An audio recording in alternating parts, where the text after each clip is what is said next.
Dad, in order to become a rich second generation, actually directly stuffed the richest woman in Jiangcheng into my room. Wake up and look at the big shot who can crush me with a flick of his finger. I fled abroad with a plane overnight. 3 years later, I returned to the country in a high-profile manner with billions of assets. Just as I was about to shout out the phrase, "Don't underestimate a poor youth," I found out that the richest woman had $1 trillion fortune. I thought she would launch a crazy retaliation against me, but she just sadly cornered me. Marry me, and I will give you everything you want. At this moment, I am standing at the bustling Beijing airport, with 3 parts indifference and 1 part handsomeness, saying, I am reborn, and this time I will get back everything I lost. Just because in my previous life, I wasted half of my life kneeling to the school flower Lu Ruyan, but the rich guy just beckoned, and got the goddess who haunted my dreams. Together, they turned the tables and bankrupted my family. That night, my elderly grandfather suddenly passed away due to acute heart disease, without even a chance to save him. My shoe-licking old man, licking the shoes of the head of the second family in Beijing, Mr. Shen, decided to sell me to the Shen family as a son-in-law, for the sake of the sickly beauty Shen Xingqing. On the day of the wedding, all the upper-class families in the capital came to witness this tragic scene. What surprised me was that Lu Ruyan also came, wearing a white dress and reaching out a hand to me. Chu Yang, I know you love me. You won't marry another woman, right? I hesitated. Then in front of everyone, I eloped with Lu Ruyan. 1 second before escaping from the hall, my heart was still looking forward to the possibility of being with Lu Ruyan, but I was wrong. Lu Ruyan brought me to the prince of the capital, and the 2 of them, along with their cronies, laughed at me heartily, mocking me as a dog. In the span of over 3 months, I was humiliated and tortured to the point of being battered and bruised. Opening my eyes again, I found myself reborn 5 years ago. Reborn? How could I possibly be a lapdog for someone else again? I went abroad directly, and now I am not only a top student at Harvard University,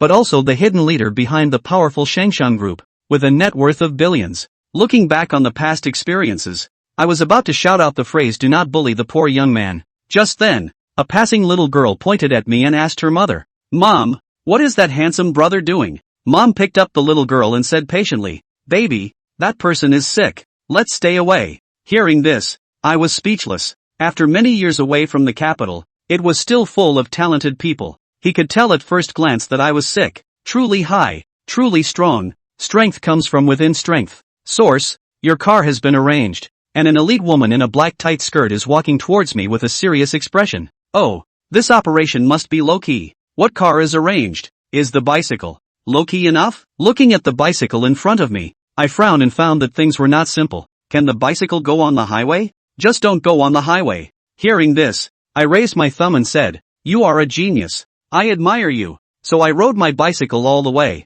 almost losing my life, before returning to the doorstep of my home. The chief secretary had been waiting for me at the gate of the Chu's residence long ago. "You came pretty fast." "Yeah, I took a taxi." "No, why didn't you tell me I could take a taxi?" "I rode my bike all the way, and got chased by the traffic police endlessly, because both of our driver's licenses are foreign." "Chu, you said you hate riding in a stranger's car the most. I ask you to do something, and you just do it? Why are you so indecisive?" The chief secretary's eyes were vacant. Clearly I scolded her for being too decisive last time. "Are you the chairman, or am I the chairman? Too opinionated. Will only make the leader dislike you." She doesn't understand the boss's thoughts. When I got home, my father saw me in tears, while my grandfather's attention was focused on the secretary behind me. He asked in surprise, "Zhao, is this your girlfriend?" Shen Zhao shook his head solemnly. In order to conceal the identity of the chairman of the powerful group, he decided to hide his and the chief secretary's identities. "Dry," Shen Zhao said lightly. "This is the stepmother I found for Dad." After speaking, I turned to the chief secretary and winked. "Mom, go greet Dad quickly." The big secretary pushed up her own eyeglass frames. "First time meeting, I'm Shen Zhao's mom. Father Shen, Master Shen." The 2 cried tears of joy and hugged and wiped their eyes. "Great, so it's a stepmom. I thought it was a girlfriend." Stepmothers are good. Stepmothers are wonderful. And stepmothers are always more coquettish than girlfriends. What does it matter if I have a girlfriend or not? Because you're getting married soon. Shen father said seriously. "I've even booked the time. It's the day after tomorrow. So you're ready to join the Chu family." Shen Zhao? North. Obviously he hadn't been a lickspill in his life. So why was he still being sold? Could it be that being sold to the Chu family as a door-to-door son-in-law had nothing to do with whether he was a licking dog or not? Time was running out and the wedding date turned out to be the day after tomorrow. He couldn't even run back overseas in time. This marriage. You have to get married even if you don't. This is the opportunity one licked through 2 pairs of leather shoes in exchange for. As long as you get married to the Chu family, our Shin family will have no worries in this life, the next life, and the next life. Yeah, you're not losing anything at all. Shin Zhao pushed his father away and said viciously, if you ask me to become a door-to-door son-in-law, I'd rather die now. The first secretary reacted quickly and took out a kitchen knife from the kitchen and shoved it into Shin Zhao's hand. She nodded, her gaze steely, as if to say again, Mr. Shin, you hurry up and go to hell. Shin Zhao, it doesn't have to be so decisive. Oh, then you die. I'll have another one with your stepmother. Shin's father patted the big secretary's shoulder. You like boys and girls? One of my ambitions is to have 30 children. Mindful of national policy, the nation's fertility rate depends on you. Master Shin gave her a thumbs up. Shin Zhao, nervous. Master Shin looked at him, shook his head helplessly, and followed his advice. Zhao, tell us honestly, you're not willing to marry the Chu family. Is it because you can't forget the goddess in college? Lu ran. At the mention of this familiar name, Shin Zhao's heart suddenly trembled. Quickly, he regained his old expression and lifted his chin. You think I still like her? Lu ran. Cut. What kind of thing is she? His return this time was to make all of them pay the price they deserved. Willow ran, who bore the brunt of the escape. Then go get married for me, or I'll lick for nothing. Shin's father held him down to pack his bags, and a brain packed him up and threw him to the Chu family. It's quite a throwaway. Before Shin Zhao could react, he was packed by his father and grandfather and sent to the Chu family. Omegat. Not bad for a top-tier giants. Shin Zhao stroked the specially customized suit, which was said to have been rushed out by many designers who worked tirelessly and overtime. The suit was smooth to the touch, fit and trimmed his body to perfection, looking broad-shouldered and narrow-waisted, and quite handsome. The wedding was pretty much the same as in my last life. Not particularly grand, but on the contrary, very minimalist. But in its simplicity, it reveals everywhere the temperament and qualities that should be found in a top luxury house. For example, while Shin Zhao was still agonizing over which silk tie to wear last night, the flowers at the wedding site were being flown in from a French estate just for the wedding. When they were at their most delicate, I'm afraid that the food at the feast was alive and running through the mountains one day and on the table the next. Shin Zhao, happy wedding. Someone toasted him, but Shin Zhao couldn't recall who this guy was. Seeing Shin Zhao's confused face, the man's expression twisted for a split second. His heart disdained, and he came closer to his cheek, whispering, what's the point of pretending? It's not just climbing up to the Chu family. To put it bluntly, it's still just a door-to-door son-in-law. Shin Zhao was puzzled. Who the hell was he? Shin Zhao's memory wasn't very good, especially remembering people, a problem that had existed since he was reborn. The doctor said that he was in good health and that it was possible that the problem was a mental disorder. Luckily, it didn't interfere with normal life, so he never took it to heart. Do we know each other well? Not too familiar. Don't know you be well and still talk so much. I'm convinced. Are you a jitterbug wanting to be scolded by me? Ha! The man's shocked eyes almost fell into his mouth, incredulously pointing at Shin Zhao and then pointing at himself. What the hell? 5 years ago, this guy was a gentle, weak, incompetent male college student who didn't dare say a word when people called him out on his ass. How did you go abroad and your character become such a ghost? You're sick. Oh, are you concerned about me? You're sick. I don't even bother to scold you for fear of getting you off. In this way, not to mention the fact that some people came to yin and yang, the crowd completely isolated Shin Zhao. He stood alone in the corner, obviously the protagonist of the wedding, but because the heroine was late, no one cared about him, except those who mocked him, taking if anything a look at him. It was the same in a previous life. He felt that he had been deliberately made difficult by the Chu family, and that Chu Qingmian looked down on him, which was why he deliberately arrived late. That's why, when Lu Ran snatched the marriage, he was determined to escape. The Chu family looked down on him anyway, and instead of marrying a strange woman who looked down on him, it was better to take a chance and turn a bicycle into a motorcycle. Sorry I'm late. The real protagonist of the wedding, Chu Qingmian, arrived. More than her fierce reputation in the business world, it's actually hard to connect her appearance to the rumors. As a famous sick beauty, her eyebrows are always filled with a lingering weariness, and in her light gaze, she carries a few moments of detached laughter. Her face is pale, but her hair is black with slight curls, dotted with pearls, each of which is worth $10,000, and is an Eastern pearl from the South China Sea. Instead of a huge wedding dress, she changed into a more simple and convenient fishtail gown, trimming her slender and pretty figure with the grace of a mathematical function curve. Shin Zhao studied economics in college and was sensitive to mathematical formulas. The nose was straight and slender, the lips rubbed with lipstick were red and were curving at the corners, The eyes, clear and bright, were looking at him quietly. "You're Shinzhao, right?" On the day of the wedding, the bride asked the groom his name. "That's ridiculous. But this time, he's all reborn. Could anything be more ridiculous? That's why he had to free his nature and release his instincts. Fuck everyone else. In this life, he's going to live free and no one can stop him. Or what? Will you get on with it, bride?" Shinzhao rolled his eyes greatly. The smile on Chu Qingmian's face almost didn't hold. "Ha? You all what? What kind of bride asks the groom his name as soon as she comes up? I'm sorry, that's really my problem. It's good to learn from your mistakes, so don't do it again. We should just get married once." Shinzhao suddenly realized. "What you said makes sense. Not right. You do realize that marriage is a major life event, and you're still not on board? I'm really convinced that you love to tie the knot." The smile on Chu Qingmian's face had completely disappeared and was replaced by speechlessness. "Oh, that's enough about that. Next thing, why are you late?" He continued to settle the score, with an air of superiority. Shinzhao is a man of principle. The matter of the day must be resolved on the day. Do not drag it to the back, especially since he had, last night, made a point of reading through the 108 rules newlyweds must stick to in preparation for their marriage. The first rule of the code is to say what you have to say and not to hide it.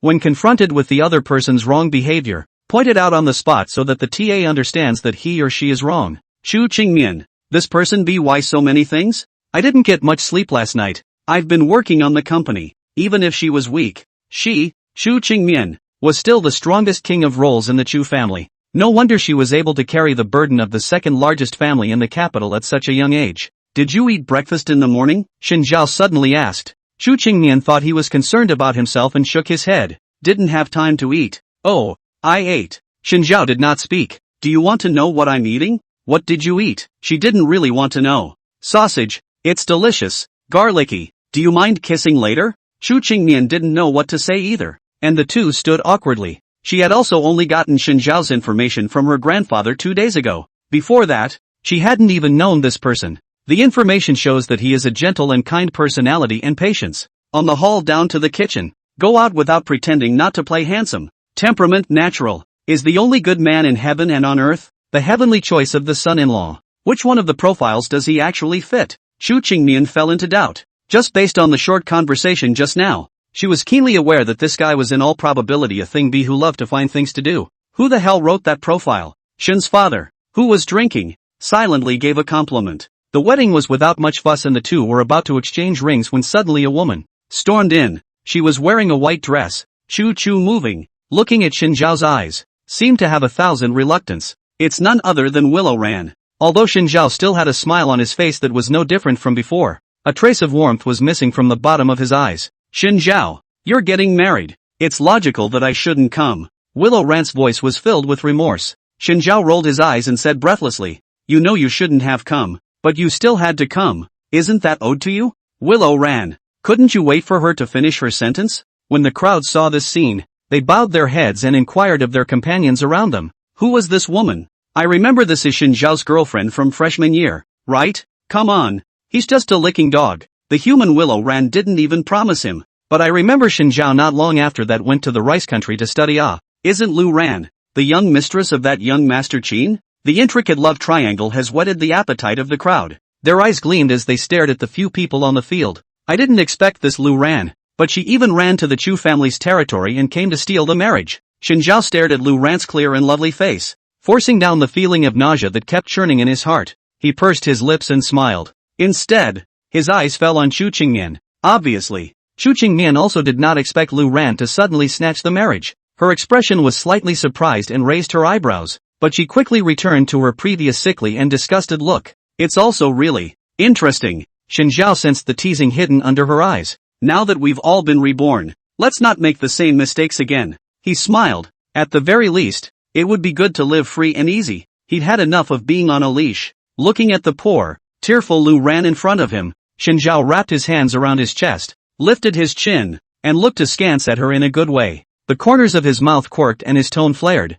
"Auntie, who are you?" Lu Ranqing's face twisted for a moment. Big Mom? Shinzhao called her Big Mom? She's so innocent and moving and pathetic. What on earth makes her look like a big mom? She took a deep breath to regain her composure. It must be that Shinzhao was still angry with himself. angry that he had rejected his confession 5 years ago and turned into the arms of a rich second generation. But she believed that as long as she gave a word, Xin Zhao would definitely turn back. Xin Zhao, I know. Are you mad at me? Auntie, can you understand human language or not? Who are you? Xin Zhao, Big Mama. I've realized I was wrong. Come with me, leave. Willow Rant's eyes reddened slightly as she held out her hand to him. This time, we'll start over. This statement instantly lit up the room. The guests just hated why they didn't get married in the summer, or they could have eaten watermelon while watching the fun. It's nice to be able to have another sip of a cold little drink. Xin Zhao narrowed his eyes and began to think. In thinking, brain is not big. Thinking fails. When his eyes touched Chu Qingmian,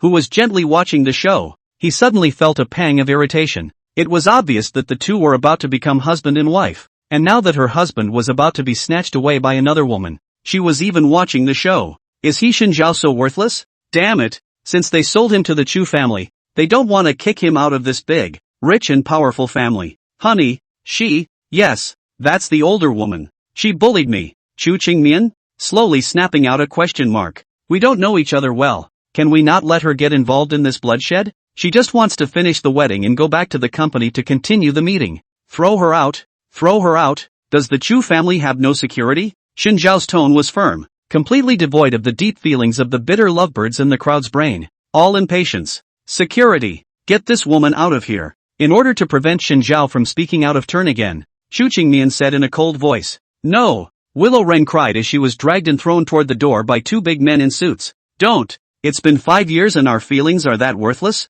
Chu Qingmian glanced at Xin Zhao, his tone puzzled. 5 years? Haven't seen you in 5 years. It's been 5 years since we've seen each other, and she still has the guts to come and steal the wedding? Chu Qingmian couldn't understand. Come any later and Xin Zhao could have a baby to play with. Hey, the rings are exchanged. Xin Zhao reminded. Chu Qingmian returned to his senses and put the blue diamond ring on Xin Zhao's ring finger. Diamond rings are all expensive, with blue diamonds being even rarer and more expensive. This pair of wedding rings, or when she was in Geneva, really think beautiful. It cost a whole 300 million more to shoot down. I was only thinking of making a general collection, but I didn't expect to use it today. Xin Zhao's eyes shone brightly as he stared at the ring on his ring finger in novelty. He lowered his voice and asked her, It's beautiful. Is this expensive? Chu Qingmian smiled politely. If you like it, then it's worth it. If you hate it, then give it back to me. That won't do. Do you think I don't know that blue diamonds are expensive? There's plenty of that sort of thing around the house,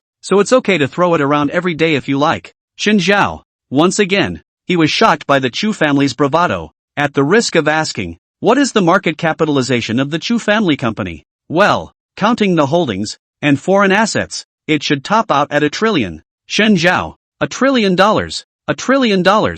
He had decided that he was going to die. He would never step out of the Chu family. This drunken, rich life, he loved it. Originally, he thought he would be able to build up Risheng with a market capitalization of $100 billion in 5 years, surpassing his shoe-licking father, and that would be quite a feat. Unexpectedly, the Chu family was even more luxurious than he had imagined. What did he miss in his last life? After the exchange of rings, groom, you may kiss your bride. Well, then he's welcome to it. Though he was a very conservative man and had long ago sworn that his first kiss would be reserved for the woman he loved most. And now it's going to be offered to this woman I've only known for less than 3 hours. But, forget it, she is not a woman. She's a living, walking trillion yuan. He could lick his father's shoes, let alone kiss them. The Shin family tradition cannot be lost. Chu Qingmian, wait, you just ate garlic sausage this morning. Right, don't get next to it. She clenched her teeth, closed her eyes, stood on her tiptoes, and left a kiss on Xin Zhao's cheek.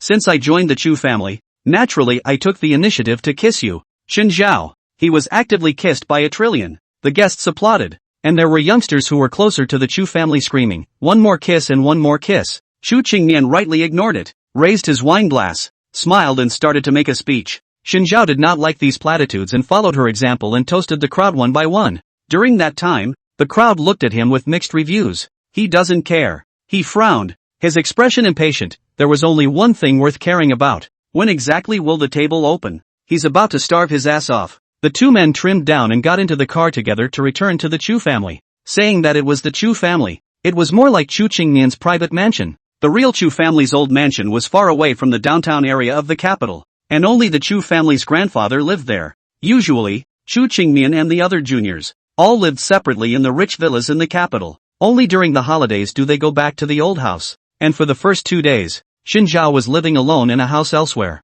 The villa was large, 3 stories high with a basement and a back garden, well tended by the servants and fragrant with flowers and plants. The huge chandelier in the living room, which was made of crystals, glittered, and Xinjiao looked at it for a long time with his eyes open, only to feel that his eyes were sore. The second floor was Chu Qingmian's bedroom and study. I have things to do at the office, so go to sleep. Chu Qingmian changed his clothes, hurriedly took the file bag and left the villa, leaving Xinjiao alone. The empty villa. The night was late and the servants had gone to bed. Xinjiao sat on the sofa and fell into deep thought. On the first day of their marriage, he was left alone. His wife was preoccupied with the company and completely forgot about him. It's fucking awesome. He's going to enjoy this big mansion all by himself now, without having to care about anyone else's feelings. Chu Qingmian felt exhausted. 3 days ago she was lying in the hospital, inexplicably being arranged by her grandfather to tie the knot with a strange man who seemed a little nervous. After the wedding ceremony, it was back to the office to continue meetings and clean up the mess.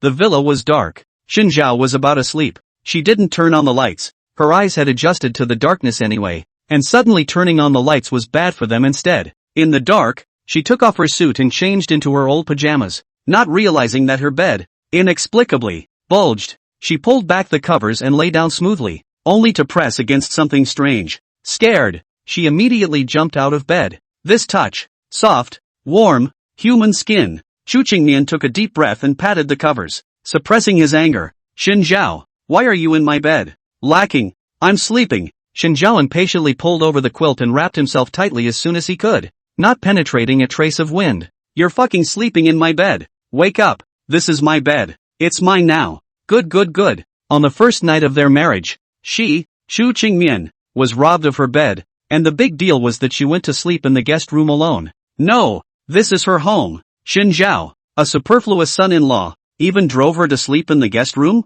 How is this going to work? Get out of the way. I want to sleep. She pushed Xinjiao. Xinjiao grunted twice and moved out half of the position. Chu Qingmian lay beside him, her eyes open, looking at the ceiling in the darkness, and in her ears was the sound of his sleeping breathing. She was overwhelmed with emotion. Finally, she couldn't help herself and her lips parted slightly. Big brother, can you give me some blankets? I'm cold. Big sister, you have a lot on your mind. Xinjiao reluctantly separated half of the quilt and covered her body. Enough. Whose house is this anyway? Just wait. Xinjiao, don't say sleep in the bed from now on. She's going to make him sleep on the floor for the rest of his life. Let's get through tonight first. An eagle-like woman like her could endure as long as she could. She had to get up at 5 o'clock in the morning and go to the office to take care of business. She couldn't afford to waste her energy on him, probably because of the extra person beside him. Chu Qingmian didn't sleep well at all. The next day, she went to the office with a pair of dark circles under her eyes. Hair boy and chief assistant of the company, the second in command of the company, the son of the old butler of the Chu family for 3 generations, one of Chu Qingmian's beloved ones, Xiao Habai. He was carrying a cup of coffee and holding a document in his other hand to read it carefully when he looked up and saw Chu Qingmian's tired look, and conspicuous dark circles under the eyes. What do you mean by that expression? Chu Qingmian said without any good humor. Xiao Habai pushed up his glasses. It seems the battle was fierce last night, but please don't forget that there are still 5 meetings and 35 pieces of information to approve today. He graduated from the country's top business university and grew up with a well-rounded moral, intellectual, physical, and aesthetic development, inheriting one of the Chu family's finest traditions, inside scroll. Most of the time, he assumed the role of a staff sergeant beside Queen Chu Qingmian. Arms master was good at everything, except for his cold personality, maintaining the pride and aloofness of the business elite no matter who he was dealing with. One more word and your performance is cut in half this month. Chu Qingmian made a killing move. For this hairy man,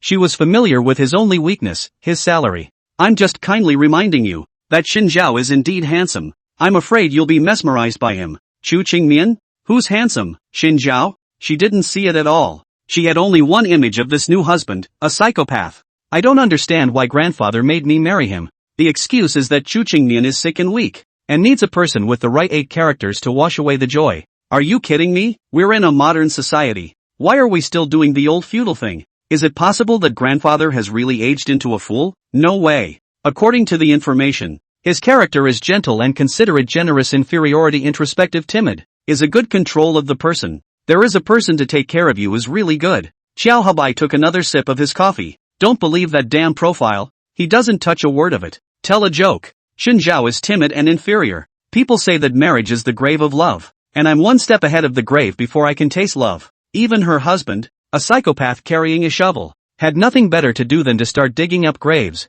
digging her out of her coffin and shouting at her to join him in grave bouncing. Pretty good. One step ahead of everything. Very much your style. Xiao Habai. Your salary for this month is cancelled. He will never again be the staff sergeant of another man's marriage. Warlords are all great seeds of injustice. After taking care of official business, I returned home and it was late at night again. Xu Qingmian looked at the blacklit villa and sighed. Inhaling the cool air of the night, an itch in her lungs provoked her to cough. I hope the guy's asleep. Pushing open the bedroom door, through the dim light, there was no Shin Zhao's figure on her bed, and she was instantly relieved. She took her first step when her foot suddenly tripped over something and she slammed straight toward the nightstand. At the same time, Shin Zhao, who was sleeping soundly, was suddenly stepped on by someone's foot on his right shoulder, and about the time he tripped, his knee slammed straight into his stomach. Crap! A sharp pain that pierced his nerves, and a fine, cold sweat broke out on his forehead. First blood. Shin Zhao covered his stomach in pain and pushed and shoved, pushing the man aside.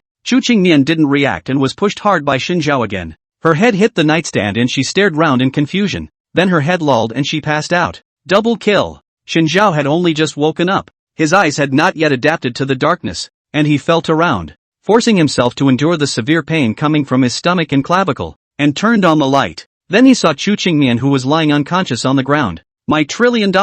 Shin Zhao cried out in pain, and in the next second, he directly knelt on the ground in pain. Aced. Ma'am. Sir, are you all right? The servants who had already fallen asleep were awakened by their commotion, but he was stopped by the butler. He stroked a handful of his beard with an ambiguous expression. The battle is raging. Maid, oh, it's so intense. Shin Zhao, fuck the battle. He's dying of pain. Call 120. In the end, the housekeeper still realized that something was wrong, and as soon as he pushed open the door, he looked at the battle-damaged version of Shin Zhao and Xu Qingmian. Butler, oh ho, intense overkill. When Shin Zhao woke up again, he found that he was tied with gauze all over his body, while in the same room, Xu Qingmian in the bed next to him had a bandage on his head and was still in a coma. Sir, you're finally awake, the butler exclaimed. What's wrong with me? Shin Zhao tried to move and realized that he couldn't move at all. The doctor says you have a fractured clavicle on your right side and your spleen was damaged by a violent impact, so you'll have to recuperate.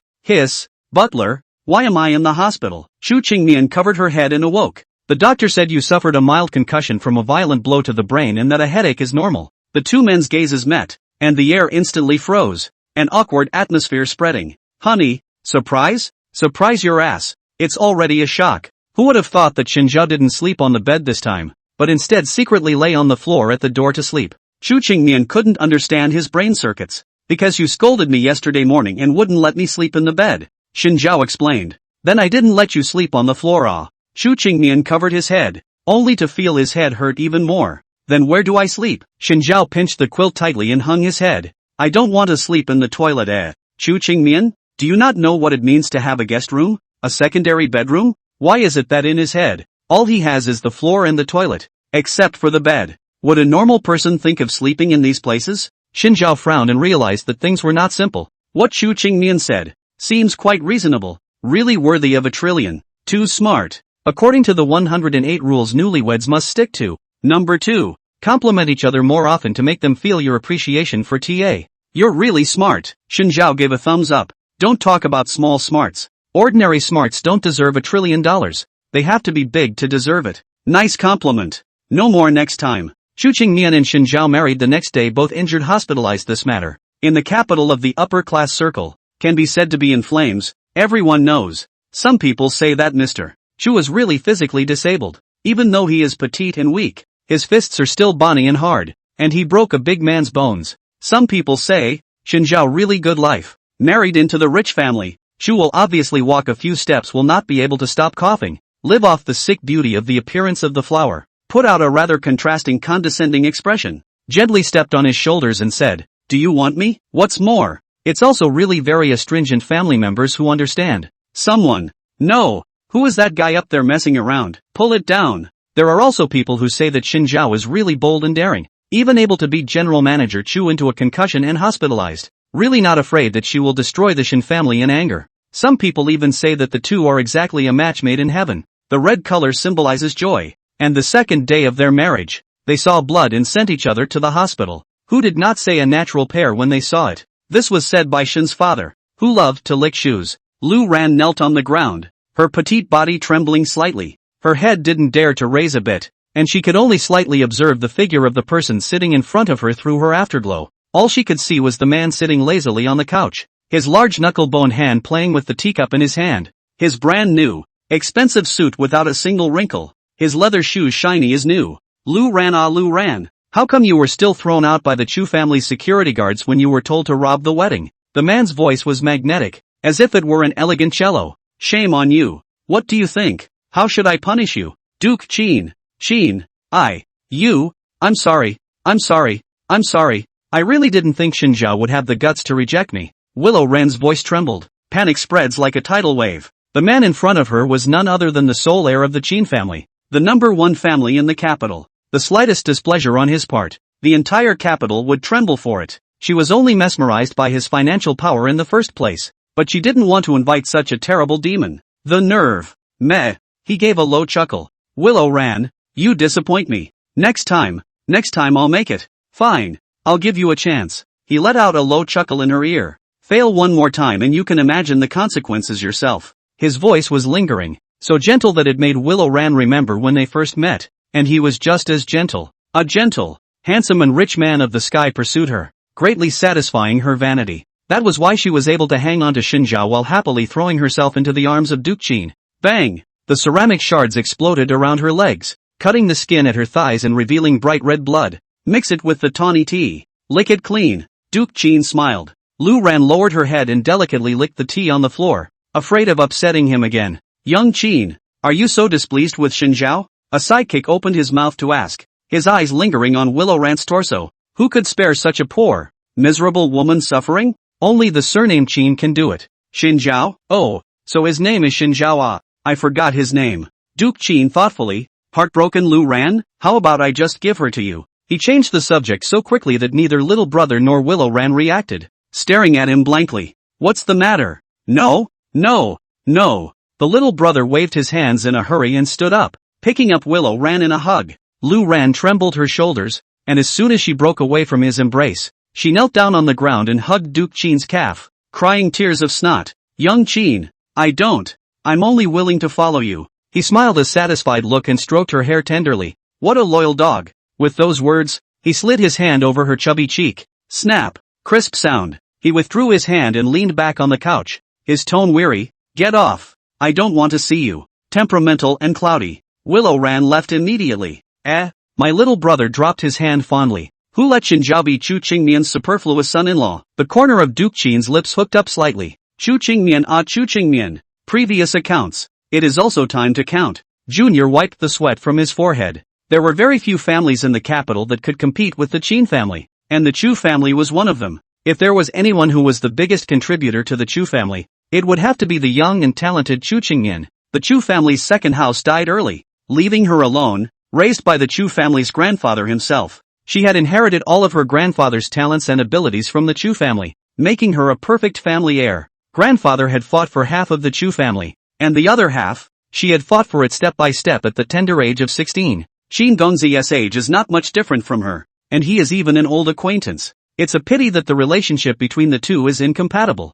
The first disdains the second and is always afraid of being overtaken by the second, who is always ready to attempt to overtake the first. After fighting for so many years, the two have made many grudges. Many clans within the capital city, most of them stood in the camps of both sides, creating an antagonistic situation. Old Man Chu was also really daring. In order to pull the Shin family into the game, he directly engaged in a marriage. He snorted disdainfully. However, Xinjiao is a good breakthrough. Still, bullying Xinjiao was slapping Chu Qingmian's face. Otherwise, he wouldn't have let Lu Ran go to the wedding to steal the marriage. If it really succeeded, one could imagine how ugly Chu Qingmian's expression would be, waiting to be laughed at by everyone. It doesn't matter if it fails. Xinjiao and Lu Ran's grudge would be spread all over the place by people with an axe to grind. As for him, who dares to gossip about him? The ones who end up carrying everything can only be Xinjiao and Lu Ran. Chu Qingmian would be disgusted, but it wouldn't do any real harm to her. Not to the extent that she would deal with the Qin family for putting on a show with this matter. Just by sharing a room with Xinjiao, Chu Qingmian was about to suffocate. This includes, but is not limited to, her starting work early in the morning and being scolded by Shinjiao under her breath for being too noisy. Brother, I'm not idle. I have to work. While she was napping, Shinjiao finally got up and started to eat her 1 o'clock noon breakfast. She hadn't really seen anyone who could be so lazy as to eat breakfast at 1 o'clock in the middle of the day until they got married. She smelled the food and couldn't sleep, so she had to roll over and let him out to eat. Big sister, I'm not an Iron Man. My collarbone is still broken. Can someone be a little more understanding? In the evening, Chu Qingmian leaned back on the soft pillows, lowered his eyes, and carefully checked his computer email. Shinjiao was lying on the bed, swiping the cell phone video, giggling while enjoying the big secretary's feeding. I'm tired of apple chunks. Peel them in the shape of a rabbit for me. Immediately, the first secretary raised the knife with a serious expression and began peeling the rabbit-shaped apple. His look of an old master waiting to be served received Chu Qingmian's scorn. Waste. Her thin lips flicked up. You're not craving it, are you? Roll. First secretary, give her the chipped waste. The first secretary immediately complied, only to be met with a refusal. Chu Qingmian lifted his chin slightly. I don't eat apples. Thanks. Besides, what's your name? What the hell? I'll eat it if you won't. First secretary, bring it over here and I'll eat it. Shinjiao immediately said, interrupting Chu Qingmian's unfinished words. She frowned slightly. You rarely seem to call out other people's names? That's a very rude habit of yours. Shinjiao glanced at her indifferently, stuffing an apple in his mouth and muttering, I can't remember either my name or my looks anyway. So far, he could only barely remember Chu Qingmian's looks and name. Others can't remember. If he threw Chu Qingmian into the crowd, he was afraid that it would take him a while to find her. Face blind? Chu Qingmian guessed. Shinjiao did not speak again, but instead whispered to the first secretary in a low voice, not having a penchant for eavesdropping on other people's conversations. She got up and got out of bed, walked to the door of the hospital room, and took out her cell phone to call her assistant, Xiao Habai. In her absence, Xiao Habai had taken care of the company's affairs, but there were others that she had to take care of personally. Shinjiao's collarbone was still broken, and there was no way to move significantly, so he could only try to turn sideways and ask the big secretary questions. I've decided now that I'm going to sleep in a separate room from Chu Qingmian, so I finally don't have to worry about sleeping on the floor and being stepped on by her. The big secretary pushed up her red-rimmed glasses, her thick eyelashes fluttered slightly, and her brain suddenly flashed. Mr. Shin, I think you're doing this wrong. What's wrong? According to my multiple investigations, your behavior is completely unqualified for the status of a flunky. What kind of flunky sleeps in a guest room? What's more, if you sleep in separate rooms, won't it prove to the outside world that you and your husband have a poor relationship? If the Chu family is dissatisfied with you because of this, it is possible to drive you out of the Chu family, and even cause the Shin family to fall into danger. Shinjiao nodded with a serious expression. Indeed, after these 3 days of paper-drunk rich life, I don't want to leave $1 trillion at all now. Her name is Chu Qingmian, surname Chu, the big secretary emphasized once more. She's my trillion, Shinjiao emphasized once more. The two are on completely different channels. And how do I become a competent flunky? 4 words, endure, shame, bitch, warm. What does this say? Shinjiao was curious. Enduring humiliation, facing the humiliation of countless people, including your wife. Your life is as cheap as a cabbage that people dislike, but all it takes is a strong, warm heart and being a lick to the death to impress a devilish wife. Do I really have to lick it? I'm not ready for that. So remember to pour me a couple extra glasses of water when you get there. I'm afraid I won't have enough spit. Mr. Shin, not really with your tongue. What's it going to be? He had long since stopped being a lickspittle in the ordinary sense of the word. Shinjiao sighed. It's so hard. I don't want to do it anymore. Can I move my property and run? Mr. Shin, you're really quite a sight for sore eyes sometimes. Enough, I'll do it okay. Shinjiao waved his hands, involving his collarbone. Another burst of pain. Will definitely become a qualified flunky, but then again, how exactly do you do that? He doesn't understand. There is an old saying in China that if you have a problem, go to Baidu. First secretary, you're so smart. Wait, was there such a thing as Baidu in ancient China? Shinjiao tapped his cell phone and began searching the browser for how to become a qualified flunky. Instead of answers to questions, ads for rogue software popped up. He is a son-in-law who is looked down upon and humiliated by everyone. But he is the strongest soldier king in China. And at his command, 100,000 soldiers will live with him in the doghouse. In the face of snobbish mother-in-law, the son-in-law pulled out $1 billion from his pants. Stunned his wife, who called out, hubby, I can't stand it. Shen Zhao, is this the standard flunky the first secretary was talking about? Let's see this. The two immediately clicked on the novel and read it carefully, even taking out their notebooks to make notes. The more he read on, the more Shen Zhao scared inside with a rich expression. Intent on finishing the last chapter of the novel, he closed his eyes and recalled the plot of the novel. On the surface, he was a flunky that everyone looked down on, but in reality, he was the overlord who had built a business empire that everyone was scared of. Despised by his wife, disliked by his family, ridiculed by his friends, humiliated by strangers. But he endures, he shames, he cheapens, he warms. Eventually, he hit the crowd in the face and hugged a beautiful woman. Shen Zhao couldn't help but sigh. Oh my god, this is simply me. Xu Qingmian, who had just returned to the hospital room after handling official business. What's he mad about again? Why is the expression so strange? A look of stoic humiliation and secret excitement. Those who don't know think he secretly pulled his crotch. After the two individuals recuperated their bodies, they returned to the Chu family villa. The villa was so large that the butler and the servants saw them with tearful eyes. It's not that I'm touched that they're finally back, but I'm sorry that I can't continue to be lazy and feel the fish while the boss is away. Madam, you're finally back. The housekeeper wiped the non-existent tears. 3 days ago, Chu Qingmian hadn't been married, and he still addressed her as Miss Chu or Little Chu. When you get married, you immediately change your name to ma'am. Well, how's the family these days? As always, everyone was serious. Serious groping. That's fine. By the way, Luo Jin will be coming to the house in a couple days. Prepare some Chinese dishes for her. Luo Jin was her best friend, and they and Xiao Hebai were considered a trio that had grown up together. Xiao Hebai was the son of the housekeeper and was taken care of by the Chu family in many ways and was very loyal. Luo Jin is the eldest young lady of another family. When her character was rebellious, she did not want to inherit the family fortune and ran directly to Germany to study medicine. All these years later and still no graduation. Every time I made a video call, I could see her crackling with tears, hating herself for studying in Germany in the first place. The 4 years she spent studying in Germany were the longest 6 years of her life, and perhaps even longer in the future. The three of them have different statuses, but they get along very well and have an excellent relationship. Shen Zhao, who had sharp ears,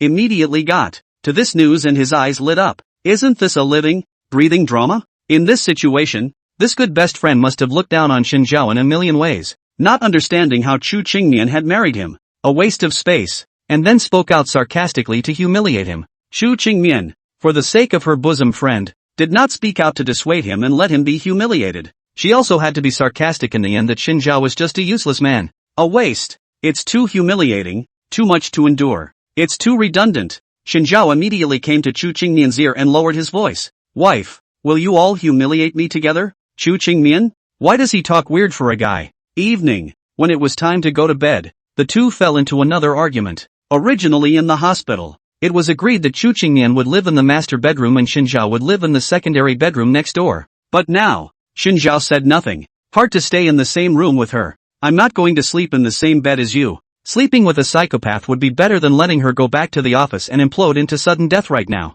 I know, that's why I'm going to sleep on the floor. Recalling why she had fallen out of her concussion, Chu Qingmian instantly felt exhausted. Had she known that the marriage partner was an epileptic, she would have died rather than agree to her grandfather's marriage. There are plenty of bedrooms in the house. Why do you have to get hung up on sleeping in the same room as me? Chu Qingmian really wanted to shake his shoulders and tell him that the Chu family wasn't that bad. According to the third rule in the 108 rules newlyweds must stick to, newlyweds should not sleep in separate rooms. It is not conducive to emotional communication. Will you get rid of that book? Your brain is just broken from reading books like that. I don't care. We're married. We have to sleep in the same room. It doesn't matter if we're not in the same bed. Do you just have to sleep on the floor? Sure. Fictional flunkies are like that. Asked to sleep on the floor by his wife, who slept in a soft, warm bed, he was left to cuddle his poor self on the cold floor. It's too tolerant. I'm going to sleep on the floor. And no, you're not getting up in the middle of the night and stepping on me. You hear me?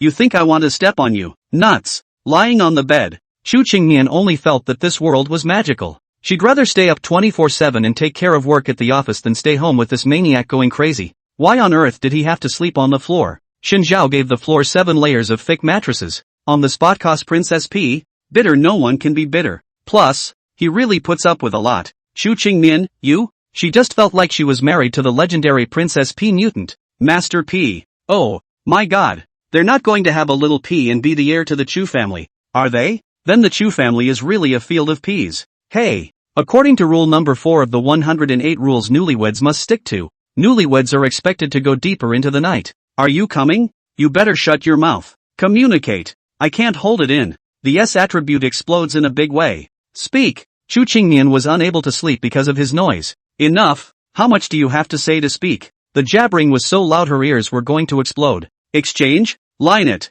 She wanted to see what Xinjiao could communicate with her. Do you want to know what style of woman I like? Don't want to. I like churros. Ones that make me protective. With a gentle personality. Just like me. And be sure to be healthy and have a smart baby with me. And I'll give my wife 100 kisses first and then my baby 100 kisses as soon as I open my eyes every day. From a medical point of view, don't just kiss a child. The bacteria and viruses in the adult's mouth may cause the child to become infected. And it may also lead to meningitis and turn into dementia. Chu Qingmian seriously analyzed. You went to school. Okay, you know a lot. Che, I'm kindly reminding you of that. So that crazy dads don't give birth to stupid children. Meh, I would never fall for a woman like you anyway. Chu Qingmian, that's really fortunate. What kind of men do you like? Mentally normal. Why did it always feel like Chu Qingmian was shading him? Xinjiao was puzzled. Xinjiao, then have you ever thought about our future? Ever since I married you, I feel like I have no future. And my future? Have you considered it? Can you go to hell? Chu Qingmian's tone was very serious.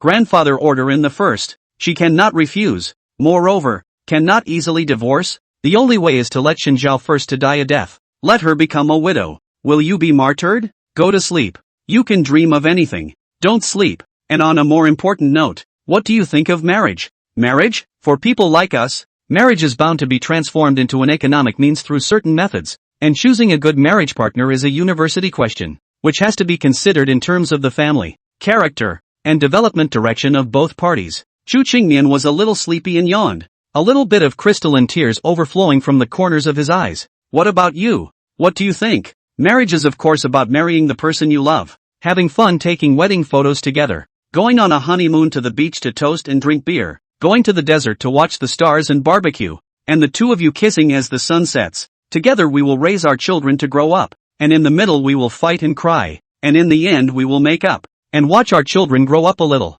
and ourselves and our beloveds grow old a little, and then hold hands as we step into death together. Then you're not fit to be in this circle. Chu Qingmian commented. All the more reason for you to contact your father before it's too late. Divorce me, and find someone you like to marry. So what if I meet someone I really like during my marriage and cheat? I will conceal, at the latest, until I handle the situation. Peaceful divorce. Make all preparations? Absolutely cannot let the Chu family affected. You can also marry your lover. This is the optimal solution. Maybe you could also play around out there while pretending to be a good husband in front of everyone. Chu Qingmian, I hate you even more. She was simply a standard capitalist who never considered any feelings and only cared about her and her Chu family's interests. Are you thinking I'm heartless? Chu Qingmian rolled over and looked at Xinjiao, who was padded with 7 layers of mattresses on the floor, and the corner of his lips hooked up slightly. The Chu family's third house is the typical example in my mouth. You will understand when you see it some other day. Like the Wang family's president couple, the Li family, and even the first family's Qin family, these things are all too common. Couples play with each other, with relatives, with friends, and with stepchildren. Do you think they will divorce easily? So do you think it's normal? Is it supposed to be? Chu Qingmian lowered his eyes. Common, but not normal. But circumstances were what they were, and she had nothing more to say. For me, the most important thing about marriage is responsibility. Xinjiao rested on his arm, and the silly smile on his face was replaced by a touch of seriousness. Even though I don't like you and you don't like me, we are indeed legally married. As a husband and wife, we should take on our responsibilities and obligations, cannot do each other, but also to do each other like a guest, together to support a home. You should not say irresponsible words again in the future. In turn being scolded by Xinjiao, Chu Qingmian breathlessly lay on the bed. Then go and be your flunky. Of course I'm doing a good job. He's so serious. He must read the 108 rules newlyweds must adhere to in the flunky novels 5 times a day, just to be a competent flunky. Small theater. Xinjiao, I, too, am working hard today to try to become a qualified son-in-law. Shaking fist, cheering. Chu Qingmian, you can really. Bitter smile. From a certain perspective, Xinjiao was much purer than most of the people Chu Qingmian had met. It's just epilepsy. Luckily, however, she stayed at the office most of the day and didn't have to face Xinjiao's neuroses head-on. I kind of understand why some men don't want to come home once they're married and work overtime every day. Chu Qingmian leaned against the back of the back seat and rubbed his sore temples. The front seat was driven by his assistant, Xiao Habai. He was going back with Chu Qingmian to pick up a few very important documents and stop by to see his dad. At least you've been a lot faster than Lojin and I, getting married first. Mentioning Luo Jin, this girl, Chu Qingmian had an even bigger headache. She was able to get a vacation this time and came back from Germany. With her IQ, she really shouldn't have gone to Germany to study medicine. After studying for 6 whole years, she still hasn't graduated, Xiao Habai said as he drove. On the bright side, at least studying in Germany teaches you real skills. Just too wasted. The car stopped and the two men entered the villa one after the other. Xiao Habai took the document and is about to leave. Before leaving to find their own housekeeper father did not know where to go, asked the other servants. The butler is discussing literature with the gentleman. Discussing literature? Xiao Habai sounded puzzled. He didn't understand Xinjiao, but he definitely understood his father. Since when did his father enjoy discussing literature with others? Didn't even read a few of the required books for middle schoolers. Xiao Habai. What's wrong? Chu Qingmian had changed into her pajamas and was receiving a cup of warm water from the kitchen to drink when she saw Xiao Habai standing in the doorway with a puzzled look and couldn't help but ask. Nothing. I just asked my dad where he went. He was discussing literature with Xinjiao. Chu Qingmian? Xinjiao even likes literature? It was said that most people who liked literature had delicate moods. She really couldn't see that Xinjiao was this kind of person. I'll go first. Bye. Xiao Habai said goodbye. Chu Qingmian waved his hand and leaned back in his chair, still thinking that Xinjiao couldn't possibly be a lover of literature. Absolutely not. She decided to head to the study to find out what was going on. Xinjiao was sitting with the housekeeper, holding their respective cell phones and showing each other their contents. Is it an ebook? Chu Qingmian wondered. The villa has a small collection of books, basically related to finance. Could it be that Xinjiao found these books uninteresting and could only go to the internet to find ebooks to read? Since that was the case, she would let the servants buy a few more books for Xinjiao first. I don't know what genre he likes, so why not just buy him the next bookstore? Xinjiao and the housekeeper were sticking together and breaking up the conversation. Chu Qingmian stood in the doorway and couldn't hear, but seeing Xinjiao's bright eyes, and lips that were slightly pursed due to her happy mood, she couldn't help but have a slight, imperceptible curve on her lips. You're so easy to coax. Then give him the buyer's bookstore, preferably a small 2-story, with a bookstore downstairs and a flower store and coffee shop upstairs so she could go over there to sit and relax after work. Well, what brings you here? Xinjiao discovered her. I came to see what you were doing. It's fine. It does look good to read more. Chu Qingmian was caught peeking, but she wasn't the least bit shy about it. The Chu family's flunky must have sufficient cultivation and connotation. Xinjiao looked at Chu Qingmian, and then at the several large words on his cell phone screen. 108 things the rural foolish little divine doctor and the appearing widow mustn't tell you. It turns out that the Chu family's flunky still needs to be well versed in this knowledge? I'm sure it's a luxury family. It's so unusual and different. Maestro. He's enlightened again. Butler. Not. Forget it. Can't let madam and son know I like to read this kind of thing. I'm sorry, sir, but you'll have to take the blame for this one. At night before bed, Chu Qingmian leaned back on the pillow to apply the mask. Xinjiao was about to lie down after washing up, but she called out. I need to soak my feet, please. Xinjiao instantly understood. Based on what he had learned over this period of time, he was already able to understand what Chu Qingmian's next sentence meant. Don't you just want him to fetch water to wash your feet? As a superfluous son-in-law, it was his duty to serve his wife, and every night he could only squat at her feet, scrubbing her feet in aggravation and shame. That's what it says in the novels the first secretary reads to him. It turns out that the other flunkies are just as miserable as he is. What an intertwining of fates. He couldn't help but sigh. I understand. You don't have to say anymore. Xinjiao immediately interrupted her. He didn't want to hear those insults anymore, no matter what excessive demands he could agree to. Who made him a flunky? Chu Qingmian was puzzled. Why was Xinjiao so resourceful today? He understood before she even finished her words. It didn't take long. Xinjiao didn't know where to rummage out a plastic basin filled with hot water, and as soon as he placed it on the ground, he half kneeled down and reached out to her. Give me your foot. Wait, why would I give you my foot? And what's with the plastic tub?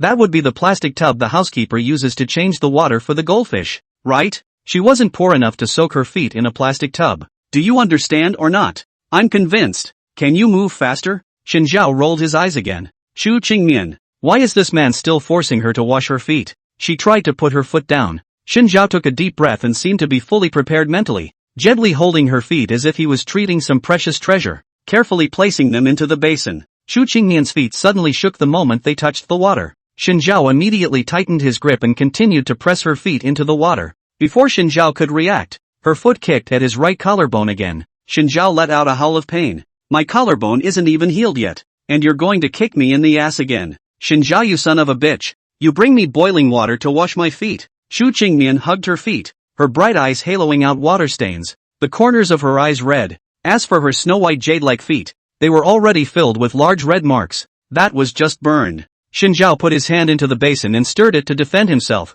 It's not hot at all. I'm getting blisters. Obviously you are too pretentious. The water for soaking your feet should be as hot as possible. What kind of quackery is that? And did you actually go to school? The old man graduated from Harvard. A year of delayed graduation. The butler heard the two arguing and immediately came out to talk them out of it. Both of you. Everyone has a different perception of temperature. You should understand each other. Don't attack each other. I'll give you a new basin of water. Xinjiao and Chu Qingmian snorted coldly, skimming their heads and no longer looking at each other. The butler reached for the basin and began to wonder why the lady of the day had to wash her feet in the same plastic basin in which he kept his fish. Forget it. They must have their own ideas. After changing the basin of water, Xinjiao surprisingly still had a thieving heart and wanted to wash Chu Qingmian's feet. What the hell are you trying to do to me? Wash your feet. Can I wash myself? No. What the hell is wrong with him? Well, this time Xinjiao was much gentler than the last time. Chu Qingmian gradually put down his heart, took out his cell phone and began to check today's financial news.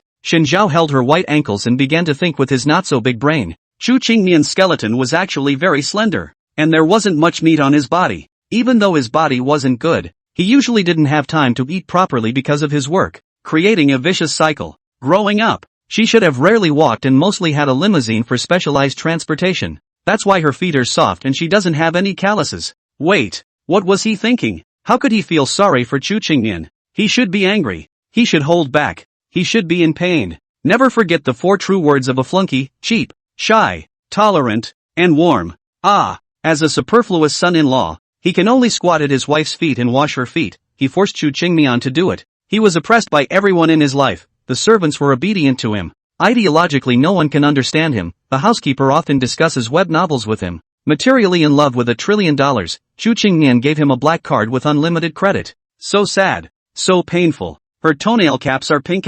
Amazing. No, Xinjiao, you have no talent. The focus is not this. Her legs are so white, like porcelain. Xinjiao, don't be fooled by Chu Qingmian's appearance. Think about how she usually treats you. She's $1 trillion. Xinjiao was in an unrivaled tangle, and his originally small brain, at this moment, was about to burn off. Goddamn Chu Qingmian, even dared to make him entangled in pain to doubt himself. Really 1,000 mistakes are all her fault. He quietly raised his eyes and saw Chu Qingmian reading the news, her long eyelashes slightly lowered, her gaze serious, and then down to her slender waist, and, cough cough cough, nonchalant nonchalant nonchalant nonchalant nonchalant nonchalant nonchalant nonchalant nonchalant nonchalant nonchalant nonchalant nonchalant nonchalant nonchalant nonchalant. He's a good, innocent man. I wanted to lower my head immediately, but I inadvertently saw the root of her thigh. Xinjiao, handsome face yellow. Well, it's his wife anyway, so it won't hurt to look at her. Xinjiao, you shameful, nasty, scum-like man, how could he be seduced by her when he had clearly agreed to be an innocent big boy? What's so great about this woman who is full of work and inward roles? Calm down. Serious foot washing. He takes another look. One last look. Meh, your own wife. What's wrong with looking? It's not a crime. He'll just take another look. Oh ho ho. Chu Qingmian put down her cell phone. She had felt Xinjiao's gaze since just now, but she hadn't dared to say anything. Xinjiao was like a psychopath. One moment revealing the expression of a little cabbage that endured humiliation, and the next moment revealing the perverted look of excitement, quietly raising her head to observe what she was doing, then lowering her head to wash her feet carefully, then raising her head with an angry expression, then happily touching around. Chu Qingmian? She tried to understand Xinjiao's heart but failed once again.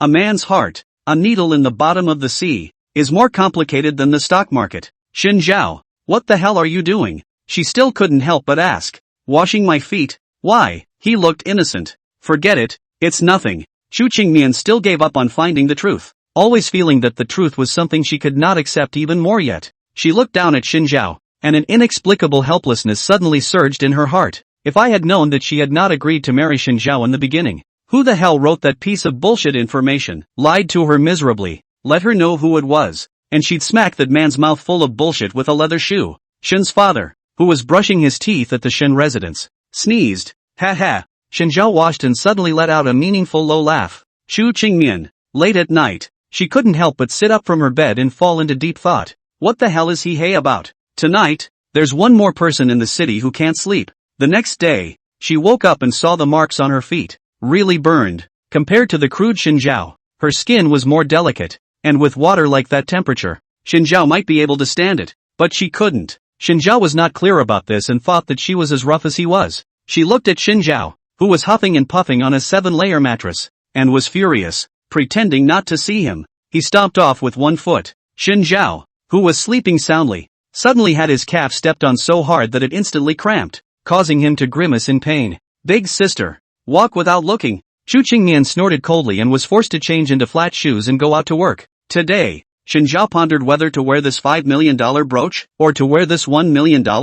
It's all pretty cool. Children make the choices. Adults want them all. Of course. He wore one on each of his left and right chests and stood in front of the full-length mirror, admiring his handsome self. God, why do I feel handsome again today? During this period of time, he was enjoying the life of a top mansion every day, and he was also able to mix words and fight with Chu Qingmian. He was simply as happy as a god. Even the company's affairs, all thrown to the big secretary alone to do. The torture had made her whole being much more haggard. Mr. Shen, mind the company's business. Shen Zhao disheveled lying on the rocking chair, next to the teapot boiling this year's Mingqian Longjing, all colors of exquisite snacks delicious and unusual. He said, I don't want to make the effort Mr. Shen, you'll be looked down upon like this? Shen Zhao lifted his eyelids. Who looks down on me? The others, if they knew about his real life, were afraid that their eyes would get red-eyed with envy. I despise you. First secretary, you finally exposed yourself. Aren't you afraid that Mr.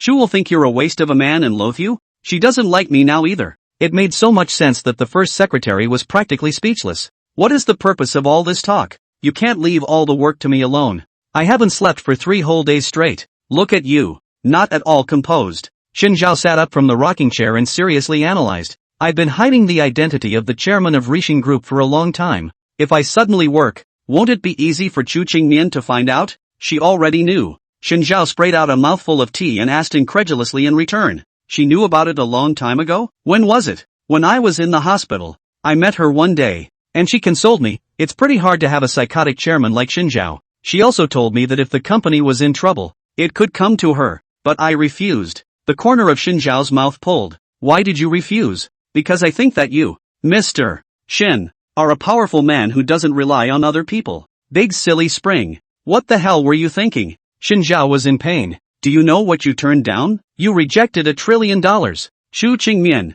who was discussing his latest project with Xiao Habai, suddenly sneezed. Cold? Chu Qingmian shook her head. No, it's probably because of the recent weather changes. By the way, what about the Rixing Group I asked you to investigate? The information is here. You can take a look. Originally thought Shen Zhao was just an ordinary man with good looks, but I didn't think he really had a few means. As long as they wanted to, like the Rixing Group, such as the new rising star of the business world. The information instantly dug to the bottom. After all, it's only a company with a market capitalization of $100 billion. The Chu family, as a top-stream family standing in the capital, could not possibly be concealed by such a small company. However, there was 1 year in the middle where the information was not well checked. It's understandable. After all, Shen Zhao had been studying in the meter country before. Chu Qingmian took the information and read it carefully. The further down she looked, the more interest grew in her demeanor. Her eyebrows raised. Can't tell nah. You can build a $100 billion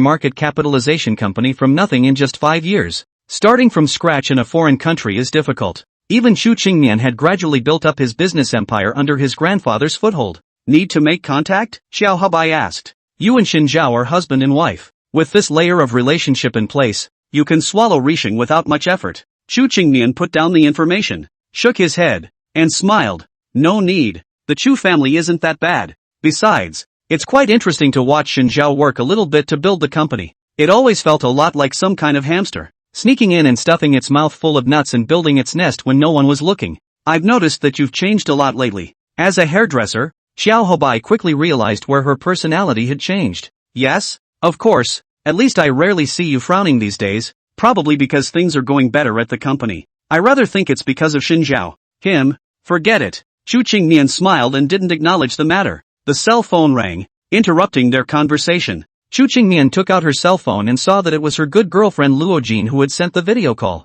Luo Jin's looks fit the image of an imperial lady in the eyes of the public, with a big black and brown perm, a white small perfume jacket with a black bow tied on top, and a tight white short skirt of the same style with black night strappy boots. On her wrist was a small black bag with pearls as a handle, revealing her extraordinary wealth in an understated way. Great White, Mian, I'm already at the airport, come pick me up. She seems to have a more lively personality than an elegant imperial lady. Don't yell at us like that. Xiao Habai covered his forehead. Compared to Chu Qingmian and Xiao Habai, who had been geniuses since childhood, Luo Jin's IQ seemed a bit low. When they were 7 years old and able to communicate proficiently in English and French proficiently, Loken wasn't quite able to even call them by their first names, only biting my fingers and calling them vaguely. To buy, Mian. By the way, as an aside, Big White is the name of her family's pet dog. That's why Xiao Habai hated her calling out that name. Come on, let's go get her. The two of them immediately put on their coats, and Xiao Habai stepped on the gas with one foot,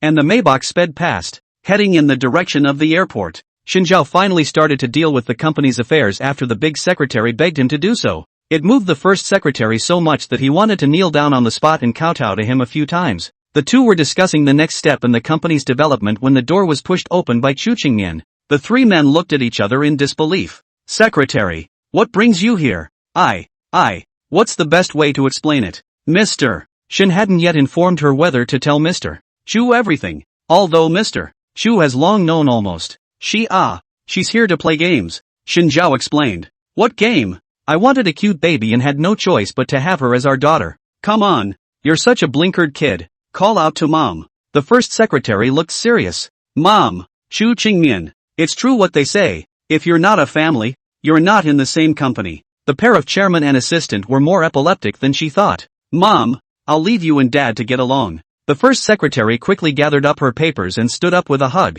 bidding them farewell. Wait, did you drive here? Chu Qingmian didn't see her car in the private parking lot. No, I took a taxi to come, because I previously stayed with General Shun and Dad in the country of Rice. Our driver's licenses are all from the country of Rice, and cannot be used in the country of China. She's also been busy retaking her driver's license lately. Alright, Xiao Habai, go drop her off. It's not easy to get a cab around here. Good. A clear, low mellow voice rang out, and the big secretary raised her head in a daze to see Xiao Habai standing in the doorway. He was slender and wore a specially tailored gray suit with a treasured blue tie, without a single crease, making him look calm and collected. His features were not densely handsome, but a peculiarly cool type of handsomeness, with a faint expression that carried the arrogance and coolness characteristic of the business elite. The arrogance and coolness doesn't grate, but rather, like a handful of mineral water fresh from a Norwegian mountain range, it's just the right amount of cold without freezing. Norway is her favorite. The first secretary suddenly felt his heart clutched hard.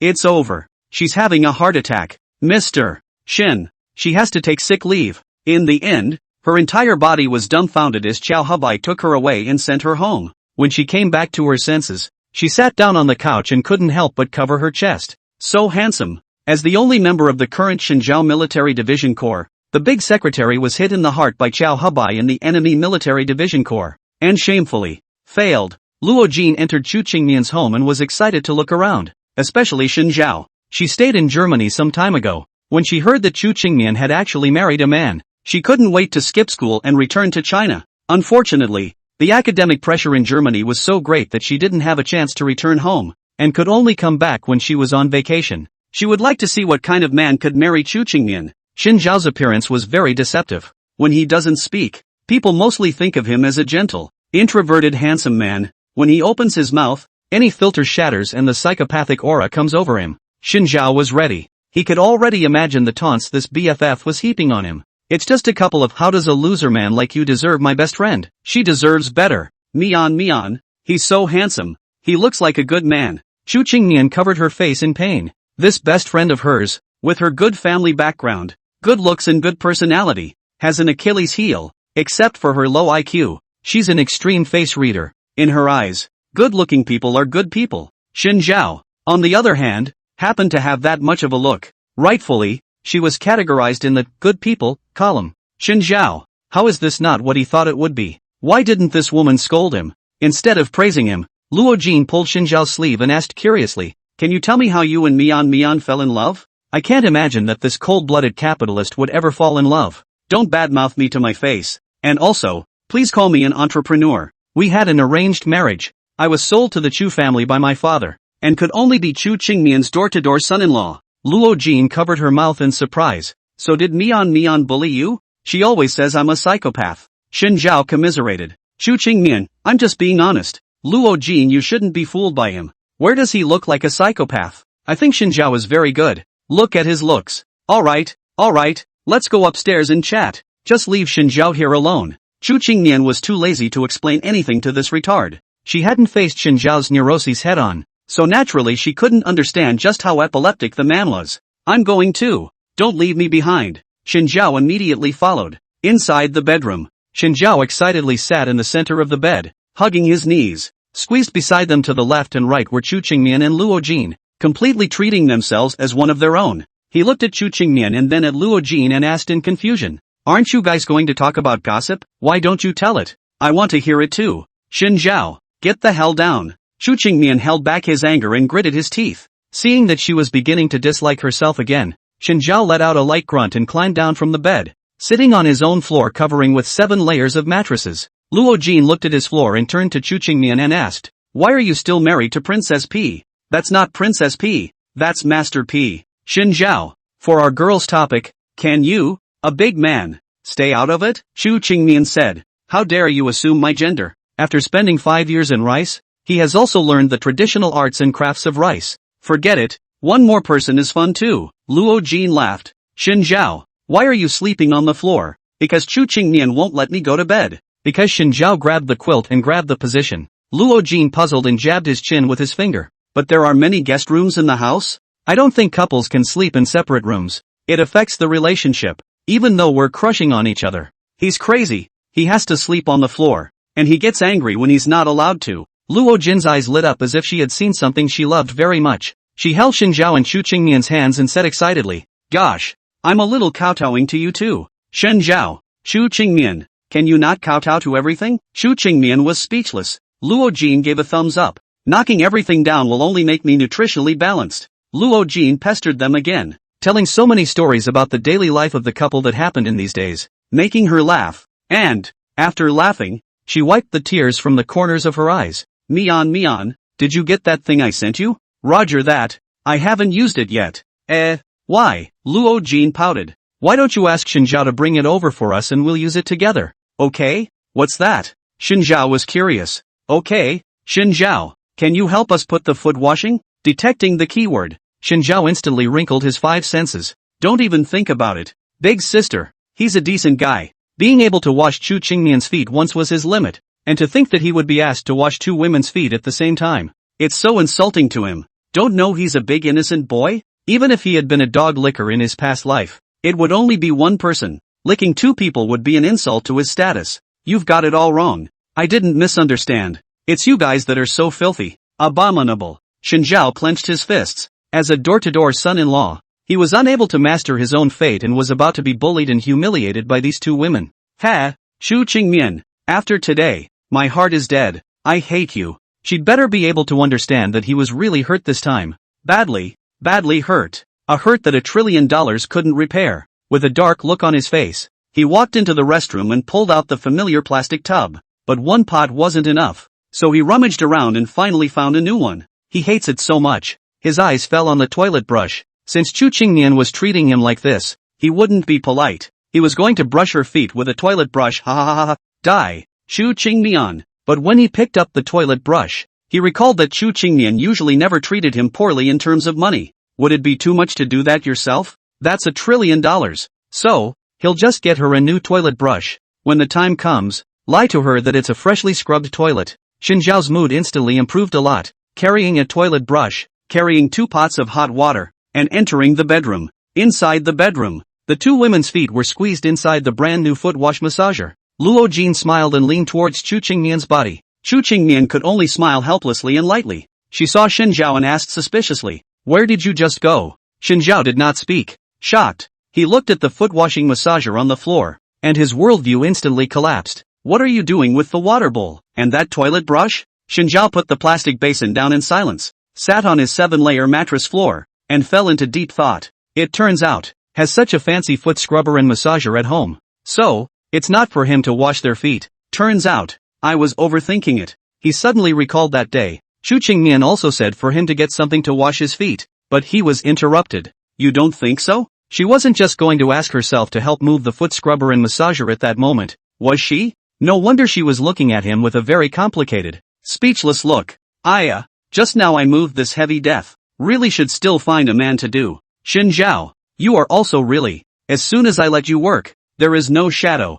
Luo Jin complained. Mian's body is weak. She can't even move this by herself. Xin Zhao, with an expression of despair. You still haven't answered why you're carrying 2 tubs of hot water and a toilet brush? I'll wash my own feet, can't I? In order not to reveal that he had misunderstood Chu Qingmian's mind, he decided to break the pot. Both feet were stepped into 2 plastic basins, and with a toilet brush in his hand, he kept scrubbing and scrubbing. Mouth reads, isn't it just a massager? Really advanced. Unlike me, so simple. Wash feet only use plastic basin. Toilet brush feet especially comfortable. Then massage instrument 10,000 times better. I'll just brush it off. Fuck it. Rich people can't afford it? You really know how to enjoy life. Using such a high-class massager. Luo Jin had a complicated face and quietly asked Chu Qingmian, does he have any physical disease in his brain? Persistent tics. Intermittent nerves. Just get used to it. Luo Jin looked at his feet soaking in the steaming hot water and asked worriedly,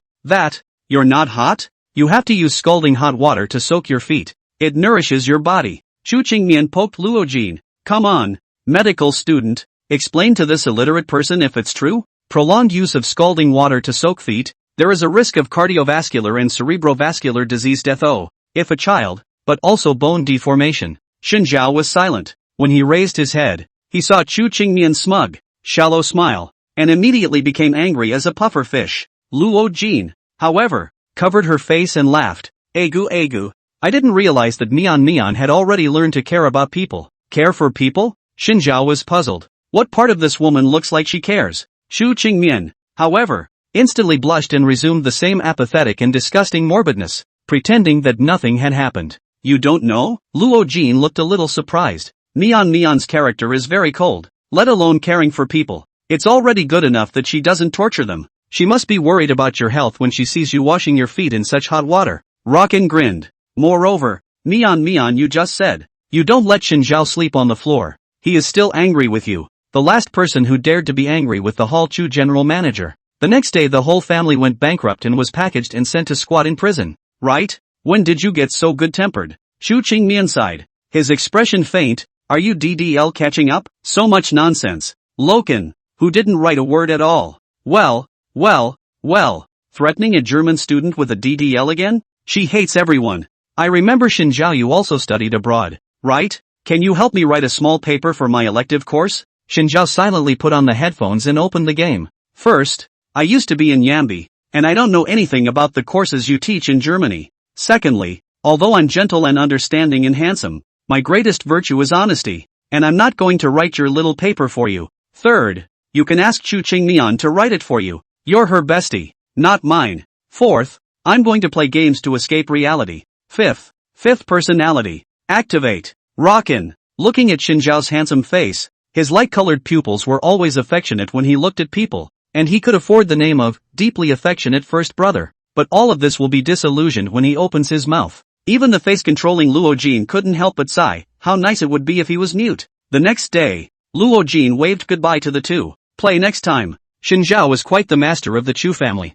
Yeah, bye. Watching her car, gradually moving away until it was out of sight, Chu Qingmian turned his head and instructed Xin Zhao. I have to go back to the old mansion in the next 2 days. You have any difficulties, directly find the housekeeper and Xiao Habai. Lack of money, directly swipe the black card. Report the check can be. What are you doing at the old mansion? Grandfather wants me. Xin Zhao recalled. The Chu family's apparent power holder was Chu Qingmian, who was also the heir that the Chu family's grandfather had trained. 60 years ago, the grandfather of the Chu family established the foundation of the Chu family and gained a firm foothold in the capital. The Chu family at that time was nowhere near as large as it is now, but over the course of more than 60 years of struggle, the Chu family gradually became the top family in the capital. Grandfather's age started to prepare for decentralization. When Chu Qingmian was 16 years old, he handed over the company's matters to her. Within the next few years, Chu Qingmian inherited his grandfather's ruthless and crazy tactics, and the Chu family continued to expand, completely standing at the peak of the capital.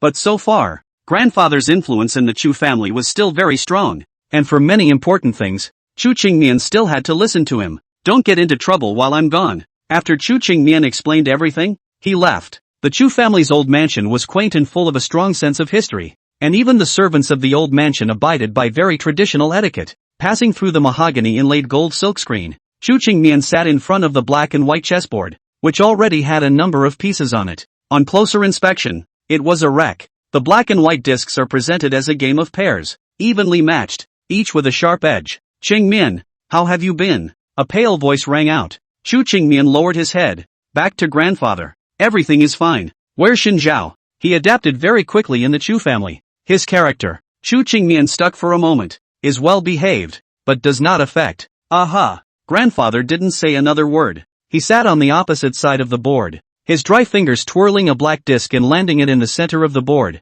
presenting a situation of controlling the whole game. Chu Qingmian watched quietly without speaking. Grandfather was a man of refined tastes and loved to drink tea and play chess on weekdays. After retiring, he completely showed his chess-loving character. Each piece in his hand is made using ancient methods, selecting more than 20 kinds of precious minerals such as southern red agate, jadeite and amber as raw materials. As for the chessboard, it is the use of mahogany inlaid with silver wire. The intersecting lines on the chessboard, all are craftsman little by little with a carving knife carved out, and then inlaid with silver wire. The middle has to be a million times more meticulous and absolutely nothing can go wrong. Once you carve it crooked, the board will be ruined. Qingmian, it's your turn to get off. Chu Qingmian nodded and picked up the white pieces, seemingly at random, and placed them on the edge of the board. Obviously it is only a single move, but it completely unites the game, vaguely presenting an encircling situation, and pressuring the black discs into a weak position. Grandfather looked at the game of chess and a hint of satisfaction flashed in his eyes. Xinjiao and Lu ran those broken things. By some people rumors of the wind and fire is really in the way of the face of the Chu family now. He sighed. Back to grandfather. I took care of it long ago. Those people can't open their mouths anymore. Well done, Qingmian. Worthy of being my heir. Grandfather, the Qin family sighed. You and that kid from the Qin family. Ha, just don't make too much noise. Grandfather took a sip of his tea. If he doesn't give face to the Chu family, there's no need for us to give face to his Qin family either. Yes, right, Qingmian. Bring Xinjiao over next week, so that everyone else can meet him. This, Chu Qingmian hesitated. Grandfather, Xinjiao's character is 100,000 miles different from the information. I'm afraid he'll offend you. Offense? Ha ha ha ha ha. Grandfather laughed. If you say so, then I must see it. Chu Qingmian had no choice but to agree. After the two had played a game of chess, she stood up and bowed out, only to be called back by her grandfather. Qingmian, don't forget what I've been teaching you.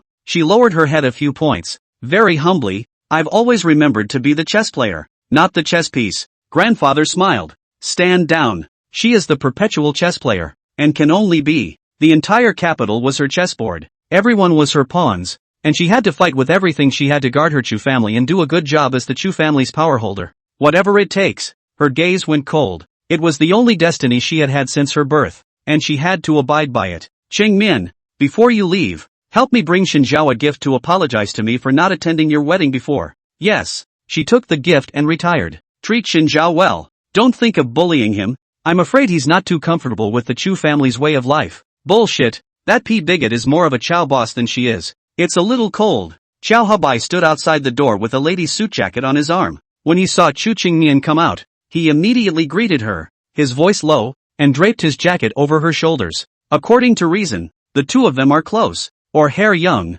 but there is no need to be so respectful. But this was in the old Chu family house with its strict rules. Anymore, Chow Habai is the son of the housekeeper, the second-hand assistant of the Chu family company. He must follow the rules. The servants coming and going in the old mansion are all silent with their heads bowed, just like a painted landscape. Chu Qingmian looked at them with a flash of nostalgia in his gaze. She used to live here for 16 whole years. Let's go. Prepare for the banquet. I want all the families in the capital to be there, including the Qin family. You go and make the arrangements. Yes. Xiao Habai owed a slight bow. The two sat in the car until the vehicle drove into the downtown area of the capital city, and Chu Qingmian let out a sigh of relief and frowned bitterly. It's over. Grandfather has to see Xinjiao. That's quite good. Grandfather's attitude towards Xinjiao has always been good. I'm afraid that after he meets Shen Zhao, his attitude will be bad. Is Shen Zhao's personality really that exaggerated? Xiao Habai hadn't formally met with Shen Zhao until now, and could only obtain some information about him from Chu Qingmian's and Luo Jin's mouths.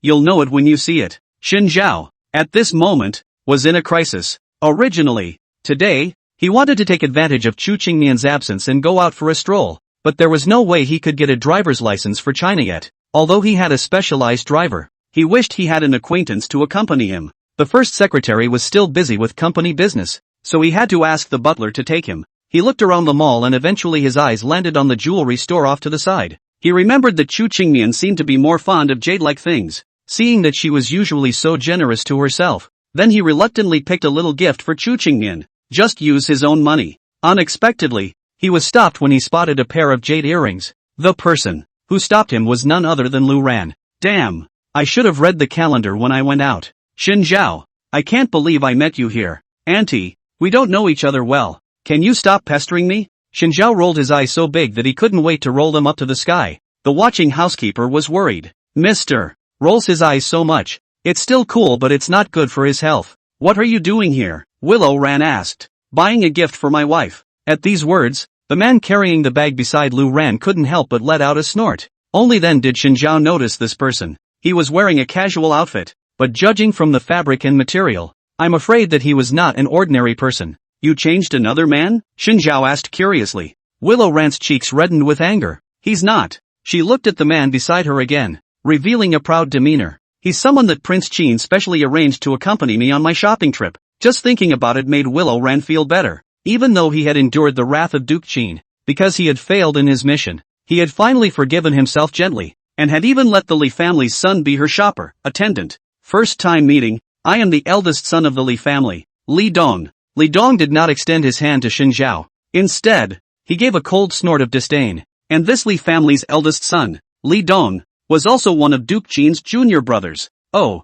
Shen Zhao ignored them and turned his head to let the clerk wrap up the earrings. Wait, I'm getting this too. Willow Ran voiced. The clerk stopped the action. Face difficult. Low voice persuasion. This lady, this earrings is Mr. Shen first see. I give you recommend this side this. Who are you? A salesman? To talk to me like that? I said I'd buy it, so I should be allowed to buy it first. The clerk froze and continued to persuade her. Mr. Shen he. There was a crisp snap and the clerk's head tilted the other way. She froze and turned her head, her eyes suddenly reddening as she looked at Willow Ran's overbearing stance. But still, he braced himself for a perfect work ethic and flashed a smile. Mr. Shen, that's ridiculous. He's just a flunky. What right does he have to buy here? Shen Zhao grimaced, pulled a tissue from his pocket, and handed it to the clerk. The clerk looked at the tissue he handed over, and tears fell in a moment of aggravation. Shen Zhao patted her shoulder in silent comfort. She's just a battering ram. Why are you giving her a hard time? He hates it when people bully a laborer who has done something wrong. Bully? You might as well whip me. Let's compete to see who can whip the most, and I promise not to whip you to death. Lu Ran pointed at him, furious. You, what qualifications do you, a Chu family flunky, have to speak to her like that? She is the future wife of the Qin family. What kind of attitude did Shen Zhao, a flunky who was sold to the Chu family, have towards her? That's what he's qualified for. So what's your beef? It was Chu Qingmian's voice. Shen Zhao turned around violently, and saw her standing with Xiao Habai, the two of them looking with the arrogant air unique to the Chu family. It's amazing, equally arrogant, and the aura on both of them is so much more comforting than Willow Ran. The rich family heritage, and the almost strict tutelage, as far as possible, cultivated Chu Qingmian into an absolute powerhouse standing in the capital. The kind of oiliness that only a true gentry can cultivate. Even if her body was as soft as it was, the hint of pride and temperament revealed in her gaze would not make it easy for anyone to ignore her. Chu Qingmian, Lu Ran gritted her teeth. Chu Qingmian ignored her and instead walked to Shen Zhao's side and asked, "What are you doing here?" Shen Zhao had to answer honestly, "Buy you a gift. Look at this earring. Is it especially beautiful?" Obviously I saw it first, but Lu Ran tried to steal it from me. $1 trillion?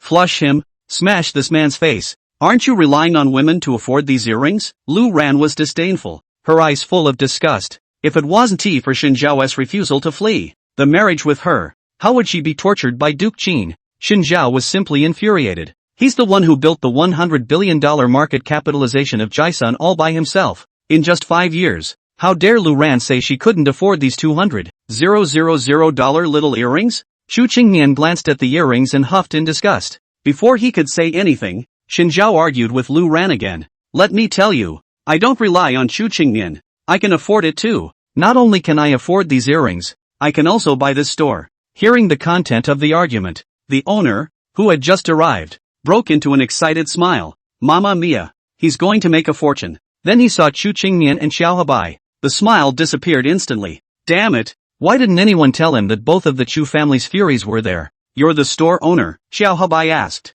I'm a passerby coming to see what's going on, boss. The clerk, who had just been jerked to tears by Lu Ran, huffed and cried in aggravation. I told you I'm a passerby. Then buy it, I'll see how much money you have. You're just a worthless man with no money. No one and no use. Okay, I'll buy it now. Xu Qingmian, watch this, you can wear all the jewelry here as you please. Boss, tell this punk how much all your jewelry costs in this store. That, and I'd like 15 million. If that's okay. A lion's share? Xiao Habai asked rhetorically. The owner was immediately silenced. Xu Qingnian's head was big. She sighed and tugged on Xin Zhao's ear, saying helplessly, are you really sick in the head? Xin Zhao blinked. Even you are not on my side? You're the one who's stupid. Why would you spend over $10 million on a bunch of crap? Xu Qingnian was truly confused. That's not the way to spend money, and there's nowhere to put trash in the house. Lu Ran glanced at the jade earrings in the clerk's hands. The gesture was rounded, emitting a faint light-colored halo,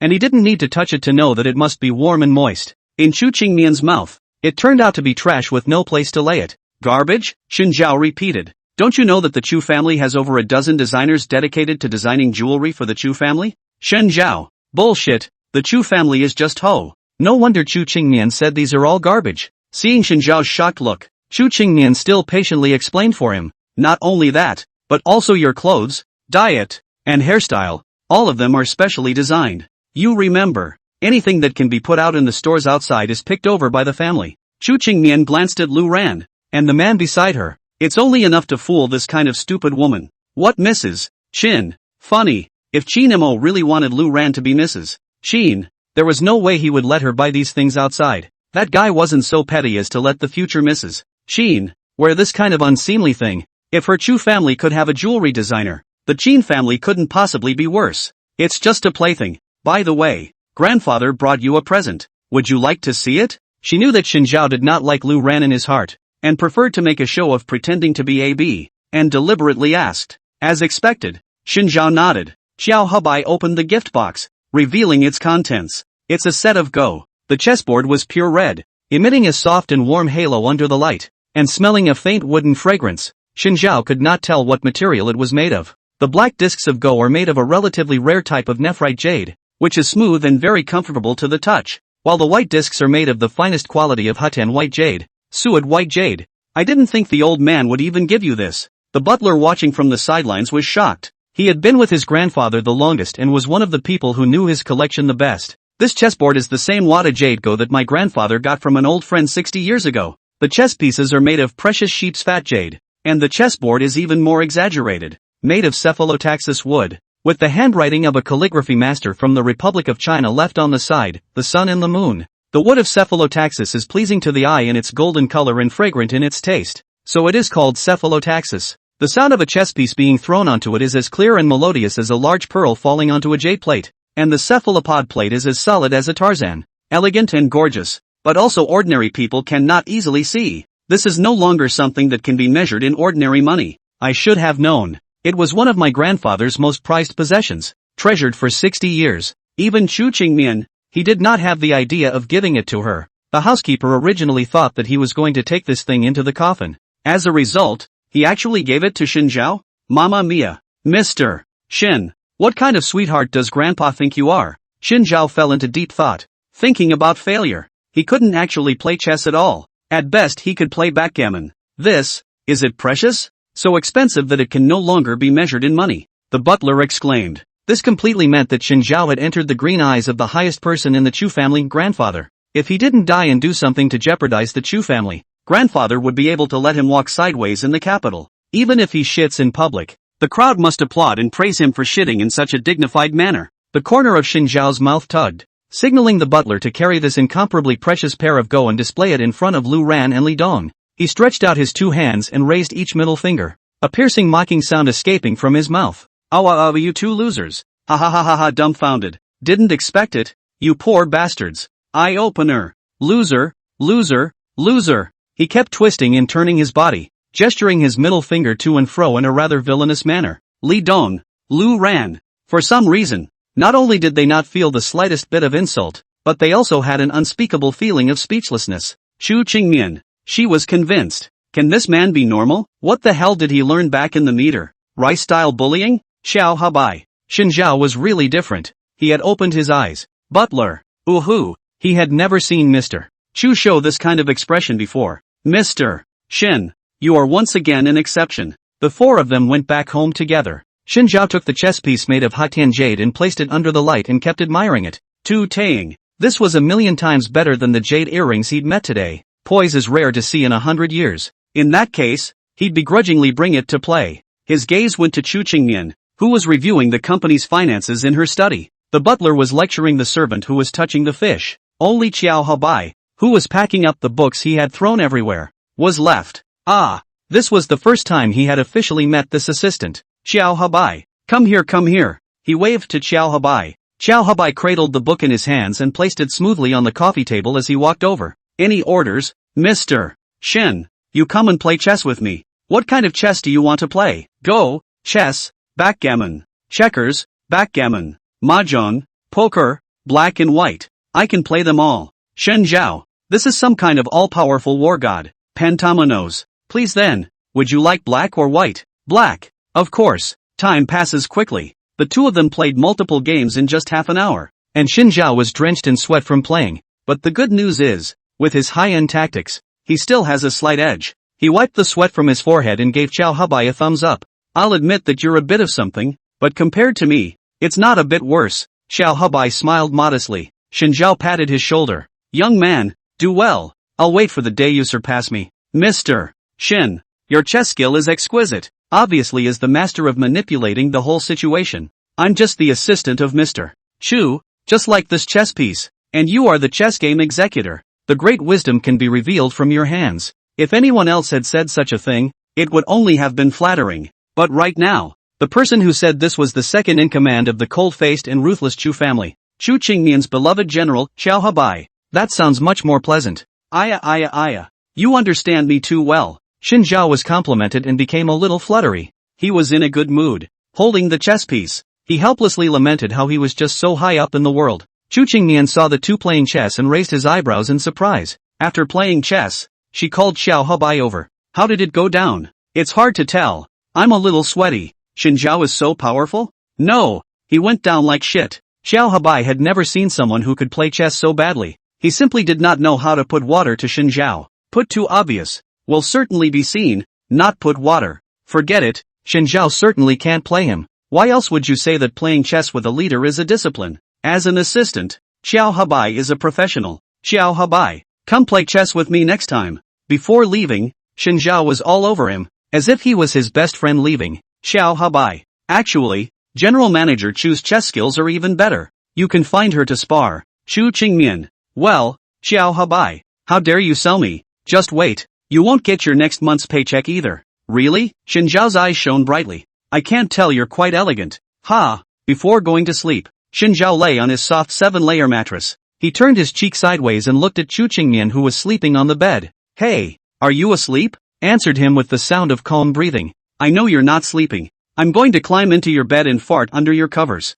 Chu Qingmian immediately rolled over and got up, her cheeks still carrying the blush from the quilt. It was a pity that in the darkness, Xin Zhao couldn't see it at all. What the hell, are you going crazy for staying up most of the night? I'd like to cut a deal with you late at night. I want to cut you up with a kitchen knife. Finally admit it? I'm the kind of handsome guy that's right up your alley. I'm only going to play one game of chess with you, and then I'm going to bed. Xin Zhao shook his head. Let's play something exciting. If I win, you will unconditionally agree to one of my requests, and vice versa. You're going to lose. It doesn't take half an hour. It doesn't take 10 minutes. It only took 3 minutes for Chu Qingmian, who had been playing chess for more than 10 years, to easily beat Xin Zhou's chess skills, which he had sucked to the extreme. Into the shit. How did I lose? Xin Zhao couldn't believe that he had lost to Chu Qingmian in his best skill. Backgammon. My condition is that I have to sleep and you have to be quiet. Chu Qingmian stood up and was going back to bed. Xin Zhao immediately pounced up and hugged her calf. refusing to let her leave. 2 out of 3, 2 out of 3. 5 minutes later, he lost again. The same old trick. 3 out of 5, 3 out of 5. 5 minutes later, he lost again. 5 out of 7, 5 out of 7, 7 out of 9, 8 out of 10, 10 out of 12, 12 out of 14. Last game, 81 games and 79 wins. Chu Qingnian was about to collapse. Big brother, I beg you. I really don't want to get off. I want to sleep. It's almost 1 o'clock in the middle of the night. Shinzhao bit his fingers and thought hard. Don't interrupt my thoughts. I think I can win this round. You're just a stinky chess player, and you're addicted to playing. It's true that you're good at chess, but I don't believe I've won a single game out of 81. She began to lament that if she had known this, she would have followed Xiao Hubai's example and intentionally let Shinzhao off the hook. Next inning, Shinzhao won. It is the water that Chu Qingnian released, not the sea. Great, I finally won. He jumped up happily and gave himself a big compliment. Alright, willing to gamble. Chu Qingnian, you have to unconditionally agree to one of my requests. Can you have some face? I'm shameless. What's wrong? Does it mean that Mr. Chu is so petty? Chu Qingmian snorted coldly. Alright, how much do you want? Do you think I'm such a vulgar person? Shinzhao was dissatisfied. So what do you want? I want you to put your right foot on your left armpit. Question mark. This guy is nuts. General Manager Chu can't do it? Shinzhao revealed an expression of dawning realization. I get it. You just can't do it. After all, General Manager Chu only sits in the office every day and approves documents. In fact, he's a waste with zero physical strength. Chu Qingnian gritted his teeth and squeezed out a few words from between his teeth. You can watch it. She sat on the yoga mat and fought to break her right foot toward her left armpit, her entire body twisting, and Shinzhao pinched a sweat as she watched. If we can't, let's get another one, Shinzhao advised. What the hell are you talking about? I, Chu Qingmian, have never conceded defeat. Click. There was a crisp thud from her loins. My back. Flashed. Shinzhao. This person is also too wasted. He just casually said that he didn't expect Chu Qingmian to really be a waste with zero physical strength, and that this flexibility wouldn't hold up. There are two pieces of news, one good and one bad. The good news was that Chu Qingmian didn't have to worry about staying up late at night and having no energy for work the next day. Bad news. She's in the hospital again. I've been married for a few days, and I've been in the hospital quite a bit, all for different reasons. The worst news is that Shinzhao feels that she flashed her back away from her reason, so he volunteers to be her chaperone. Chu Qingmian, that's a big no-no, isn't it? Inside the private ward, Shinzhao sat on the sofa with his legs crossed, reading a book while eating Chu Qingmian's comfort food. Next time don't ask the butler to deliver oranges. I don't like them. It's nice to have something to eat, picking and choosing. In his last life, Shinzhao had stayed in a small family at the end of the stream, and he could only slightly hear about such top families as the Chu family, and most of the time he could only rely on his imagination.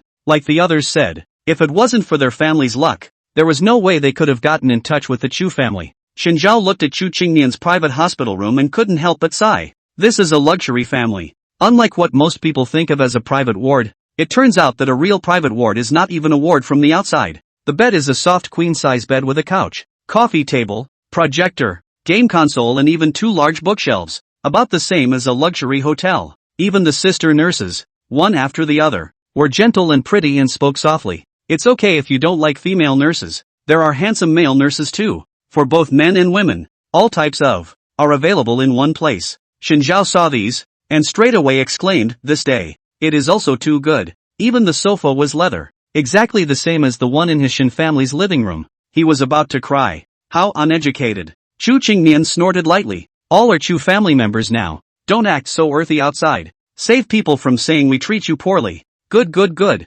Shinzhao perfunctorily said, continuing to lower his head and flip through the book. Would you like to hear me read you a story? Don't want to. Once upon a time, there was a gentle and kind male college student named Shin. Can you change the name of the main character? It's too out of character. Once upon a time, there was a cold and venomous businesswoman, Xiao Chu, who fell in love at first sight with a gentle and kind male college student, Xiao Shun, and tricked her. Starting to masturbate again brother / Next time let Xiao Chu bring billiards out to beat Xiao Shun / Are you going to listen to me tell you a story or not? Not listening. The housekeeper, who had watched the whole thing, couldn't help wiping away tears. The president, she hasn't been this spiteful in 20 whole years. You get out of here too. By your ladyship's order, I retire, and this retirement is for life. Have you been infected by Shinzhao? Chu Qingmian collapsed. This person, Shinzhao, was like a malignant virus, infecting everyone around her with something less than normal. What's with the two of them? They're all psychopaths. Xinjiao, ihia. The clock ticked on, as noisy as someone's mouth that couldn't stop talking. Someone turned on a projector and played the latest workout video and worked out along with it. Ha! A psychopath who sleeps until 12 noon every day, gets up and washes up, and whose daily routine consists of gobbling up food, wandering around, and buying everywhere with her card. I can't believe I've started working out. A salted fish is still a salted fish. This is the funniest joke of the year. Big sister, who are you looking down on? Xinjiao finished the last movement and wiped the sweat on his forehead with a towel. I live more regularly every day than you can imagine. Regularly get up at 12 o'clock noon every day? Be a decadent salted fish? Every night, you would fall asleep at exactly 11 o'clock. And after you fell asleep, I would go to the gym on the negative floor and work out, which lasted until I went to bed at 3 o'clock in the middle of the night. Wake up at 12 o'clock at noon and make sure you get 9 hours of sleep a day. After breakfast, go to the garden and play with your gardener's aunt arranging flowers. Or discuss literature with the housekeeper, practice calligraphy, and have a cup of tea. On weekends I would go out and wander around, skulking around, observing the lives of the general public and investigating the market in the process. Have lunch at noon and start working. I'll read a couple of books and write some afterthoughts before you come home from work. When you come back, I'll play with you and relieve your stress. Who's a psycho working out at 3 o'clock in the middle of the night? I'm jet lagged. I just got back from Rice last week. I'm going to slowly adjust to a Chinese routine during this time. Chu Qingmian didn't expect that this guy's life was quite rich and healthy. Wait a minute. What do you mean play with her to relieve stress? Clearly someone was her source of stress. What do you mean by that look? Seeing the skeptical expression on Chu Qingmian's face, Xinjiao threw the towel aside and said seriously, "Let's show you how strong I am." He sat on his yoga mat and easily placed his right foot on his left armpit. Not only that, he also gave Chu Qingmian a performance of one-armed Russian jerks plus push-ups, Russian jerks, inverted lifts, and even the splits. Whether it's regular fitness, or yoga, or even Brazilian jiu-jitsu, Japanese judo, Chinese tai chi, or rice-style boxing, he knows a little bit of everything. I'm a good shot too. You know, free and equal United States of America. Happy gunfighting every day. Chu Qingmian, what the hell did this guy go through in Rice? How's that for being blown away by your brother? You weakling. Hearing that word she hated the most, Chu Qingmian subconsciously pinched the quilt tightly, her eyes darkening. But she quickly calmed down her emotions and became the usual indifferent and disgusted general manager Chu again, directly ignoring Xinjiao, treating him as heir. Hey, why are you ignoring me all of a sudden? Puzzled, Xinjiao came over to her hospital bed, revealing his brown eyes and staring unblinkingly at her face as she pretended to be asleep. Chu Qingmian is very good looking. It was the first time he'd realized that. Probably because it was the first time he'd been able to stick this close and observe her. Or maybe it's two people who have been together for a while and are getting acquainted. Xinjiao, who was face blind, was finally able to recognize her looks with complete clarity. Her skin was so pale, especially without makeup, that it was on the verge of becoming transparent. Makes you wonder if she's made of some kind of glass. It's no wonder that every morning, she wakes up half an hour earlier, specializing in makeup, blush and lipstick, just so I can look less sickly. But if it's made of glass, it must be fragile, right? Diametrically opposite to her usual temperament. When she was awake, her expression was always light, with the steadiness and arrogance of a person in charge of the Chu clan that was inadvertently revealed. It's hard to remember that she's actually in particularly poor health. To be honest, Xinjiao had never seen someone with such an irregular routine as her. Every day is nothing but work, not even the most basic rest time. Why does the Chu family have to rely entirely on her? Is everyone else dead? Xinjiao didn't understand, and he hadn't seen the rest of the Chu family. Even that mysterious grandfather was only able to get a little bit of information from other people's mouths. Her mouth wasn't very red. It was a very light pink color, like a cherry blossom nearing the end of its flowering period. Insufficient qi in blood. Xinjiao, who knew a little about Chinese medicine, judged, how about making her something good to eat and feed her? When I was in Rice, if a friend was sick, they would make a bowl of chicken soup to help rejuvenate the patient. That Brit roommate of his, he also taught him how to make chicken soup. Your breathing is too heavy. It's hard to spray on my face. Chu Qingmian didn't even open his eyes and said, "Really?" Xinjiao brought his face closer. Your eyelashes are so long. Did you brush mascara? The long, thick eyelashes, blown by his breath, fluttered slightly, like butterflies with lifted wings, limp and ready to fly. Roll. Good. When Chu Qingmian woke up, Xinjiao did not know where he had run off to again. Still, it's good that he's not there. You can finally get some rest yourself. Clang. There's a big bang in the sky and your big brother shines. Xin Zhao kicked open the door to the hospital room, carrying a thermos bucket of rice, with the usual, sunny, goofy smile on his face. Chu Qingmian suddenly felt his head start to hurt again. I made you chicken soup. She raised her eyebrows in surprise, not realizing that Xin Zhao would still be so thoughtful and had boiled chicken soup for her. Drink up. Or do you want me to feed you?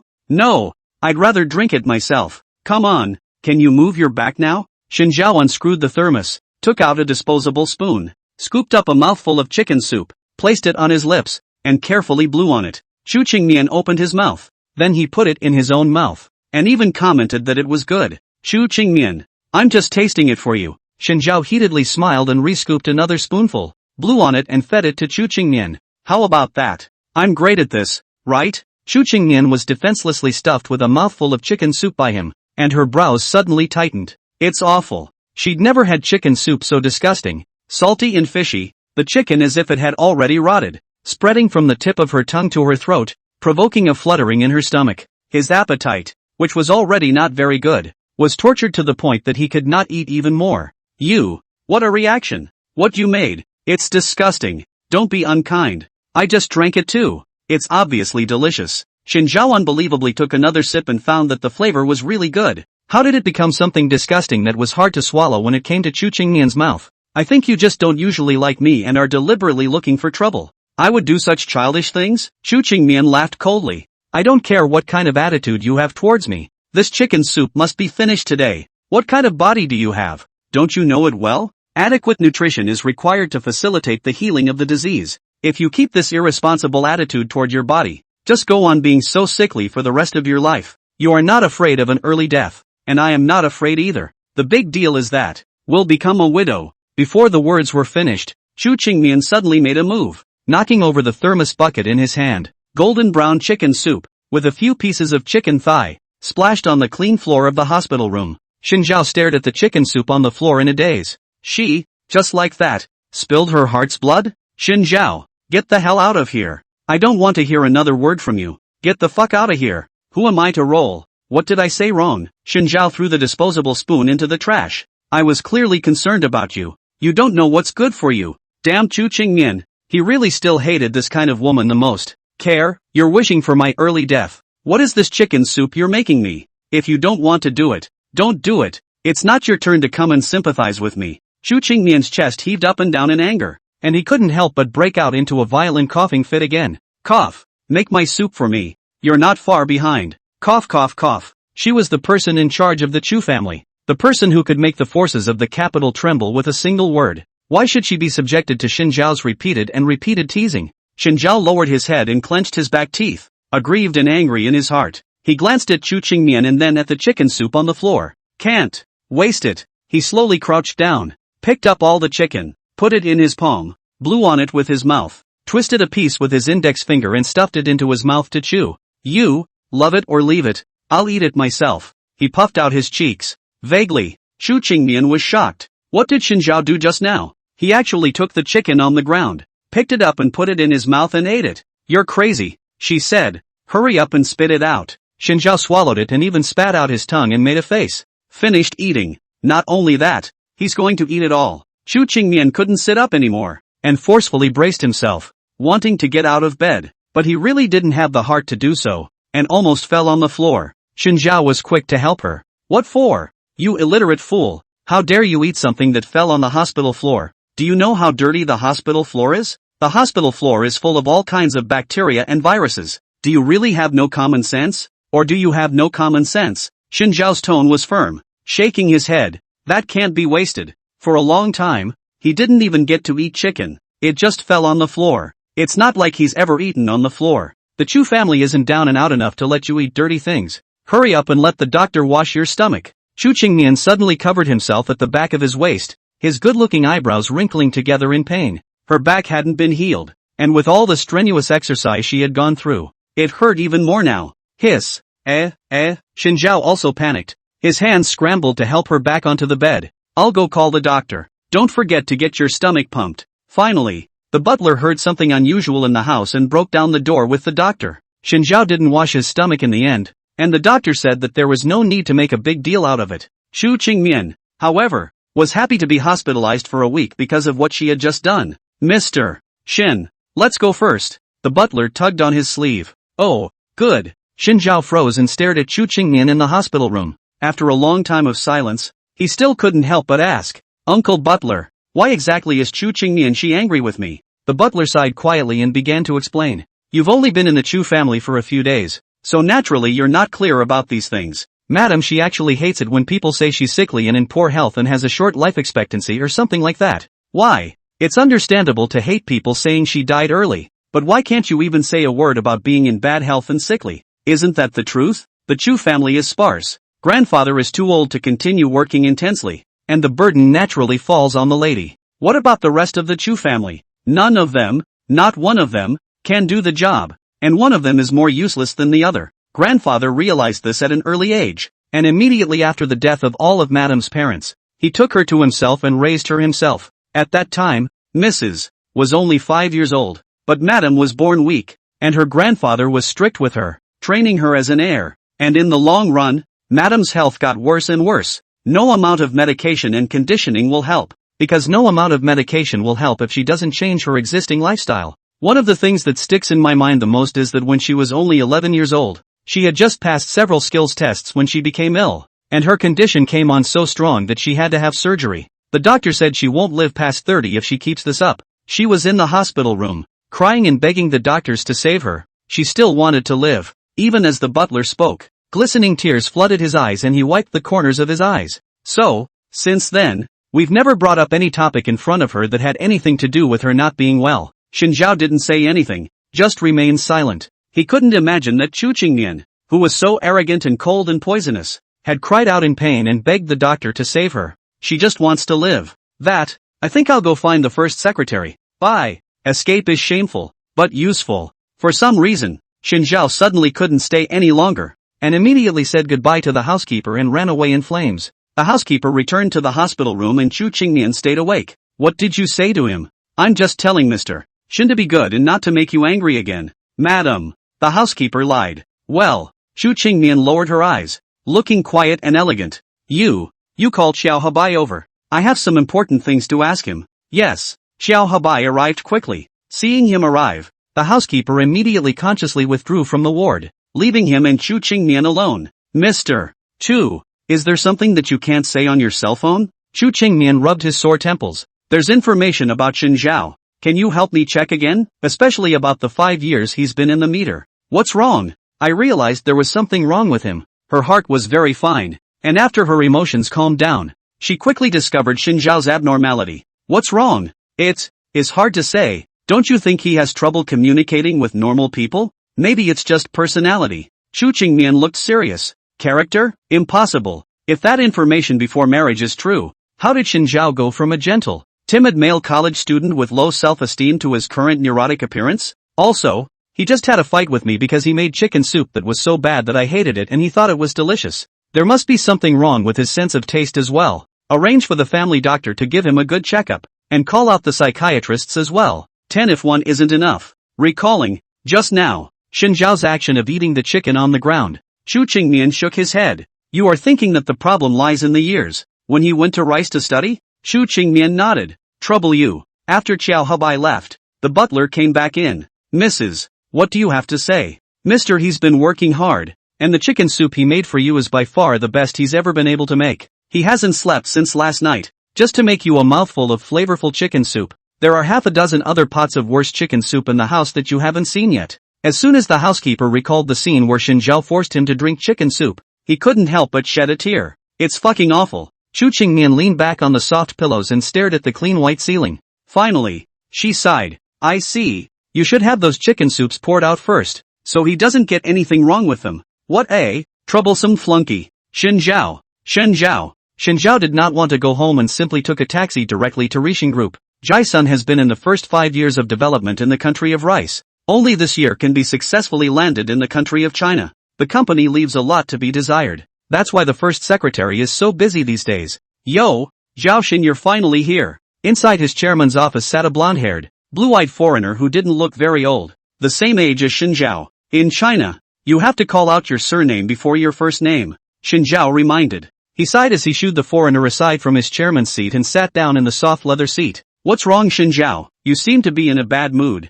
Charlie, I went and tied the knot. Yes, this foreigner is his roommate when he was a student at Harvard? A rich kid from England. Charlie, also one of the major shareholders in his company. Congratulations, and I wish you an expensive baby. That's called having a baby early. Foreigners aren't good at speaking Chinese, especially Charlie, who not only sucks at it, he likes to mess around with idioms. Charlie, it's really not possible for us to communicate in English like before. Okay. Xinjiao told Charlie all about what happened today, hoping that he could give him some advice. Although Charlie was English, his mother was French, and the French know best about love and marriage. I hope he inherited that from his mom. I see. Let me think. Charlie began to think, his azure eyes narrowing. In his brain, a sudden flash of light and a brilliantly good method appeared in his head. I am well versed in the history of China, and I once heard this story that there were two people called Lian Pa and Lin Shangru, and after they quarreled, Lian Pa went to Lin Shangru with a branch on his back and apologized, and the two were able to make up. You're too good at that. Charlie. Chu Qingmian was finally discharged from the hospital, and just before arriving at the gate in front of his house, he saw Xinjiao carrying several wrist-thick wooden rods on his back, kneeling down on one knee and clasping his hands. $1 trillion? Forgive me. He was followed by the family's two gardeners, who were weeping and frantically tugging at his shoulders, urging him to hurry up and get to his feet. Sir, just stand up. No, you guys don't stop me. I know what I'm doing. Xinjiao's face was resolute, simply because he knew that he was a man who dared to act. We mean, if you don't get up and run, the lady will really kill you. Question mark. Chu Qingmian stepped down from the Maybach, the butler following her. What's going on? The two gardeners looked at each other and saw the determination in each other's eyes. Ma'am, sir, he cut down the laurel tree you transplanted from the old mansion this year. Chu Qingmian. God damn it. She's going to kill this son of a bitch. It was a laurel tree given to her by her grandfather. Ahem. Because the gardener keeps the garden in order and I just couldn't find a branch, so I had to carry an axe and chop down a tree. The final outcome was that Xinjiao had spent 9 cows and 2 tigers to take a few pieces of osmanthus wood and carve them into a few delicate and beautiful wood carvings. Chu Qingmian looked at the still exquisite wooden carvings of roosters and mice, and a large portion of the anger in his heart subsided. How about that? I'm good, right? Xinjiao was very confident. Aha. Chu Qingmian agreed. This guy, he does have something. Today, I didn't speak in a good tone. She coughed low and pressed a hand to her lips. What do you want to make up for it? Chu never apologizes, especially to some psycho. So, she's all about straight up money. Any requests? Aha. I want to sleep in your bed tonight. Roll. Ha, big sister. Do you think I have ulterior motives for you? I'm just tired of sleeping on the floor lately. So let's switch. Xinjiao rolled her eyes. I'm a pure-hearted big boy who keeps his body like a jade. Who exactly are you guarding your body for? Chu Qingmian was puzzled. Lu Ran, don't you think about it? Qin. Before she could finish her words, she was interrupted by an agitated Xinjiao. It's not that disgusting woman. Why do you all think I still like her? He was truly speechless. Was his old dog-licking image that deep? Chu Qingmian thought seriously for a moment. Because the only woman who has a relationship with you seems to be her. Could it be that Xinjiao had a new goddess in the meter? It can't be the first secretary. Like I said, I like women who are gentle and kind and nice to me, and who also make me protective. Willow Wren hadn't treated him well at all, and was still one of the culprits in his death. Before going to sleep, he lay on the bed that belonged solely to Chu Qingmian, turned on his side and stared at Chu Qingmian who was lying on the floor. If only, in his last life, he hadn't run away from marriage.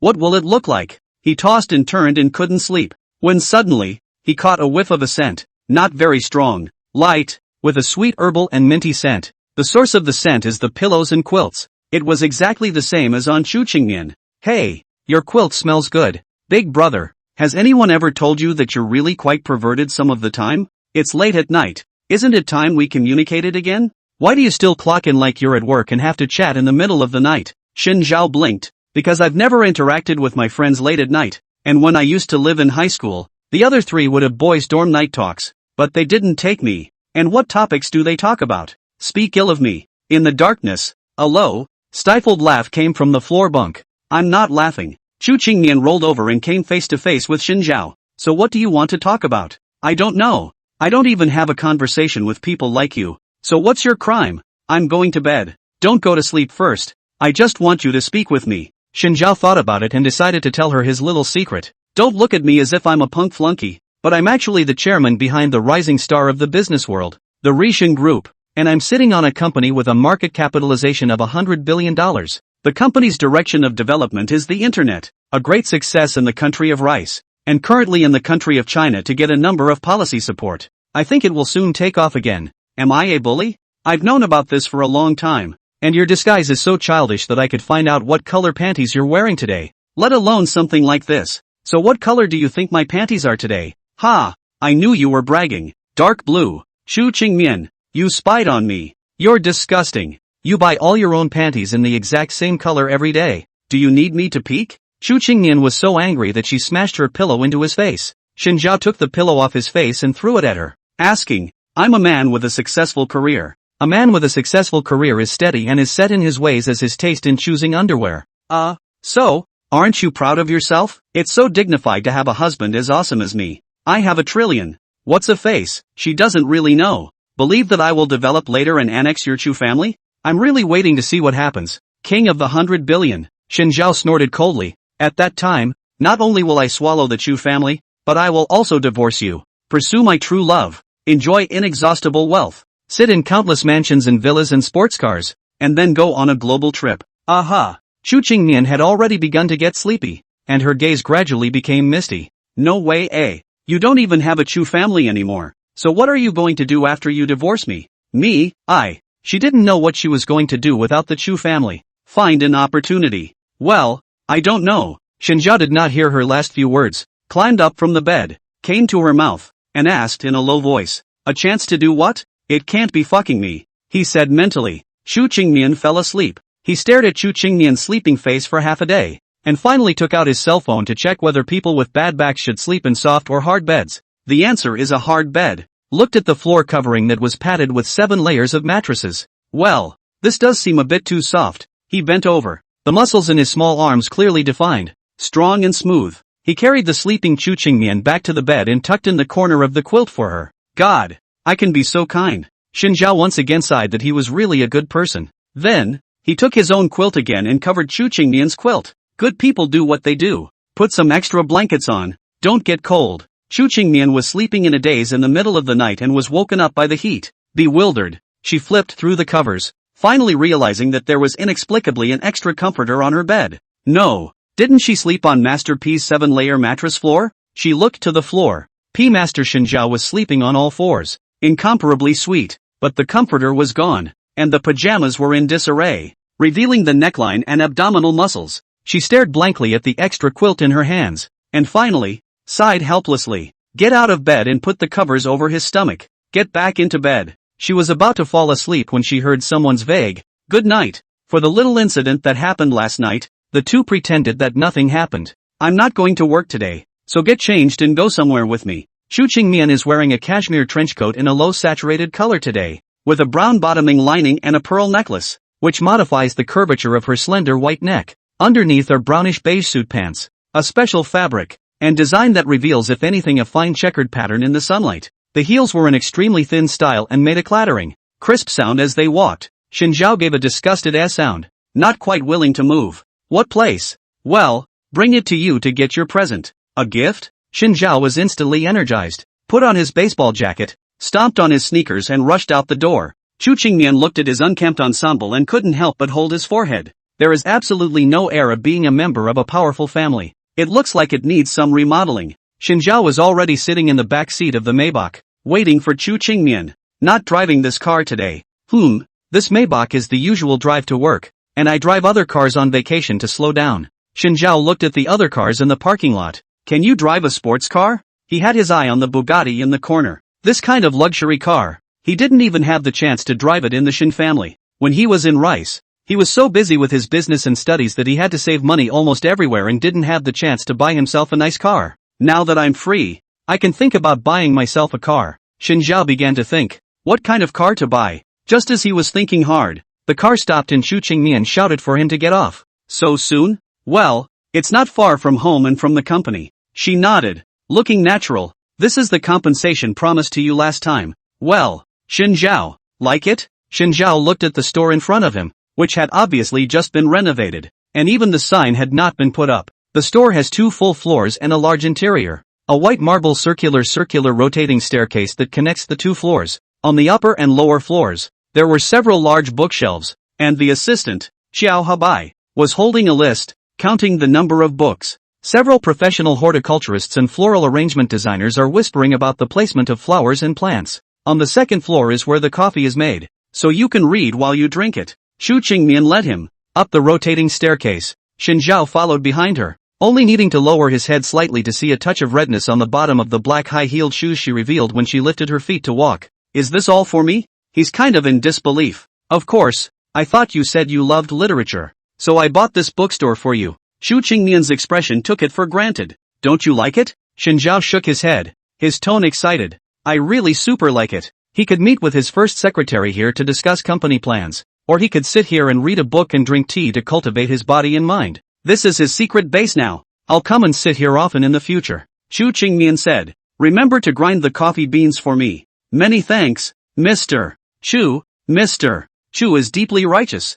Xin Zhao happily pounced on her and hugged her shoulders, getting a surprised and disgusted expression from the other party. Don't stick up all of a sudden. It's too scary. Xu Qingmian ripped him off his body. Who could stand a psychopath suddenly rushing up and hugging them? Xin Zhao pursed her lips and curved the corners of her eyes. Alright, then I'll mercifully forgive you, though he'd long since forgotten which one it was. Mr. Xin, this is the list of books. Please take a look. Xiao Habai handed him the list. Thanks, Great White. Xiao Habai. At the risk of sounding presumptuous, where did you learn that title? Luo Jin. What's wrong? Xin Zhao was puzzled. Did he yell wrong? Could it be that it was Xiao Habai who felt that the two weren't close enough and didn't like him calling out this nickname? Hey, they were already friends who had played chess, but I didn't expect Xiao Habai to still treat him as an outsider. Xiao Habai. He's going to slaughter that retarded woman. The company still has a project that I need to follow up on today. I'll leave first. Mr. Xin. Mr. Chu, you guys have a good rest.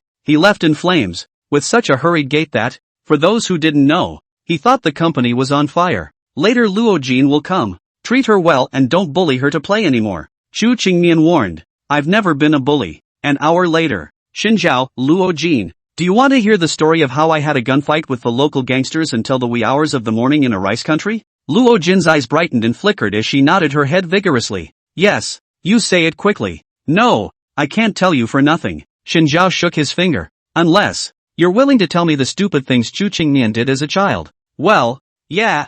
Luo Jin was originally hesitant, but when she saw Xin Zhao's harmless, very serious, handsome looks, instantly faced control mood over reason. Xu Qingmian, who heard the whole thing. Luo Jin. Xin Zhao. Are you two itching? The two changed the subject instantly. By the way, Xin Zhao, have you seen Great White? I want to introduce you guys to each other. You'll love it. Xin Zhao didn't react to what was wrong and replied. I've seen him a long time ago. Luo Jin was puzzled. You've actually seen it? Impossible. It's been staying in my house the whole time. Ha? Xin Zhao asked rhetorically. He usually lives in your house? He remembered that Xiao Habai was the son of the housekeeper's uncle, and 3 generations of their family had been the heart of the Chu family. According to the words of the older generation, this is the 3rd generation of loyal retainers. How come you're living with Rockin? Then where else does it live? It's especially cute when it jumps into my arms and licks me as soon as I get home every day. Xin Zhao? I can't see that Xiao Habai, who is so sensible and reserved on the outside, is so flamboyant in private. It's true that you can't judge a person by their appearance. You can't measure the C, and you can't guess the XP. The first secretary, who had heard their conversation, suddenly had something in the back of her mind that suddenly broke. Her heart ached again. She's going to call in sick and go to the hospital for another EKG. What else would he do but lick you? Well, laying on his back in my arms and pampering himself, making cute cooing noises, rubbing his nose against me and licking my face with his tongue, rubbing it all over his mouth. But he's very clean, and he takes a bath and brushes his teeth every day. What person doesn't brush their teeth and shower every day? The two people were completely out of a channel, and Xu Qingmian could barely listen to them. Rockin, he misunderstood you. Luo Jin looked up. What did he misunderstand? He thought the Great White you were talking about was Joe Hobbs, not that Samoyed you have at home. Xin Zhao was instantly relieved. Really scared him to death. He thought that Xiao Habai was playing so flowery in private that it was simply a mess. So it turns out that the Great White that Luo Jin was talking about was a dog. Luo Jin's 5 senses wrinkled up, revealing a revolting expression. How could it be Xiao Habai? I feel horrible when I think of that sexually cold face of his revealing any other expression. Xin Zhao understood why just now when Xiao Habai heard him shouting the name, Dabai, he had an unhappy expression on his face. Emotion and dog are one name. The first secretary in the eavesdropping was equally relieved. Suddenly my heart feels much more comfortable and it looks like I won't have to go to the hospital for an EKG. It's Wednesday. Because Chu Qingmian had flashed his back last week, the two were forced to postpone their plans to visit their grandfather at the old mansion for a week. But this Saturday, they were compelled to make a trip to the old mansion. It is imperative that. Chu Qingmian looked at Xin Zhao, who was standing in the washroom with messy hair and wrinkled pajamas, scratching his butt while brushing his teeth, and an air of a loser came over him. She covered her head in pain. This haunted look must never be seen by grandfather. The rules of the old house were strict, with particular attention paid to etiquette. Xin Zhao's appearance of not knowing the rules was still tolerated in her place. But if you go to your grandfather's place, you're bound to get kicked out of the old house with a pot. Sister, what are you looking at? Haven't you seen a handsome man? Chu Qingmian. Otherwise, it's better to let grandfather kick this guy out of the Chu family. Her heart was tired beyond belief, but she inquired, do you have time today? No date, I have something. Who would want to date a salty fish like you who's unkempt and reeks of rotting stench? I'm trying to get you to go and learn what mansion etiquette means. Manners? Xin Zhao spat out the foam in his mouth and scratched his ass again. I think I'm quite polite. Big sister. First, no scratching my ass in front of me. And second, no calling me nicknames like Big Sister, Big Mom, and a trillion. Okay, but I really have something today. I have to go to work. Work? Geez, is this salted fish finally willing to move? The first secretary must be on the verge of tears. After all, I'm also the chairman of Risen. Xin Zhao sighed, wiped his mouth clean with a towel, and when he passed by Chu Qingmian, he even patted her shoulder in a serious tone. Way to go, Mr. Chu. Xin Zhao put on his shoes, pushed open the door, and lifted his feet. Why can't he walk? He turned back and realized that it was Chu Qingmian who had tugged on him. Brother, whose chairman wears pajamas to work? Ah, Lu, I forgot to change my clothes. Inside the Rishin group, the conference room was already sparsely populated with 3 or 4 people. All of them are Xin Zhao's inner circle. Separately, the 4 are Charlie, his rich British roommate, Hamid, the a-hole programmer from India, Shirley Yang, the finance director, and the first secretary. Each of the 4 had their own personalities, and even though they were about to have a meeting, they still had a laid-back demeanor. Charlie was discussing with Hamid whether they should have afternoon tea together in the afternoon. And he realized that China was really a land of tea, and he loved it. Yang surely admired her new manicure, fiddling around with it, afraid that others wouldn't see the diamonds on it. The first secretary was the only one diligently organizing materials and preparing to record the details of the meeting. Xin Zhao sat on the main seat,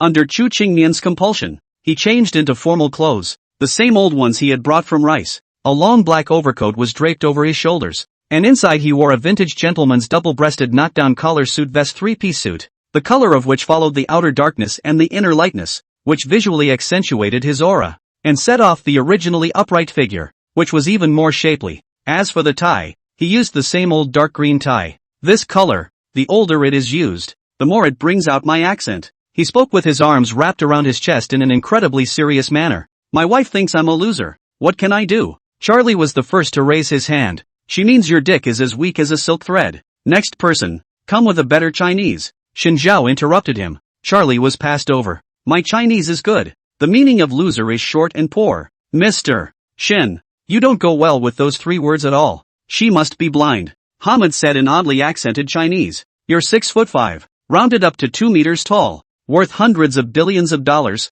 and the unconditional support of the 5 of us, as well as the uncountable number of sunny, handsome-looking women, men, transsexuals, armed helicopters, Walmart convenience bags who fell in love with you at first sight and then at second sight and then at third sight and then at third sight and then at third sight and then at first sight and then at third sight. Xin Zhao nodded his head slightly, considered to have recognized this statement. Your Chinese is too strong. Charlie, you learn from him, how neutral you speak. But my parents told me that talking with my eyes open would turn me into hemorrhoid Superman and grow hemorrhoids in the shape of roses. Then your parents are pretty romantic, true to form. Even hemorrhoids are shaped like roses, a combination of French and English. I do think that it must be because you're usually too lazy. Mr. Xin, no woman likes a lazy man. Yang Shuili yawned and lifted her eyes in a pretentious manner. Mr. Xin should come to work every day. How about you try deliberately pretending not to notice and showing off your new manicure again? Xin Zhao threatened. Be careful, I'll pull them all out for you with pliers. Yang Shirley immediately shut her mouth. But she also said that I was particularly sloppy and completely lacked the proper etiquette for a member of a powerful family.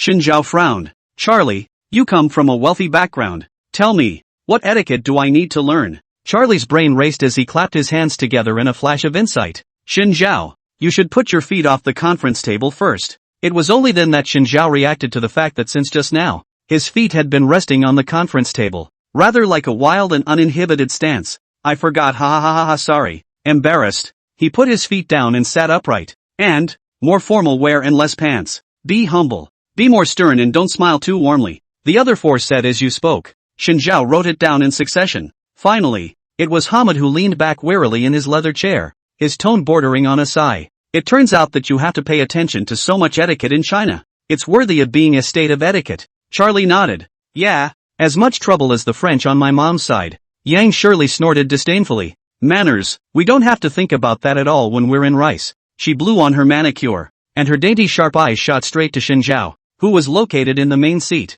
What do you say, Mr. Shin? Her eyelashes were not long, but very thick, and her tail lashes rose up to the corners of her eyes, with a light and amorous touch. Xinjiao is spinning a chair for fun. Hearing her remark, it so happened that the chair turned from the back to the front, revealing half a handsome side view to the crowd. A sinister line of light and shadow divided the brow bone to the bridge of the nose. The darkness of the eyes was hidden in the shadows, and the light-colored pupils exuded a deep, unfathomable chill, as if they were made of some inorganic glass material. He hooked his lips and arched his eyebrows. After all, anyone who dares to say I don't know how to be polite would have been shot in the head long ago, isn't it? His tone of voice still carries the usual endings. Chu Qingmian often said that this is not good for him. Talking in a drawn-out manner looks silly, but only those who have really understood him know that he speaks in a dragging tone, just to give those who will die a little more breathing time. After all, he was a very, very kind man. He turned his chair and stood up to face the crowd, his hands propped up on the tabletop,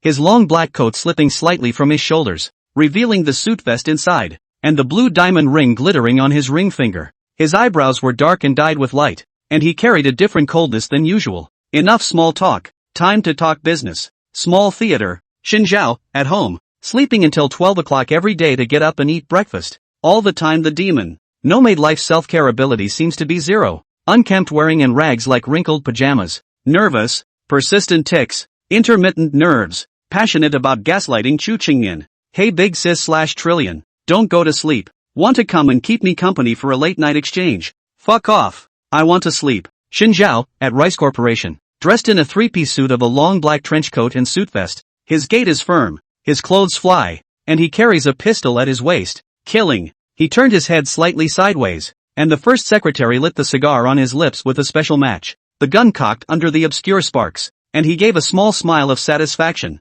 chanting softly under his breath. Sleep tight, my honey. After finishing the day's work, Xinjiao dragged his tired feet and returned home. Clothes were thrown all over the place, and the whole thing flopped right down on the couch and began to lie down. From now on, he's a dead fish. Dead fish. Xinjiao laid down for half a day and realized that Chu Qingmian had not yet returned home. It's now 10 o'clock at night. Is she not going to go home? How dare he let him, Xinjiao, be alone in his room? Well, tonight he's going to crawl into her bed and sleep and fart under her covers. Butler, why hasn't Chu Qingmian come home yet? He climbed to his feet and questioned the butler who was supervising the work of the servants. The housekeeper raised his head and replied, Today, Madam is coming back with Xiao Habai, saying that Xiao Habai will be staying at the villa for the next 2 days. What is Xiao Habai doing here? Xinjiao was puzzled. Because the etiquette teacher went on a trip to France. I can only let Xiao Habai teach you etiquette. Xiao Habai was also a part of the Chu family, and had the appearance of being groomed to be an all-around assistant.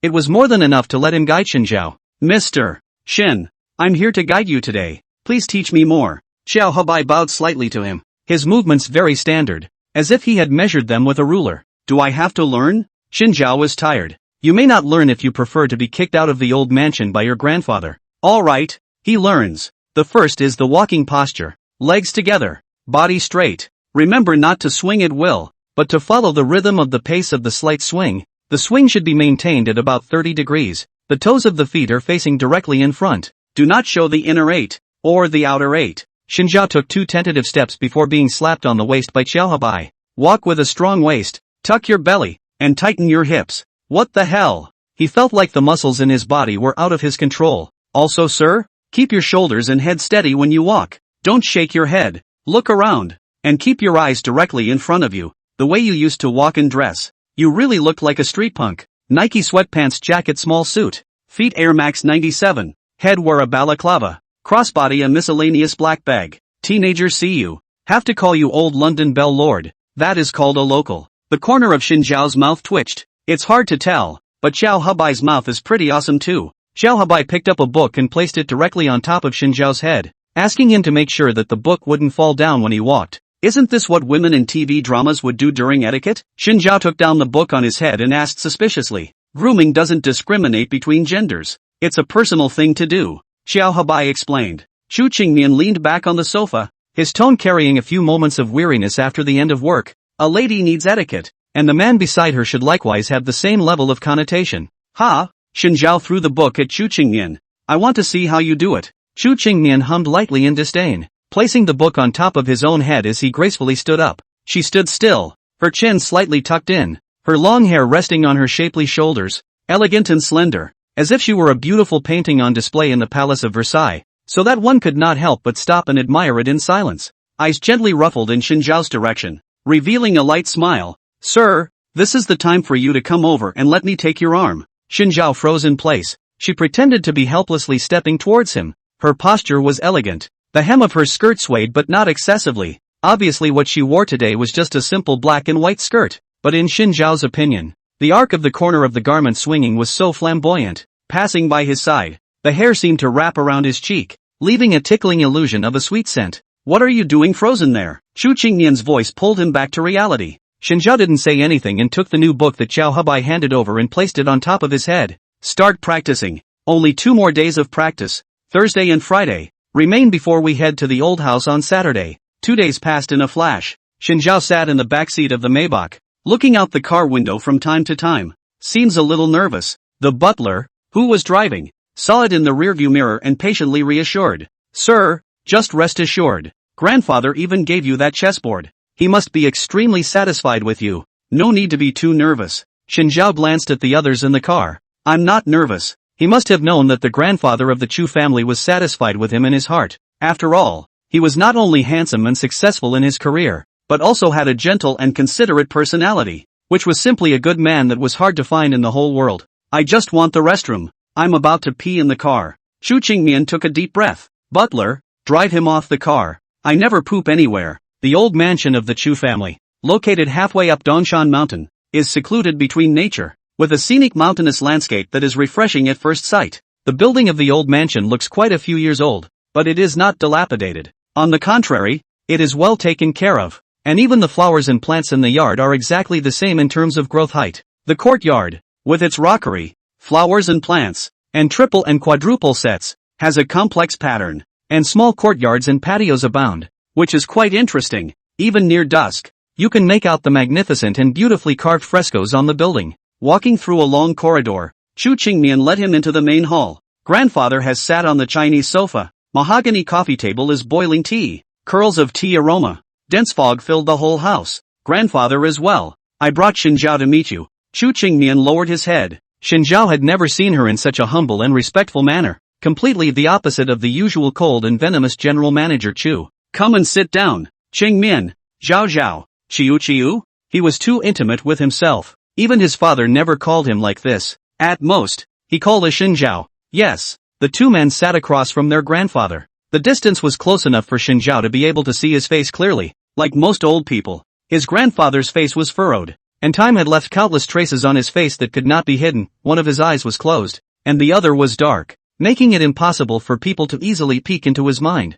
I was blind in one eye when I was young. Seeing his puzzled gaze, grandfather seemed to feel something and spoke up to explain. Why are you blind? Battlefield infections must be removed. Grandfather would have been very old, and if we go by time, his teenage years also coincided with the more turbulent times in China. Oh, then Xin Zhao stopped talking. Other people are ugly daughters-in-law meeting their in-laws, but he is a son-in-law meeting his grandfather. He didn't know what to talk about with his grandfather. It wasn't as fun as going home and continuing to bicker with Chu Qingmian.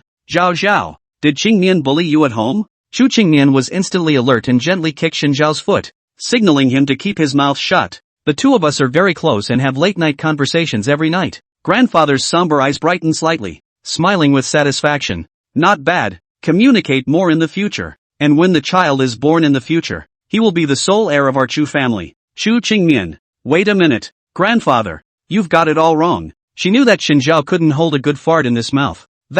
Grandfather. You've misunderstood. We didn't perform conjugal acts. Chu Qingmian began to explain. Grandfather's face was instantly somber. You guys better give me an explanation.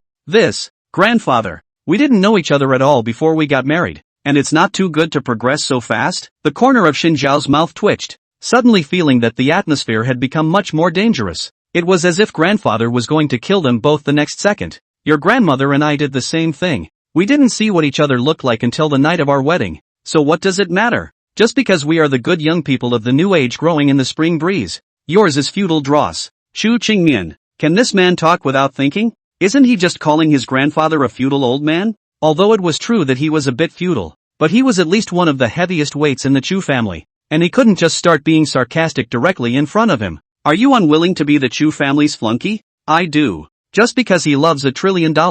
Then you guys should hurry up and cultivate your relationship and give birth to the next generation of Chu family heirs. I'm not. Before the words were finished, Chu Qingmian ruthlessly twisted a piece of meat on his thigh, hurting him to show his teeth. Grandfather, what you said is true. You like a few children. We will have a few. Xinjiao and I have a very cordial relationship. Alright, Qingmian, you should also take care of your body. I heard that you're always in the hospital these days, so take care of your body. Yes, grandfather. Dinner is ready and everyone else is seated. The butler bowed his head and said from the doorway, Come on, let's go meet the others. Grandfather rose, without the butler's assistance, at a steady pace, without a hint of dragging. Xinjiao and Chu Qingmian walked behind him. Hey, I have no intention of having kids with you, he whispered. Lie to grandfather or we won't get out of the old mansion. Inside the dining room, 6 people were already seated, just waiting for the 3 of them. Grandfather sat in the main seat first. The empty seat beside him was reserved for Chu Qingmian. As the heiress raised by her grandfather himself,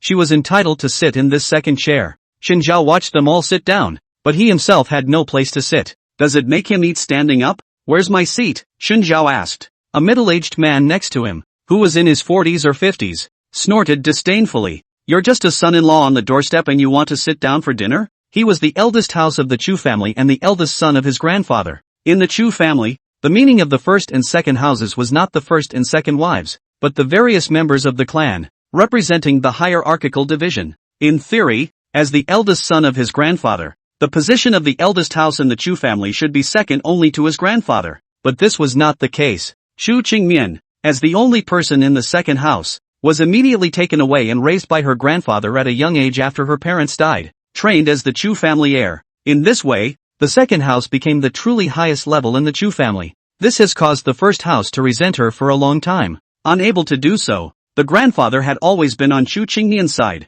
and they did not dare to say anything more even though they had grievances in their hearts. By now, Chu Qingmian had even married Xinjiao from a small N-stream family, getting a door-to-door son-in-law who was not much of a fart. It was really making people laugh their asses off. They didn't dare to bully Chu Qingmian, but they could always bully Xinjiao. Who are you? The middle-aged man choked on him for a moment, but still told him his name. Chu family's big house, Chu Mishan. According to seniority, you should call me elder uncle. Eldest uncle. Is it that you had someone take away the chair and intentionally didn't leave a place for me? Xinjiao's question was very straightforward, completely without beating around the bush. Yeah, what's up? Do you still want to eat at the table? Oh, you're deliberately targeting me, are you? Oh, young man, I'm teaching you the rules. Xinjiao glanced at Chu Qingmian and realized that the other party was still drinking tea, breezing through his doings, with absolutely no intention of opening his mouth. Alright, in that case, let him take care of the eldest. He,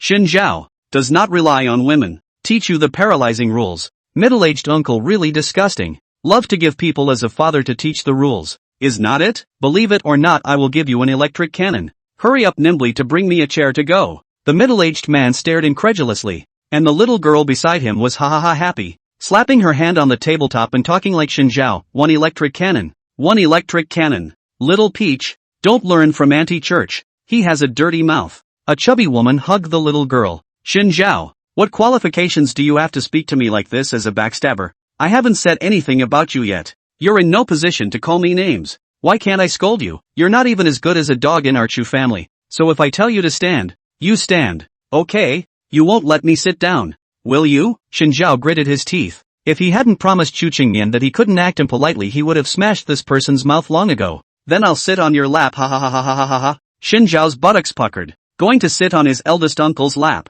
Frightened, this middle-aged uncle's face changed and violently pushed Xin Zhao away. Xin Zhao stumbled, and his thumb bumped into the corner of the table. It's so good. Oh, buy it. Alright, big brother. You're bullying a youngster. It's really hard to see. The one who spoke was the Chu family's third house, and the couple sitting here with the lowest status and the least amount of say. They both looked much younger. Just 40. Both men and women, rosy-cheeked and refreshed, with handsome and beautiful features, looked quite in love. But Xin Zhao clearly remembered that Chu Qingmian had said that the couple played each other privately and were strangers. It's still true that you can't tell the difference between a man and a woman. Shut your mouth. This Xin Zhao is trying to deliberately insult me today. Eldest uncle's face reddened with anger. There's not a single bit of discipline. And he even made this kind of move to disgust me. You obviously insulted me first. Xin Zhao, I'm not done with you today. You bully. You flash. You take the day wires. I must teach you a lesson today. You door-to-door son-in-law. You can only kneel on the ground and eat now.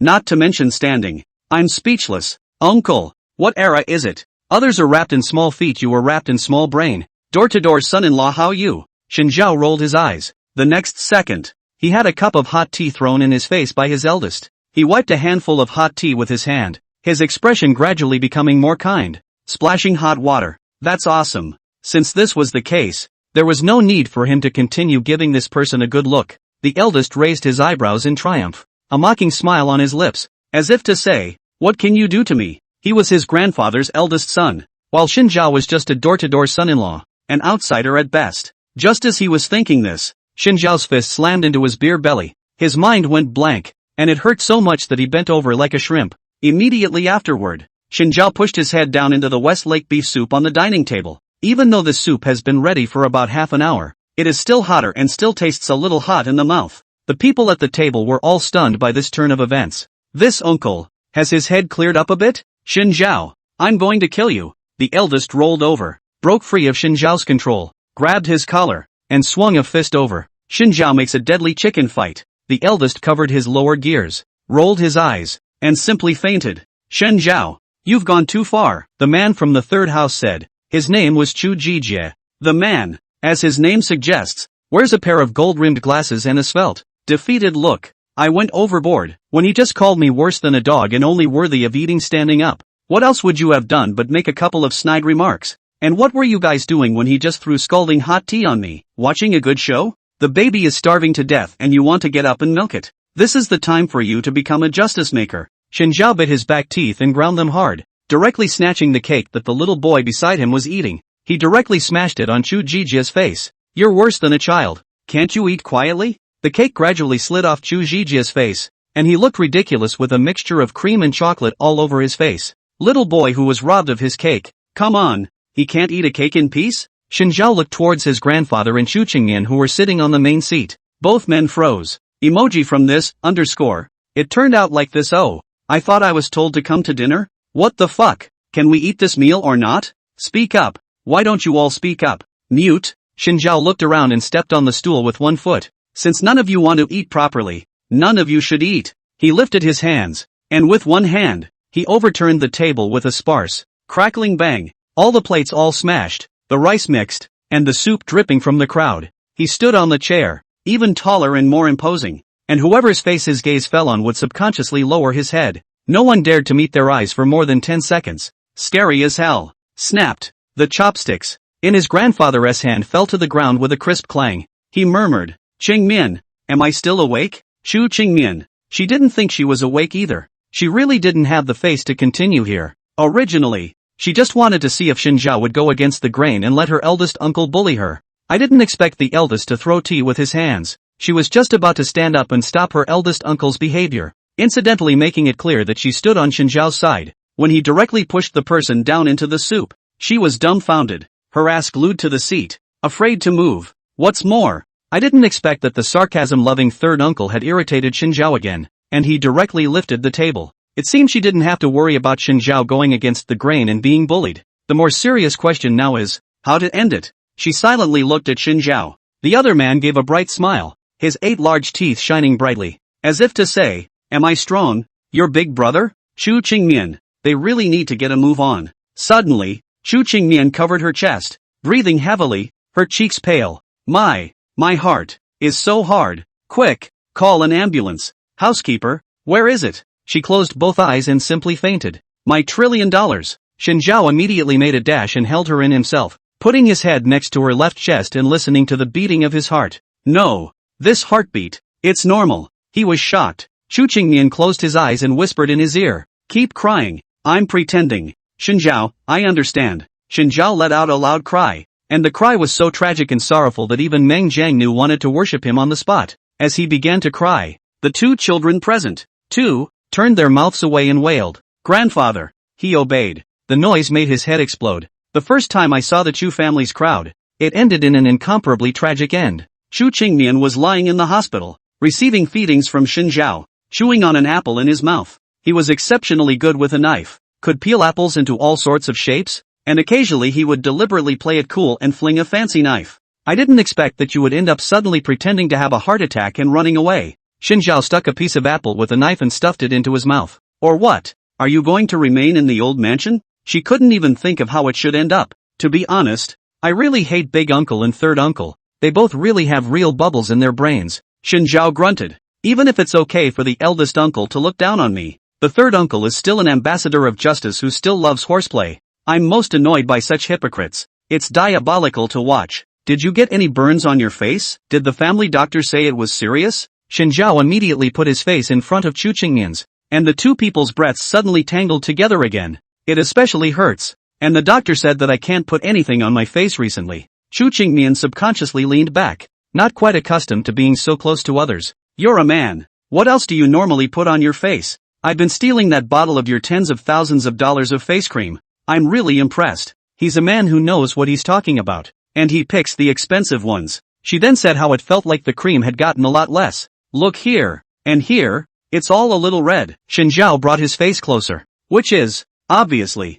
the same as before. Chu Qingmian touched his cheek and carefully looked at it again, and found that it was nothing at all. This guy is being deliberately deceitful again. Really? Are you having trouble seeing? Mian, I've come to see you. Luo Jin didn't even knock on the door, carrying a large bag of gifts and pushing the door in. Then she froze. I don't know when. Shen Zhao directly sat on Chu Qingmian's hospital bed, and the two people's faces were almost pressed together, seemingly on the verge of kissing. Shen Zhao's one arm was pressed on Chu Qingmian's shoulder and the other arm was braced against the wall. She didn't seem to realize that she was completely surrounded by Shen Zhao, and was still earnestly stroking his cheeks, looking for signs of burns. Luo Jin's gifts all fell to the ground, and the loud noise instantly attracted the attention of both people. Shen Zhao naturally took his hand back, stood up, walked to Luo Jin's side, and picked up all the gifts. Luo Jin, just come. What gifts are you bringing? Quickly let me open. What good things are these? With a look of excitement on his face, he sat down on the couch and began to open his gifts,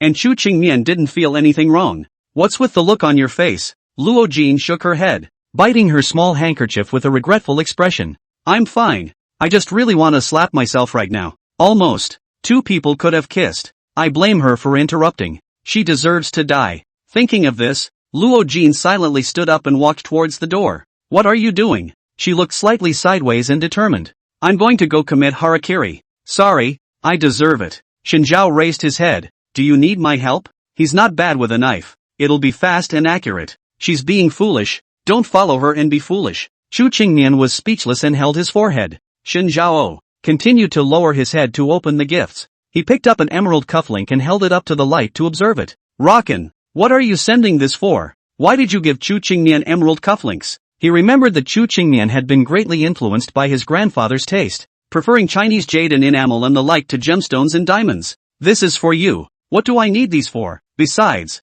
there's plenty of this stuff around the house. With the marketing of modern capital, most people seem to think that jewelry accessories are exclusive to women. But in fact, the number of jewels that are uniquely for men is not small. In fact, during the Renaissance, men were more passionate about jewelry than women. Henry VIII had even more jewelry than his wife and lover. Is a fashion first on the Renaissance trend front. The choice of jewelry can largely reflect a man's social status and family affiliation, and is the most intuitive impression of observing underpinnings. Besides, men's suits are more gorgeous and gentlemanly when paired with jewelry. With Shen Zhao's current status, things like jewelry suits were the last thing he could lack. These things were a hint of the state of him and the Chu family that he was showing to the outside world. Thanks though. It's exquisite. Luo Jin curved her eyes. Next week Mian is hosting a banquet dedicated to letting the other families in the capital get to know you. When the time comes, you'll wear the cufflinks I gave you. Recognize me? Didn't we all know each other on our wedding day? He could remember someone being sarcastic on his wedding day.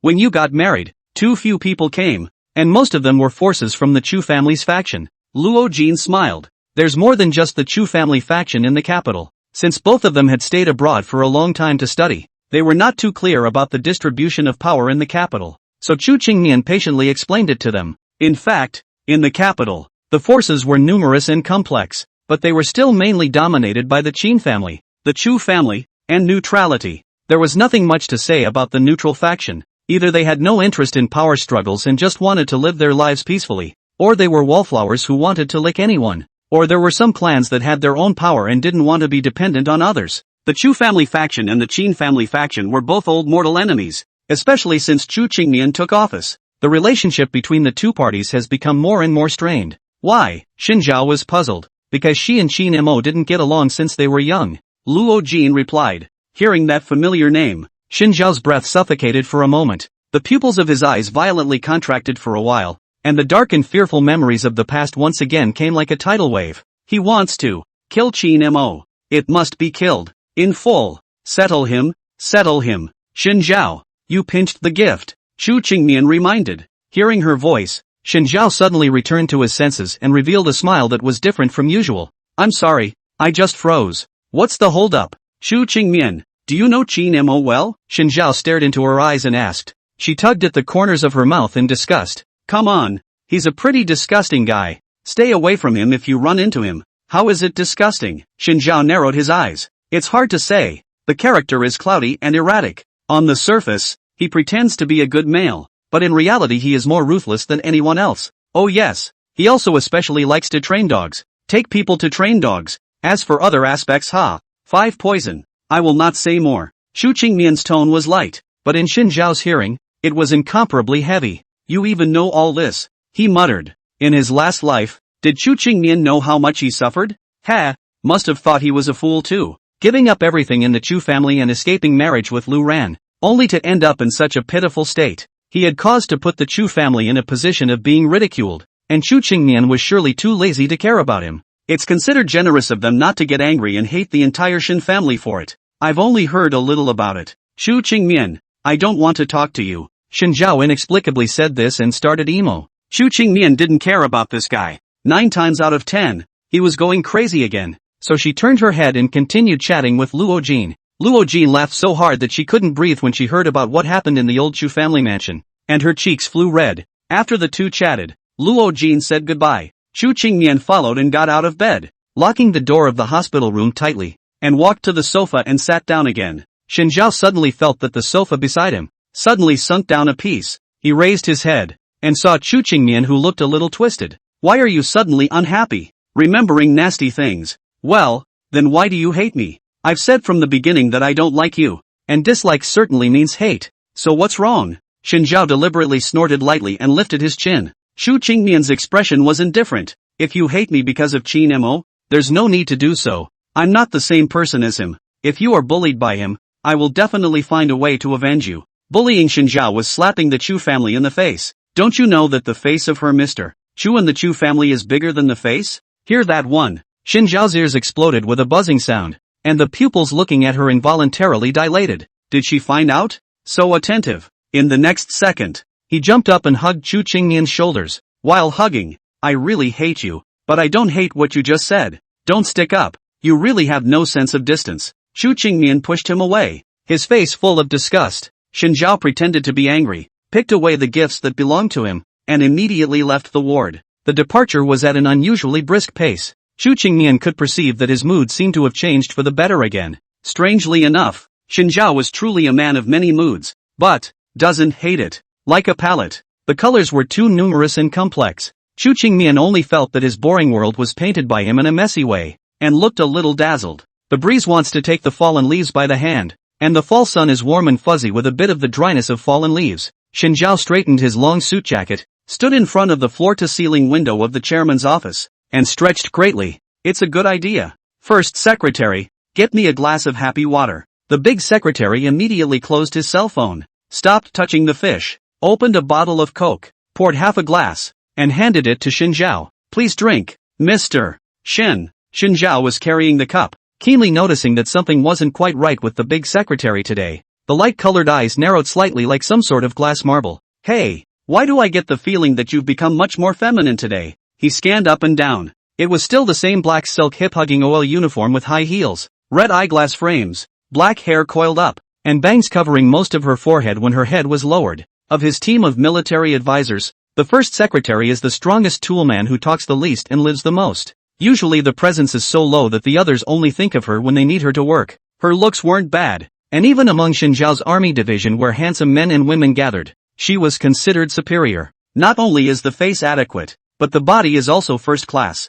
I'm afraid only that woman, Shirley Yang, can compete. No, I'm doing my usual. Xin Zhao stroked his chin. My nose is very smart. I've already smelled the flavor that belongs exclusively to licking dogs. Grand Secretary. What is it? Shirley Yang and Hamid walked in shoulder to shoulder. The first secretary is in love, Xin Zhao said. What? The two were shocked. I really didn't. The first secretary shook her head frantically. The corner of Yang Shirley's mouth hooked and she reached out, snatching the cell phone out of her hand and tossing it to Hamid. Hamid connected his phone to his laptop with a data cable. So, the person you like is called Xiao Habai. She was dumbfounded and could only lower her head. It's fine. We will always support your choice, Xin Zhao encouraged. The first secretary looked up, her eyes sparkling with water. Mr. Xin, you really? Ha ha ha ha ha ha. By the time you've rated Xiao Habai, that elite tortoise-haired man, you can just blow your pillow and make Xiao Habai a member of our team. He Chu Qingmian.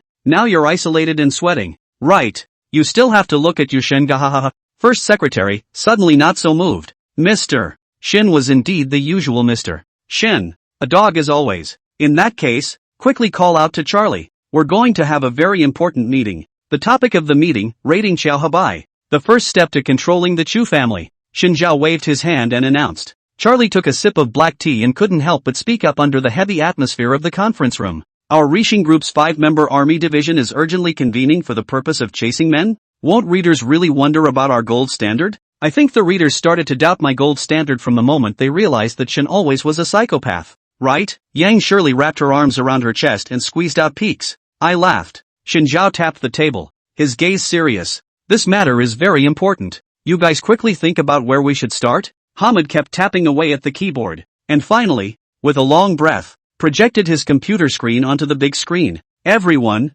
I found all the information on Xiao Habai from birth until now. From the smallest dental visit records to the largest Chu family project order information. Pages and pages of information that unfolded before their eyes. Even Charlie, who was the most knowledgeable rich kid, couldn't help but open his mouth in surprise. At the age of 4, he mastered English. At the age of 7, he knew French and German, skipped grades along the way. At the age of 10, he went to high school. At the age of 16, he graduated from Ong Tech Fab Business School in the UK with a double degree in business and law. He is proficient in computers, equestrianism, golf, piano, violin, etc. And he holds certificates for various skills, and he is the vice president of the Domestic Go Association as well. A line of information that shocked everyone in the room. This man is the rolling god, isn't he? The eyes of the always breezy Yang Shirley were dropping. That's just Xiao Habai's. As his boss, Chu Qingmian's profile is even more intimidating. Hamid shrugged. At least Xiao Habai is still a physically fit man. It's really admirable that she, as a woman who has been sick for a long time, is able to roll out new heights than him. It's more curly than a twist. But then again, Hamid, you're our company's technical advisor. Your computer skills are so powerful. Why did you still leak the company's information to Chu Qingmian? Xin Zhao began to rise to the occasion. Hamid awkwardly coughed. Because I have long known that you and Chu Qingmian received a certificate. When I found out that she was investigating your information, thinking that they are all family now, there is no defense. Hamid, you're pissing me off. Charlie, however, suddenly opened his mouth and asked, wait, in China this kind of behavior of yours is a crime of violating citizens' information, right?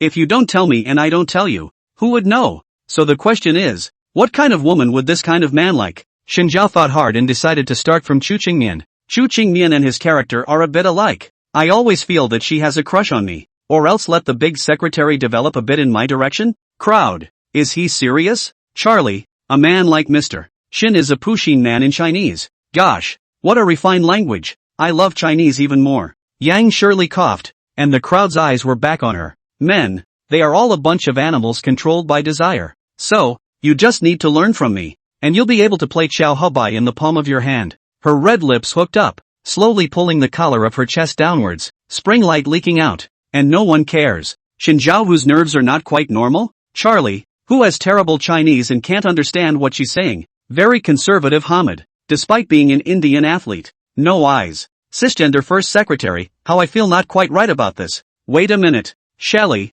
why are you playing with Joe Hebert's ass? Charlie raised his hand to ask the question. Is playing with his ass meant to be a handful of his ass? Shirley Young, aha yeah, go ahead and step aside. Charlie was in a quandary. It turns out that the Chinese are so open-minded. I think you should try talking more first, and naturally you'll be able to get closer. Hamid gave a very reliable suggestion. You can also make him a love bento. In India, wives give their working husbands a lunch bento, and in Japan too. Charlie ponders. In that case, I see lunch deliveries all the time in France and England, too. Ha! To capture a man's heart, you have to capture his stomach. Yang Shirley gave a thumbs up. Then it's decided. The plan, love lunch, conquer Xiao Habai's stomach with your handiwork. An hour later, Xinjiao looked at the bizarre food in the lunchbox and fell into a long silence. If you can't, don't send it. It's not impossible to directly trick Xiao Habai into going to the rice country. Put him in a small black room, and force him. Mr. Shin, let's go deliver it together.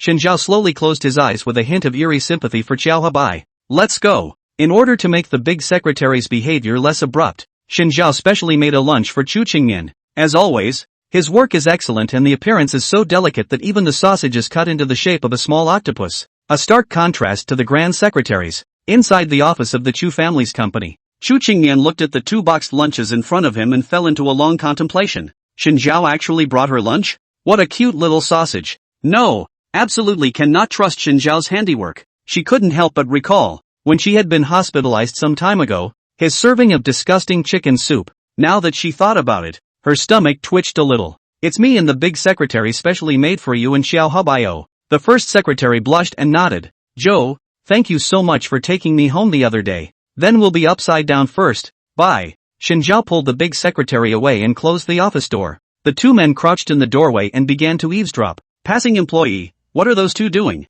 Other employee, it seems to be the chairman's husband. Good looking, just somehow feels nervous. Even though the meal in front of him was exquisite and looked appetizing, Chu Qingmian did not dare to try it easily. Xiao Habai opened the boxed lunch and couldn't help but take a deep breath when he saw a miserable patch of black, purple and red mixed together. Close the lunchbox. Is this really human food? Could it be that the first secretary has been harboring a grudge against him for a long time and wants to poison him with this meal? When did he offend her? He shouldn't be guilty as charged. Hey, Xiao Habai, want to swap lunches? Chu Qingmian suddenly asked. Xiao Habai glanced at his miserable meal, then at her delicate and delicious bento, and quickly nodded his head. Chu Qingmian saw his portion of rice and fell silent. Silence, it's Cambridge tonight. Gathering his courage and determination, he picked up a piece of the red, unidentified object and popped it into his mouth to chew. This flavor. Her eyes widened. Isn't that French fries with ketchup? Just too much ketchup. It was a miserable sell, but it tasted pretty good. Xiao Habai picked up the small octopus sausage and stuffed it into his mouth to chew as his brows gradually tightened. This flavor. This texture. This. Wait. He suddenly reacted to what wasn't quite right and his mouth had gone ahead and he vomited. Xiao Habai. He heard Chu Qingmian's alarmed cry, but his vision was already blurring, and he directly tumbled from his seat and fell to the ground, his eyes tightly closed. Xinjiao and the first secretary, who heard the commotion in the office, instantly broke through the door. What's going on? Chu Qingmian pointed at the unconscious Xiao Habai, his tone unbelievable. Quickly call 120. He ate what you guys sent and fainted. After a busy time, Xiao Habai into the hospital emergency room, gastric lavage rescue. The cause is unknown. The preliminary estimate is food poisoning. The first secretary stood in the corner with a desperate look. The meal I cooked out actually caused Brother Xiao to get food poisoning. Chu Qingmian, who knows the truth? Almost. The person lying in the emergency room was her. She would never touch anything Xinjiao made again. Xinjiao, who was carrying a lunchbox and squatting on the ground to dry rice. Chu Qingmian saw him and asked, "What are you eating? It's such a waste that no one eats the uneaten meals on your desks and my elaborate bento." With that, he stuffed another big mouthful of rice into his mouth. The flavor, caps off. Chu Qingmian. His palate is faulty, but his stomach is also really iron. Xiao Habai entering the hospital brought Chu Qingmian a very grim consequence. That means no one will be able to help her socialize at the party tomorrow. Who let Xiao Habai be the second in command of the Chu family? Without him around, it was indeed quite troublesome. You'll just have to find another junior assistant. At the thought, she rubbed her temples lightly in annoyance. Hey, which set do you think I look good in? Xin Zhao pointed to the various suits in the hands of the servants and asked her about them. They're all pretty. Pick one you like. Xin Zhao tangled in thought, and finally could only close his eyes and casually point. Just it. It's a white suit. White suits are hard to match, for both men and women, and the slightest mistake can turn you into a hall attendant, a wedding officiant, or even a spiritual boy. In fact, the best way to wear a white suit is all white, which is the easiest way to wear it. But note that the distinction to be made is that the all white here refers to the different degrees of white of the lining in the jacket. Through different degrees of white changes to reflect the suit's sense of hierarchy and casual sex. Chu Qingmian glanced at him and stood up, picking out a beige and black thin-line striped shirt, and white jeans. Give up the tie. Directly open the shirt collar, revealing a small piece of wheat-colored skin, adding a few points of spontaneity and handsome. Jeans more in line with the lively character of Xin Zhao. The fabric can also bring him different from the ordinary suit pants of hard. It does look much more handsome that way. Xin Zhao looked at the full body mirror and took the emerald green sleeve clip handed over by the maid and clipped it to the cuffs. Then there was the blue diamond ring worth $300 million, which was also his and Chu Qingmian's wedding ring. Chu Qingmian frowned for half a day, always feeling that something wasn't quite right. It doesn't feel like the blue diamonds go well with the emeralds on the cuffs, but I promised Luo Jin that I would wear the sleeve clip she gave me at the banquet. Xin Zhao thought for a moment. Otherwise, don't wear it. Wearing something from your wife's best friend at a banquet is too intimate, right? No, put it on. Why? The Luo family has always been a faction of the Chu family, and has followed the Chu family for a very long time. It's considered a family friend. And Luo Jin let you wear the thing she gave you at the banquet just to prove to the crowd that you're on good terms. As a good friend who grew up with me since childhood, Luo Jin is one of the heirs of the Luo family, and her recognizing you is the same as announcing to the outside world that it is the Luo family that recognizes your identity.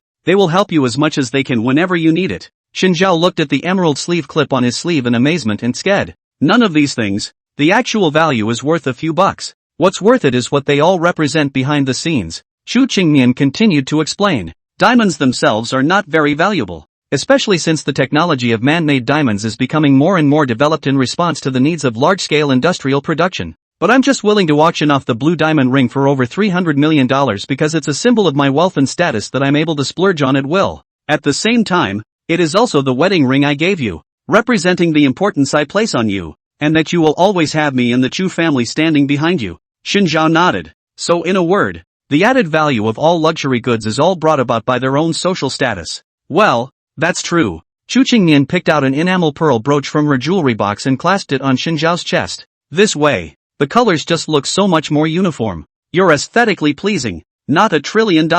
Tomorrow, don't ever call me $1 trillion.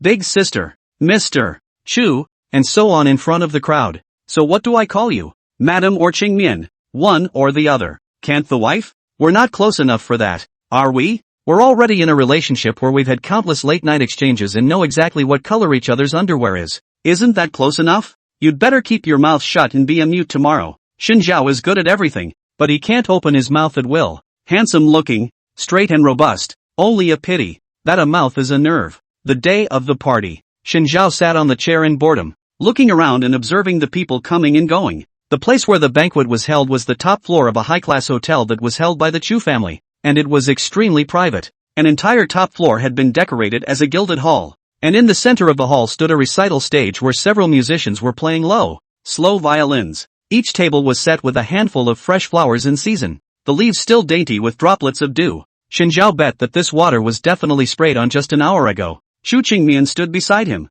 urging him to hurry up and get ready to speak in front of the crowd in a moment. I'm most annoyed with this process of a leader's speech. Xin Zhao sighed. But if you're willing to unconditionally agree to one of my conditions, I'll go up. Don't give me a hard time. Who do you think I'm doing all this for? Promise me. All right. Xin Zhao smiled and immediately stood up, standing in the center of the hall, waved his hand and said loudly, everyone, keep your eyes on me. The entire families of the capital, all gathered together. From the big Qin family such as the number one in the capital, to the small Shin family such as the last-rate followers, not a single one. All were present. Looking around at the crowd below, Shinjiao could easily notice that they were divided into three forces. The Chu clan faction, led by the Chu clan, was also the faction that looked at him with the most respect in their gaze. The faction led by the Qin family, Absolute, was rolling their white eyes to the sky at him, almost as if they were giving him the middle finger in front of him. The intermediate faction, made up of many upper middle class families, had the richest and most complex gaze on him. Cough cough. He pretended to cough. He's not a man who's good at giving proper speeches. Guys, I'm so glad you're here. It's now the 21st day, 16 hours and 43 minutes since Qingmian and I got married, and to celebrate this wonderful occasion, you all toast me. Snappy. Crowd. They silently raised their glasses in a gesture and took a drink. How to say it? How to say it? Isn't this guy a little too righteous? How in heaven's name can there be people like him? That's an attitude that's overbearing and perfunctory. Chu Qingmian lowered his voice and asked, you actually remember the time of your marriage so clearly? I made it up. She knew that this guy couldn't get any ivory out of a dog's mouth. There was no other way. Chu Qingmian decided to take the field himself. After some boring leadership speech, not only Shinjiao, there are a lot of big young masters and young ladies who come to eat and drink, also drowsy. When the speech ended, Chu Qingmian and Shinjiao stood on the sidelines chatting. I'm tired. I want to go home and lie down. Bear with me. Can't help it. Not a decent look. It's not even about the party being boring.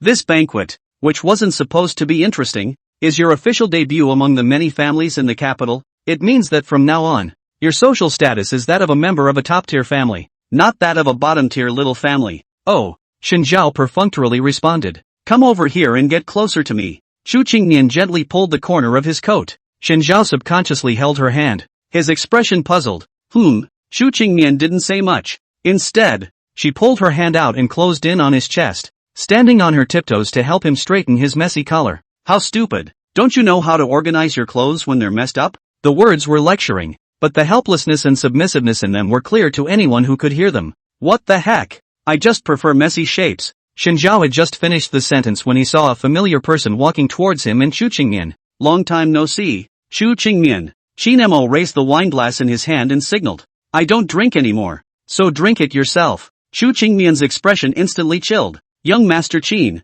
it has indeed been a long time since we've seen each other. She deliberately pronounced the words, young master, extremely heavily, with a hint of mockery. The bottom of Qinmo's eye slipped past viciousness. Oh, Mr. Chu was really good at joking. He wasn't like Chu Qingmian, who had been entrusted by his grandfather at a young age with the power of the Chu family. The Qin family had too many bastards to steal from him, and his parents were in their prime and refused to hand over power to him easily. Chu Qingmian has become Mr. Chu at such a young age. He's still a young master. On the contrary, Chu Qingmian had to stimulate him with this point. Disgusting woman. Is this your door-to-door son-in-law Shinjiao? Qinmo looked him up and down with undisguised contempt. A whiff of a small family, just looking at the Chu family's money, just shamelessly stealing up. Shinjiao was silent. Countless gray memories, when facing Qinmo, all of them came like a tidal wave, depressing him so much that he couldn't breathe. Kill him. Kill him now. A myriad of voices raged in his ears, roaring and tearing at his eardrums. In his last life, he was the one who was victimized by Qinmo and Lu Ran, who caused his family to be broken and miserable. The clenched fists, even the nails embedded in his palms without realizing it, seeped out the slightest trace of blood, only because the strong hatred swept away all of his sanity. Chu Qingmian keenly sensed that Shinjiao was once again immersed in his own world, emotionally suppressed and unable to extricate himself. She sighed in the bottom of her heart and held Shinjiao's hand tightly, leaning half of her body against his chest and looking towards Qinmo. So what? Could it be that you, young Master Qin, are a noble gentleman who doesn't give a damn about money? I think Shinjiao is very good. I'm willing to marry him and spend my life together. That's enough. With a sneer, she picked up the red wineglass from the waiter's tray in her hand and splashed it on Qinmo's face. Since when is it your turn to lecture me? Qinmo's face darkened, and the red liquid, which gradually slid down the resolute face, dripped and dripped, leaving piercing traces on the smooth and white floor. Chu Qingmian, he roared. This woman is crazy. Qinmo, you set your position for me. The two were already the center of attention in the room, and with this argument, they attracted everyone's attention. The entire hall, nearly 50 people, none of them dared to speak, and even their breathing couldn't help but soften. These two, this is a direct public quarrel? Chu Qingmian even splashed him with red wine. What's the reason? Their hearts were filled with curiosity. Today, I put my words here. Shinjiao is a part of the Chu family. Whoever dares to let me hear someone say a word about Xinjiao that isn't true is an enemy of the entire Chu family. I'll teach you well how to behave. Chu Qingmian's voice was not loud, but it was quite powerful. It was a look that Xinjiao had never seen before. She was mostly exasperated by him in front of herself, breaking down her defenses, the two of them tossing venomous words at each other, her coolness and arrogance gone, leaving her speechless and tolerant of him. It seems that in the present scenario, this is the real Chu Qingmian, the real Chu general. The face was sickly, and at first glance it appeared to be slender and sensitive and fragile, but in reality it was icy cold, and carried with it an imperturbable haughtiness. It's weird, but not annoying, because she's defending herself. Young Master Qin, aren't you still going to change into a piece of clothing? Chu Qingmian pulled out a cold smile and pulled Xinjiao's hand. The moment she passed by Qin Mo, the smile on her face instantly disappeared and her eyes sank. If you dare to touch a single finger of him, I will kill you. Qin Mo's breath shortened a few points. Chu Qingmian, this is not like you, a worthless person. Is it worth your heart? It's not your turn to judge the value or lack thereof. Chu Qingmian led Xinjiao towards the group of Luo family members who were watching the show. Luo Jin, help me look at Xinjiao's hand. Luo Jin immediately checked. Nothing serious, it will heal soon. Just don't touch the water. The wound on the palm of the hand will be troublesome if it gets wet. Aha! Xinjiao drew back his hand and looked at Chu Qingmian. You're not afraid of offending Qin Mo? I've been offended in 8 lifetimes, so it's not bad this time. Chu Qingmian said casually.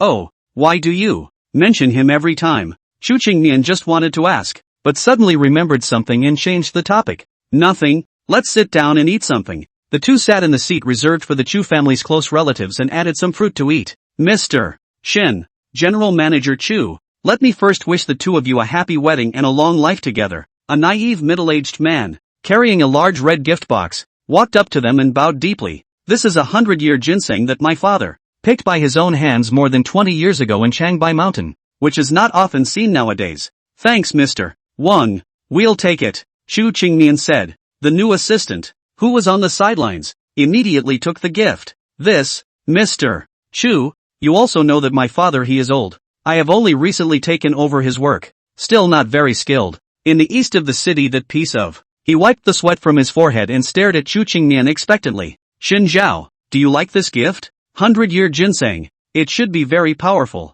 although I can't use it, but something that replenishes your body should be quite good for you. Mr. Wang, give the project book to my assistant. Mr. Wang's eyes lit up and he immediately bowed and bowed again. Mr. Shen, thank you so much. I'm a rough man.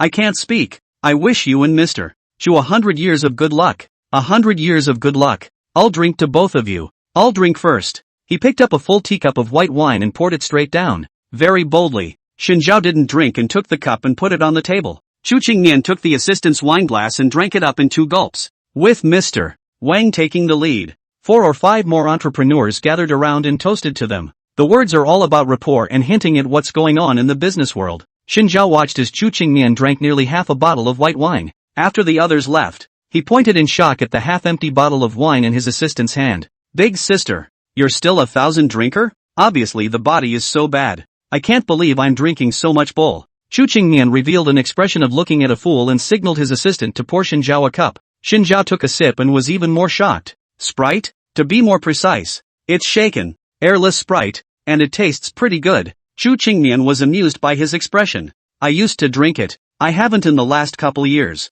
Why? When I first took over the company, a lot of people looked at me with disdain, and I could often run into very old entrepreneurs when I was talking about business. Their older generation, men and women alike, had to drink to talk business, and if you drank little or nothing, you were insincere in their eyes. So during that time, in order to expand the Chu family's power and solicit more resources, Xiao Habai and I often drank. When I was 18 years old, I directly drank me into a stomach perforation into the hospital. But since then, the Chu family's position is also almost solidly in the second. I don't need to fight so hard. Prior to this, although the Chu family was considered to be the top stream of the capital, it was nowhere near as large and solid as it is now. As her grandfather pioneered the kingdom, she endeavored to grow steadily, adding zeros to the ones, going from 1 to 10, 100, and 1, 000. At least, if it was 6 years ago, she would never have been able to do it in front of the entire capital and not give the Qin family's crown prince a good look. Xinjiao stared at her bashful face,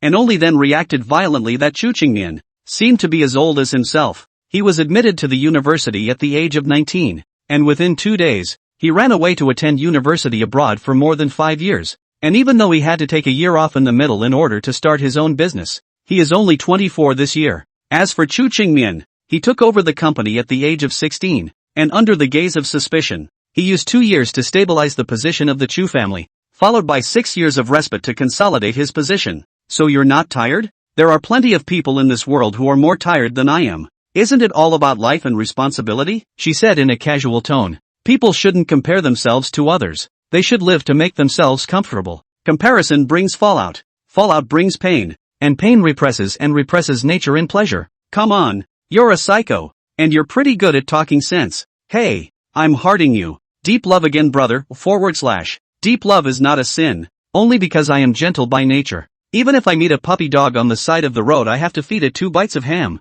After saying that, Xinjiao gave her a piece of cantaloupe and put it on her plate. What does this guy mean? Xinjiao smiled, revealing 8 big teeth, shining beyond measure. Chu Qingmian only felt that he should enter the entertainment industry and go to shoot toothpaste commercials. Hey, why don't we indulge a little today? Indulge in what? She wondered. Xinjiao suddenly pressed his face close to hers. His breath sprayed on her face, and his light-colored pupils looked like the glass beads she had seen other children play with when she was a child. I told you, brother's heart is aching for you today, so I've decided to take you on a good nature release, to forget about everything, and I'm going to make you smile with an easy, happy smile. Ha? What's this psycho up to now? Chu Qingmian couldn't help but show a hint of exhaustion and speechlessness under his eyes. Can you run? Xinjiao asked with a smile. Chu Qingmian was a bit confused by his words and subconsciously nodded her head. Xinjiao took her hand and clapped his hands. Under the shocked gaze of the crowd, he pulled her, running, toward the gate. The great man of letters, Sakaguchi Yusogo,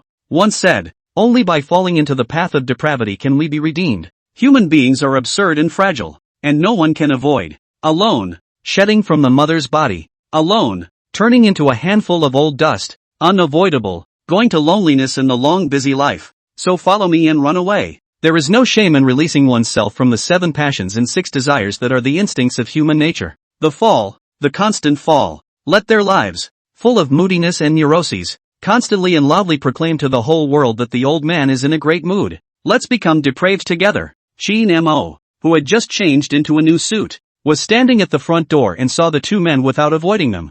Xinjiao ruthlessly bumped his shoulder and gave a provocative smile. Sooner or later, he was going to have to settle his score with this guy. Chu Qingmian looked at the 2 people's linked hands in a daze, his brain almost going blank. She looked to the crowd. Black and white suits, gorgeous dresses of all colors, twinkling crystal chandeliers, glasses of crystal wine. Xinjiao, who was holding her, turned around and smiled faintly at her, his light-colored pupils flickering in the light with an unusually handsome glow. He's wearing a white suit, but instead of being Prince Charming who breaks into Rapunzel's high-rise, he's a complete and utter, think-it-all-out psychopath. Get in the car. They're about to react. Xinjiao urged her to hurry up and get into the passenger seat of the sports car. Wait, where are we going? Chu Qingmian was puzzled, while the assistant and others behind him had already chased out. Wait, Mr. Chu, the project book. The little assistant grasped the car door, completely lost his calm and self-possessed demeanor, and fought to stuff the project book to Chu Qingmian. Don't you forget to work.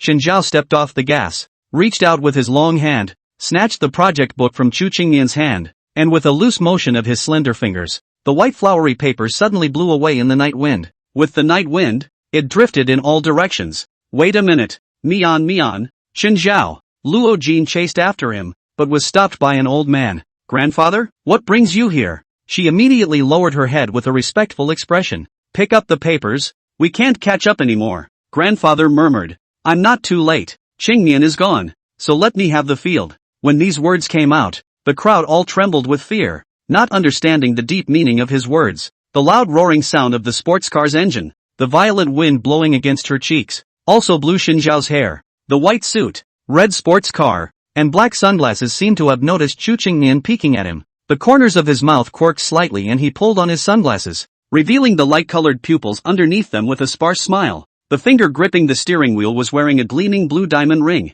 What a colorful one! Chu Qingmian only felt that her eyes were suddenly stung by him for a moment. It was clear that Xinjiao's appearance was gentle and introverted, and the information also said that he liked literature, and his character was warm and introverted, even a bit inferior and cowardly. In actual contact, it is so neurotic. full of contradictions like a madman, wanton, capricious, colorful in its moods, and with an inimitable indulgence. Where the hell are we going? Wherever the car goes, that's where it counts. And this is my home. This heart is my home. My heart is my home. She stared into his eyes. The night wind blew her eyes stinging. Xinjiao threw her sunglasses. Put them on. The wind will blow your eyes blind. I'm not vulnerable like that. Oh, that you just how the eyes read a bit. Is almost moved by me to cry. Right? Oh roar. Big sister. Can't see you still quite emotional Lou. Nuts. I'm just slightly wind blinded. Big sister. When you die and push into the cremation furnace, burn to the end, only your hard mouth will be left. Don't worry. I'll live a long life. Longer than you for sure. The red Lamborghini sports car weaves through the city. The city lights are flowing and the traffic is heavy. Streetlights, pedestrians, flashing neon signs, street dogs, drunken drunks, commuters in a hurry. The cool night breeze, blowing on his cheeks,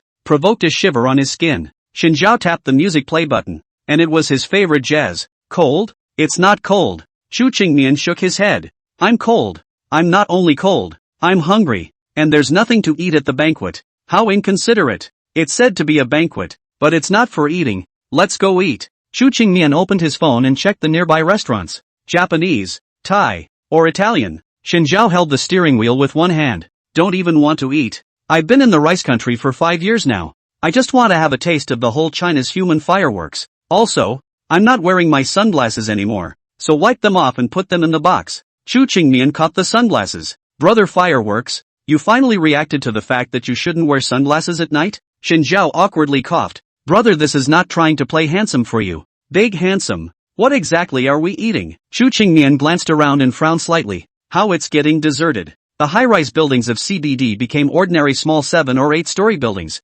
Whole lot of my favorite barbecue. Of course. Barbecue? Chu Qingmian was puzzled. We can go to the farmhouse to barbecue. Or we can try Turkish barbecue. Did you misunderstand me? What I said about barbecue is not at all the same thing as what you said. Is it? Chu Qingmian was puzzled. Half an hour later, she was sitting at a plastic table next to a barbecue stand. Her face as black as a pot. She wore this year's latest high-fashion crossover high-waisted dress, an apricot-colored knit cashmere vintage jacquard shawl, and a $300 million blue diamond ring on her ring finger. Sitting at plastic tables and chairs that have been sat on by I don't know how many people. Eating cheap barbecue that costs $100. Xinjiao, is this what you like to eat? Xinjiao pulled off a piece of roast beef with his tiger teeth, nodded, and said vaguely, what's wrong? Chu Qingmian shook his head. Xinjiao misunderstood her and picked up a skewer of lamb, handing it to her. Why don't you take a bite? Quickly eat. I'm full. As soon as the words left her mouth, her stomach growled. Don't be polite to me? What do you want to eat?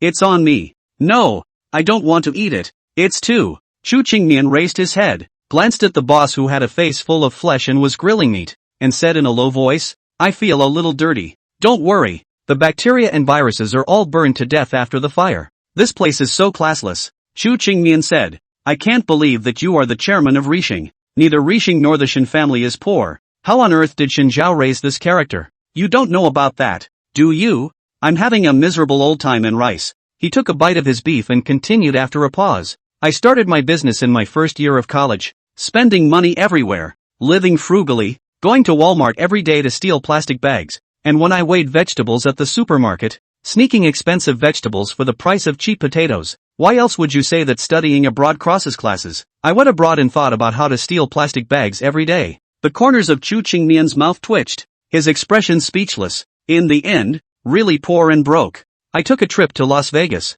gambled my way to 1,000,000 meters of gold, and took in a loyal henchman in the form of the first secretary. Don't make it sound like she's as casual as taking in a Pokemon. Oops, it's all pretty much the same. Xinjiao waved his hand. Listen to me continue. Then after I had the monetary support of my rich second-generation roommate, my days were slightly better. No need to steal plastic bags every day, but I still didn't dare to spend my money. There were always punks bullying us and I had no choice but to fight back. Resistance to the end, and no money. There was even more than a few feigned chokes in his voice when he said that. I'm too fucking hungry to go out to eat at night while holding $1 million and crying. Chu Qingmian's expression had a few more points of sympathy in it. Then indeed, you're kinda miserable. No wonder he usually looked like he hadn't seen the light of day. The feeling that it was really not a good time to be in the rice country. Xinjiao nodded. Although 8 out of 10 of his words were lying to Chu Qingmian for fun, at least 2 of them were true. For example, He actually went to Las Vegas and took in the big secretary. The punks who bullied him were actually famous local gangsters.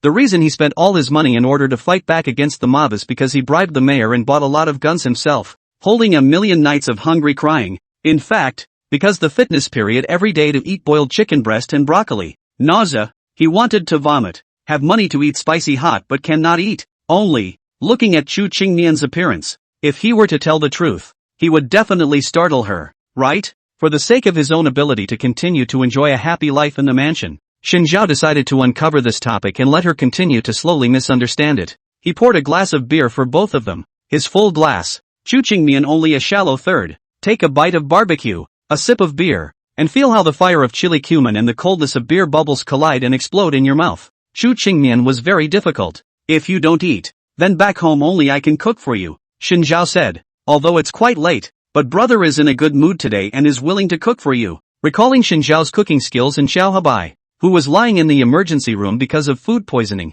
Chu Qingmian instantly calmed down. She eats. Isn't it just cheap meat that looks blackened, sprinkled with chili powder, and frozen for who knows how long? That makes barbecue? She eats. This thing, it's safer than something made by Xin Zhao. She took a deep breath, picked up a skewer of lamb, wiped the stick clean, and put it to her mouth, hesitant to take a bite, hesitating again and again. She glanced at the expectant Xin Zhao and finally made up her mind, biting down on a piece of mutton and chewing with puffed cheeks. How about it? It's delicious, right? Xin Zhao said excitedly. Well, it's okay. Her eyes lit up slightly. It's still in the acceptable range. Have a sip of beer. Cheers. The sound of crisp glass clinking rang out as the two men drank in one go. The beer tasted average. Not as good as the ones I had at Oktoberfest in Germany. This stuff is only $3 a bottle. What more bike for that price? Chu Qingmian ate the rest of the mutton on the sign clean. She reached for a skewer of leeks and asked, puzzled, why are leeks allowed to be made into a barbecue?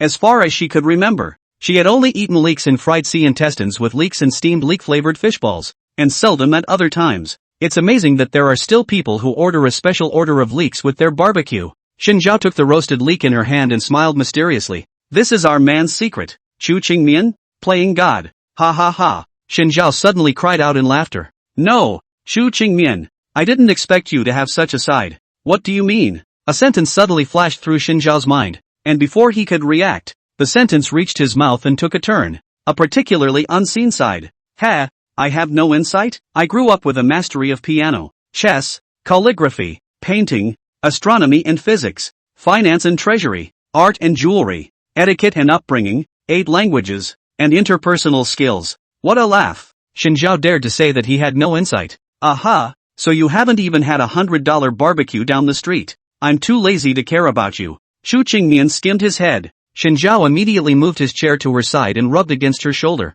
Okay, I won't tease you. Hurry up and eat. It will get cold in a while. Chu Qingmian handed him a look of rejection. Xin Zhao was surprised. Want to use the means of not eating to mess with me? Looking into her night eyes, her lips red and slightly pursed, her slender white fingers still clutching the cashmere shawl, pressing out the folds of the channel. Oops, how kind of cute. There's no fuss. It's just a little spicy. Chu Qingmian moved his eyes away. A little spicy? Xin Zhao froze, staring blankly at her cheeks. Turns out, she can't eat spicy food. Also yeah, people who are not well should always eat light food and naturally have a lower acceptance of spicy stimuli than normal people. Damn it, you're trying to be cute with him on purpose. Really good at pretending. The villain in Xin Zhao's heart suddenly gave his a hard punch. Walmart plastic bags are not even Chamunian will fill. Then don't eat it. I'll ask the boss to fix something without chili. Forget it. These cheap ingredients need heavy seasoning to overpower the other flavors. And if you leave out the cayenne pepper,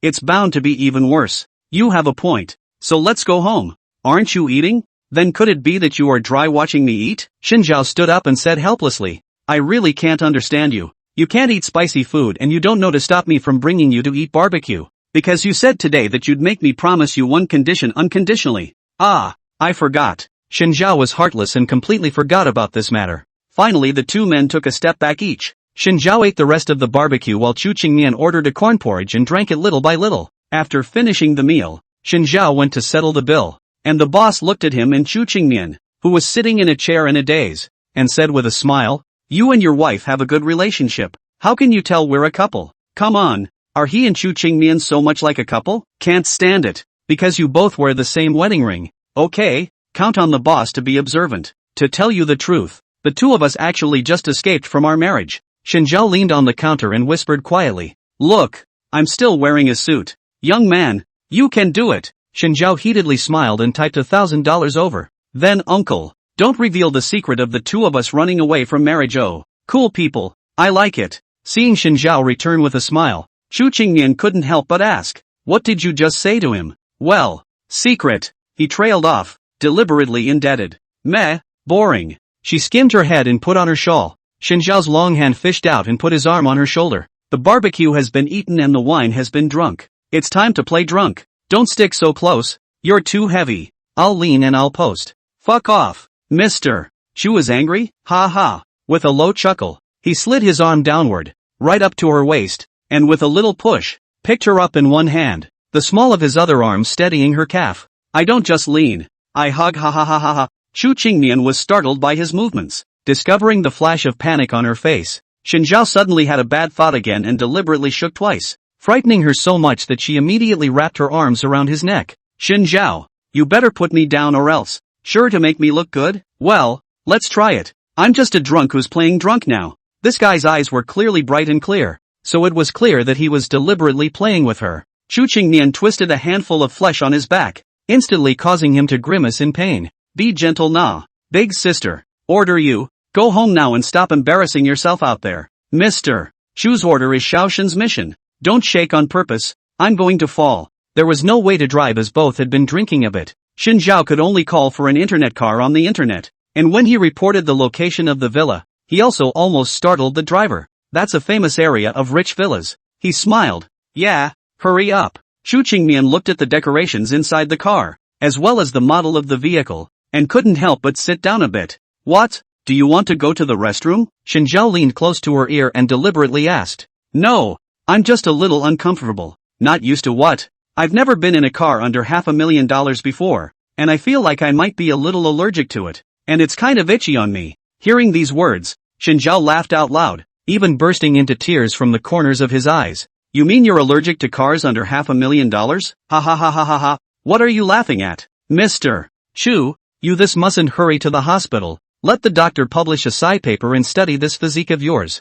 Ha, what do you know? A person of her status had to be accompanied by someone when traveling. How could she have ever taken this kind of online car? No, it's still a bit of a sitting duck. The thought of how many people's asses had been sitting on this seat made her feel bad. It was as strange as being asked to ass with a stranger, and it made her sit up and take notice. You think it's dirty? She nodded and shook her head. It's hard to say. Then you can sit on my lap. The driver coughed violently. Two of you. It's okay to call my car cheap. You can't have a silver party in my car. It's a matter of principle. It's so degrading. Then hurry up and drive faster. I'm afraid my wife is beastly in your car. Will you stop smearing my image? Chu Qingnian's cheeks reddened with anger, glared at him, and then turned her head to look out the car window, refusing to speak no matter how much he teased. The car stopped at the front gate, where the butler and security guard had been waiting for a long time. When he saw them, he immediately greeted them. Ma'am, sir, where have you two been? I took Chu Qingnian to play. Don't worry so much. What have you guys been playing? We went for a drive, had a barbecue, and drank beer. Stop gabbing. It's a bit cold outside. Go back inside. Chu Qingmian urged. A few people entered the house. After washing and rinsing, Chu Qingmian sat in front of the vanity table and rubbed skincare products. Shinzhao saw it and immediately came over, asking to rub some for him as well. What's a big man like you doing with this thing? I haven't used anything so fancy on my face. What's wrong with giving it to me? If he didn't use it for him, he'd sneak it in tomorrow morning when she wasn't home. Then you use this one. Chu Qingmian hesitated for a moment, her eyes scanning to the golden jar in the corner. The packaging is still golden, and the price is quite expensive. Shinzhao looked at the golden jar and then at the white jar that Chu Qingmian was using, and sneered. The golden one is only $3,000 a bottle, and the white one is $20,000 a bottle. Do you think I don't know what I'm talking about? When he was in MI, it was common to see black people buying this stuff for $0. Chu Qingmian, TSK, this guy has pretty sharp eyes. This was all discovered by him. There was nothing to do but watch as the guy curiously scooped off a chunk of the cream and smeared it on his face. Hands and arms. It's a waste. Ever think I've gotten handsome? That piece you just scooped up is worth at least $1,000. And $1,000 on your face sure is handsome. Great. I'll keep using it tomorrow then. Fuck off. Narcissist. I've never seen anyone play with their wife over their skincare products. I'm naturally handsome and hard to abandon. Xin Zhao hemmed and hawed, lying back on his 7-layer mattress. Don't go to sleep yet, but help me get the modern perspectives on microeconomics book from the study. Alcoholic Xin is asleep. Do not disturb. Every time I ask you to do a job, you start acting like a salted fish. Chu Qingmian sat on the edge of the bed and looked at Xin Zhao on the floor. Because I'm really drunk. You've only had 2 beers. That stuff is as good as a drink. It doesn't even get drunk. I'm really drunk. Xin Zhao defended himself. Chu Qingmian frowned skeptically, squatting beside the floor of the 7-layer mattress, staring at Xin Zhao's big clear eyes, slowly comparing 2 fingers. How many is this? 7. Really drunk? Chu Qingmian was skeptical. How many is this? She held out a finger. 6. Well, maybe Xin Zhao really is a drinking loser. She was just about to stand up and go back to bed when Xin Zhao caught her ankle with his quick eyes and used his strength to trip her. Frightened, she closed her eyes momentarily, and instead of the expected pain of falling, she was met with warm muscle. When she opened her eyes, she saw Xin Zhao's face extremely close to her, and her light-colored pupils were filled with gloating. Ha ha, fooled. Xin Zhao, is your skin itching? No. You let go of me. I'm not putting it on. Let go. Just no. The two fought like children. What exactly do you want to do? Chu Qingmian asked. According to Article 5 of the 108 Things Newlyweds Must Do, couples should sleep in the same bed as much as possible to be able to promote emotional communication. Oh, forget it. Are we really not going to exchange emotions? Xin Zhao was lying on his side. The pillow was given to Chu Qingmian, while he himself propped up his head with his hand. His pajamas were messy, revealing his abs, and staring at her white cheeks. The other hand clasped around her shoulders, needing only a little force to bring her into his arms, but neither seemed to realize this. Chu Qingmian expression, frustrated face. Oh, to make AI? Xin Zhao was shocked and wrapped himself tightly in the quilt. What are you going to do to me, you silver messed up woman? Chu Qingmian. Who's the yellow girl anyway? Nuts. I'm going to sleep. She got up and lay back on the bed. Not long after the lights were turned off, a sizzling sound rang out, and Xin Zhao burrowed into her comforter, snatching the other half of the comforter and pillow. What do you do? She was already sleepy, and could only speak from her instincts. Xin Zhao blinked his eyes and rubbed towards her. The air conditioner temperature is set higher. The floor is too hot. You remove 2 of the mattresses and it won't be hot. That would be too hard for me to sleep well. What a pea sucker. Sleepiness swept over her, and Chu Qingmian didn't bother to continue bickering with him, falling into a deep sleep. Xin Zhao was a night owl and couldn't sleep. Observing that she was already asleep, he gently approached, and with a fishing arm, he looped her into his arms. A little bit of time passed. Chu Qingmian seemed to have to sleep too steadily. His eyebrows slightly wrinkled, his body subconsciously balled up. Xin Zhao rested his chin at her shoulder, and his other hand slid down to his waist, reaching inside his pajamas and gently rubbing at her stomach. Warm and dry large hands, relieving the discomfort in her stomach. Her frown loosened and she subconsciously leaned towards Xin Zhao's arms behind her. The two people were in an intimate posture, almost sticking together, and Xin Zhao could almost feel the temperature coming from under the pajamas, and the softness of his torso. So little spice makes my stomach hurt. So weak, Xin Zhao said quietly. Only, it was so late in the night that no one could mouth off and continue to refute him. The early morning sun was warm, shining through the gaps in the curtains and onto the bedding, giving off a scent that was uniquely solar. The aroma is so refreshing that you can't help but relax your entire body and mind. Chu Qingmian subconsciously buried his face under the covers. Noticing her movements, Xin Zhao moved a little, grunting lowly with impatience, pressing half of his body against hers, his eyes closed tightly and his breathing steady. She was hard pressed against him, even a little out of breath, and frowned, opening her eyes. Then he saw Xin Zhao's face, close at hand, with warm, moist breath spraying her hair and the two bodies pressed together, his arm pressed against her chest. It was no wonder she'd dreamed last night that she'd been caught by an octopus. Xin Zhao, get out of the way first. She struggled, trying to break free from his arms. Well, it's only 6 o'clock. Xin Zhao opened his eyes in a daze and yawned, but still didn't let go of Chu Qingmian.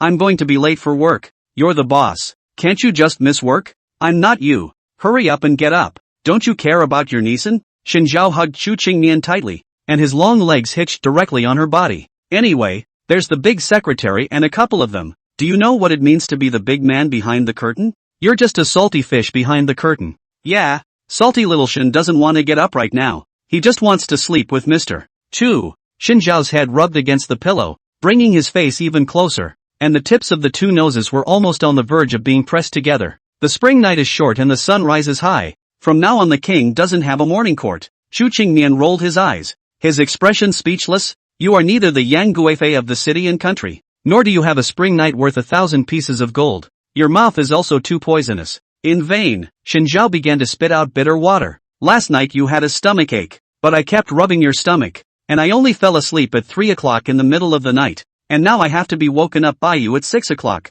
You're so wolfish. Chu Qingmian sheepishly averted her eyes, continued to mouth hard. How do I know these things? It's you who took the initiative. Although I did. Oh ho ho. Someone's mouth is really hard as always. How about letting the country use your mouth to research new materials and contribute to national defense? Alright, go back to sleep. Yin and yang are endless. Chu Qingmian grunted, rolled over and got out of bed, and started to change his clothes. I'm sorry, just swipe your card for whatever gift you want. Xin Zhao pretended to sleep, but actually secretly lifted half of his eye curtains to observe her. She removed her silk nightgown, revealing her white backside. More than erotic thoughts, Xin Zhao was more concerned about the fact that she was really too thin. The butterfly bones on the back were pronounced, as if they were separated from the skin by just a thin layer of flesh. He compared himself, handsome with his latissimus dorsi and obliques, looking fit and handsome. Chu Qingmian did not notice Xin Zhao peeping at her, but changed into her underwear. A fumble. It was not easy to buckle the buckle belt, then heard Xin Zhao shouting at her. What for? Xin Zhao was shocked. Why did you suddenly turn around? Have you no shame? Big brother, you sneakily touched me in the middle of the night, and now you're staring at me changing my clothes. Shouldn't you reflect on whether you're a bit of a pervert? Big sis, I just wanted to remind you that your hair is just getting crushed by the tape. Oh, let me help you, Xin Zhao proposed. Aren't you going to bed? Bitchy shame endures warmth. Flunky's 4-word truth reassured. Where the hell do you hear this shit from? No wonder the brain is broken. He sat on the bed, one arm holding her shoulders, his hand easing up to the clasp of his underwear. Pull up and release quickly. Snap. The buckle straps make a crisp ringing sound as they come into contact with the skin. He'd been wanting to do this for a while now, and he definitely couldn't let go of the opportunity he'd been given today. After a moment of weird silence, Xin Zhao keenly realized that Chu Qingmian unexpectedly did not open his mouth to scold him. It's so weird, only to see Chu Qingmian take a deep breath and slowly turn around, his face darkening into the bottom of a pot. Wife, there's no need to call me wife, because soon I'll be a widow. I was just joking. Xin Zhao swallowed a mouthful of water. Besides, can't you martyr yourself with me? First let me poke an umbrella into your *** before I hold it open, and then I'll end up martyring myself with you. So scary. Xin Zhao was horrified, covered his ass, and grabbed the door. Chu Qingmian casually put on a shirt, tightened it around him, and rushed out, with an umbrella in his hand that he didn't know where to take out. Xin Zhao, you son of a bitch, stop right there. I won't tease you next time. How dare you want there to be a next time? The two were on the stairs, staging a chase that ended with Chu Qingmian catching Xin Zhao. Just as she twisted Xin Zhao's ear, another coughing sound came. Ahem. Chu Qingmian turned her head incredulously and saw her grandfather who was sitting on the sofa, making tea with Xin's father. Joe, grandfather. She immediately let go of her hand, stuffed the umbrella into Xin Zhao's arms, and bent down to bow to her grandfather. Good morning, grandfather. I didn't know you were here. Letting you see the joke. Qingmian is really sweating. Xin Zhao looked at his grandfather, then at the respectful Chu Qingmian, and slightly displeased. He licked the flesh on the side wall of his mouth with his tongue. What's he doing here? What were you just about to do to Xin Zhao? The corners of Chu Qingmian's mouth twitched and his expression stiffened. We're playing a game. What game? A competition where whoever steals the other person's underwear wins $1 million in prize money, and the loser has to use an umbrella as a parachute and jump from the 3rd floor. Xin Zhao blindly said in a serious manner. Chu Qingmian, grandfather, Xin's father, however, gave a thumbs up with a surprised expression. This game is too interesting. Go back and I'll play it with your grandfather as well. Chu Qingmian, turns out, this family is not normal. Wait, Xin Zhao's grandfather should be quite old, right, to play such a thrilling game? It's too tough, isn't it? My grandfather was the king of square dancing, the dream lover of countless old ladies, Xin Zhao said quietly. I am so handsome and charming, all inherited from him. No, I think all of you Xin family are genetically narcissistic, right? I came over today just to meet you guys. Grandfather took a sip of his tea. It's early in the morning and you're making a lot of noise. There's no proper form. We'll pay attention next time. Next time for sure. Next time for sure. Xin Zhao Sunshine smiled and immediately sat beside Xin father. Dad, it's been a long time. Have you missed me? Shin's father pondered for a moment and answered decisively, not at all. Am I really your own? You're my senior. Chu Qingmian. It's a ghost if these two aren't pro-life. Shin's father's gaze fell on her in thought. Suddenly raising a warm smile, he took her hand and pulled out an emerald bracelet into her hand. This is an heirloom of our Shin family, specifically for Shin's wife to wear. And after my wife passed away, this has stayed with me. Now that Jair is married, it's time for me to give this to you. Take good care of it. Chu Qingmian carefully observed the jade bracelet on the wrist. Body translucent. Waterhead is very sufficient, glistening as if it contains a wink of spring water. Emerald color brimming. Worn on her white and slender wrist, the white quality was revealed. Excellent quality and value. For the Shin family of the last-rate family, it is not something that they can easily get, and even Chu Qingmian has never seen a jadeite with such a good color. Thank you, eunuch. I'll take it. Io, just call me dad, ha ha ha ha. Shin father laughed. My family only has one brat, Shin Zhao. I actually want a little princess more.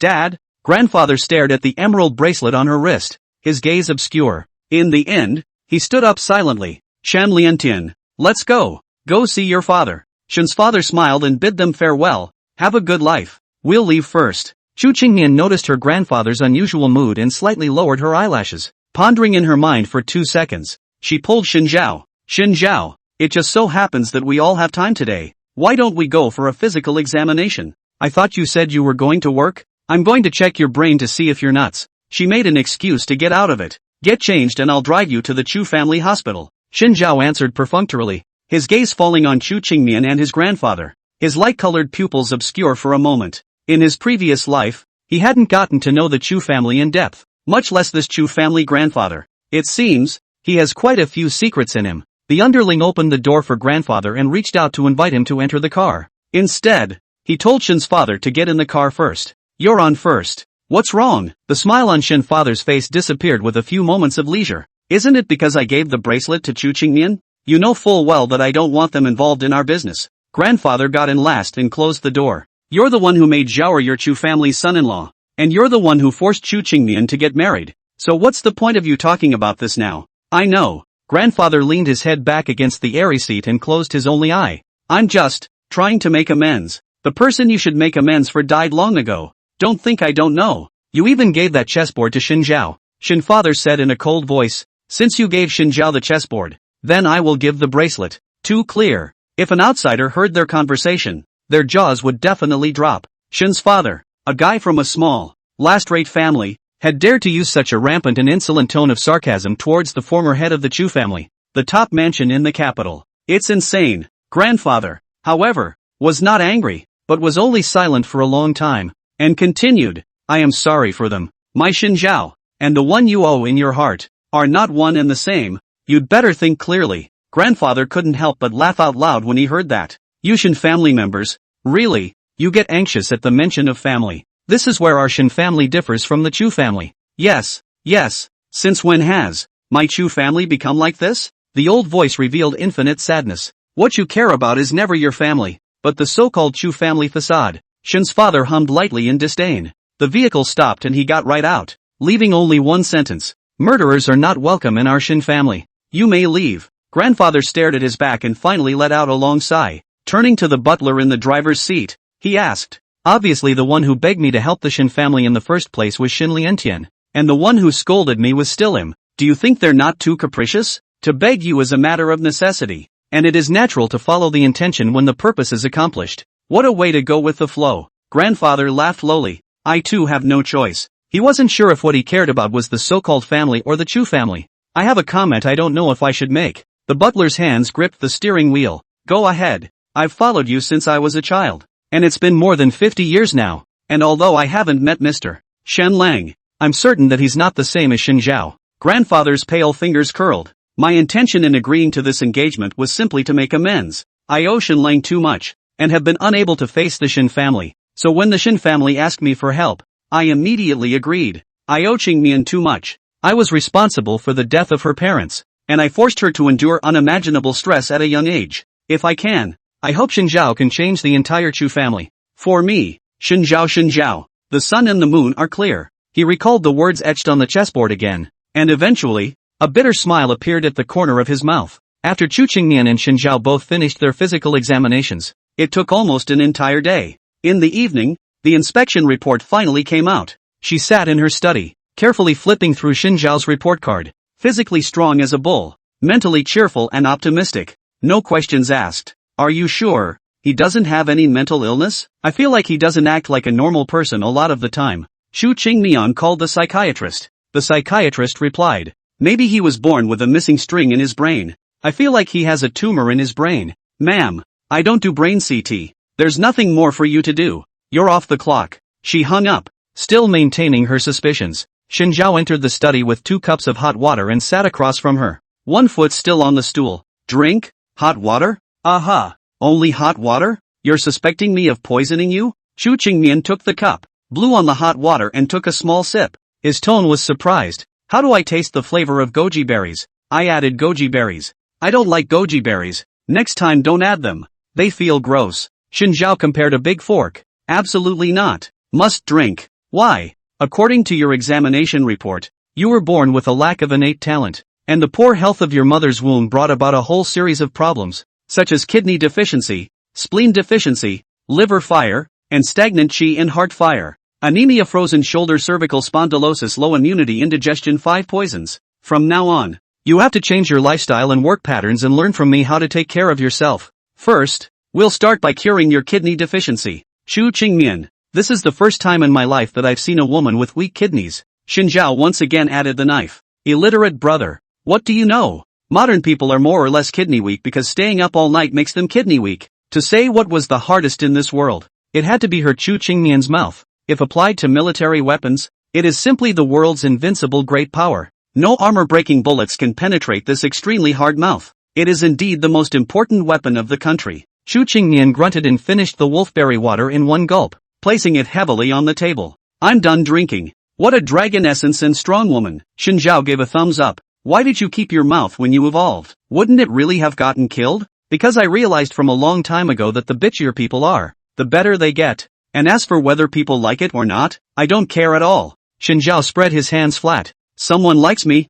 then I admit he has good taste. Someone doesn't like me? All I can say is that he's a classless piece of shit who was born to go to the toilet and eat shit. Xu Qingmian, this mental state is way ahead of its time too. Simply unbeatable. To tell you the truth, I also took a psychology course at Rice, and I feel that since I've taken it, I've become more and more cheerful and confident. I'm really quite curious as to how the teacher taught you to be like this. The corner of Xu Qingmian's mouth twitched. My character is not what he taught me. Xinjiao said so, and suddenly remembered a very important thing. Can you lend me all of the family's private doctors? I want to give my grandfather a physical checkup. In his previous life, his grandfather had died unexpectedly at about the same time due to a sudden heart attack. In this life, he couldn't stand by and watch his grandfather get sick again. Originally, he had planned to take his grandfather to Rice, to have his health checked. As soon as he got married and returned home, he was sold to the Chu family as a flunky and never got the chance. Today, Xu Qingmian suddenly called out to him for a medical checkup,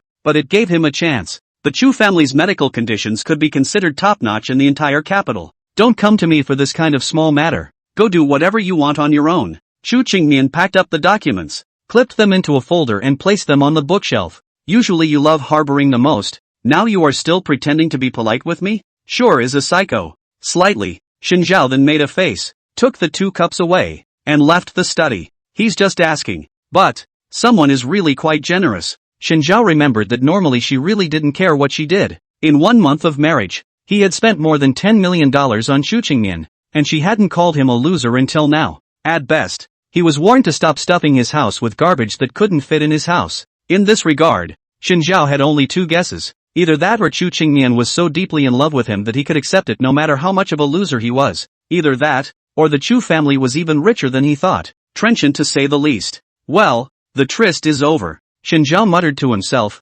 washing the cup and hanging it on the cup holder. Chu family members are the best at saving face. Not only are they good at saving face but they are also very arrogant. It seems that as long as I continue to maintain my status as the Chu family's flunky, they will help me as much as they can to resolve the ill will towards me from the outside world. It's only because the Chu family's dignity is inviolable, and anyone who doesn't give the Chu family a good look will just wait and see. From the day Xu Qingmian angrily poured red wine all over Qin Mo and threatened to kill him, it could be opened out that the Chu family really cared very much about the noble status and dignity of the Chu family. Moreover, the Chu family has strict rules. And there won't be a situation where a servant looks down on me. It's literally taking care of me as if I'm the master of the Chu family. In that case, he was a real stinking idiot in his last life, throwing away so many opportunities for enjoyment. At the thought of this, Shinzhao couldn't help but narrow his eyes, and his light-colored pupils looked more like some kind of inorganic glass beads under the cold light. What are you stealing from the kitchen? Xu Qingmian's voice rang out. Shinzhao returned to his previous bitchy smile.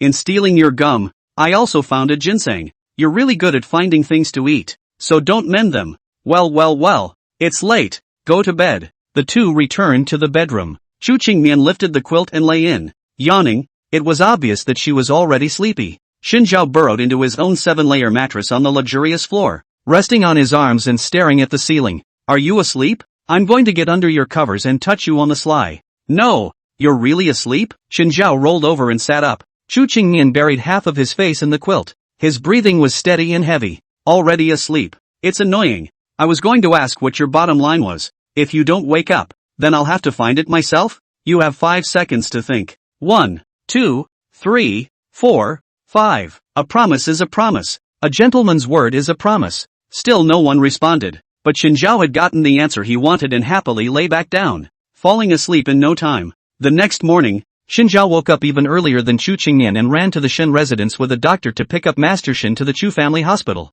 A large group of top doctors gathered around Master Shen, holding a variety of precision instruments to check. Focus on checking the heart. My grandfather has a bad heart, Shinzhao ordered. Master Shen inadvertently heard the words and asked suspiciously, I don't have a heart condition. Who did you hear say I have a bad heart? Old age and a bad heart for sure. Never seen you curse like that. Grandpa, I'm concerned about you. The final test results came out, and Shinzhao took the report in the doctor's hands and read it carefully, not missing a single word on it. The result, a body as strong as an ox. You can go up 5 flights of stairs in a single breath without even catching your breath. What? My grandfather was clearly supposed to die right away from a heart attack. You guys check this shit. The doctor wiped the sweat from his forehead. Mr. Shen, your grandfather really isn't sick. This report card is all typed out by a machine. It's impossible for a machine to make a mistake. Did you guys get the wrong report card with the others? That's even more impossible. You said you wanted to examine Grandpa, but we closed the whole hospital just for him.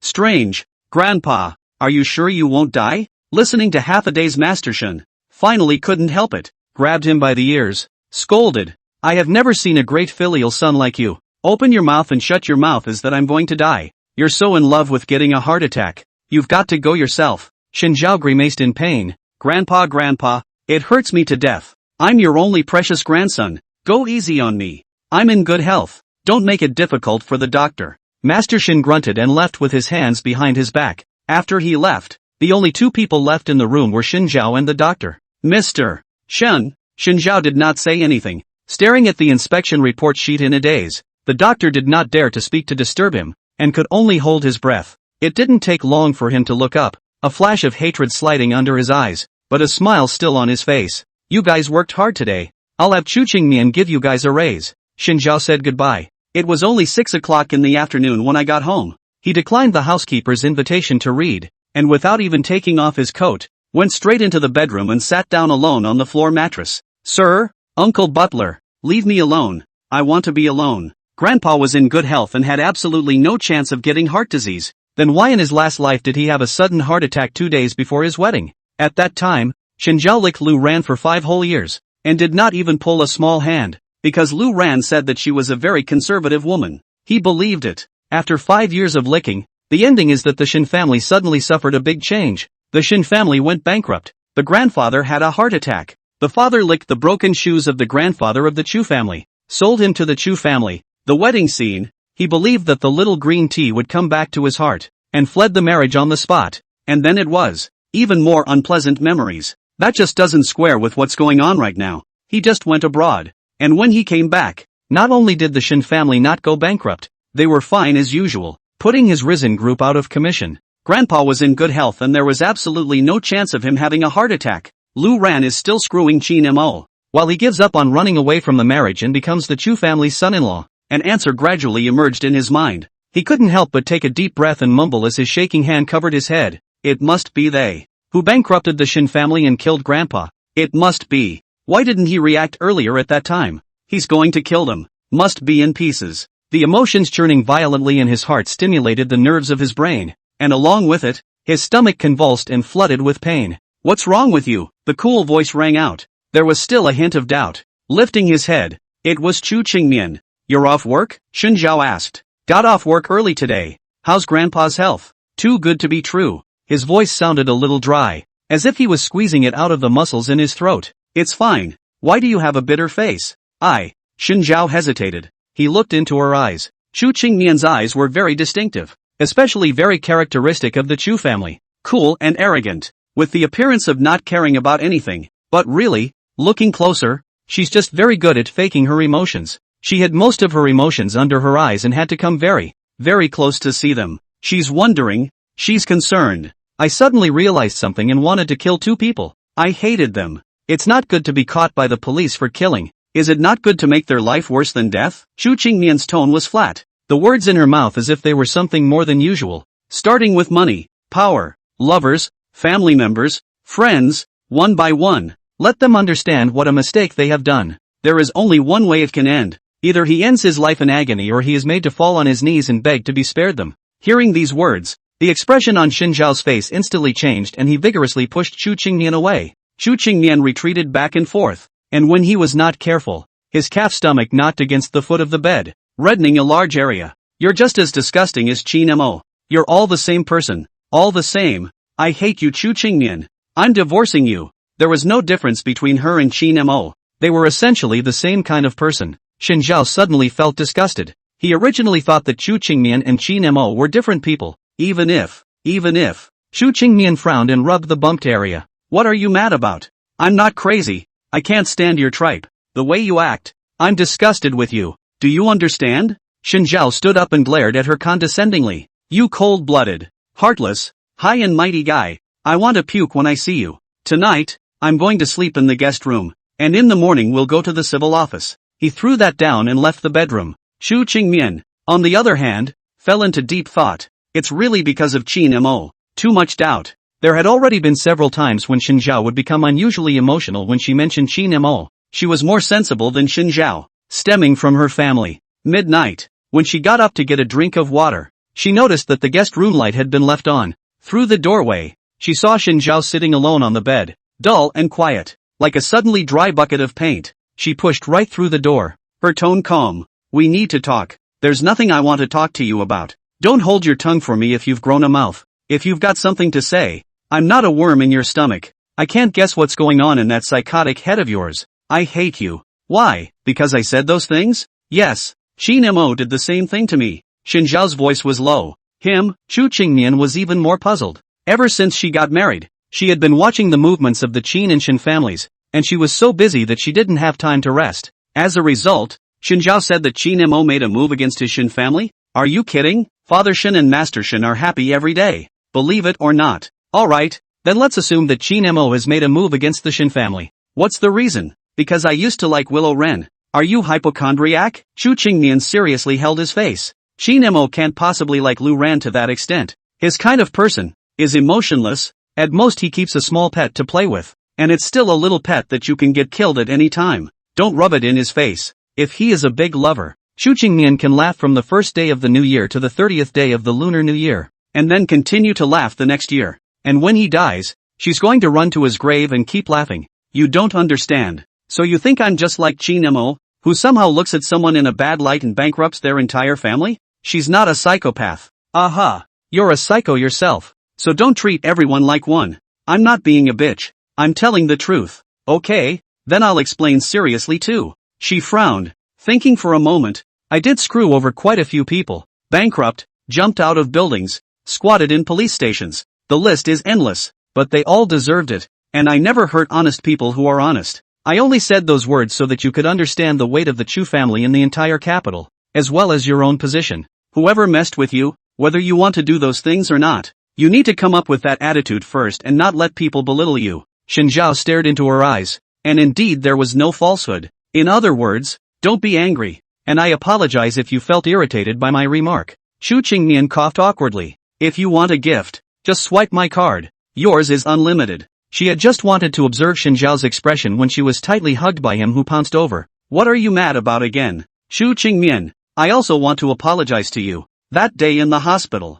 I didn't mean to scold you for being in bad health and will die early. I just want you to live a little longer. Chu Qingmian's eyelashes fluttered slightly, her expression surprised. $1 trillion? I really don't want to leave you. I don't want to divorce you anymore. That's a whole $1 trillion.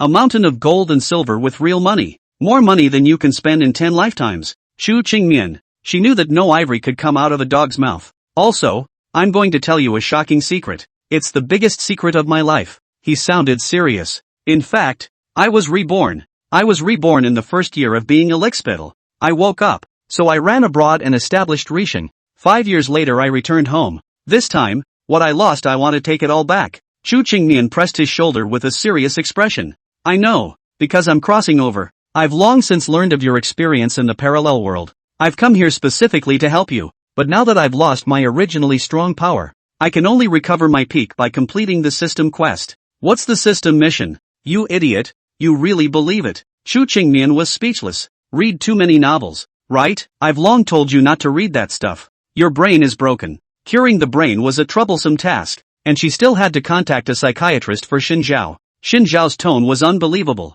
You don't believe me? Ha ha, you might as well say you led the national soccer team to the World Cup. Anyway, these two are as magical as each other. He obeyed. Truth for trust, only mockery. Even the other guy thought he was a hypochondriacal psychopath. Since you said you were reborn, let me test you. Chu Qingmian wrapped her hands around her chest. Tell me, which dress will I wear out tomorrow? Shen Zhao. How would he know that? He wasn't a roundworm in Chu Qingmian's stomach. I am born again. Not unseen. Oh, do you know the results of this double color lottery? I don't know. So how many gold medals can China win in the Olympics next year? I don't know. Alright, brother Rebirth. You wash up. Chu Qingmian waved his hand and turned to leave. Don't know anything.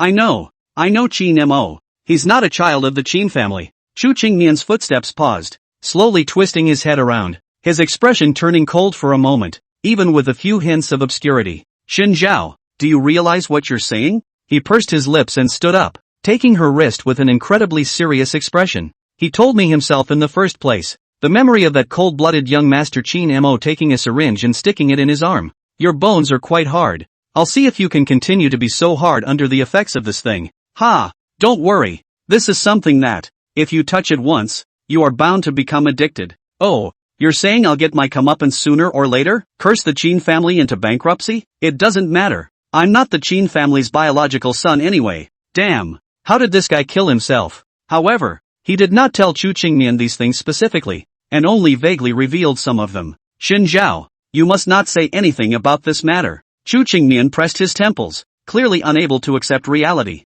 How did Xin Zhao know about this? Obviously, the only people who knew about this matter were a few people from the Qin and Chu families, and there were no more than 5 people who knew about this secret. Where could Xin Zhao have learned that? She never told him. I think the world is really kind of magical. So you believe me? Believe it or not. But it's not even scientific and, well, you. Chu Qingmian's head got even bigger. She probably guessed why Xin Zhao hated Qin Mo so much. The complicated and complex network of relationships in the capital kept flashing in her mind. If she wanted to bring down the Qin family it was too difficult. Relying on this silly Xin Zhao alone was simply a pipe dream. You can't still drag her and the Chu family into this, can you? Even the Chu family could not necessarily bring down the Qin family. Forget it. If you need me in the Chu family, you can just tell me directly at that time. In the end, she compromised. Not compromising was not an option. If things were really as Xin Zhao said, the Chu family must adjust their strategic deployment as soon as possible. I didn't intend to let you help me.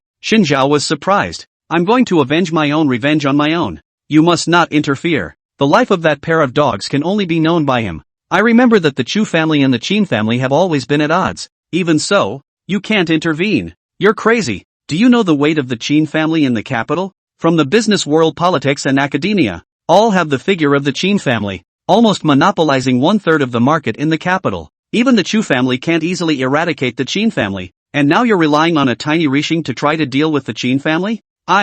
Don't you care? I'm sure I can succeed. Xin Zhao said. He had brought almost all of his trump cards this time. I think you're just not in your right mind. You give me 3 years, I will definitely make the Qin family fall. Xin Zhao's tone was certain. I've been reborn. Is there anything more impossible in the world than this? Those two are not at all the same concept. Don't worry about me. I'm not. You. Shinzhao didn't want to listen to her reasoning anymore, and as he picked her up, he walked towards the bedroom of the two of them. Put me down. No listen, no listen. He threw her under the soft covers, knelt on one leg at the edge of the bed, and bullied his way up to her, the two of them cuddling again. I misunderstood you today. I'm sorry. I'm going to make amends to you by sleeping with you. Chu Qingmian. That would be a big no-no. It's not certain who takes advantage of who. You don't have to worry about me grabbing your blanket because I've found that I just have to keep holding you and I won't grab it from you. Chu Qingmian silently pushed him away. You let me go sleep on the floor. Mr. Chu decided to keep his head down.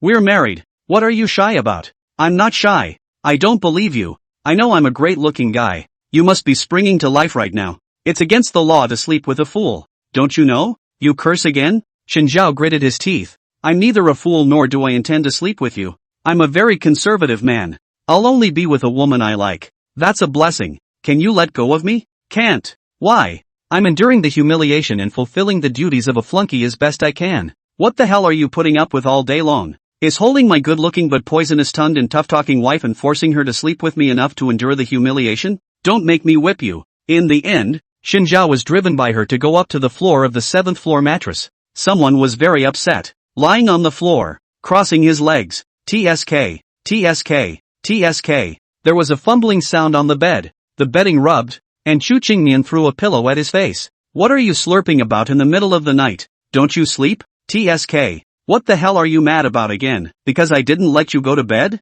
TSK. Shinzhao. She gritted her teeth. I'm using my tongue to pull out my teeth. What are you excited about? Shinzhao had an innocent expression. I've had enough of you. I'm begging you. Please go to bed and stop torturing me. Good. He immediately burrowed into the quilt, stretched out, and put his arms and legs on Chu Qingmian's body. Isn't it a bit ambiguous between us? I want to kill myself. Chu Qingmian's expression was desperate. I have no intention of martyrdom for the time being. Sunny morning. Shinzhao looked at the sleeping Chu Qingmian in his arms, thought for a moment, and turned off her alarm. Sent a text message to Zhou Hubai by the way. Your family's Mr. Chu is intoxicated with handsome men and is not working today. Xiao Habai. Alright, that's a good vacation. Originally close to the end of the year is busy. Chu Total even did not come to work. Shinzhao is really a woeful thing. Big deal. He'll be working overtime until 12 tonight. Shinzhao couldn't sleep anymore, staring at Chu Qingmian's face, counting her eyelashes, and when he accidentally counted wrongly,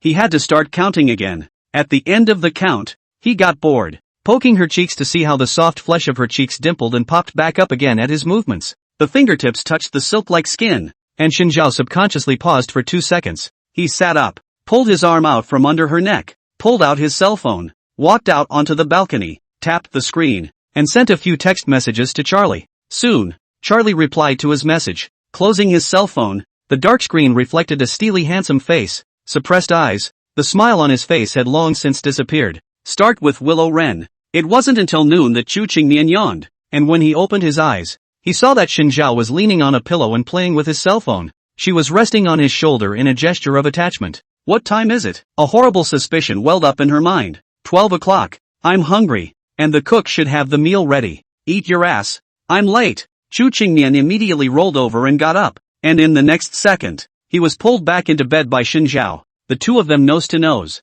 wide-eyed. But it's Sunday, eh? Sundays are meant to be used for rest. I'm not a salted fish like you. Salty? I'm not a salty fish. I'm so busy every day. You don't even know how much planning I have to do.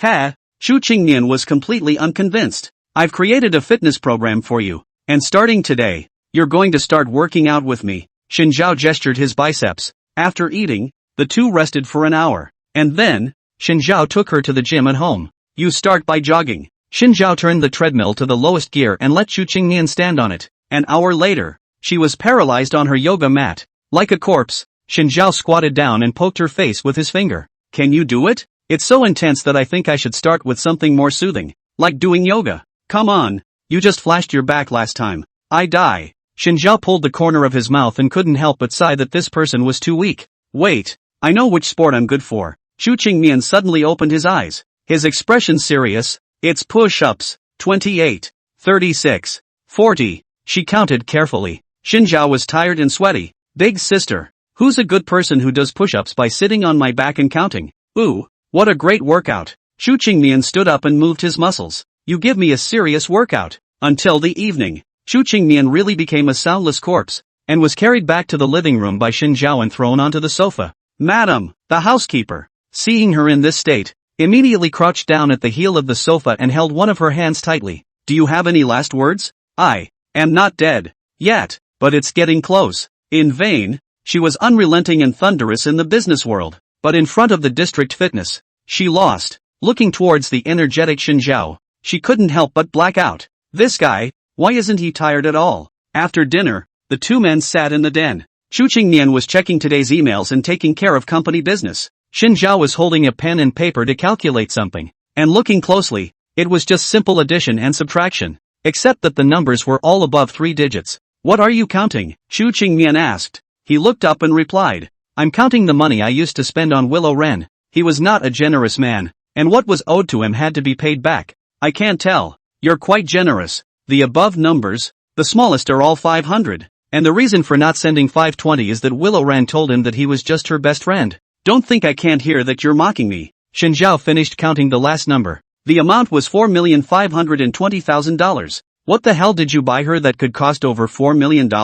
When I bought the car and the villa, I gave it all to her. You're really killing me with laughter. Enough. I stopped licking a long time ago. I'm settling scores now. In his life, he would never be a dog licker again. Lick the dog. Lick the dog. Lick the dog. And in the end, there's nothing left. Lick the dog. Not the lick, just the dog. Xin Zhao grunted, put the draft paper into his pocket, returned to his room, and began to sleep. Xin Zhao has a very regular routine. Definitely go to the corporate office every Monday. Sitting in the chairman's seat, he flipped through the information Hamid had just printed out and snapped his fingers. Hamid, I asked you to check on Willow Wren, and this is all you've got for me? Hamid nodded. Her life trajectory is quite simple. Her family is a normal well-to-do family with good looks and a vain personality. Relying on her looks and personality, she keeps a lot of fish and relies on the rich kids in them to buy her all kinds of designer luxuries. That's all there is to it in a nutshell. He can't list which brand of bag he buys and which hotel room he gets every time.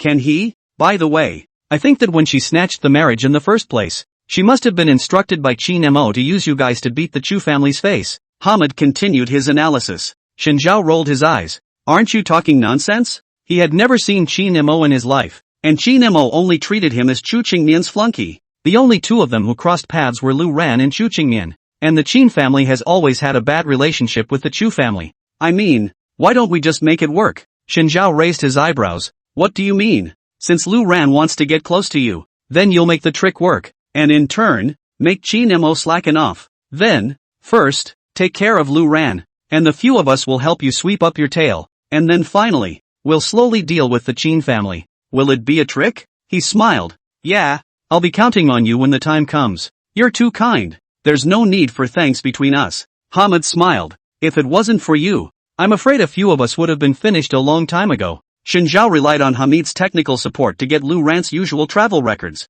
from which he summarized the pattern and went to the biggest shopping mall in the vicinity. Waiting for a chance encounter, he wandered around in boredom, his eyes wandering to the luxury section. The guide noticed him and immediately greeted him with a smile. Would you like to buy anything? I'll just look. Okay, if there's anything you need you can come to me. Although the words were said so, she still followed closely behind Xin Zhao. Okay, don't follow me. Take a copy of all but those 3 ornaments over there. Here's my card. Just swipe it. Xin Zhao said impatiently. Keeps following him around. 80% trying to sell to him. The guide held the black card with an awkward expression. You don't have to swipe your card. Why? Xin Zhao asked. According to the plot of the novel he had read, at this time the guide should have thought he was a bumpkin, teased him hard and taunted the poor man to get out, because this entire mall is owned by the Chu family. Just take whatever you like. Xin Zhao. He obeyed. The Chu family was too rich to give him a chance to be mocked. Wait, don't you think I'm dressed in the dirt? Mr. Shen,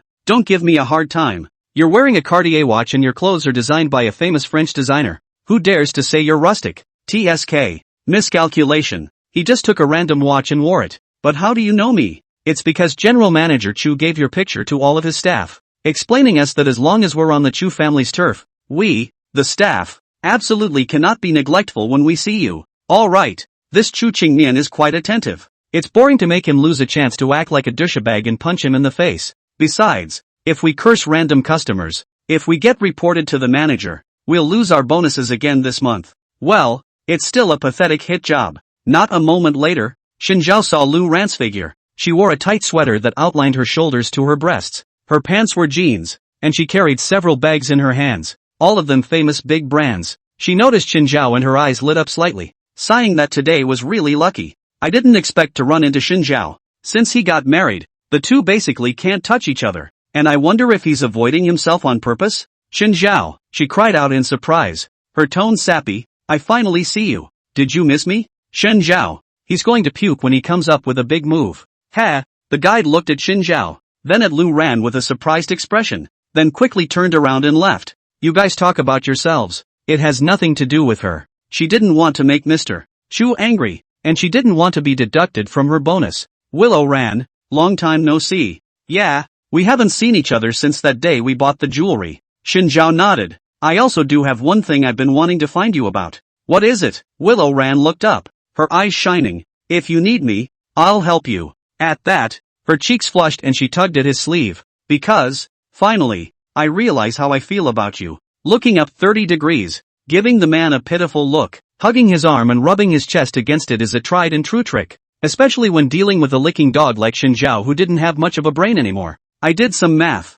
You owe me more than $4 million over the years. Seeing as how you also live on men's relief, I'll wipe a zero for you. Just give me $5 million. Willow Ran. Who wipes their change like this? When did I owe you so much money? You care about me? You just owe me $5 million. Hurry up and pay it back or I'll go to the Qin family's door to demand the debt. No way. Lu Ran's face changed. Definitely can't let him go to the Qin family. If she let him know that she was deliberately instructed by Qin Mo to approach him, she would be finished. Qin Mo was a man whose interests were paramount, and once he felt that she was a worthless thing, he would have thrown her away without mercy. She didn't want to leave Qin Mo yet, even though Qin Mo's character was not as gentle as he thought, and even less loving. I don't have that kind of money. So how many do you have? $1 million at the most. Xin Zhao pondered for a moment and thought of a brilliant idea. It doesn't matter if you don't have money. I have a way. I can pay my debts with my own body. She glanced at him with shyness. You gave me your cell phone. Willow Ran froze. What for? Xin Zhao picked up her cell phone, and after a flurry of operations, he returned it to her again. I just applied for a $4 million online loan for you, so I'll take the money first, and you can slowly pay back the rest. Willow Ran. She grasped. Unbelievably, she looked at the screen of her cell phone, which showed that she still had $4 million of online loans to pay back, and directly blackened her eyes and fainted with anger. Goddamn Xin Zhao. She had never seen such a strange person like Xin Zhao in her life. Xin Zhao, who got back the money, was in a good mood and directly scratched $5,000 as a tip and gave it to the guide just now. Hush money. He put his index finger up to his lips and winked. The guide looked at him dumbfounded and lowered his head again to look at the cell phone transfer records. It's really $5,000. As for the Lu Ran in front of her who was angry and fainted, she directly shouted to the security guard to carry the person away. As for where to, carry it casually. She's just a common laborer. The boss gave her a tip, and it's not right for her not to help the boss. After getting the money, Xin Zhao didn't bother to continue staying at the mall. Take the bus home. It was 4 o'clock in the afternoon, and there was a car parked at the front door of the villa, with the trunk open, and 2 men in black down jackets, moving white thermos boxes down from the trunk. The butler and cook stood at the front door, checking the boxes with gloves on. Uncle Chiao, Chef Chang, what are you doing? The housekeeper heard Xin Zhao's voice and immediately raised his head and took off his gloves. Sir, you're back. Here's the new seafood delivery. Why don't you take a look? Xin Zhao nodded, took the gloves, put them on, and crouched down to observe. What a big lobster. The lobster, alive and well, held up its pincers to threaten him, as if to say, try touching me again, believe it or not, I'll pinch you to death. It just happened to be lobster season recently, and I heard that you like seafood, so I had the people from the fishing fleet over there salvage more. The chef smiled. These little guys, who were only salvaged early this morning, immediately took a flight to meet you, sir. Haha. Xin Zhao nodded and picked the most rowdy one of them. We'll eat it tonight. The lobster seemed to sense this and immediately retracted its pincers and began to shiver. The cook answered, holding the thermos box, and followed them into the villa. At dinner, Xin Zhao looked at the Boston lobster on the table and fell into deep thought, biting his chopsticks and not knowing what he was thinking. Hurry up and eat. It will get cold in a while. Chu Qingmian reminded. He snapped back, his tone excited. I've got it figured out. I'm going fishing in Sunhai Bay next week. You go fishing in the middle of winter. You're crazy. You don't understand. Atlantic cod swim back to Sunhai Bay to spawn in November-December. And that's a great season for cod fishing. It's too cold in the winter and the currents are dangerous. So you'd better stay home and be a salted fish. I can't believe Salty has to go fishing. I don't know who was being fished by whom. I don't. Don't you stop me. Shinzhao immediately refused. Even couldn't care about eating. Uncle Chiao, prepare a yacht for me. And see fishing equipment. Forget it. The yacht, I'll let Charlie prepare it. When Chu Qingmian saw his windy appearance, he helplessly shrugged his shoulders, chucked a piece of fish and put it in his mouth to chew. It has a sweet flavor with a characteristic delicious texture. Shinzhao immediately called Charlie and asked him to prepare a yacht big enough for a few of them to sit on. Charlie was overjoyed to hear that he was going fishing, and immediately dispatched his men to do so. As a rich second generation with nothing to do, he hadn't had a good rest since he followed Shinzhao, especially after coming to China. Now, finally, a chance to relax. Never give up. Hamid, Shirley, we're going on vacation. Hooray, where are we going? Da-hi! Hamid and young Shirley looked at each other with surprise in their eyes. The first secretary glanced at the paper and then at the excited trio. Caught in a tangle.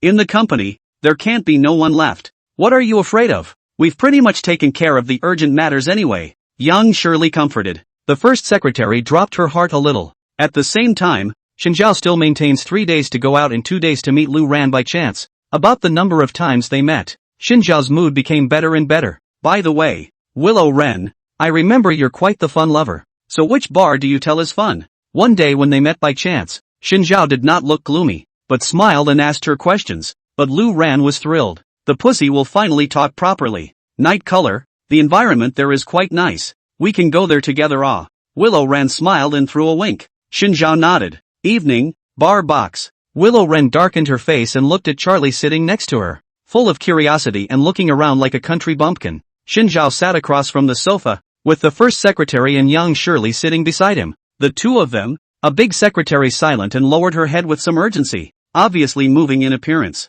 but with an unexpectedly easy shyness of character. A proper black suit uniform, and the disorienting bar lighting, looked unexpectedly ascetic. The other young Shirley, completely revealing her curves as a woman, only wearing a short halter dress, which could only reach the root of her thighs, revealing her long, delicate and smooth legs like jade, with half of her breasts exposed, which was really blushing. What the heck? This is Lu Ran? Yang Shirley couldn't help but snort. Not even as good as a big secretary. She had heard the story of Shinzhao and Lu Ran as early as when she was in Rice. Seeing Willow Ren in person today was a real laugh. I didn't expect Shinzhao's vision to be so poor in the beginning. Not nearly as good looking as the first secretary. Shinzhao didn't hear the yin and yang in her mouth at all. That's for sure. Big secretary is the third best woman in my heart. So who's batting first? My old mom who died in childbirth. I loved her all my life. Shinzhao said with a smile. The second position is vacant. The third is the first secretary. And the fourth stick is Charlie. Oh hey,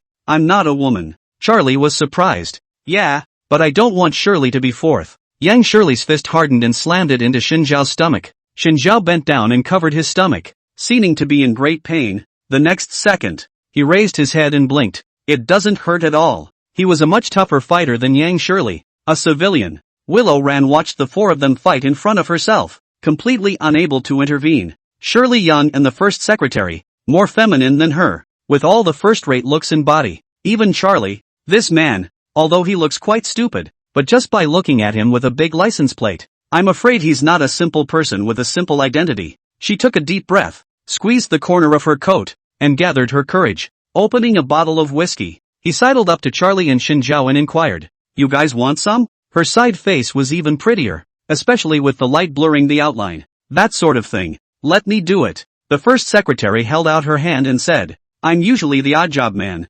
"Well, it doesn't matter who comes, because I blow on the bottle." Shinzhao opened a bottle of whiskey by himself, and tons of it all dried up. He pretended to be unable to drink in front of Chu Qingmian, all to tease her. In fact, they, the Shin family, could all be drunk with 1,000 cups. What whiskey simply does not matter. He used to be unhappy directly with the group of hairy foreign students with dry vodka. Young Shirley looked at Shinzhao and kicked his calf, signaling with her eyes. Shinzhao sighed and helplessly bristled.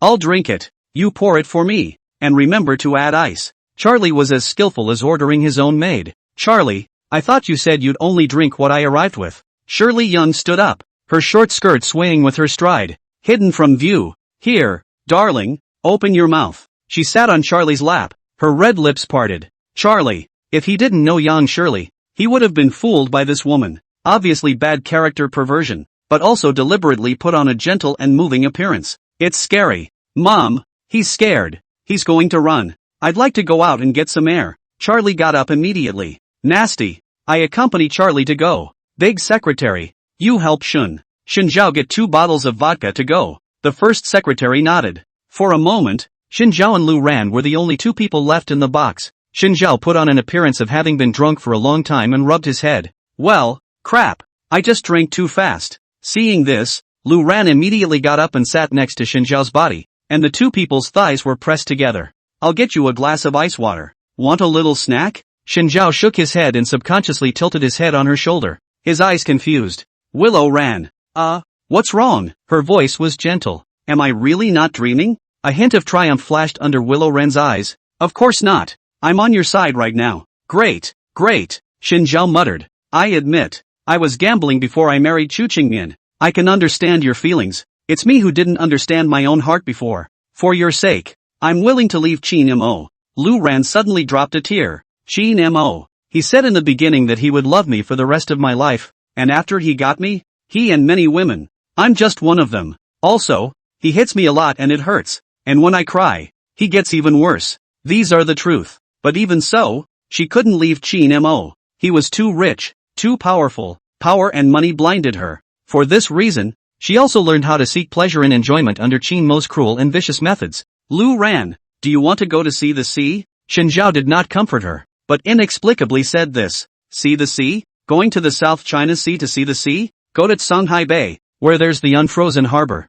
We can fish together. More than looking at the sea, I want to see if you really have me in your heart. Lu Ran held his hand. Shinjiao lowered his eyes. Of course, how can you not have a bitter hatred? Go and see the sea, just to keep me company. My heart is in the sea. Shinjiao raised his eyes and said with deep emotion, his tone slow and with sticky love. Good. For some reason, Willow Ran's back suddenly broke out in a cold sweat, and her subconscious mind subconsciously issued a warning. Whoa, what are you 2 doing? Charlie, who had just returned, was shocked to see their intimate gesture. Lu Ran immediately let go of his hand, but was held by Shinjiao. Charlie, I've invited Willow Ran to go fishing with us. Can your boat sit? Charlie subconsciously nodded. Of course, I had my family's yacht shipped to China, 18 meters, withstand the wind and waves and also with a flybridge. Willow Ran heard and asked. It must have been expensive? It's okay, my house is full of this kind of stuff. Charlie scratched his head. Yang Shirley put her arm on his shoulder and said lazily,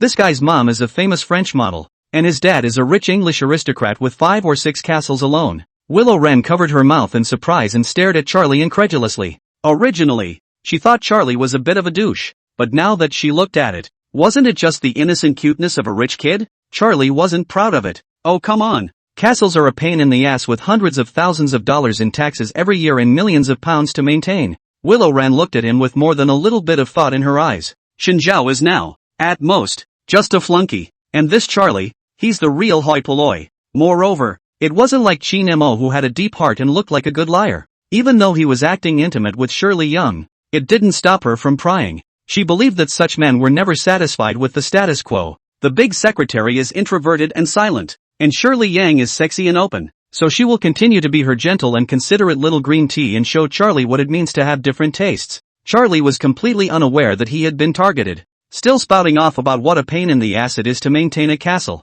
Shinjiao looked at them and smiled without saying anything. Then we'll make a date to go fishing together next week. He was really looking forward to it more and more, and the day of fishing was coming. When he returned home, he still smelled of alcohol, but he was drunk and unusually sober. Chu Qingmian saw him, smelled the odor of alcohol on his body, and frowned in disgust. When Shinjiao saw this, he immediately stuck up and purposely rubbed his scent on her body. I just took a shower. I don't care. I'm a big drinker now. Shinjiao began to play tricks. Oh, you get the hell out of my bed. I don't. I'm going to fulfill the duties of a flunky. Then listen carefully. Shin de Flavy, wash that awful smell off of you or don't even think about getting into my bed. I don't want it. You don't even know how bad my day has been. And it's not even if you don't comfort me. You still dislike me? What's wrong? I'm meeting Willow Wren for a drink. You're still so bitchy it's hopeless. It's not like I've come around and want to keep being a lickspill. I have very, very important plans. I see that you've been reborn and your IQ hasn't gotten much higher.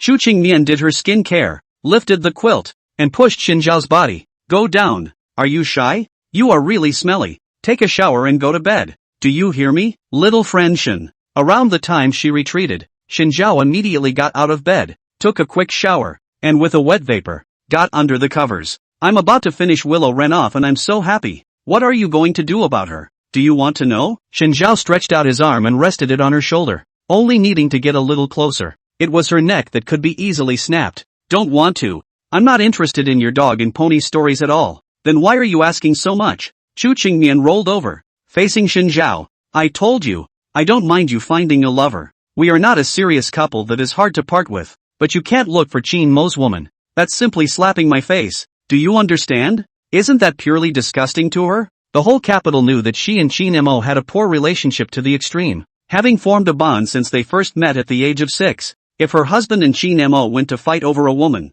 it would really make her lose her head. She couldn't wait to kill herself directly and had no face to face Qin Mo and a bunch of other old enemies. Hearing these words, the smile on Xinjiao's face instantly disappeared. Chu Qingmian, I've said it before, haven't I? I hate to hear you say irresponsible things like that. What? I hate you again now. Bye. Xinjiao immediately lifted the quilt, lay back on the floor, covered the quilt, and stopped talking. Chu Qingmian didn't understand at all. Why was this person starting to lose his temper again? For several days in a row, Xinjiao was unwilling to speak to Chu Qingmian. I'm afraid the reason for this is still because that night, she said the wrong thing and put him in a bad mood. Bringing his fishing rod, putting on a thick wind-blocking jacket, and stepping onto his private yacht, Xinjiao's expression was firm. Departure. Target is Songhai Bay. A few of the rest of the group had already arrived first, and sat in the cabin, watching him deliver his middle-of-the-road sentiments alone with the sea breeze blowing in his face. As Lu Ran watched the yacht get farther and farther away from land,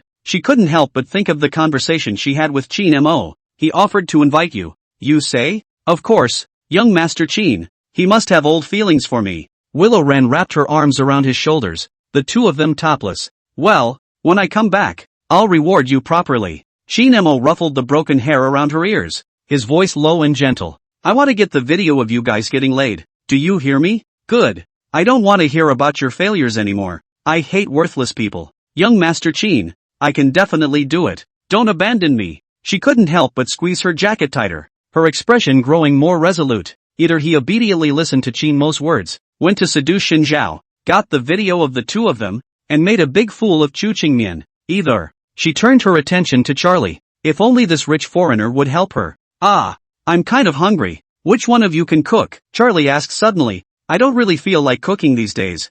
I never touch pans. They hurt my nails. Shirley Young said, admiring the newly done manicure.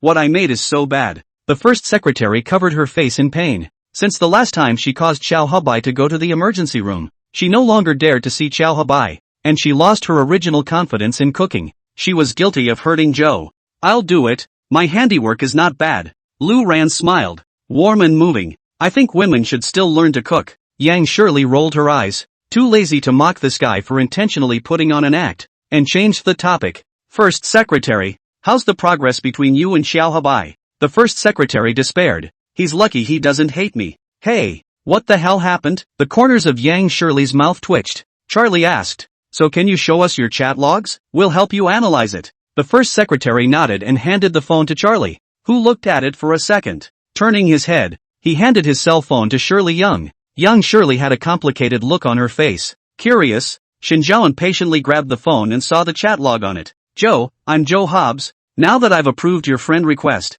let's chat. First secretary, hello. Joe, hello. And then it's gone. Xinjiao was shocked. You're giggling at chat logs every day. You're giggling at this? It's so unproductive. Can it really be his Xinjiao's men? More lickable than he had been in his last life. He couldn't stand it. I don't really know how to talk. You start by finding something to talk about. All love starts with having topics of mutual interest. Charlie analyzed carefully. Be enthusiastic. A woman chasing a man is a veil, especially an enthusiastic woman. Yang Shirley began to give tips. I think sincerity and honesty are the most important things in a relationship. Xinjiao had his own opinion. The first secretary synthesized the suggestions of the three of them and frowned. Suddenly, a light came into his head, and he solemnly typed the next sentence. First secretary, Brother Joe. It's been a long time since we've chatted, and there's something I'd like to say to you. I really want to pick you up, but I really don't have a topic either. Xiao Habai quickly typed a question mark. Over. It seemed to wonder in what mental state she had actually uttered the words.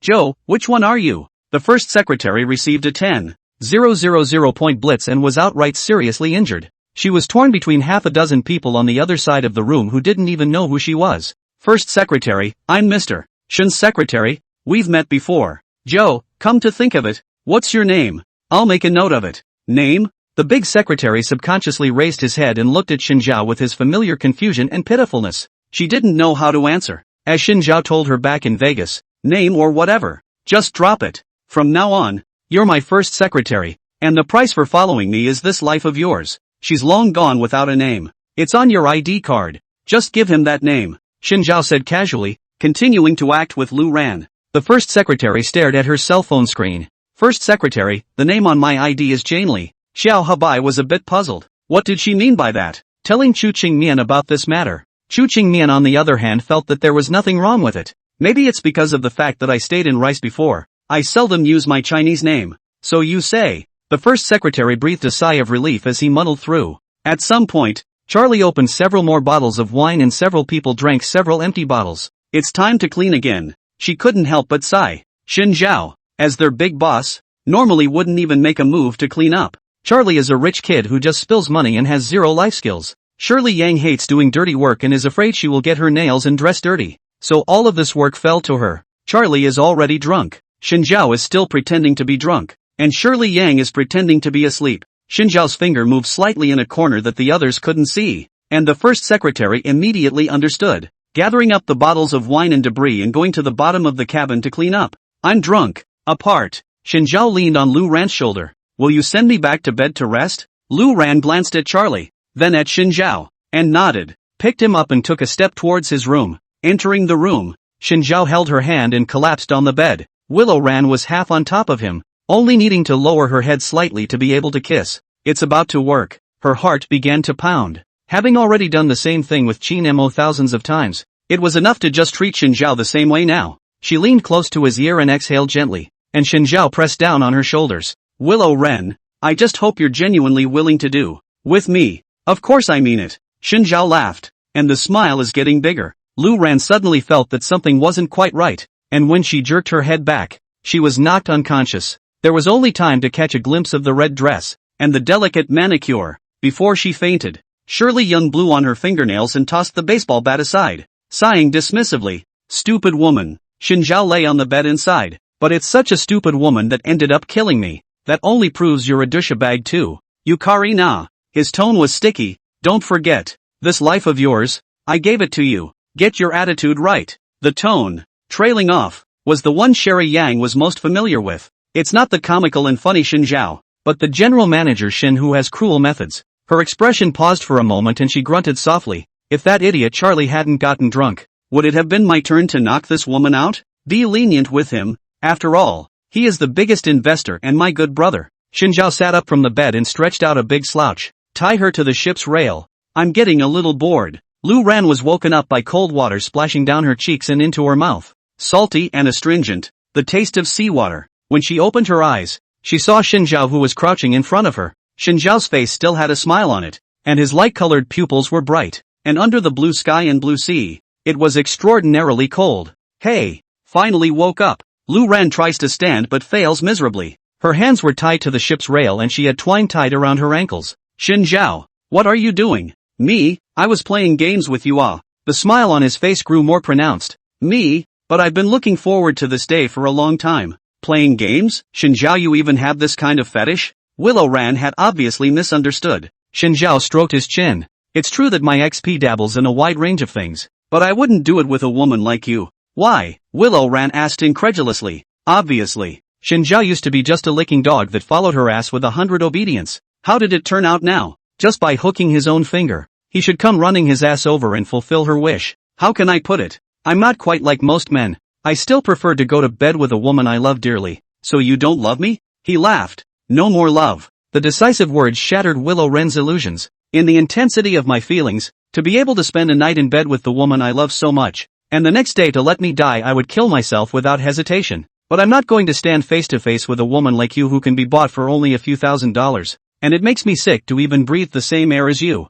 Willow Wren shuddered, her body shrinking back ever so slightly, her spine pressed against the railing. The sea breeze was getting stronger and the waves were lapping at the hull. Shinzhao approached step by step with a gloomy expression. Do you have any idea what I've been through since I ran away from you? I suffered for 3 whole months. 3 months? And I didn't even have the dignity of being a human being. Do you know how much it hurts when you take a knife and stab it into me? I watched you kneel next to Chin Mo and do it for him. I was sick to my stomach. But it doesn't matter anymore. We're far away from the Chin family. Far away from land. Willow Wren was dumbfounded. She didn't know all of these things that Shinzhao said. I didn't do any of this. Believe me. Of course I believe you. Because I haven't run away from marriage with you in my life. Shinzhao laughed. His laughter mixed with the sea breeze. You caused me so much misery. So I've come to take revenge. Let me guess. What are you deliberately approaching me for? Chin Mo's instructions? He's ridiculous, treating me like a pawn to discuss Chu Qingnian. And you treat me like a dog at your beck and call.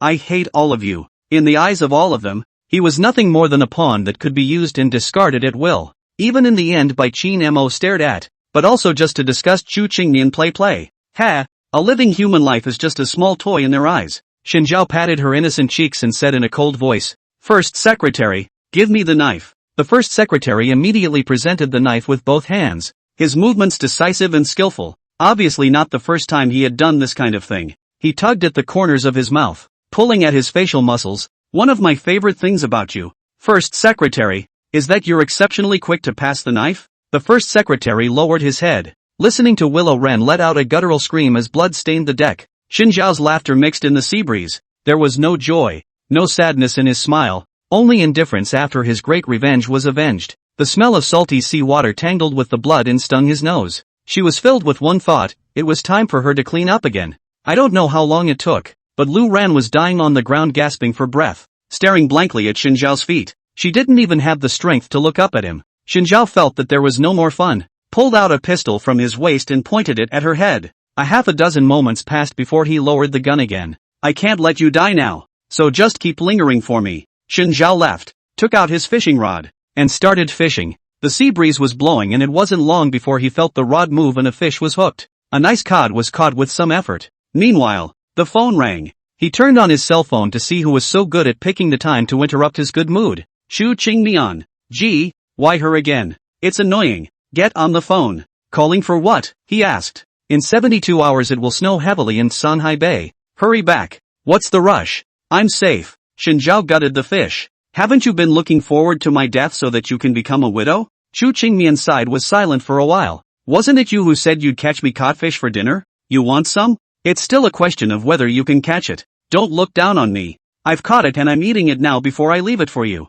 Che, who cares? Hurry back and don't die out there. Shinzhao pursed up his lips. Okay, I'll go back earlier. Chu Qingmian hung up the phone and saw a certain hairdresser's raised eyebrows. What's wrong? Mr. Chu, you turned out to be quite concerned about the weather forecast. Xiao Habai, don't you want this month's paycheck again? Xiao Habai closed his mouth. Hanging up the phone, Shinzhao was in a better mood, humming a little tune. I thinly sliced the cod, dipped it in some soy sauce and popped it in my mouth. The flavor was sweet and chewy and delicious. Looking at the pitiful Lu Ran next to him, he threw the fish head over. Don't be too touched by the food you've been given. Willow Wren cried, her sobs low like a kitten panting. Shinzhao, you shall not die. I shall not die a long time ago. Shinzhao did not care about her curse. Suddenly, as if something more interesting had occurred to him, he turned into the cabin, sidled up to Charlie's ear, and whispered quietly. Charlie was thoughtful. In the middle of the night, Charlie, seemingly only just sobered up,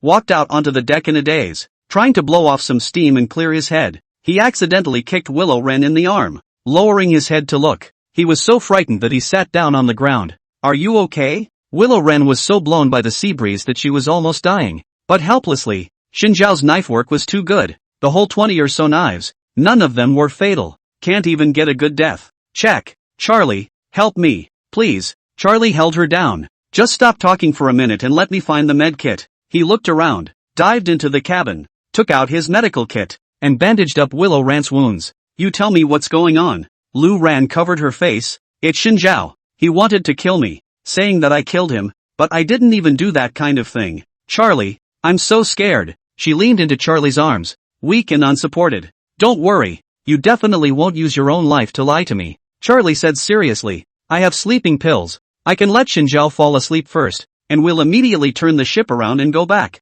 Then we'll call the police. Willow Wren nodded. Just bear with it for now. Xinjiao won't wake up in the morning. Just as Charlie had said, Xinjiao didn't show up for the entire next day. The first secretary and Shirley Young are nowhere to be found. As the outline of the land became more and more visible, Willow Wren finally couldn't help but cry out. Charlie hugged her and soothed. Don't be afraid. I'm really going to die. I'm going to die. Xinjiao wanted to kill her. She failed in her mission. Qin Mo wouldn't let her go either. Young Master Qin will kill me. Why? It's about the saving grace and the drawbridge effect. And Willow Wren tells Charlie part of what happened, portraying herself as the little white flower who had to give in under the weight of the powerful in the hope that he'll help her. You are too pitiful. Charlie was on the verge of crying too. Tell you what, I'll give you 1,000,000 meters of gold. You go to Rice. There's my company over there. I can let you live in peace. But airfare? I'll get ready. And I'll have my assistant Hamid pick you up. Willow Wren nodded vigorously. The ship pulled into the harbor and Hamid stood a short distance away waiting for them. When Charlie saw him, he immediately ordered. The situation has changed. Quickly help me send Mess. Lu ran to the rice company. She is too poor. Don't let her be shocked. Hamid bristled. I know. He's just a regular techie. Can we keep him out of the act? Exactly 10 hours later, she stepped on rice land. Just as she was marveling at the air of freedom and how sweet it was, a black man snatched her bag. She yelled out in surprise, but only got cold looks from passers-by. Another ingrate who was robbed. Luckily she had the card Charlie had given her in her close pocket. When she withdrew her money, the staff told her, Miss, there's only $250 in the card yet. $250, and she realized then that she was being played. The phone rang with an unknown caller. Her intuition told her that it was Xinjiao. Picking up the phone, Xinjiao's off-key voice rang out, deliberately supporting the accent. Again like a complaint. Again like a lover's pettiness. Running pretty fast. Surprise, you 250. Oh yeah. Never look up. Lu Ran subconsciously looked up and saw a black dot on the roof of the opposite building. Bang. Fireworks. Red and white brains and blood mixed together and stained the ground. The staff member was too stunned to cover his mouth to make a sound. Xinjiao hung the pistol on his index finger, spun it around, and threw it directly into the ocean. Ha ha ha ha ha. That woman's incredulous tone at the end was hilarious. He held his stomach and laughed, watching his enemy, from despair, to hope, and finally to despair, is just too pleasing to his mind and body. That's why she's a stupid woman. So stupid that Charlie's so bad at acting that he can fool her. Yang Shirley sneered disdainfully. Charlie was dissatisfied. I've tried very hard to act again. It's obviously all Xinjiao's fault. How easy is it to just kill her? Hamid grunted. I don't want to visit you in prison. And besides, wouldn't it be more fun to trick her into going to Rice and letting her think she's saved when she's actually falling into an even worse despair? Xinjiao shrugged. But now I'm a good law-abiding citizen. I can't do that kind of thing. Doesn't it cost money to hire a sniper? Charlie said. It's not like Risen is bad anyway. Xinjiao smiled. The first secretary helped to organize the items and was quick to do so. Xinjiao noticed her and his eyes curved up. No telling Xiao Habai about these days. She looked up. I won't let Brother Joe or Mr. Shu know. Well, Chu Qingmian doesn't care about me. I'm worried about you, he explained. For someone like you, Xiao Habai must be disgusted when he finds out, right? The first secretary's movements lurched, and he subconsciously looked at his own fingers, white and calloused at the tiger's mouth, which seemed to carry unwashed blood. I understand. Her Norway, not to be known by her Norway. One is bound to be hated. Xinjiao and the three of them laughed, telling Hamid how stupid this man Lu Ran was. Only she silently lowered her head, her eyes falling on a magazine on the table. It's a travel magazine. The cover is a Norwegian glacier, clean, with a deep, dark blue ocean beneath the ice and an even clearer sky above. She had always wanted to go to Norway once, if only once, but she can't. For the first half of my life, I didn't have the opportunity to do anything but sneak peeks at beautiful pictures in magazines amidst countless chips and money. She sold the rest of her life to Xinjiao. Xinjiao didn't let her go, so she couldn't take half a step away from him. Xinjiao packed up the codfish, shouldered his fishing equipment, and talked to Chu Qingmian with his cell phone clamped between his shoulder and ear. Hey, wife, I caught a lot of fish, so I'm going back to prepare a big meal. Really? Of course it's true. I, Xinjiao, am the strongest in the world. Then I'll have the cook prepare it and hurry back. Fine. Who made me just a poor little flunky who can only listen to Mr. Chu's orders? Oily mouth. Looks like we don't need to buy oil at home. Hey, how dare you sarcastically criticize me for being greasy? Do you know how hard I fish? You said you want to eat cod. But I rode the wind in waves to catch more than 10 for you. Shinzhao began to complain. I haven't forgiven you for pissing me off before. The Cold War continues. Che, childish. Chu Qingmian disdained, completely disregarding his threat. Shinzhao decided that he would take these fish and stuff them all into Chu Qingmian's nest, so that she would be covered in the smell of fish and couldn't even be washed clean. Such a childish tactic was unexpectedly effective against Chu Qingmian. She stopped Shinzhao from throwing the fish into the bedroom, because she wasn't sure that the psycho was serious. Oh, then what should you say now? Shinzhao stared into her eyes. How much do you want? Is that all you do is drop money every time you apologize? Things that can be solved with money are the most convenient things. That's really unfortunate. I, Shinzhao, am an inconvenient man. So what do you want? You slave for me. I'm tired of being a capitalist these days and want to play at being a slave owner. Chu Qingmian. She doesn't want a cosplay at all. The chef ended up taking all the cod and made a whole table of cod dinner. Chu Qingmian took a bite of steamed cod and put it in his mouth. His eyes slightly lit up. Yummy. Excellent ingredients that don't need much cooking at all. Keeping the most original flavor is already very tasty. You really did a good job this time. Chu Qingmian quipped. Shinzhao sipped the fishball soup and nodded proudly. Of course, I've done another good thing. What's good? He glanced at the butler, who was not far away, and leaned close to her ear and whispered. I tricked Willow Ran into going to Rice. Chu Qingmian, are you sure it's not human trafficking? It's a scam, not a sale. You distinguish between the two concepts. Okay, so what was she doing in Rice? When homeless, losing everything, lingering, who knows? Shinzhao said unconcernedly. You don't believe it can go to check the flight records. Hamid swept his tail clean a long time ago anyway. There's no fear of people checking.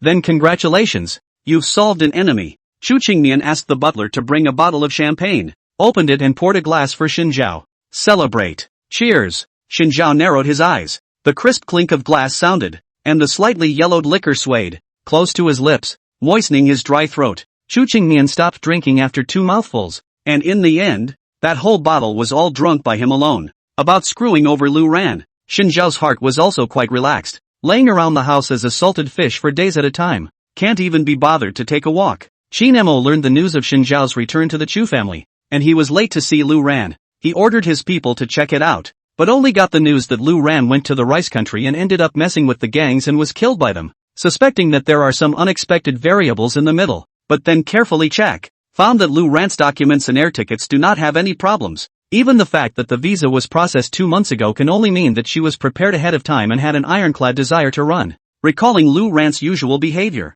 I'm afraid that this woman is not this capable, much less this courageous. Young Master Qin, do we still need to continue checking? The junior brother at the side respectfully inquired. Shinemo waved his hand. There's no need. It's just a Willow Wren. If you lose it, you lose it. Big deal. Get another one. Only, what made him feel interesting was, what role did Shinzhao play in this matter? According to his information, Shinzhao had recently gotten very close to the chairman of that foreign-funded company, Rishin Group, Charlie Campbell. Kind of. He laughed in a low voice. The little brother subconsciously shivered when he heard his whisper. Anyone who could make young Master Qin find it interesting wouldn't end up too well. Shinzhao was really bored at home and didn't want to work at the company. It's usually enough to handle the paperwork at home without worrying about Charlie's ability and loyalty to a few of them. Compared to Chu Qingmian, he had too many people on hand that he could deliver and trust. It was the end of the year soon, and Chu Qingmian's was getting busier and busier. According to her, there is so much to prepare for at the end of the year,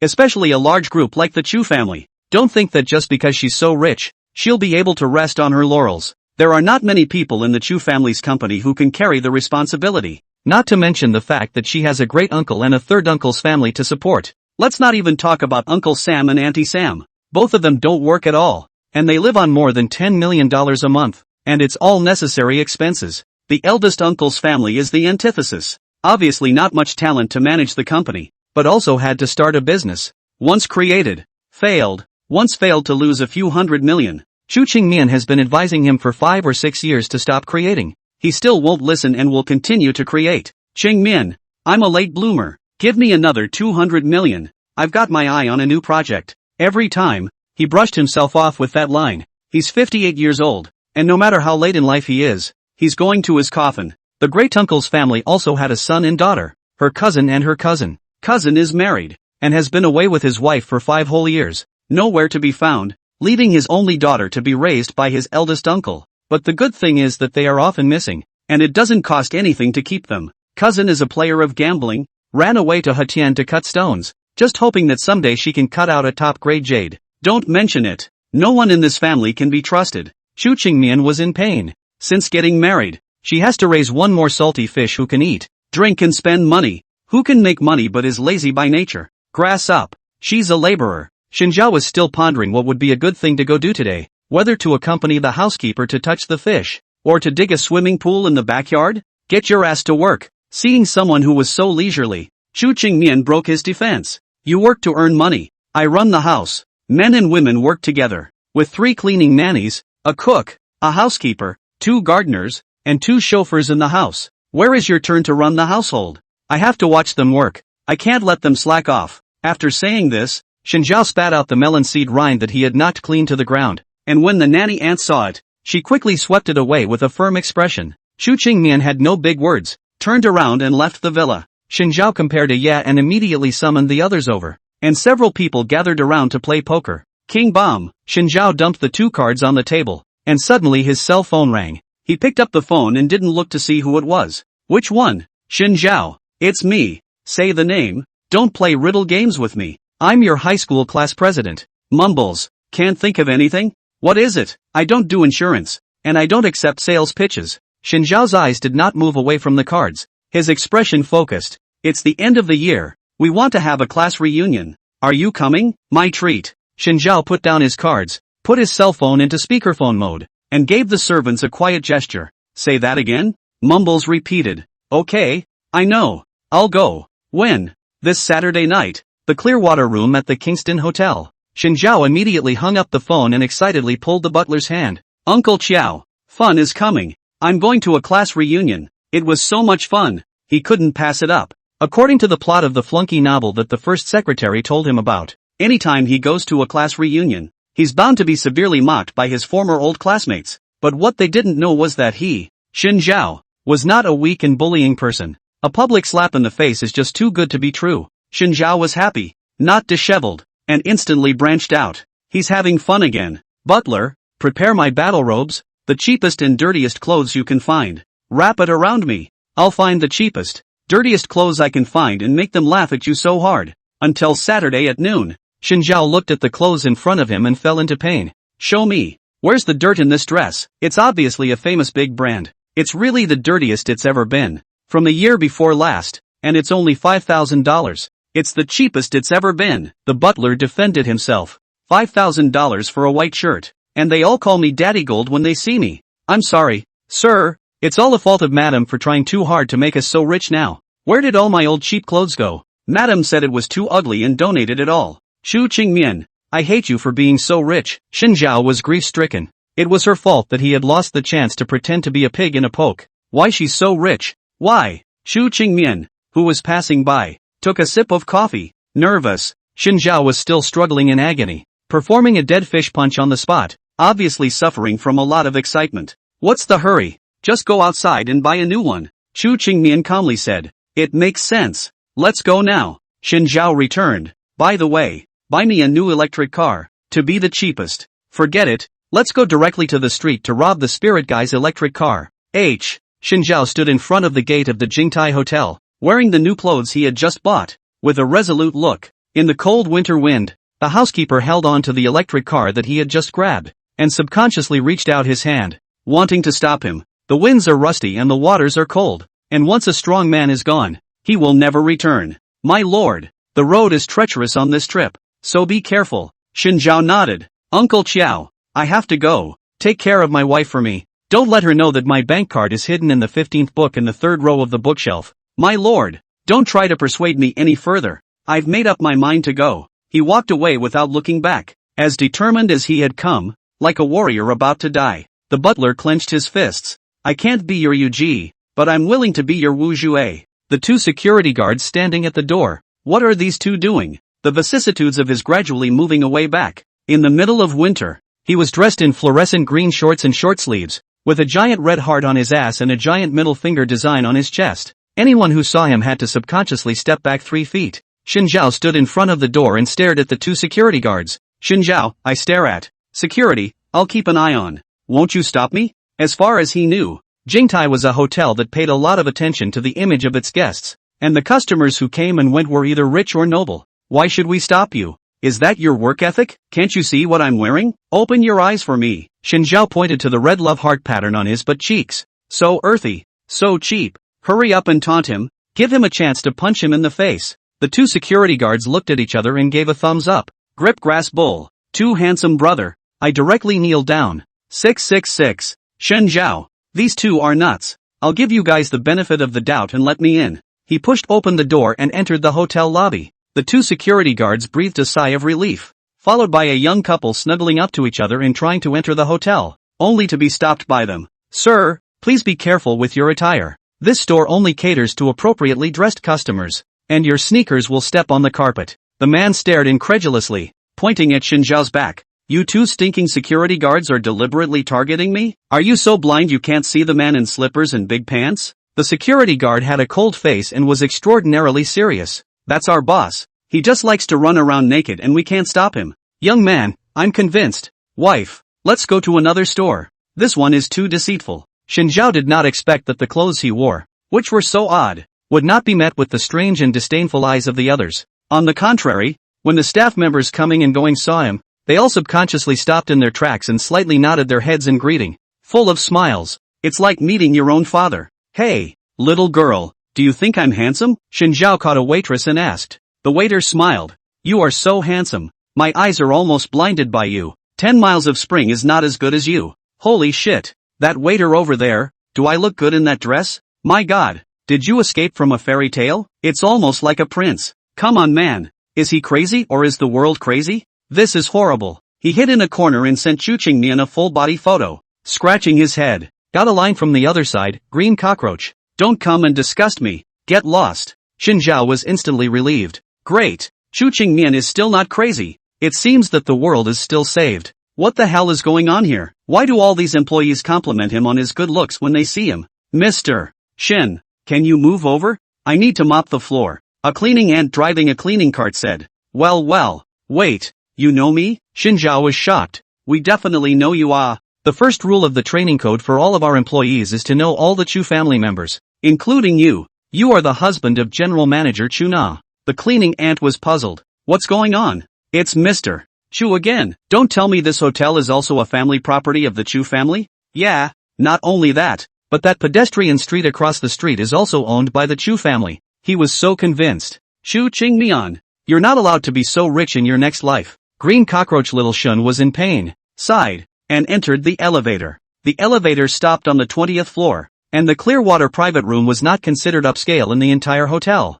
It was one of the cheapest, but it was enough for their group of high school reunions. Shinjiao was the latest to arrive, and there were already quite a few people sitting in the private room. Honestly, he didn't think much of his high school classmates, especially those roommates. As soon as he entered, all eyes were drawn to him. There was no other reason. Being all fluorescent green was just too conspicuous. Are you Shinjiao? Class President Mangbu spoke skeptically. Who else could it be? The corner of Mangbu's mouth twitched. You've changed so much after all these years. In his impression, Shinjiao was a typical marginal character, quiet with few words, not knowing how to refuse, and was the good old boy in the class. Shinjiao sat on the last seat and smiled. People change, like me. The more I change, the more handsome I become. Crowd. It's been a few years, and it's getting more and more shameless. There were quite a few people sitting in the box, men and women, and some had brought their partners. Right, Shinjiao, I heard you got married. Why don't you invite us to a banquet? Yeah,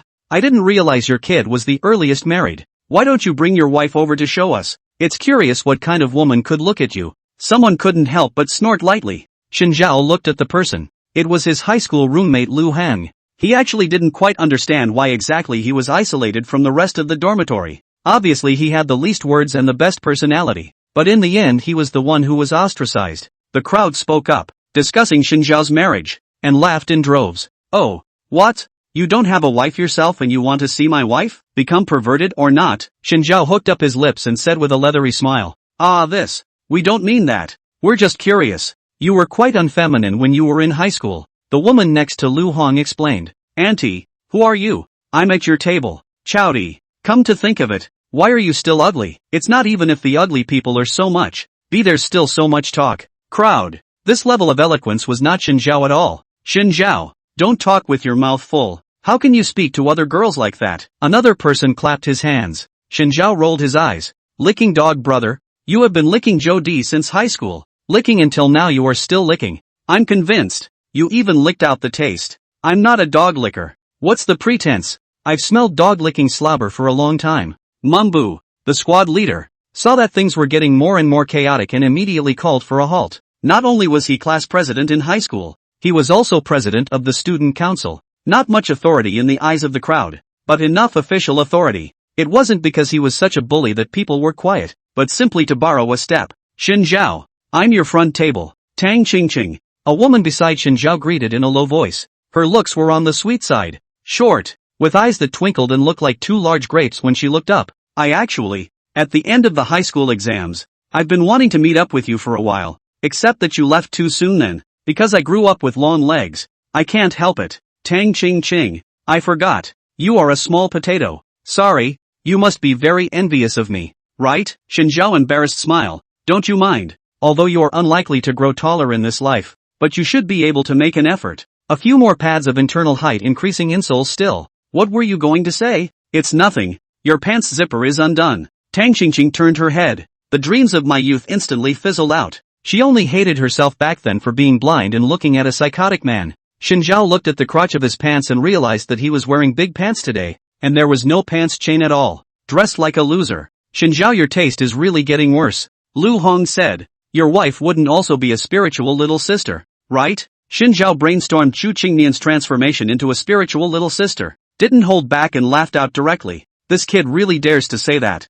Isn't he afraid that Chu Qingnian will tear his whole family apart? My wife. She is beautiful and kind-hearted. And she is also generous. By the way, I forgot to tell you that there are 3 reasons why I don't invite you to the banquet. First, I forgot which one of you is who. Secondly, you guys are so low class. I'm embarrassed. Third, I'm just a flunky. Many people laughed outright at this statement. You're pretending to be so awesome, but you're still a soft eater. Laughing my ass off. I'm literally spitting in my face. You're such an anticlimax. Meh, punk man. Regarding these attacks, Xinjiao was completely unconcerned. Lu Hong leaned back in his chair and bragged with his arm around his female companion. Baby, look at this kind of waste of a man. He's useless. The female companion smiled daintily. It must be you, Mr. Lu. Who is he? You are my big boss now. Lu Hong, you're still a boss now. So powerful, someone asked in surprise. Lu Hong hearing this, he subconsciously puffed out his chest and nodded conceitedly.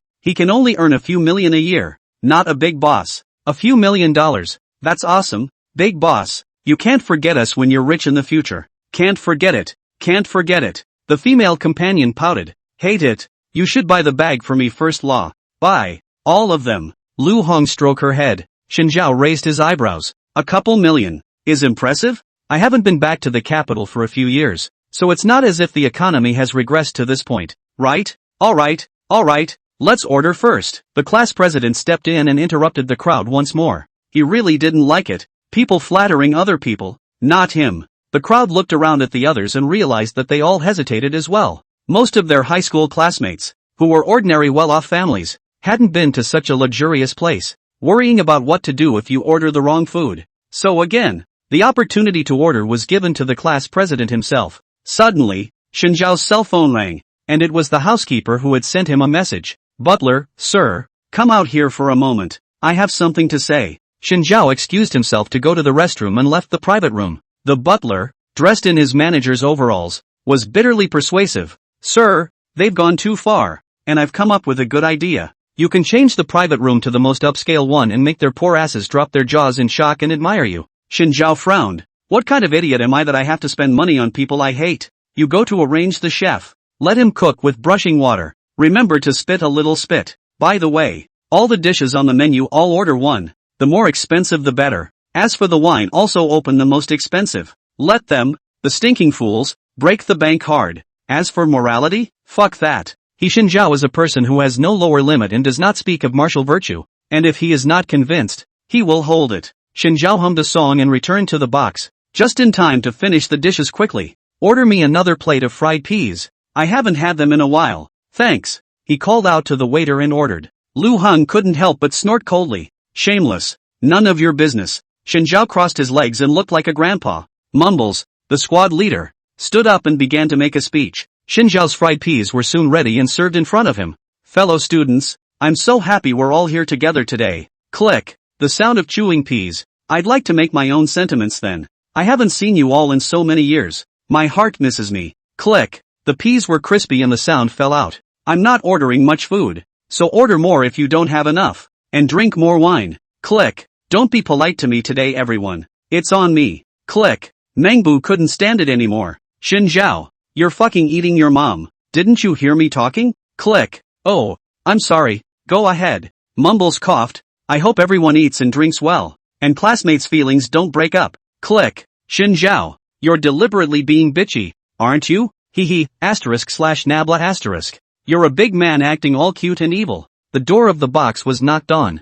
And 6 waitresses in jasper-colored cheongsams with their hair pulled back in buns carried all kinds of exquisite dishes and set them on the table. Is this, you guys serving the wrong food? No these were all ordered by Mr. Xin Zhao just outside. The waitress was warm and moving, her tone gentle. Xin Zhao? The crowd looked at Xin Zhao who was pinching the food, especially Lu Hang and Mangbu, who were furious and gnashing their teeth. You do know how to order. Ordering everything on the menu. What's wrong? Xin Zhao raised his head. Are you unable to afford the invitation, class president? It's not a matter of having money or not. It's a matter of you going too far. Am I excessive? Xin Zhao pointed at himself. When you asked me to borrow money every day in high school and didn't pay it back, and pretended to be a big spender outside, why didn't you think you were excessive? Even if Xin Zhao did not marry Chu Qingyan, then he was still richer than everyone present. The Xin family, even if it was no more than the lowest of the low, was still a member of the family power in the capital. If it wasn't for Xin Zhao's gentle character and dislike of publicizing his family history, otherwise, how would they, a group of ordinary people, dare to bully him? Mangbu blushed and explained.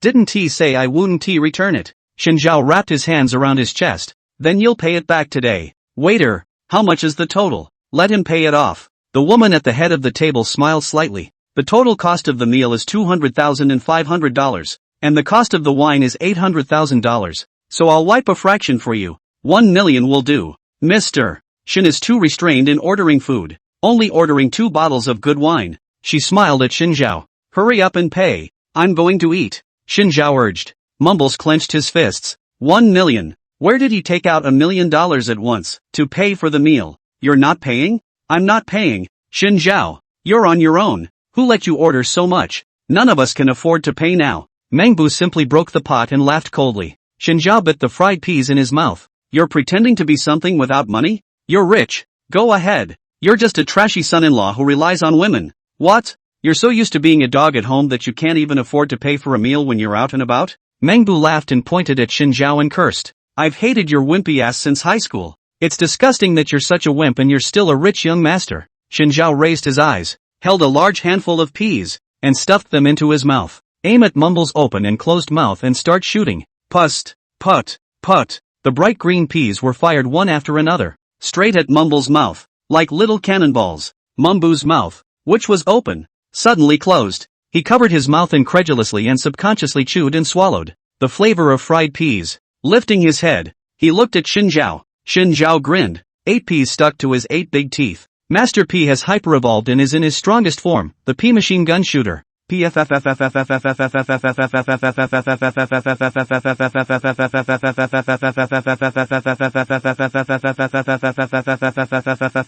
Put. Countless little peas shot at the crowd. Someone was inadvertently hit in the eye and covered their face, yelling and screaming like a ghost in pain. Someone hid under the table, with their partner, shivering. Put. Machine gun shooters are still firing. Lu Heng's nostrils are clogged with peas and he's a mess. Mumbles picked at his throat and dry-heaved, as if he were going to vomit his stomach out. Ha ha ha ha ha ha ha. Why don't you continue? Xin Zhao climbed onto the table, kicked over the flower decorations placed on it, and stood in the center of the table, crossing her arms. I'll let you guys bleep and bleep and bleep. The smile on his face gradually stiffened as he looked at the waitresses who were in disarray in the box. Hey you! Serve me 10 more plates of fried peas. I know. The peas were served in front of Xin Zhao, and he stuffed a handful into his mouth, and the other in his hand, and slammed it towards the crowd, smashing and poofing at the same time. The beans smashed all over the floor. I told you to talk. I told you to talk. This mouth is just as cheap as ever. Beep beep beep beep. so idle with nothing to do.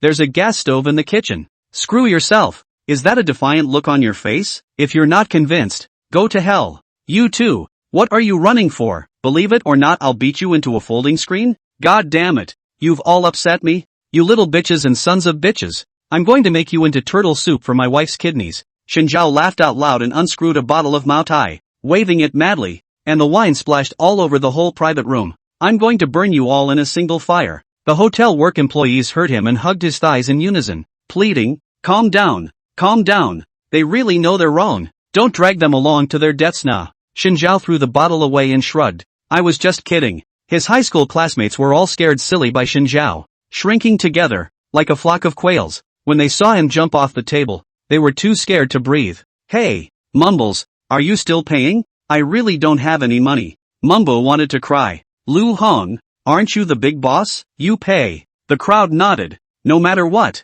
it was only right to pay the money first and get this madman to stop. Lu Hong bite the bullet. That's all. Finally admitting. I'm sorry, I lied to you guys. I was fired a long time ago. I've never had a job. I rented all the beautiful women and luxury cars. So what now? The crowd is desperate. Shinjiao sighed, pulled out a card from his pocket, and threw it to the manager. I'll pay for it first. Mengbu fixed his eyes. It was a small card of roadside advertising, clearly printed, impotence and premature ejaculation go to XX hospital. Shinjiao, don't hit your face and pretend to be a fat man. What kind of joke are you making with the advertisement card? The manager took the card, folded it carefully and put it into his pocket. Mr. Shin, we understand. The crowd was shocked to see the manager looking so respectful. Why should he be so respectful to Shinjiao? Didn't this lunatic just throw random trash he picked up on the side of the road at him? I'm surprised he's not mad. Seemingly seeing their confusion, the manager explained. Mr. Shin is our boss. He says one thing and two things. As long as he's willing, it's not impossible for our hotel to immediately transform into a men's hospital. They really do have eyes, don't they? They finally get it. It turned out that Shinjiao he is the owner of this store. They had just gone so far as to bully Shinjiao in his territory. What about the money they owe you? The waitress asked. That's not easy. Call all those security guards outside and take all the valuable stuff off them. Shinjiao, you're a bandit. Either pay back the money or take out the valuable stuff on your body, or we'll see you in court. Shinjiao threatened. The crowd shivered and pulled out everything of value they had on them. A bunch of stuff in bits and pieces. It's doubtful that it would add up to $300,000. Where are your car keys? Big brother, you can't even rob a car. Get lost. What I say is what I say. Or else you'll be waiting to be sued by Jingtai Hotel. Let's make you guys eat overbearing food. Obviously you ordered the food. Then someone is still pretending to be a big spender and wants to treat people. Shinjiao rolled his eyes. Don't race your face if you don't have that strength. Shinjiao took away the keys to Mengbu and Lu Hang's car, which is just an ordinary domestic car and is not worth much. His eyes fell on the clothes of the crowd and thought. The crowd covered their clothes tightly and shook their heads. We can't run around naked. Please. Shinjiao said. Then get lost. Seeing you guys is annoying. There is not a word spoken that I love to hear. The crowd ran for their asses. Shinjiao looked at the meal on the table that hadn't moved his chopsticks, took a new pair of chopsticks, sat down and started eating. With his mouth stuffed with a delicious meal, he looked up at his staff. You eat too. The employees nodded and sat down in a formal manner. By the way, the cook didn't spit in it, did he? The employees shook their heads. We don't dare spit. It's a matter of principle. You are too kind to me. Don't be. Eat more or it will go to waste. It's just great to eat something that doesn't cost a fortune. And are you satisfied with our service? Can you give a 5-star review? The waitress blinked. Satisfaction, satisfaction. All of you are 5-star reviews. And the cleaning ants mopping the floor downstairs are also full marks. Shinjiao said perfunctorily. Great, we've got a year-end bonus. The crowd began to cheer. What do you mean? Shinjiao was puzzled. Don't you know? General Manager Chu said that if we employees can get a 5-star review from you, we'll add $50,000 to our year-end bonuses this year. Shinjiao. Oh my god. Xu Qingmian is so generous. If you have a lot of money to burn, give it to him. When Shinjiao returned home, it was already evening. After releasing his mood painfully, he felt nothing but relief. Seeing Xu Qingmian's face made him feel a lot smoother. I'm back. Xu Qingmian sat on the sofa to read the tablet and answered without lifting his head. What for? Read the information. About investing in new projects. The computer industry has been doing well for the past 2 years and someone wants me to join them as their investor. She replied. The servant helped Shinjiao take off his coat. He sat on the single couch and crossed his legs. The fingers of his right hand curled slightly. propping up his chin. How much do they want? A couple 100 million. So many. Which company? A company in Mordor, focusing on work socialization platforms. They are not bad at money, but they want an extra layer of security. Chu Qingmian rubbed his temples. They want to fight a market war with another software company. The Chu family's native profession is not the recently flourishing technology field, which has little connection with Xin Zhao's company, but rather traditional financial investment, real estate and brand building. With Chu Qingmian since taking office, she split up the several companies originally under the Chu family, all of them only possessing some of the shares. According to her, those industries are about to go downhill, so they can be thrown away. She doesn't need something that doesn't bring value. Some of the businesses that can be named now, the Chu family has shares in. Do you think they can succeed? Xin Zhao asked. It could work, but I don't want to. Why? If I join, the Qin family will definitely join the other side. Chu Qingmian lifted his cup and took a sip of water. So, my idea is, she raised her eyes, her tone firm, you use Rixing's name to join. Itself Rixing is a company that focuses on the internet. Joining them won't attract attention. And I, for one, am willing to pay you. Qin Mo shouldn't know about Rixing's identity yet. Recalling the information that Xiao Hebai had told her, that minister of the technical department of Rixing, his strength was really extraordinary. Even she was a little taken aback. It's too much trouble. Don't act lazy. Do you have other concerns? No. I was thinking it would be a pain in the ass to split the money with you when the time came. The corner of Chu Qingmian's mouth twitched. Don't worry. I won't lose you. Okay, I'll send Charlie an email later. Xin Zhao agreed. As for the final dividend, I want 70%. Too much for that. Because we, Risheng, are going to join the fight as well. It's not like we're just throwing money at it. Xin Zhao blinked. Wait for my good news. Chu Qingmian glanced at him. If you can't earn my capital, you're just waiting to mortgage Rixing to me. You might not be able to swallow it yet. Look down on who? A small company is just a small company. The assets are only so little.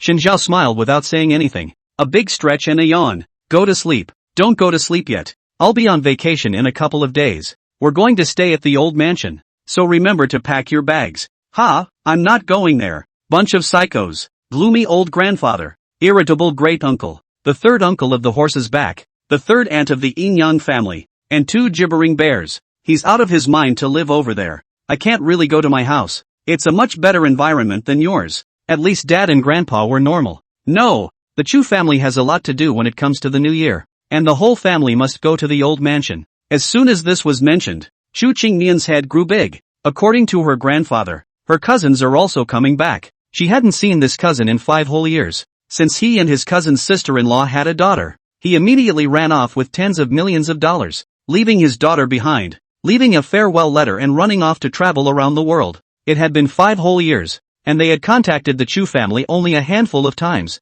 She was mentally prepared for these two to die out there. As for that godforsaken cousin, she's a tough nut to crack. He had traveled to the Great Northwest for several years and was addicted to gambling on stones. Gambling until he had nothing left and often had to rely on her for succor to stay alive. Come on, hearing you say that makes me even more afraid to go. Just stay for half a month and we can find an excuse to go to your house during the day. Xin Zhao's eyes lit up. That makes sense. Chu Qingmian nodded. If she could, she wouldn't actually want to spend a lot of time at the old mansion. She had been stuck in the old mansion for almost the first 16 years of her life and had had enough of the atmosphere there. By the way, have you been working out seriously lately? Xin Zhao suddenly asked. Chu Qingmian subconsciously raised her eyes and stared into his eyes. Of course, you know, I'm a self-disciplined maniac. Open the exercise app on your phone. I want to see your daily exercise index. She handed him her cell phone. Bottoming out. Xin Zhao flipped through it, his expression growing more and more surprised. This Chu Qingmian fellow actually did seriously complete the fitness task he had set out.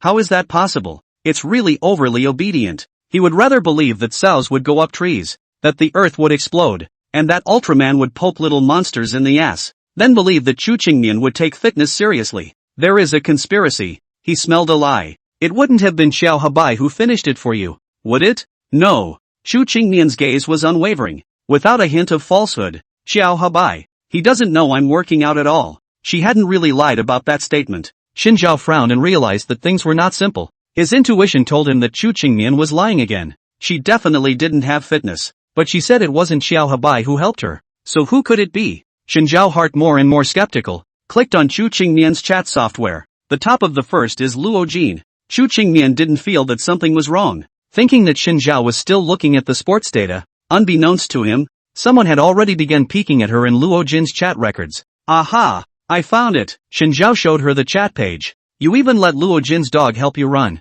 You're too shameless. TSK. Spotted. You even have the face to tisk? Xin Zhao pointed a finger at her. From now on, I'm going to personally supervise you 24 hours a day. That being said, it's a bit difficult to put into practice. Chu Qingmian lay on his side on the bed, his eyes open, his expression dull. Her back was tightly pressed by Xin Zhao. Big brother, you don't need close supervision to sleep at night, do you? Big sis, I'm lucky I didn't put you on the exercise. What did you just say and why does it come with a silencing effect? You better not ask. Chu Qingmian subconsciously moved toward the edge of the bed position. Xin Zhao followed her to move together. And she moved. He moved. She moved again. And he moved more. She's moving. Off the bed. Xin Zhao, I bumped my finger. Quickly call for a doctor. Chu Qingmian let out a miserable scream, holding up her pinky, on the verge of crying out. The family doctor came quickly and, after a careful examination, concluded, a sprained pinky, cold compresses for 72 hours,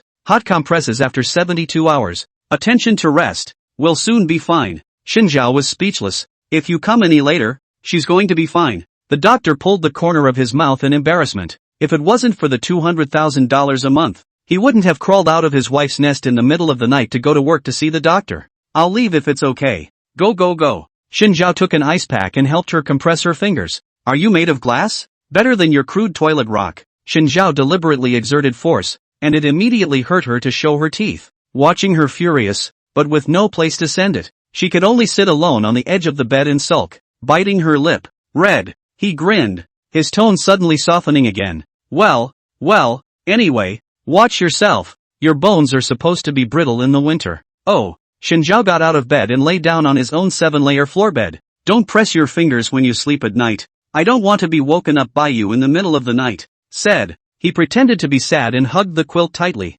Poor me. I can only sleep on the floor. Originally, the floor is not comfortable. 7 layers of mattresses and still not comfortable? What kind of bed do you really want? I don't care. If you wake me up, you're screwed. Xin full of waking breath can be scary. Oh, a salty fish beating up is still a salty fish. Looks like I need to show you my wolf nature as a man. Xin Zhao stood up. Ow, I'm going to eat you dry. He pounced on Chu Qingmian, and with the two of them forehead to forehead, he was able to clearly see the surprise in the bottom of her eyes. Scared? I'm going to undress/remove your clothes now. His hold was on her neck, gradually tracing downward, unbuttoning the first button of her nightgown, revealing a patch of pale skin. Chu Qingmian quickly regained his previous calmness and let out a cold smile. Cradling his head in her hands, she gently lifted her chin and left a kiss on his forehead. What do you do? Xin Zhao instantly got up, incredulously covering her forehead and pointing at her head. How dare you ruin my innocence? For fuck's sake. I'm going to pretend to play Ace Amore with you today and then really beat you to death.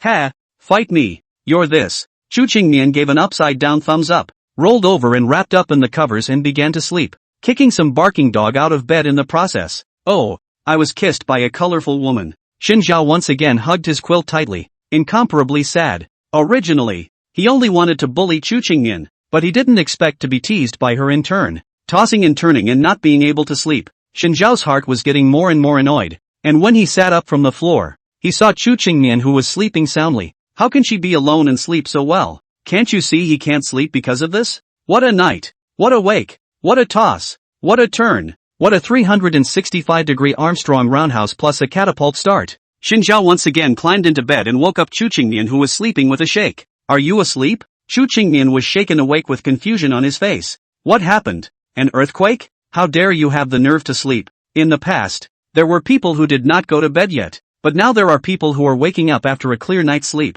Never mind. You were woken up by me shaking you up. You should just have been sleeping poorly in the first place. No, her brain is shaking evenly. What is Xin Zhao going crazy again in the middle of the night? Xin Zhao disliked that handsome face and gritted his teeth. Are you trying to break my Tao? What egg hearts? Do you want to eat poached eggs tomorrow morning? I don't eat loose eggs. Chu Qingmian was puzzled. Enough. I've seen through your plan. I won't be moved by a woman like you. Don't presume to take over this pure heart of a young boy of mine. My youth and faith can only be fully contributed to myself. Even if you give me countless amounts of money every month, a luxurious and comfortable life, and even if your TMs look quite pretty, it's kinda fun to play with, Especially when you get pissed off by me and break the defenses, it's very interesting. But let me tell you, I am definitely not going to like a woman like you who is venomous and mouthy and lazy and doesn't like to work out and is frail and sickly and always somehow cares about me and somehow calls me a psychopath and occasionally stands by me and pretends to be a pussy with me. Shu Qingmian, do you hear me? Shu Qingmian, who completely failed to understand what exactly Shen Zhao was gabbling about.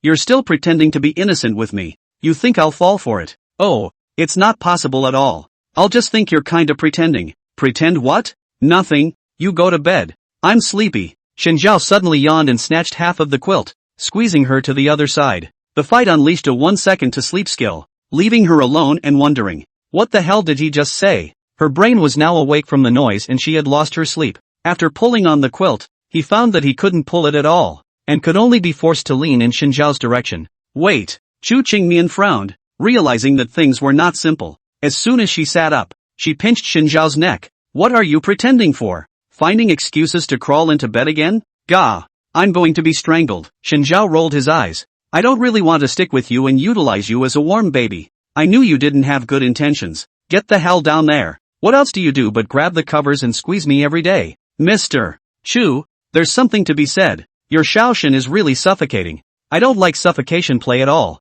Can we be gentle? Try being sexually harassed every day by a persistent twitching intermittent neurotic psychopath, gibbering so loud you can't sleep, and going crazy every day just to piss people off. And I'd like to see you be gentle? Hey, don't flatter me. The slugger spat out his tongue. Acting cute my ass. Her eyes were going blind. Shen Zhao sighed. He couldn't argue with Chu Qingmian, so he could only play to his strengths. Utilizing his physical strength, he took her arms in his grip and wrapped them around behind her, forcing her to look up into his eyes. He smiled slightly. Time for bed. Chu Qingmian couldn't beat Shen Zhao and became angry as a blowfish. Being pressed in Shen Zhao's arms, she could only tremble her shoulders and grit her teeth. Aw, bite on his shoulder and he didn't change his face. What for? Don't you hurt? You accept paste me all over the saliva, what else can you do? Shen Zhao laughed. It doesn't hurt at all. And the injuries I've suffered in the past are simply child's play. Chu Qingmian loosened her mouth and rested on his shoulder, staring at his face. Shen Zhao was handsome, but the contrast between his looks and his personality was particularly large.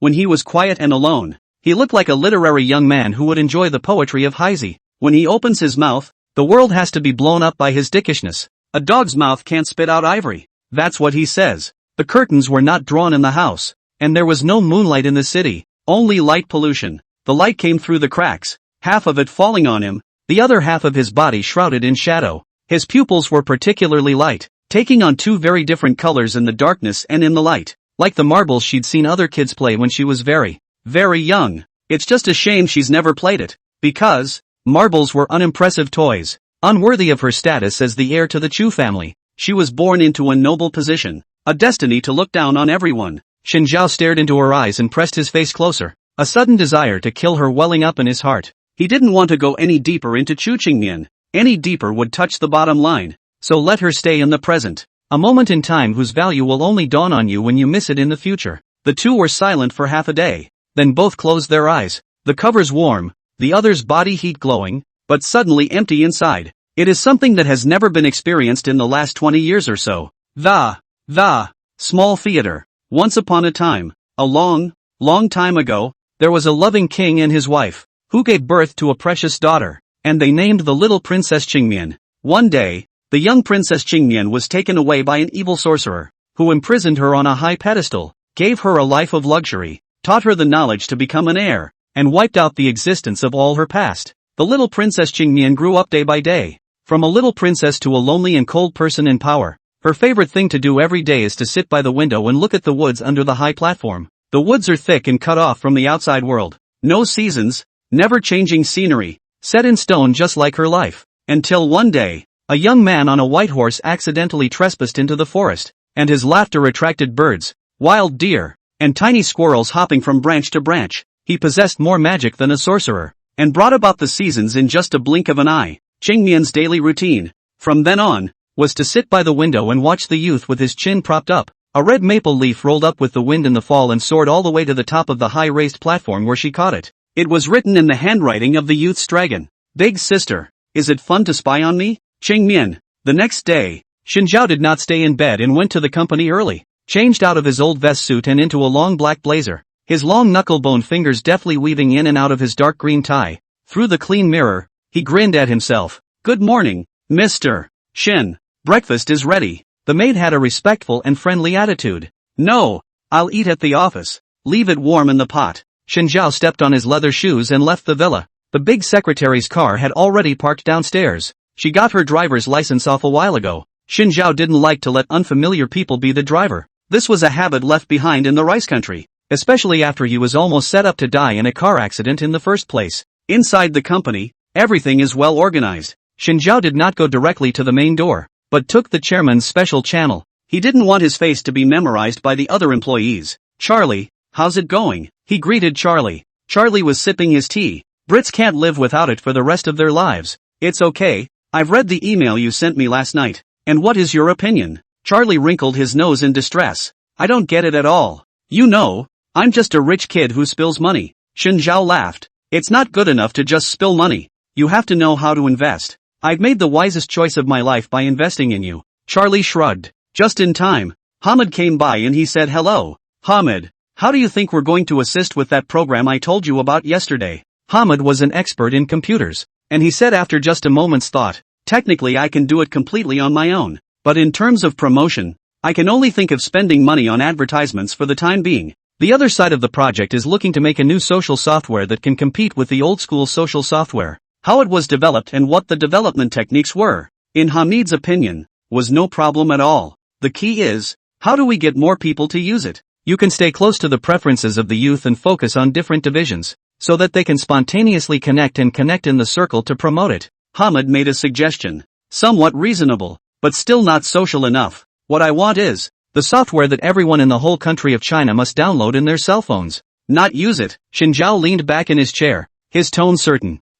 And how is that possible? What are the difficulties?" "According to different work and study requirements, the development of strong security platforms, including location clocking, timed clocking, anytime, anywhere online meetings, unlimited file transfer, the use of the network to connect people between different positions, and improve the efficiency of teamwork. As for whether they ordinary people want to use, it doesn't matter. Just start with their bosses and force them to use it. Use it for a while and form a habit. At the same time, in order to make it less painful for the average employee, it is straightforward to develop a private area for employees. Prohibit people above a certain position from exploring it, and divide it into different areas of interest. Technology sharing, learning materials, entertainment forums, and so on. Be rich enough to be able to get employees in trouble and subconsciously think an area of interest will help them." Listening to what Shin Zhao said, Hamid also almost understood. That is, it is equivalent to a large resource sharing platform. And just what I said about utilizing circles to contact different groups of people.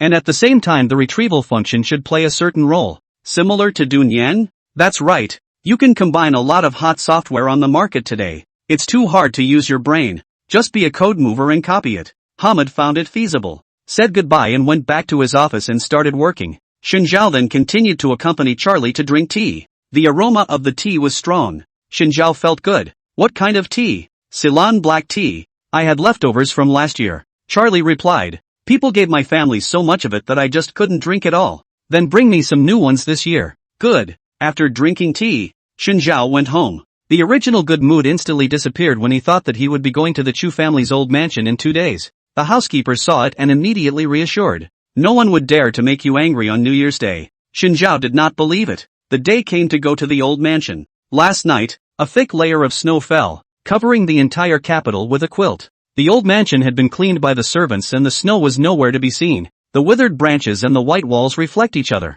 quite like an ink painting. Shin Zhao and Chu Qingmian, shoulder to shoulder, walked into the main room. Grandfather was sitting on the main seat drinking tea. He was the only one. When he saw Shin Zhao and Chu Qingmian, his movements paused and he extended his hand to signal them to come closer. "You seem to have gained a bit of weight recently." He stared at Chu Qingmian's face and said thoughtfully. Chu Qingmian subconsciously covered her cheeks, feeling that there was clearly no difference from normal. Grandfather went so far as to say he had gained weight. "Winter fattening well," Shin Zhao replied. He was then given a hard stare by Chu Qingmian, as if to say, "Don't you dare say I'm fattening up?" Shin Zhao, who was too bold to be fat, smiled cheekily, walked quickly to his grandfather's side, sat down next to him, and began to tattle. "She's been eating a lot lately. Usually the most she can eat is a small bun and half a cup of soy milk. but I saw her finish 3 buns and a bowl of corn porridge 2 days ago. Also, 2 bowls of noodles for dinner yesterday. Chu Qingmian clenched his fists. His face reddened with anger. I'm just too tired because I've been working too much lately. That's why I accidentally ate a little too much. Didn't you used to be busy? How come you've only been eating so much lately? It's all because of you. You're like a starving man every day. If I eat a little slower, the food is going to be snatched up by you. What's wrong with me eating more? Eat more and grow up. You're 24. What are you growing? Sooner or later you're going to eat like a beer-bellied uncle. So what? You're the one in bed with the beer-bellied uncle anyway. Disgusting. I'm the uncle. You're the mom. The two. You and I argued, as we always do at home. Grandfather looked at them both and asked the butler quietly in a side ear, "Are they like this at home?" The housekeeper smiled. Now the house is bustling with more people every day. The villa used to be. It was cold. Just because one person shows up, it instantly fills in the colors. Alright, knock it off. You guys go check out the room and meet the others at dinner later, Grandfather said. The two left immediately, and grunted separately on their way out. Their room was beautifully decorated, probably to consider Xinjiao's sense of experience. Withdrew the original 2 rustic ornaments, and newly placed a few pieces that looked much more lively. The main tone of the walls is inkstone and beige, with a plum ink painting hanging to add some color. The bed was covered with a hand-woven carpet, the edges of which had worn out the lines. But according to Chu Qingmian, this thing was intentionally made old, to reflect the so-called style and connotation. I don't know why the richer the family, the more they honor this so-called style. Xinjiao sat down on the small soft cloth sofa next to the bed and stretched out a big lazy waist. Then let's do it tonight. You take the couch and I'll take the bed. Have some face. This is my house. Your house is great, isn't it? Be careful tomorrow when you go to my house. I'll make you sleep at the front door. You can try if you have the guts. Chu Qingmian snorted coldly. Alright then I can only reluctantly share your bed. Xinjiao had the appearance that he had been taken advantage of. Older sister. Where are you? A clear female voice rang out, with a bit of a northwestern accent. I haven't seen the person yet, but the voice has entered the house first. Chu Qingmian's expression stiffened, and just as she wanted to close the bedroom door, she was pressed against a foot. It's over. She swallowed. Stiffening, he opened the door to reveal the gorgeous face of the visitor. Cousins, my lovely little Qingmian, did you miss your sister? Sister misses you to death. As soon as she was pulled into her own arms by her cousin, her rippling breasts, buried in her cheeks, she could barely breathe, and could only tremblingly reach out her hand to Xinjiao for help. Xinjiao stared at his cousin. Cousin's appearance inherited the excellent genes of the Chu family, with large eyes and long eyelashes, a high nose, and about having spent a lot of time in the northwest, she carried a sense of boldness and dryness between her eyebrows. The skin was a wheat color from the sun, glowing with health and radiating a natural vitality, diametrically opposed to Chu Qingmian. Her expression was always disgusted. Hello cousin, Xinjiao greeted. Cousin didn't even share half a glance with him. She kept teasing Chu Qingmian, and when she saw her angry and pitiful appearance, she burst into another burst of cheerful laughter. Xinjiao, who was completely ignored. What does this guy mean? Deliberately sidelining him? It's not even enough to ostracize him, but even dare to bully Chu Qingmian. Don't you know that Chu Qingmian is his special little toy to relieve stress? But whenever the sentence was heard by Chu Qingmian, he could roll to the floor and sleep. Hey, auntie, what are you doing hugging my wife? Cousin raised her head and showered him with a cold stare. What the fuck are you? The line does not change its name. Sitting is not change its name. Lousy Xinjiao. Who allowed you to Chu Qingmian stuffed into the chest? I have not even stuffed her. Xinjiao let out a miserable scream and covered his foot that was stepped on by Chu Qingmian. It's okay for you to talk nonsense in front of me. Can you stop talking nonsense in front of other people? Chu Qingmian reddened and glared at the two of them. Cousin, you're really too. I've told you many times. Can you pay attention to your manners? What's the point of hugging? Besides, I'm not a kid anymore. She glanced at Xinjiao and sighed. Speechless. What about me? What about me? How are you going to scold me? Xinjiao leapt to his feet.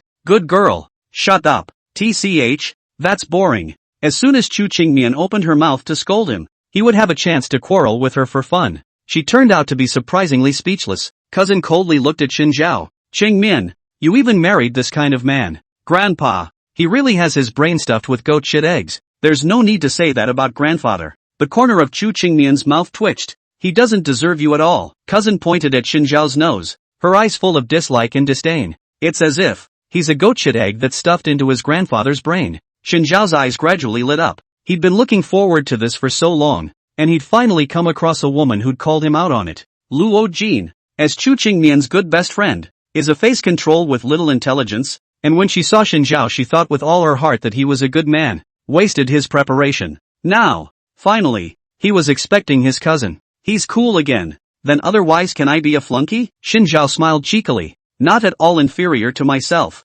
All his life, he had never known what it meant to have an inferiority complex. People, all from the heart, will feel humiliated. Is not the heart of the mind to admit that they are indeed inferior. But Shinzhao is not this kind of person. One of the strongest and most determined things he had ever done in his life was to believe in himself and recognize himself. People call him names? Go to hell. He's just the best and it's no one else's turn to bleep. You're a shameless thing. Oh, and then what? Shinzhao wrapped his hands around his chest. Are you going to hit me? He brought his face up and pointed to it. Come on, hit me towards this. You're a bully if you hit me. You, see if I don't whip you to death. Cousin blew a gasket. Since she grew up, she only had one sister like Chu Qingnian. If she hadn't heard about Chu Qingnian's marriage, otherwise she wouldn't have returned to this broken old mansion at all this year to see this feudal old grandfather. Not only did she not know about her sister's marriage, she was not wined and dined. Meet the brother-in-law, who is still a shameless little rascal. She broke defense. Come on,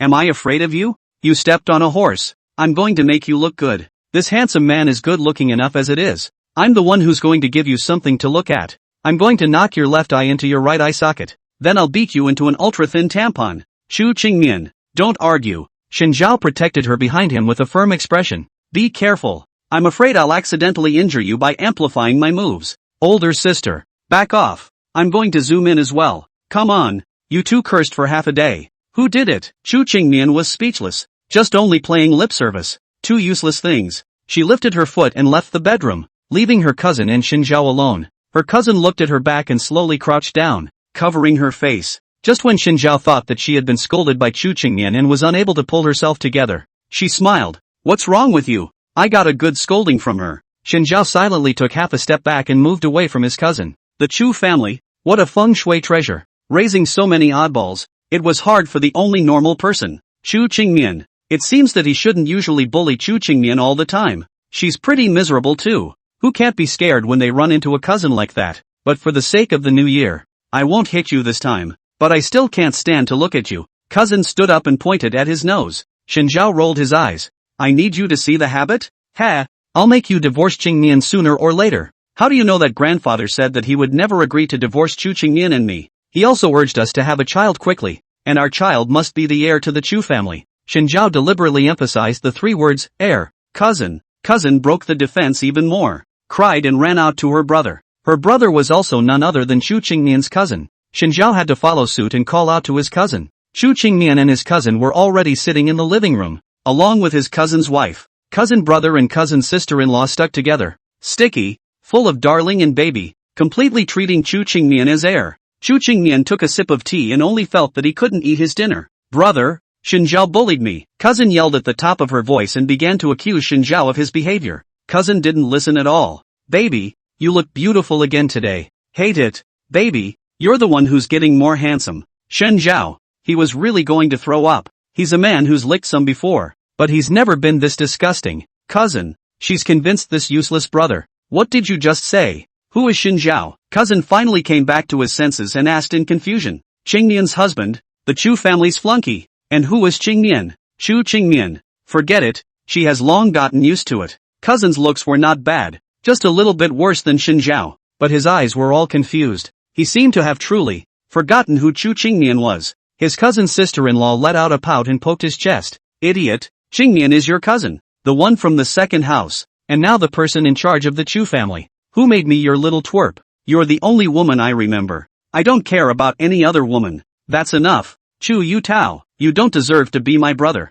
Cousin stretched out her index finger, pointing at her cousin and cousin-in-law and scolded. I never want to see you again. You don't even know to stand up for your sister when she's being bullied. Wimpy man. Chu Yutao raised his head, and the love brain look instantly dissipated, revealing that cold expression typical of the Chu family. You can't even solve a flunky, and you still need me to help you? Chu Yuyen. Women who need a man to back them up are the ones who are wimps. Brother, then can you stand by and watch Qingmian with a little rascal? Chu Yutao glanced at Shinzhao who was pulling out his nostrils, and said blindly with his eyes open. I think they are quite compatible. I'm not convinced. People Qingmian didn't even cry for a divorce. What's your hurry? Chu Yutao was speechless and wrapped his arms around his wife. Baby, look, she's nothing like you, who is smart and understanding. Seeing that her brother was useless, Chu Yuyan turned to Xinjiao and rolled up her sleeves. Her brother is useless, so she'll do it herself. Xinjiao wrapped his arms around Chu Qingmian and booped her on the cheek. Boo. Puzzled, Chu Qingmian tilted her head and looked at him.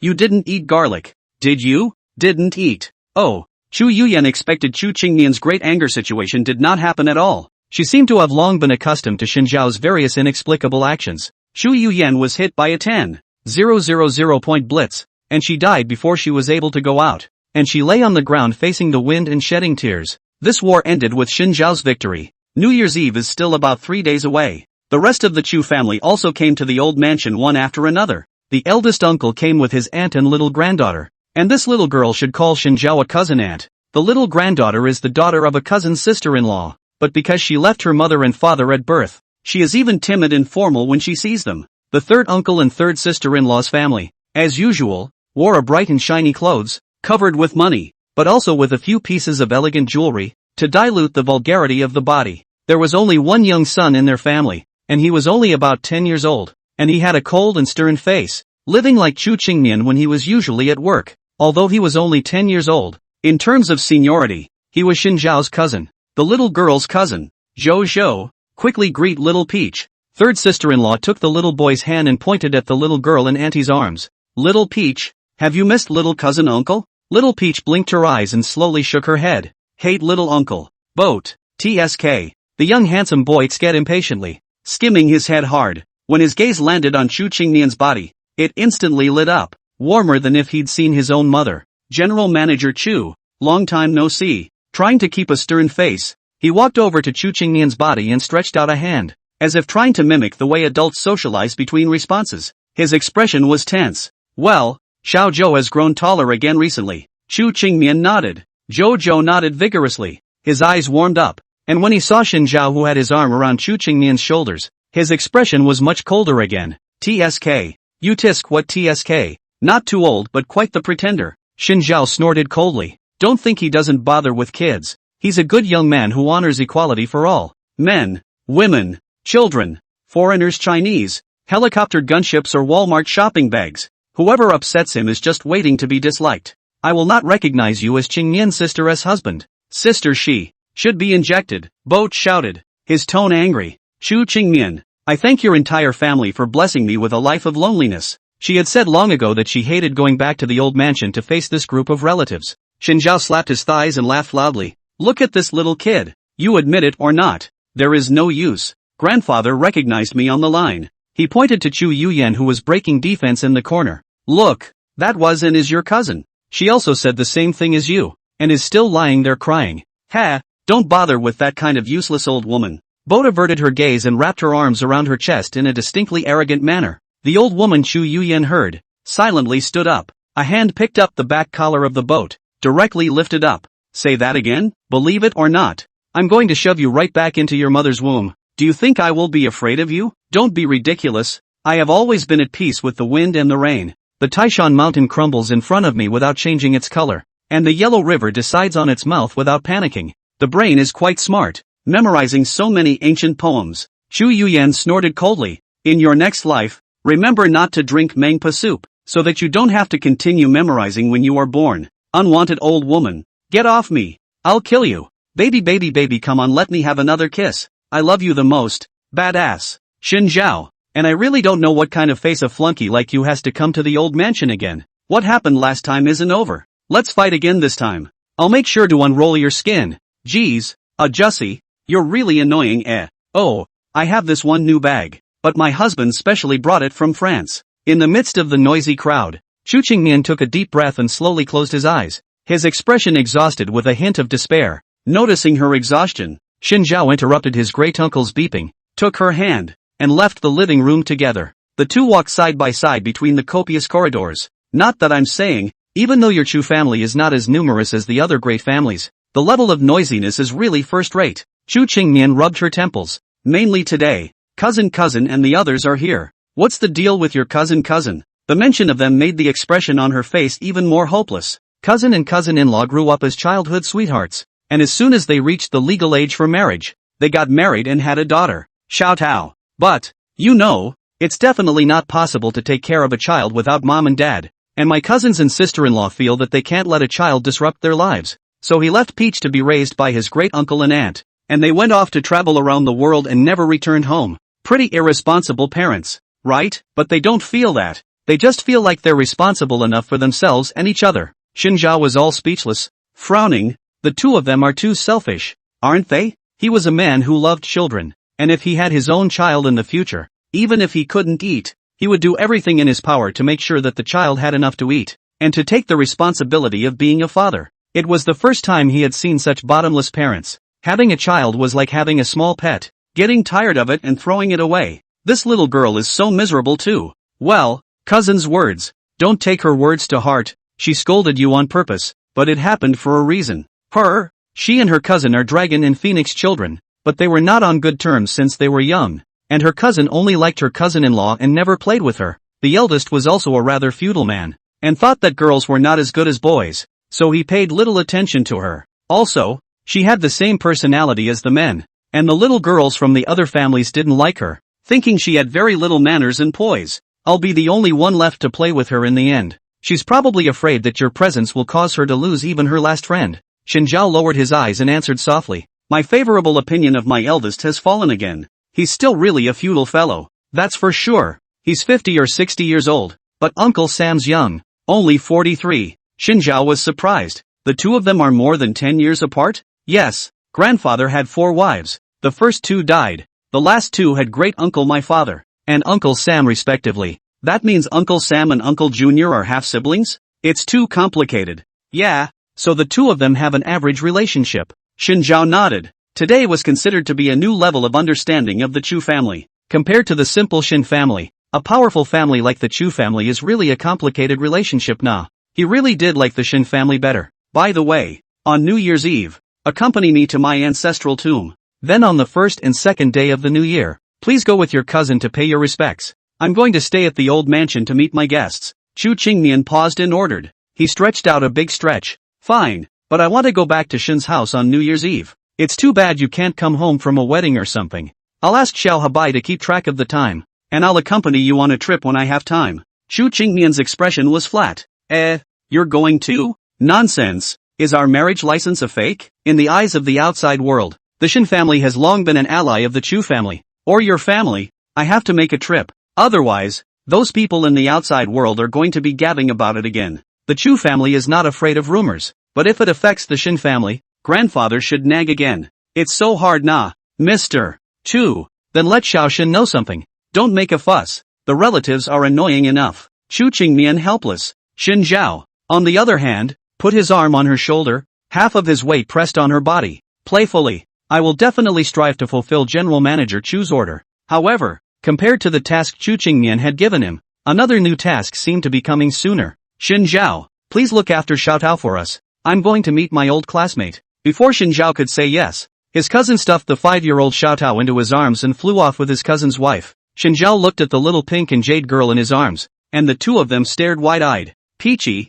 I'm your cousin's aunt. Hate cousin auntie. Cousin auntie hit grandpa. The grandfather she spoke of was none other than her eldest uncle, Chu Mizhan. That's your grandfather who deserves a beating. Little kids don't talk too much. Xin Zhao hugged Xiao Tao and sat her on his lap. Your parents went out. Now only I can take care of you. Little Peach bit her finger. Her grape-like eyes rounded, her cheeks slightly puffed out, and she still had a bit of baby fat. Cousin aunt. The voice was glutinous. Xin Zhao. What a rare little girl. He loved sweet, soft little kids the most, and he wanted to kiss them to death looking at those soft cheeks. Ahem. He coughed pretending to be serious. Peachy, do you want to go play with your aunt? Play what? Yeah, what's the game? In the old mansion, there wasn't much entertainment for kids at all. I'll ask your aunt. Chu Qingnian was counting the gifts with the housekeeper. Sideways, his expression cold with a hint of seriousness. Urgent help. What games did you play in the old mansion when you were little? Xin Zhao walked over holding little Peach. Why are you holding this child?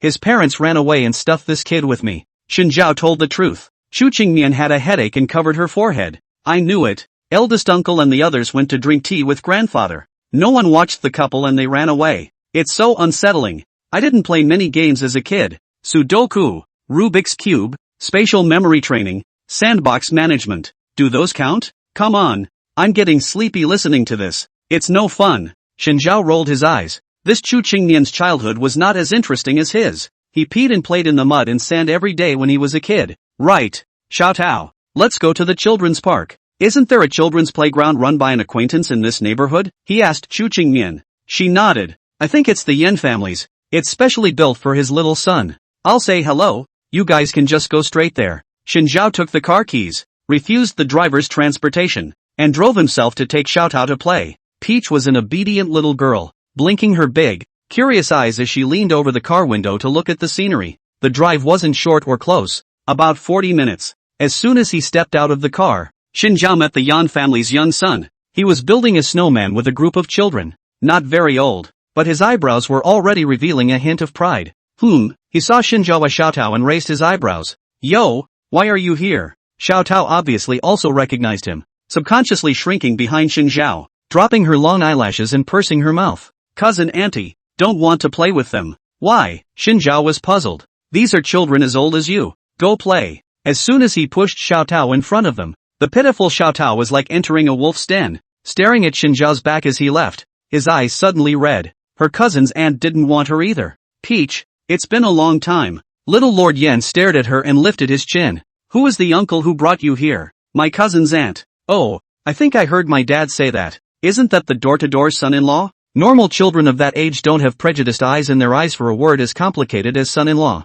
But apparently, they're not a bunch of normal kids. My mom said, like a door-to-door son-in-law, it's only for wasted men. That's what my dad said. Little Peach, you're so pathetic. Mom and dad don't want you. You can only be with Auntie Waste. The corners of little Lord Yan's mouth hooked up slightly as he looked at the watering Peach in front of him with a smug look in his gaze. Peach, no one wants to accompany you anyway. Why don't you just play with us? I don't want to. Every time she was the one being bullied, little Lord Yen always pulled her hair, teased her about not having a mom or dad, and would make her run errands to buy things. Obviously running errands should be done by the underlings. You don't want to? Little Lord Yen hummed. I'm willing to play with you. That's your honor, right? How can you refuse? That's fine. Shinzhao sat on a side chair and replied to the message Charlie had sent him. It wasn't long before there was a sudden scuffle in the sandpit where the children were playing. When he looked up, he saw Xiao Tao being pushed down by little Lord Yen and falling on his butt. What's going on? What's going on? Someone dares to bully their kids?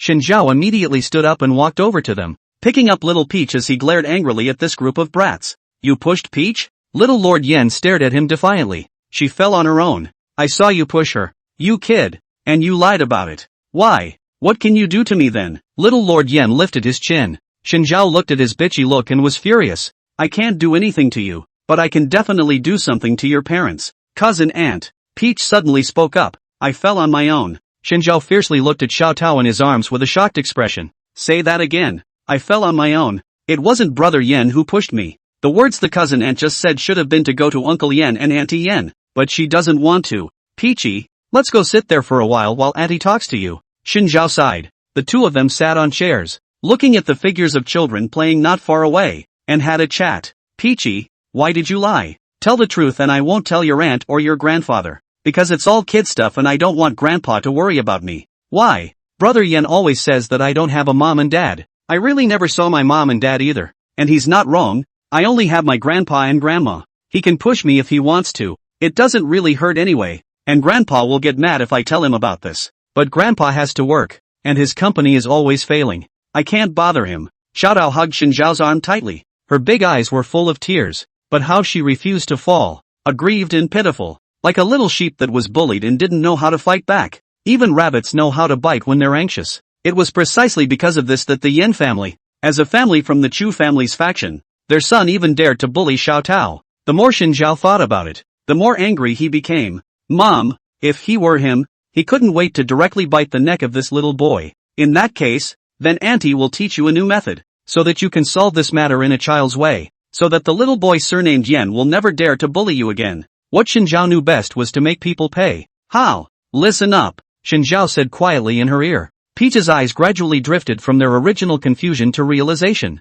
Auntie, I understand. She clenched her pink fists, her gaze firm. He and Shinzhao exchanged glances, nodded, and walked over towards little Lord Yen. With her back, she looked like a warrior full of confidence. Military counselor Shen Zhao couldn't help but give a thumbs up. For 2 days in a row, Shen Zhao brought Xiaotao out early and returned late. And when asked, he said that they went to look for little Lord Yen to play. Xu Qingmian was puzzled. When did Xiaotao and little Lord Yen get so close? Qingmian, it's going to snow this afternoon, so go pick up Shen Zhao. Xiaotao. Yes, grandfather. Xu Qingmian drove up to her Maybach without any other subordinates. She was the only one. She parked in the parking lot near the park and walked into the park. Someone who knew her tried to say hello, but she gestured to be quiet and keep quiet. She followed the sound of small children's laughter to the vicinity of the sandpit, where several children were building snowmen. Shen Zhao sat on the chair and swiped his cell phone, completely leaving the task of watching the child behind, staring at the phone screen and giggling. I asked you to watch the kids, not to swipe your phone for a change, she said as she sat down next to him. He closed his cell phone. It's not like Peach went to buy snacks for me, so I'll just rest for a while, letting a 5-year-old buy you snacks. Shen Zhao, you're too shameless. Oops. Don't worry, it won't be a problem. Not a moment later, Peach returned. Returning with her, there was little Lord Yen. He was on all fours, sprawled on the ground, with a long rope tied around his neck, the other end of which, held in Peach's hand, had a fawning smile on his face. Auntie, Sister Xiaotao and I are back. With a bag of roasted sausage in his mouth, he sat in front of Shen Zhao and said excitedly, "Hello Aunt, why is Aunt here too?" The corner of Xu Qingmian's mouth subconsciously twitched. "You, don't call me Aunt. Their two families weren't close enough for that." Shen Zhao took the roasted sausages and distributed one to Xu Qingmian. "Eat it or not, Xu Qingmian." "She doesn't eat. It's horrible. What's going on? Brother Yen, let's play a game." Xiaotao arched her eyebrows, her large eyes flashing with a strange light. "Mr. Yen nodded and sat on the ground like a dog, spitting out his tongue in a tone of voice that was as beautiful as it can be. "Sister Peach, what are we playing?" "Brother, shake hands." Little Lord Yen stretched out a hand and rested it on little Peach's palm. "Brother is so smart. Spinning in circles." The youngest Yen spinning in a circle. "Brother, little Peach sister likes you the most. Your sister's only good friend, right?" "Yes, yes, yes, I'm a good brother to my sister." "Brother Yen, you are so nice." Little Peach rubbed her cheek against little Lord Yen's. "If brother is willing to continue being a dog for me, in the future, my sister will be brother's bride, okay? Well well well. Woof woof." Xu Qingmian, what the hell is going on here? How in the world was she going to explain to the Yan family that their youngest son had turned into a licking dog that Xiaotao was playing around with? "Shen Zhao, you'd better explain it to me. This is a secret between Momo and I. I can't tell you." "Oh, don't you hate licking dogs? That's different. Of course I can't be a licking dog, but it's so much better when it's someone else's turn to lick me, or my kids. You know, one must be double standard." Shen Zhao revealed his 8 large teeth and smiled brightly. He has always been the king of the world's famous double standard, known as the godfather of double standard in the jungle. "Yan, don't you think so? What Auntie said is really right. Unlike Auntie, the brain is really stupid. Such a simple reasoning cannot be figured out. Auntie, you don't live too feudal." Little Duke Yan nodded his head vigorously. "From today, he is Shen Zhaoqi Push." Xu Qingmian, probably, she's probably a really closed-minded person, and don't call her aunt. Back at the old mansion, Xu Qingmian still had an expression of having his worldview refreshed. What exactly did the Yin family's little male son go through? Became Xiaotao's loyal licking dog. Even in the physical sense, dog. Her father and her grandfather, her socks and her shoes. Seeing Masa as a puppy made her pants pee halfway down. Shen Zhao, on the other hand, did not take this matter seriously at all, and even hugged Xiaotao and read together after dinner.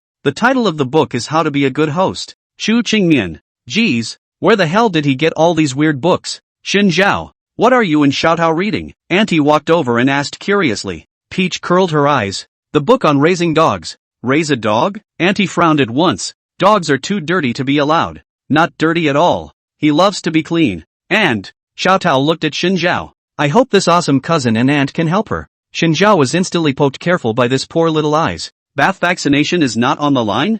Besides, letting children have pets and have more contact with animals can promote their physical and mental development and help their mental health. Auntie frowned in contemplation. But dogs can still bite. It's too dangerous. Having a fish seems fine to me. She hadn't seen anyone get bitten by a goldfish. Little Peach's mouth turned away, dropping tears in aggravation. He's not going to bite. Although Brother Yen always bullied her in the past, he never bit her. Some breeds just don't bite. I think it would be better to just get a racing dog. Good looking and with a gentle disposition. Cousin added as she passed by. You have a point. We'll see when the time comes. Auntie sort of agreed to the whole dog thing. Only Chu Qingmian, who knew the truth well, kept silent. Should she tell them or not that the few of them chatting weren't even on the same channel? Sleeping at night, she finally couldn't help but ask Xin Zhao, what exactly did you do to the other person? Little Lord Yen? I'm just making him pay his fair share. What do you mean? Xin Zhao laughed and put his arm on Chu Qingmian's waist. You beg me, coax me happy, maybe I can be merciful and tell you. Forget it, I don't want it. Chu Qingmian rolled over, deliberately turning his back to Xin Zhao. Don't you know she has a face bigger than the sky? Xin Zhao moved closer and placed his chin between her neck. Little Peach used to be bullied by Little Lord Yen all the time. Do you know about this? Chu Qingmian frowned slightly. I don't know. Xiao Tao has always been brought up by uncle. Not me. Also, you're just a ruthless earner of money, man. She rolled over again and came face to face with Xin Zhao. So this is how you punish him? It's just a small thing. Mostly I still think there's something wrong with my cousins and their sister-in-law. Xin Zhao told Chu Qingmian all the speculations in his heart. I really don't understand how they can be so cruel as to leave their own daughters unattended. Uncle does not know anything I put up with. Day and night to find you to borrow money to start a business. The company still closed down every day. Every day I'm so busy. I look at my account and I'm tens of millions of dollars upside down. Well, you can just ask them tomorrow. Tomorrow is New Year's Eve. It's too busy. Some other time. Xin Zhao had just wanted to tease Chu Qingmian, but the room door was suddenly opened a crack. He looked up and met the timid eyes. Peach, what brings you here? Little Peach did not say anything. Holding her own little sheep doll, she quickly climbed onto the bed, burrowed into the middle of him and Chu Qingmian, her big eyes staring at Xin Zhao, looking pitiful and adorable. Like Auntie. Want to sleep with Auntie? Xin Zhao once again received a 10,000 point cuteness blitz. Auntie likes Little Peach too. Quick, Chu Qingmian, make room for Little Peach. Xiao Tao glanced at Chu Qingmian and subconsciously shrank in Xin Zhao's arms. Her impression was that this aunt had always been cold and unapproachable, and could only be seen on New Year's holidays. Her aunt would give her a big red envelope every time, but she was too young to know what the money in the red envelope could be used for. And in the end her grandfather took all of it. The cold and high-ranking aunt always made her feel like she could only be seen from afar, but not played with. Auntie is so much nicer to be around than Auntie. Auntie, you were just so close to your aunt. Are you guys having a baby? Chu Qingmian woke up straight away. What are you babbling about? Xin Zhao's 5 senses wrinkled into a ball. Geez, as soon as I saw her expression like who owed her $8 million, I became impotent. You don't talk in front of children. I'm serious about science, and it's important to have the right kind of education for kids to make sure they don't go astray. I laughed at the idea that you, an illiterate man, had a dream of science. How many times have I told you? Old Harvard grad, brother Yenbi. You try cursing one more? Be careful, I'll let you sleep on the couch tonight. Don't you think so? Little Peach? Xin Zhao looked at Xiao Tao in his arms. Peach nodded. Sleep on the couch. Chu Qingmian, who's really the boss in this family? The more Xin Zhao looked at the little Peach in his arms, the more he liked it, and while she was sleepy and confused, he couldn't help but give her a kiss on the cheek. Chu Qingmian, have I ever told you that I especially like little kids? As soon as I see a little loli, I just can't wait to kiss that cute little face. If you kiss Peach into an intracranial infection, just wait until Uncle beats you so hard that you'll have to live on nutritional fluids for the rest of your life. What do you know you? You're not jealous, are you? Go make a horror movie. I'm literally sweating from the thought of you pouting with a big mouth to kiss. Do you believe I'm going to kiss you right now? I apologize for what I just did. Don't look at Mr. Chu's face is the best in the world, but when it's time to bow down, he still has to be the first. Ha, that's more like it. Xin Zhao coldly grunted, and in the next second, looked at Xiao Tao with a soft gaze. Iron men also have tender moments. Otherwise how can we say that there is a tiger in the heart and a rose in the nose? After a moment of silence, Xin Zhao's side made a weird sound. Chu Qingmian looked over, only to see him biting Little Peach's arm and continuously letting out exclamations. Who the hell invented this? Shui, Shui, Shui, little lowly thing, Shui, Shui, Shui, you say? Shui, Shui, Shui, Chu Qingmian, horrified. Someone's eating a child. It's true that you can't leave a child with Xin Zhao. Something really terrible will happen. You bring it to me, you. Chu Qingmian snatched Little Peach and stuffed it into his own arms, looking at Xin Zhao with a gaze filled with suspicion and distrust. Early the next morning, Peach opened her hazy sleepy eyes to find herself lying in her aunt's arms. What about, Aunt? Auntie is sleeping on all fours, not knowing what heaven and earth are, only knowing that the Lord of the Week is really a charming little goblin. Auntie, Auntie, Xiao Tao pushed Xin Zhao. Xin Zhao was unmoved, and even rolled over, wrapped his head in the quilt, and muttered impatiently, Go find Auntie to play. It's 5 o'clock in the morning and the noise annoys him. Little Peach looked towards Chu Qingmian. Auntie, good morning. Chu Qingmian opened his eyes, rubbed his forehead and glanced at the time. It's already this late? Xiao Tao, change your clothes and get up. What about Auntie? He's only quiet when he's sleeping, so don't wake him up. Wake this guy up and she's in for a rude awakening. She still prefers the sleepy prince form of Xinjiao to the noisy Master P. How nice. The world is a wonderful place when he doesn't open his mouth.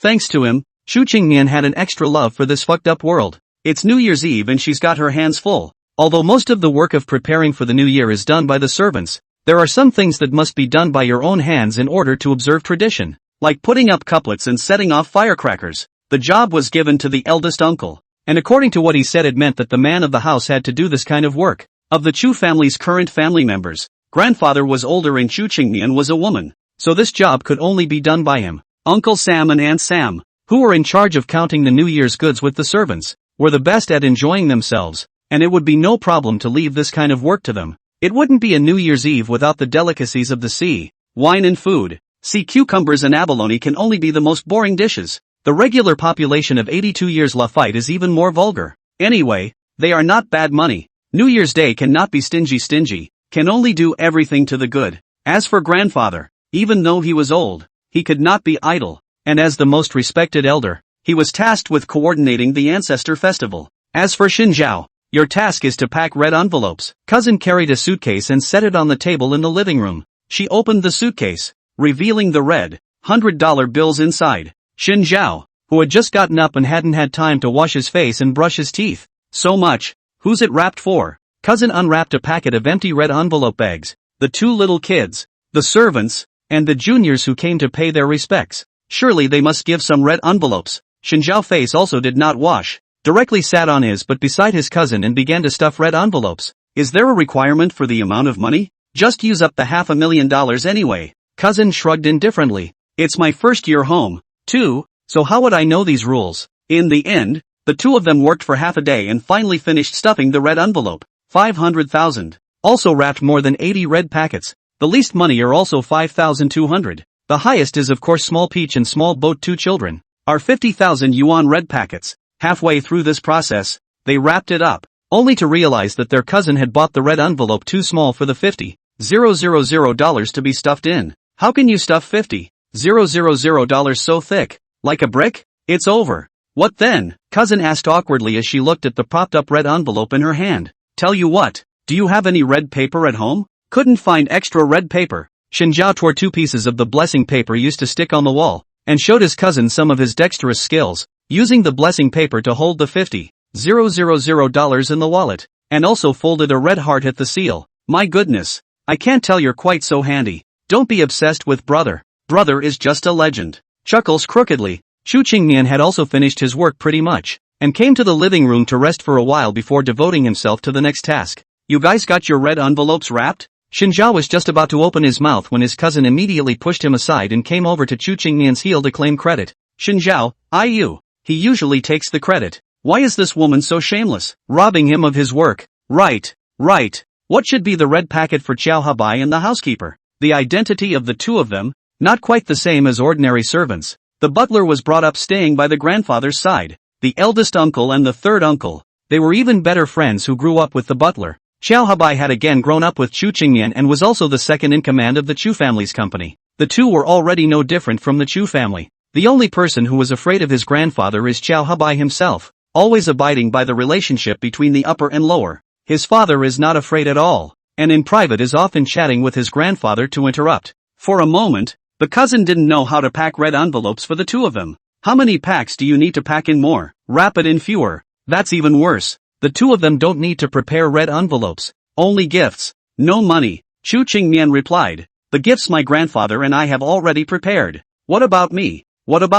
Do I have a gift? Xinjiao pointed at himself and asked excitedly. So have you. You've got a lot of gifts. This was not Chu Qingmian perfunctorily telling him the truth. She had just been shouted to the storeroom by her grandfather, and when she got there, she saw him drop his crutches on the floor, roll up his sleeves, and frantically move his prized collection out of the room. Seeing her coming, grandfather asked, "What do you think about giving these to Xinjiao as a New Year's gift?" She looked at the boxes piled almost all over the floor and subconsciously the corner of her mouth twitched. Isn't that too much? How the hell did he move all that stuff? Is this really something an old man can do? Why do I feel like it's still not enough? Grandfather bent down and opened the boxes one by one. Yoon Jin, bring him a suit to make. Contact that Master Yao I know. She makes clothes at the best level and is a capable master craftsman. Do you usually treat him poorly? Why does he dress scruffy all day? Chu Qingmian. There could not be a more innocent person in the world than her. Shen Zhao herself was a scruffy cockroach, and should have even been a big southern cockroach, since all their northern cockroaches were petite and cute. I heard that he likes to read. Really connotative. I want to give him this tooth-carved lotus flower brush, practicing calligraphy to cultivate the body and mind. The lotus flower can also bear lotus seed. Lotus seed means many sons and many blessings. Enough is enough. He's not interested in these things. Chu Qingmian waved his hand, signaling his grandfather not to continue reading. So what does he like? Chu Qingmian frowned and spoke tentatively. Bitchy shy endure warm flabby cultivation secrets. Foolish divine doctor breaking into widow's village at night? Grandfather? What the hell is all this? The passing butler heard their conversation and broke out in a cold sweat. Almost they found out about his and Mr. Shin's unique hobbies. After hearing that she had quite a few gifts, Shin Zhao happily jumped up and hugged Chu Qingmian hard. Great! I actually prepared a gift for you as well. He cupped her cheek, his light-colored pupils staring into her eyes. Looking forward to it? What have you prepared? Myself. You just gave me the last thing I wanted. Just kidding.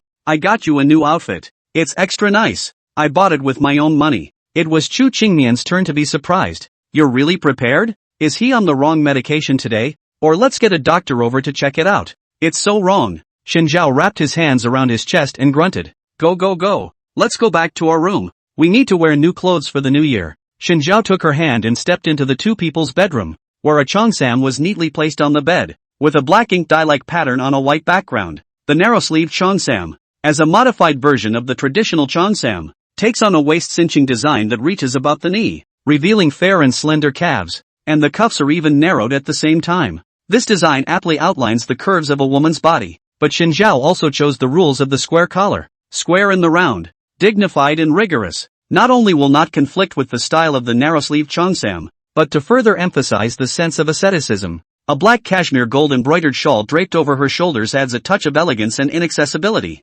very much in line with the personal style of Chu Qingmian in the past. Elegant, aloof, ascetic, gentle after familiarity. She stood in front of the floor-to-ceiling mirror, admiring the outfit and letting out occasional sighs of admiration. You have a pretty good eye. Obviously aesthetic online. Why usually Shin Zhao dress like a loser punk? She was really puzzled. Shin Zhao was still in the changing room, wearing a black waistcoat with some dark patterns that echoed the pattern of black and gold bamboo, hinting at the extraordinary nature of his identity on top of the sense of understated depth. The press placket is plain, dark green, square-wadded jade, pierced in the center, strung by a gold tassel and pressed against the chest. He did not choose a full set of retro wear, but instead the lower half of the body to take a sense of fall more adequate suit pants and shoes. In the retro road, the western style of modern style into the fusion, more in line with the character of Shin Zhao. He stood behind Chu Qingmian, and the floor-to-ceiling mirror reflected their silhouettes like a pair of people. It's true that a man is only as good as his clothes, and you sure look a lot more handsome when you look like that. She sighed. Shin Zhao immediately pointed at his own face. I'm usually handsome too. Chu Qingmian rolled her eyes. Come on. You usually dress like a green cockroach in the garbage. What did I say? I wore it once, and only for a class reunion. Chu Qingmian huh? But then again, you look pretty bluff at first glance like that. Shin Zhao asked. Where is the bluff? Chu Qingmian stroked his chin, thinking for half a day and said, there is a feeling of a playboy who has just returned from a wealthy family staying in the ocean, dangling around in the name of free love. It's true that I have returned from my stay in the ocean, but how can you insult my big, innocent boy with the title of playboy? He's hurt again. Tonight Chu Qingmian had better not sleep. One eye on guard, one eye on sentry duty. Beware of him putting cockroaches under her covers. I know. It must not be civilized enough. Shin Zhao slapped his thigh and suddenly understood something, ran out, and not a moment later, came back in, with an extra pair of gold glasses in his hand. Where did this come from? I steal from Uncle Sam. You. Shin Zhao put on his gold glasses and began to pretend in front of the mirror, living a narcissistic look. Chu Qingmian took a step away in disgust, opened her jewelry box, pulled out the jadeite bracelet that Shin's father had once given her, and put it on her wrist to admire it. Sure enough, this kind of thing still has to look better with a cheongsam. Shin Zhao didn't bother her, but ran off in his new clothes to play with Xiao Tao. Peach, where are you? The old mansion was a bit big, and he couldn't find Xiao Tao for a while. One could only keep calling out her name. As he strolled above the long copycat veranda, his eyes suddenly fell on the patio in the center of the courtyard, where a flock of fat sparrows hopped around, leaving many scanty paw prints. Seeing this scene, his lips subconsciously curled into a light smile. Originally, grandfather heard the movement of Shinzhao calling out Xiao Tao's name and wondered in his heart what kind of urgent matter he had. And just as soon as he stepped out of the door of his room, he saw this scene. Under the icy sky and snow, the withered branches and the pure snow scene reflected each other, and the youth wearing a black and gold bamboo patterned waistcoat revealed a gentle light smile. He froze. It's like seeing an old friend again. Shun Lang. His voice was almost faintly audible, and there was a hint of dryness in his throat. Shinzhao turned back, sought his grandfather, reached out his hand and waved. Hi, grandfather. Have you seen Little Peach? His lively, bright voice instantly shattered his grandfather's memories. Only then did the grandfather come back to his senses, reacting to the fact that the person in front of him was Chu Qingnian's husband, the Chu family's superfluous son-in-law, Shinzhao, and not his old friend, Shun Lang. He coughed twice in embarrassment. Xiao Tao should be at the front gate accompanying Mayama to put up the couplets, so go over there and look for them. Shinzhao nodded and walked quickly in the direction of the gate of the old mansion. The moment he passed his grandfather, his light-colored pupils darkened slightly for a split second, and then returned to their original state with great speed in the next second. Looking at the familiar and unfamiliar side of his face, grandfather's heart fluttered again. If it was the usual Shinzhao, he wouldn't have been so excited. But the outfit he wore today was really too much like Shin Lang, as if it was done on purpose. Even his eyeglasses, he wore gold-rimmed glasses for some reason. Are you nearsighted? Shinzhao stopped his steps and turned back. No, I just think that this kind of dressing is very elegant and handsome. Grandfather nodded. Don't wear glasses if you're not nearsighted. They're bad for your eyes. He smiled. Yeah. Grandfather breathed a sigh of relief and had just turned his head when he heard Shinzhao call out to him. Grandfather, there's something I've wanted to ask you for a long time. What is it? He turned his head and saw that the smile on Shinzhao's face was no different from usual, only that pair of light-colored pupils looked like some kind of cold inorganic glass beads. The tone was a familiar shuffle, but no real emotion could be heard. Who the hell are you looking at through my eyes? Grandfather's heart shook violently, once again struck by the level of care he had taken, but he could only put on an expression of nonchalance. You think too much. I just think. You look a bit like your great-grandfather. We two used to know, but we are not very close. Shinzhao was surprised. You two still know each other? That's for sure. Your Shin family has been from the capital for generations. When I met your great-grandfather, the Chu family and all that, were not even there yet. At that time, the Shin family used to be much richer than now. A proper big landlord class. If not for something that happened later, it wouldn't have been reduced to a last-rate family. My grandfather never told me any of this. Only that in the beginning, because of my family's bad composition, all the family money was lost. Grandfather smiled. After all, your great-grandfather and I were not on good terms. It's actually a bad relationship with the whole Shin family. After all, he had also been kicked out of the Shin family's door countless times. Why not? I owe him 5,000 yen, and I've never paid him back. This sentence is the truth. Shinzhao originally also expected to probe what interesting old stories. The result is this? That's a little too honest, isn't it? He didn't call in the debt with you? 5,000 yen in those days was not a small amount. Rushed it, but I didn't give it. Feeling like you're still an old fart? No wonder the two are not on good terms. Cough cough cough. The main thing is that at that time I was really broke, and selling me as a long-time laborer wasn't even worth 5,000 yang. You also know that our Chu family is only gradually doing business after the founding of the country. Who let Shin Lang didn't last until the founding of the country, and then just karma. So, you didn't force me into the Chu family just to pay back the money, did you? I have to say, there's actually a reason for that in there. Grandfather pretended that nothing had happened and closed the door to his room without even saying a goodbye. Only Shinzhao was left alone to mess up in place. He thought it was some sort of unspeakable secret of the world's families, and it was hard for him to secretly prepare so much, but it turned out to be just someone who owed money. Shinzhao was also too lazy to continue to test the waters. Anyway, all he had to do was to enjoy the benefits of his grandfather's debt repayment, which wasn't a disadvantage. It's really true that those who planted the tree before us will reap the benefits of the tree after them? He shrugged. Shinzhao showed this outfit to Xiao Tao and received 100 thumbs up and compliments from the other party. Auntie is the most handsome. Handsomer than your grandfather? Auntie is the most handsome. Uncle Junior, oh, you, don't hang around here. Aren't you going to sweep the graves with Chu Qingnian? Uncle asked. It was only then that Shinzhao remembered that there was such a thing as sweeping tombs. Right at this moment, Chu Qingnian and Xiao Habai walked over together. with Xiao Hubai still holding the car keys in his hands. Go, she said in a hushed voice. Good. They were going to sweep Chu Qingmian's parents' graves today. Her parents died when they were very young and were buried in their ancestral graves on South Mountain. Outside the cemetery, Xiao Hubai stopped the car and waited outside. Aren't you going? Shen Zhao asked before getting out of the car. Xiao Hubai shook his head. I never go. General Chu doesn't like idle people when she sweeps her grave. Honestly speaking, he wasn't familiar with Chu Qingmian's parents either, and his brain didn't even have an impression of the two of them. If your heart is not sincere, then you might as well not go. Inside the cemetery, Chu Qingmian stood in front of the tomb where the two were buried together, his expression bland,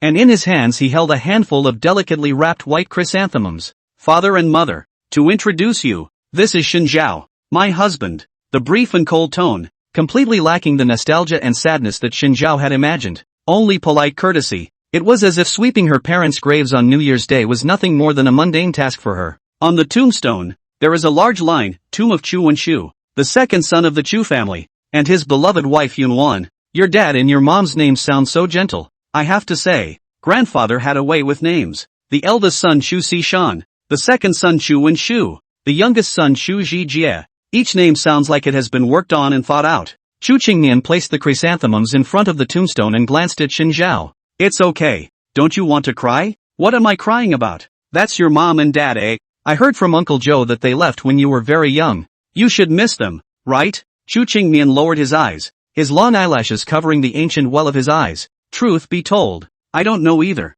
What kind of answer is that? I'm not being perfunctory. I don't even know what they look like, let alone memories of getting along. Not even a photo? There used to be. My grandfather said that when I was very young, there was a fire in the old mansion, and all of their photos were burned. Chu Qingmian raised his head, exposing the emotions under his eyes completely. So, I don't know if I want to miss them. In other words, I don't know how to miss them. To her, her parents were just cold words on a tombstone. There are no faces, no memories, no joys or sorrows of being together. What could she miss about parents like this? She didn't know. The rest of the Chu family rarely mentions them either. Without realizing it, her parents became a topic that Chu's family shut up about. Chu Qingmian's bland expression was like a dead branch falling snow in a cemetery. She hadn't seen her parents since she was 3 years old. She was brought back to the old mansion by her grandfather to be raised, and gradually became the heir to his ideal Chu family. In this world, there was nothing for her to stay nostalgic for other than the Chu family. Do you really have no feelings at all for your parents? You must love your parents a lot, and I kinda care about my family too. Instead of answering the question head-on, she switched to a more vague answer. Shen Zhao was silent. At some point, white goose feather snow fell and landed over an entire shoulder. He held open a black umbrella and stood still. Won't you hold the umbrella for me? Chu Qingmian shook the snow on his shawl and felt slightly colder, especially the exposed calves. Originally did not intend to stand outside for a long time, so I did not wear a thicker bottoming, and now I only feel the cold wind with pins and needles. Shen Zhao bristled. When did I give you the illusion that I'm a gentleman? Chu Qingmian smiled faintly and stepped over the green stone walkway. Walking in front of him, let's go to the Shen family. Forget it, I'll just hold you up. Why the sudden reversal? It just occurred to me that it wouldn't be good to bully you too much when your aunt and uncle are still watching from the cemetery. How can they see when people are dead and there are no ghosts in this world? Who knows? You're not a psychic. Shen Zhao shrugged. The three of them drove to Shen's house again together. The atmosphere in Shen's house was cold, and only the first secretary was sweeping snow with Shen's father. Big secretary. Pops, good afternoon. Shen Zhao immediately rushed over as soon as he stepped out of the car and greeted him happily. When Shen father saw Shen Zhao, the broom in his hand accidentally fell to the ground, and a dark color was contained between his eyebrows. Zhao Zhao, finally back. Dad missed you. I missed you too. The two cuddled together, intimate as could be. The first secretary saw Xiao Hubai and instantly blushed. The hand that was pinching the broom subconsciously exerted itself and blanched at the joints. Joe, M.S. Jane Li, hello. Xiao Hubai nodded his head to greet her. Chu Qingmian looked at the brooms in their hands and frowned slightly. Why are you guys sweeping snow here? Where have all the servants gone? Is the Shen family so poor that they can't even afford a maid? This guy Shen Zhao, doesn't he have a company? Why don't you know to send some money to father and grandfather? What a big heart. No, we wanted to sweep it ourselves, and later we're going to make a pile of the snow we swept out and use it to make a snowman. The first secretary explained.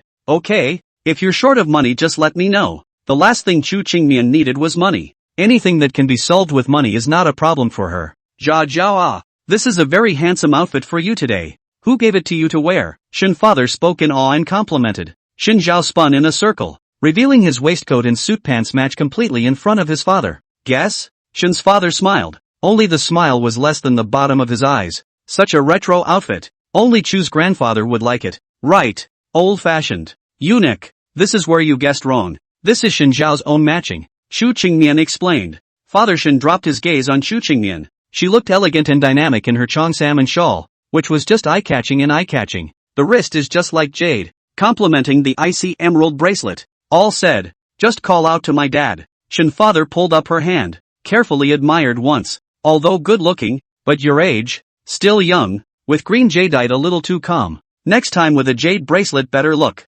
Chu Qingmian smiled. I feel the same way, but I'm coming to the Shin family today, so I thought about it and put on the bracelet you gave me. Look at you. Don't be so formal. Our Shin family is the least formal. This is just the complete opposite of the Chu family. Don't stand out there chatting. Come inside and let me have a nice chat with you. No need. I actually came today. More than anything, I wanted to invite Dad and Grandpa to go to the Chu family for New Year's Eve dinner together. Chu Qingmian said. It's too cold to have only you and Grandpa in the Shin family. Why don't we go to the Chu family together? Shin father shook his head. The smile on his face didn't change. We won't go. How about this? You guys have a lower lunch at Shin's house first, and then go back to Chu's house for the New Year's Eve dinner in the evening.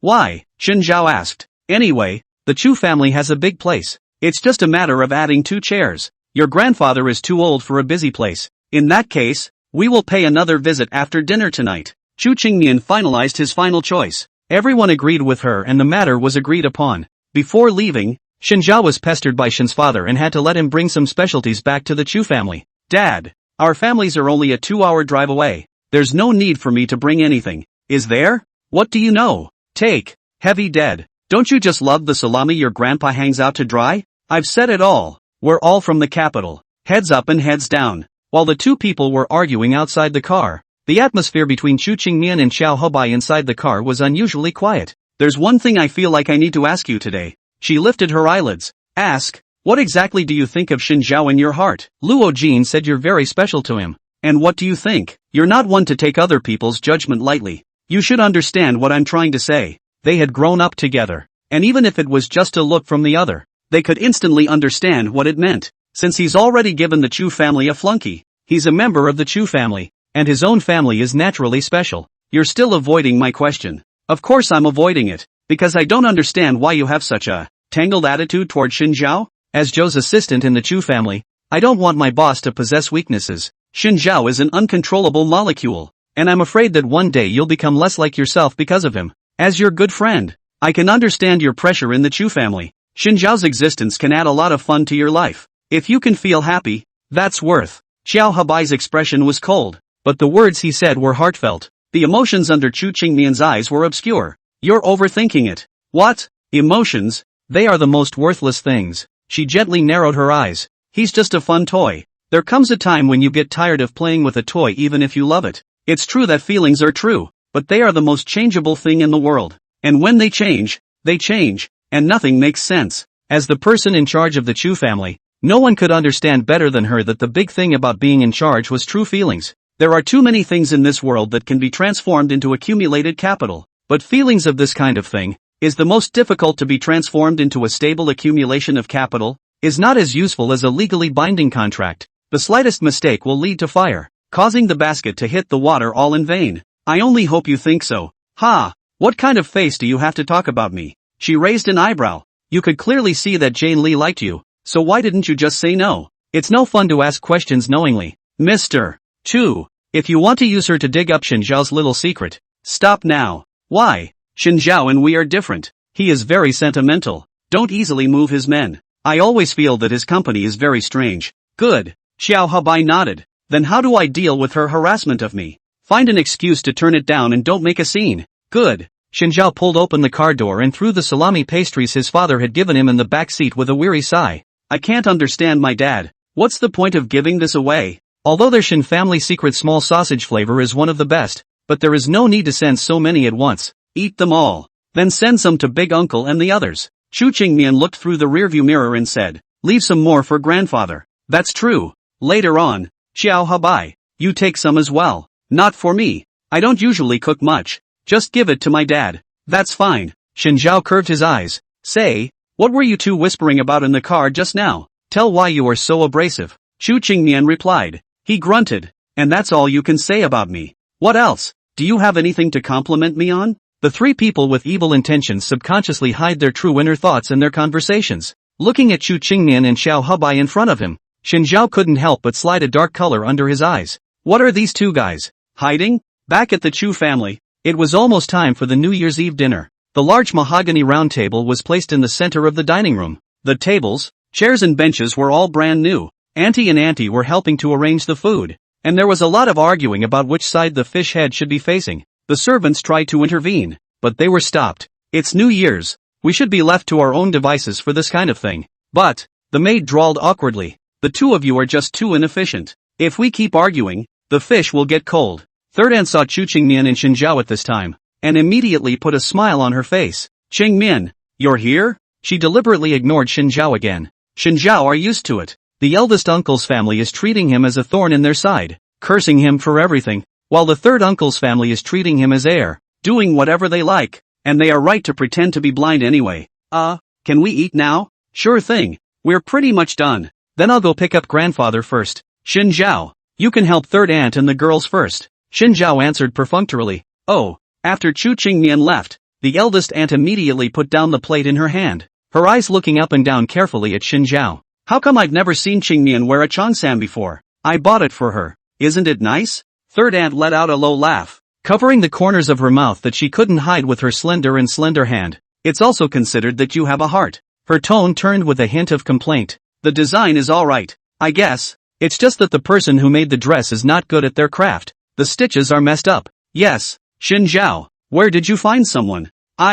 Sister-in-law. What good designer can he find? Just do your best. The two of them have a word for each other, making the most of the yin and yang. The words were all mocking Shen Zhao's lack of taste, and the kung fu of the cheongsam master he found was not good enough. Shen Zhao quietly watched these two women gabble with an unusually calm expression. Those who knew him well knew that this was the calm before the storm. Third aunt, sister-in-law, you guys are right. He nodded. I see that you guys are wearing pretty good clothes. What if you get dirty from working? You guys go rest first. Leave this place to me. Aunt Sam and sister-in-law looked at each other with skeptical eyes. What do you want? I promise I won't do anything about the meal. I really want to help you guys. Shen Zhao wiped the non-existent tears, secretly turned his back, smoked his eyes with Windex, and his voice was filled with vulnerability. Bitchy shyness endures the warmth of the flunkey's cultivation secrets, and he has long been cultivated to the Mahayana. I know, you all look down on me, and I'm really an incapable man. All I can do now is to share more stress at home, and leave this kind of dirty work to me. Perhaps his acting was so good that the third sister-in-law and the older woman believed it. Half an hour later, Chu Qingmian assisted his grandfather and the two of them came to the restaurant with a smile on their face. Looking at the empty restaurant, they were in a daze like never before. Where's the table? Where are the chairs? Where's the New Year's Eve dinner? Where did Great Auntie go? Great Aunt and Third Aunt, who had returned from their break, came over and froze in place even after seeing the scene in the dining room. Where's the table? Where are the chairs? Where's the New Year's Eve dinner? Where's Shen Zhao? They caught the sweating maid aside and sternly pressed. Have you seen Shen Zhao? The maid was on the verge of tears, and answered with a trembling voice. The New Year's Eve dinners are all in the kitchen, and they're all fine. As for Mr. Shen, he, what's the point of stuttering? You quickly say what happened to Shen Zhao. Chu Qingmian rubbed his temples. Nothing happened to him, right? He carried all the tables, chairs and benches on the gardener's little tricycle and hauled them off to the scrapyard to be sold. Say that again? He pulled the table and chairs and sold them at the scrapyard. Chu Qingmian felt like he was really close to having a heart attack. Grandfather, I'm a little sick. I'll go ahead and call the family doctor. Don't you play sick for me. Grandfather took a deep breath. You take the servants to the storehouse to move the set of round tables with wood and stone tops, and use it for the New Year's Eve dinner today. Good. When they managed to move the new dining table into the dining room, Shen Zhao also finally came home, driving the little three-wheeler he'd snatched from the gardener. With a kielbasa in his mouth, he was in a good mood. You still have the face to go home? Chu Qingmian's head turned at the sight of him. Shen Zhao took the roasted sausage out of his mouth and stuffed it into her hands. Don't be polite to brother. Brother specially left it for you. Sister-in-law, third aunt, long time no see. Yo, working? Sister-in-law and third aunt blackened their faces. Shen Zhao, why did you sell the family dining table? What? You're not convinced? You unruly flunky. Do you know how expensive that mahogany round table is? You couldn't even afford it with your kidneys out. Oh, but I've already sold it. He spread his hands flat. What can you do with me? Divorce? You must divorce Chu Qingmian. Our Chu family can't have a shameless guy like you. Sister-in-law jumped to her feet in anger. Divorce? Then I take you as my wife? Big Mom. Dad. Look at this guy. Aunt Sam turned to her grandfather. Xin Zhao sneered. Isn't it just a complaint? And he will. He lunged over and hid behind his grandfather and began to howl. Grandfather. Grandfather. You don't even know how they bully me. Sister-in-law and third aunt said that I am a rustic with no taste. The clothes I prepared for Chu Qingmian are rustic and ugly. And the clothes I am wearing are ugly to the core. But as you can see, Chu Qingmian, how beautiful she is in them. You also said that this outfit is especially like my great-grandfather. You like it? They so scolded me. Is scolding you and great-grandfather ah? I'm so aggravated. Ooh, I'm not going to live. You're a big man to tattle. You're so careful. Ooh-hoo, grandfather, look at them. And they're sexist. Grandfather, Shen Lang, you really have a good grandson.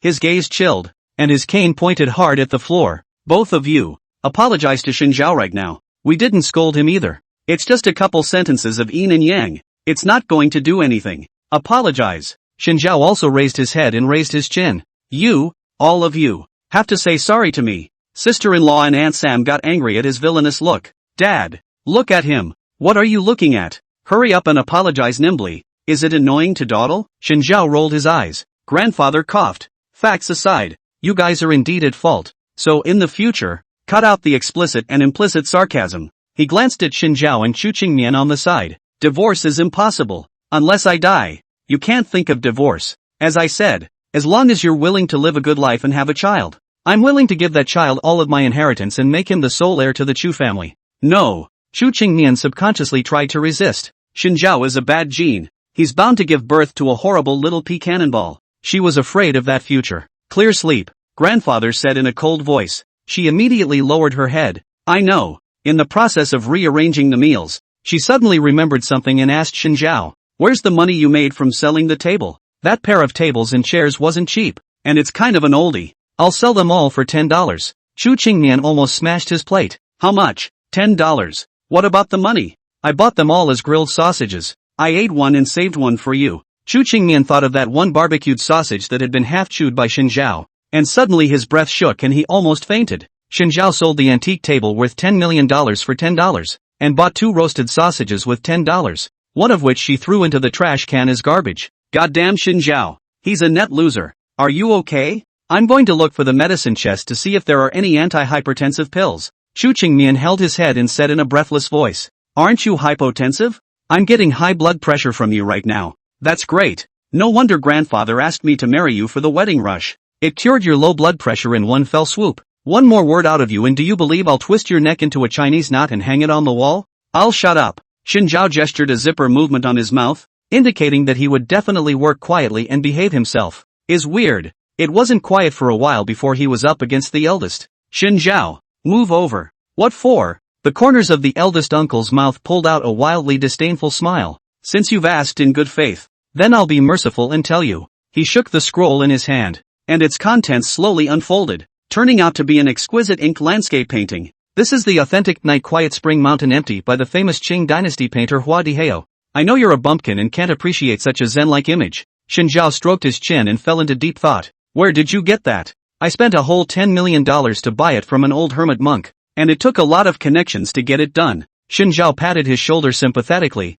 May I suggest you change your gift? Why? Because it's 9 times out of 10 a fake. When the eldest uncle heard this, he immediately became anxious. What do you mean by that? Xin Zhao, are you jealous of me? I spent this effort just to make my dad happy. And you're saying it's fake. When I spent a whole $10 million on it, how can it be fake? It must be like this. Xin Zhao must be jealous of the wonderful gift he had prepared to say such things. Xin Zhao, a superfluous son-in-law. How could he prepare such an excellent and perfect gift like him? To put it bluntly, he could give his grandfather a gift that could barely hold a candle to the sky. Seeing his eldest uncle's look of distrust, Xin Zhao sighed helplessly and pulled out his cell phone and flipped through it, showing his eldest uncle the chat records of him and Charlie. Inside the cell phone page, Charlie is complaining about how much stuff there is to take care of at the old castle, and it's really giving him a headache as to whether or not he should get rid of some of it. He took pictures of a wide variety of collectibles, which happened to include Master Waldhauer's The Night is Quiet and The Spring Mountains Are Empty. Beloved black tea and scones, Xinjiao.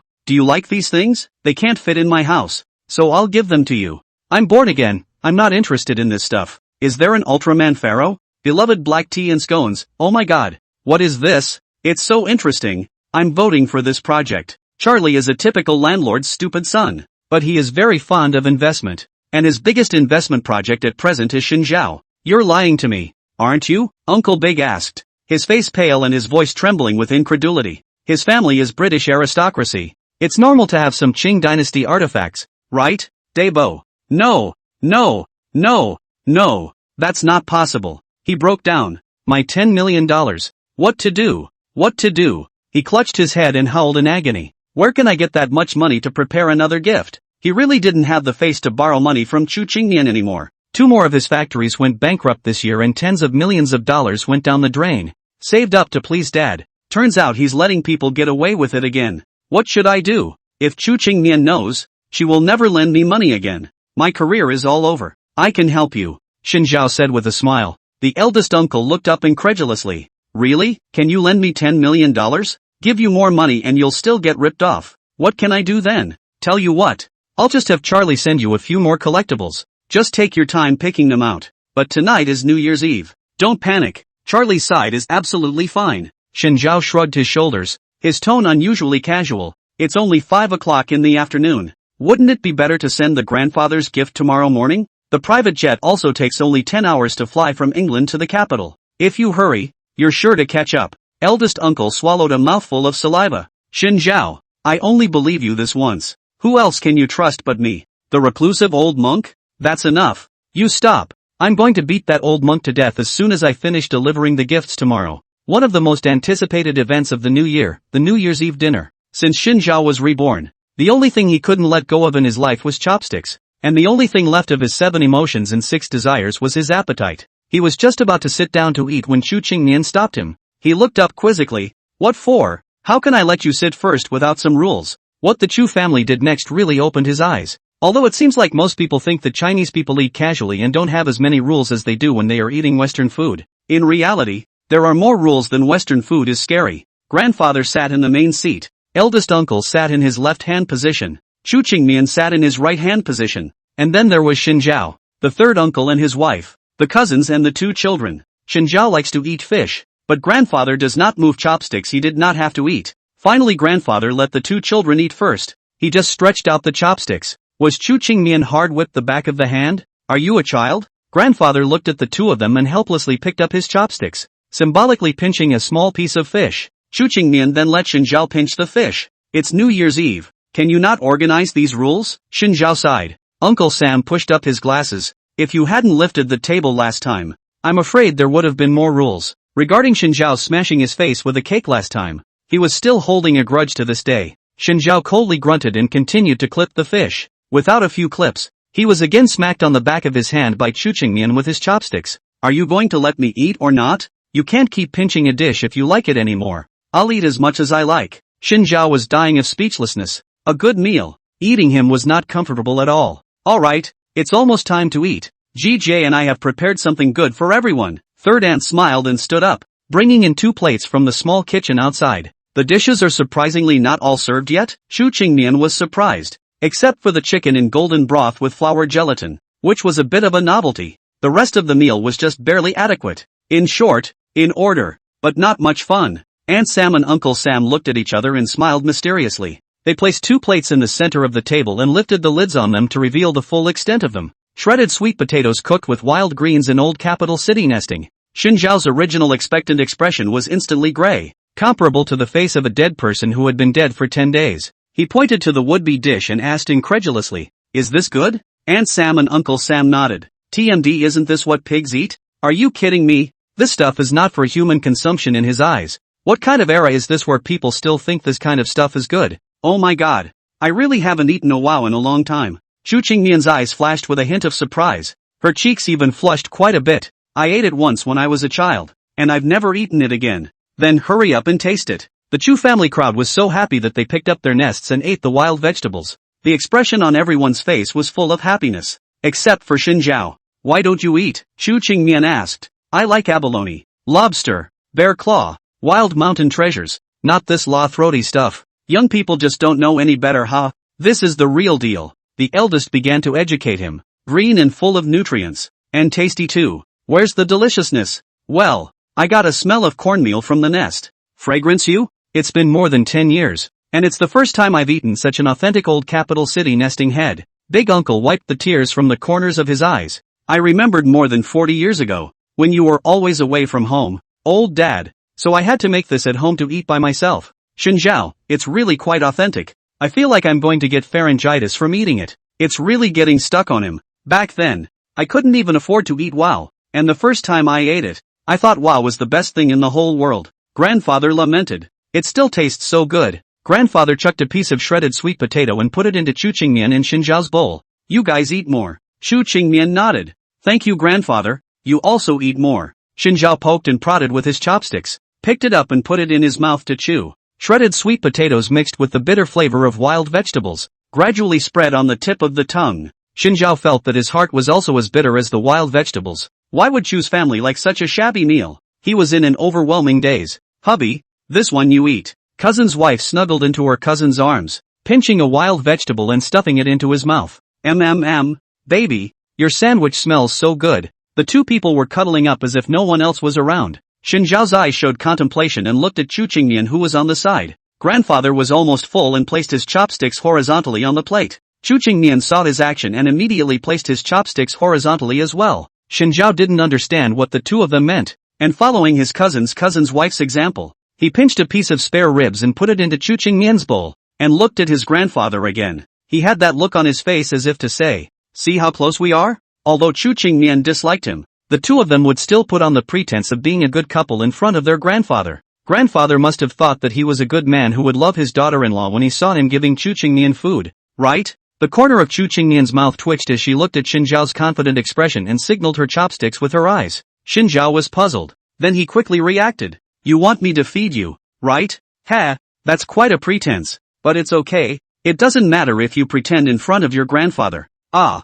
open your mouth. Kaya mine. Chu Qingmian almost broke off a piece of the dining table. I'm not eating. With that, she signaled the chopsticks with her eyes again. Xinjiao was even more confused. Was his tone not gentle enough? Oh do.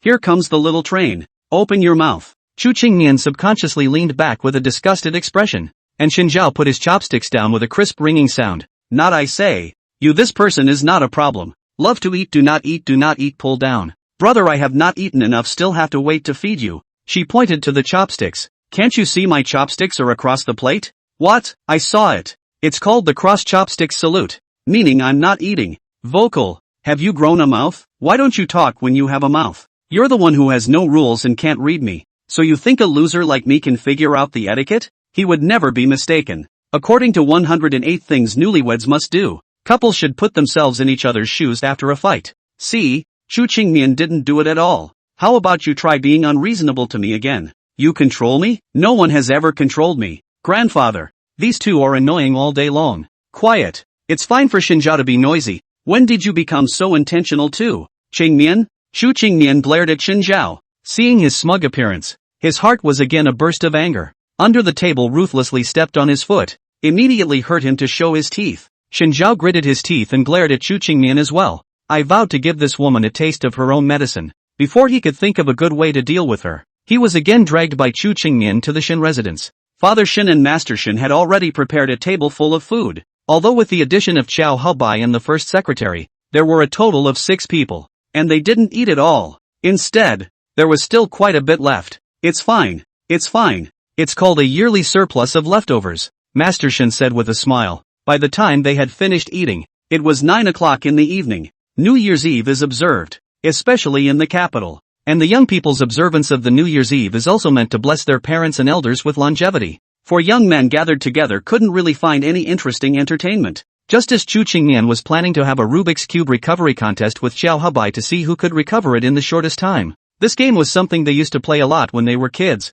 and the current leader of the game was Qiao Hubai, ahead of Chu Qingmian with 12 seconds to recover the third-order Rubik's Cube. Xinjiao felt that this game was too brain-burning, not suitable for people with narrow brains like him, and should be changed. Then what's the play? Chu Qingmian asked. Fight the landlord. Xin Zhao smiled sinisterly. You'll be the landlord. I'll be on a team with the big secretary. As for Xiao Haobai, you'll be the referee. I know you're the fairest. Real landlord Chu Qingmian. She smiled disdainfully. You low IQ strawman duo. Wait for the flop. Xiao Haobai simultaneously showed solidarity for his boss. She's a great poker player. You guys better be careful. It's fine. It's no fun just fighting the landlord. Let's press some bets. What's the bet? Let me think about it. How about I press $100,000 first? Xin Zhao raised his eyebrows. Then I'll bet $200,000. 100,000 each if you can beat me. Good. Xin Zhao rubbed his fists and Chu Qingmian laughed lightly. 10 minutes later. Her hand shook slightly as she held the cardboard. A drop of cold sweat sliding down her cheek.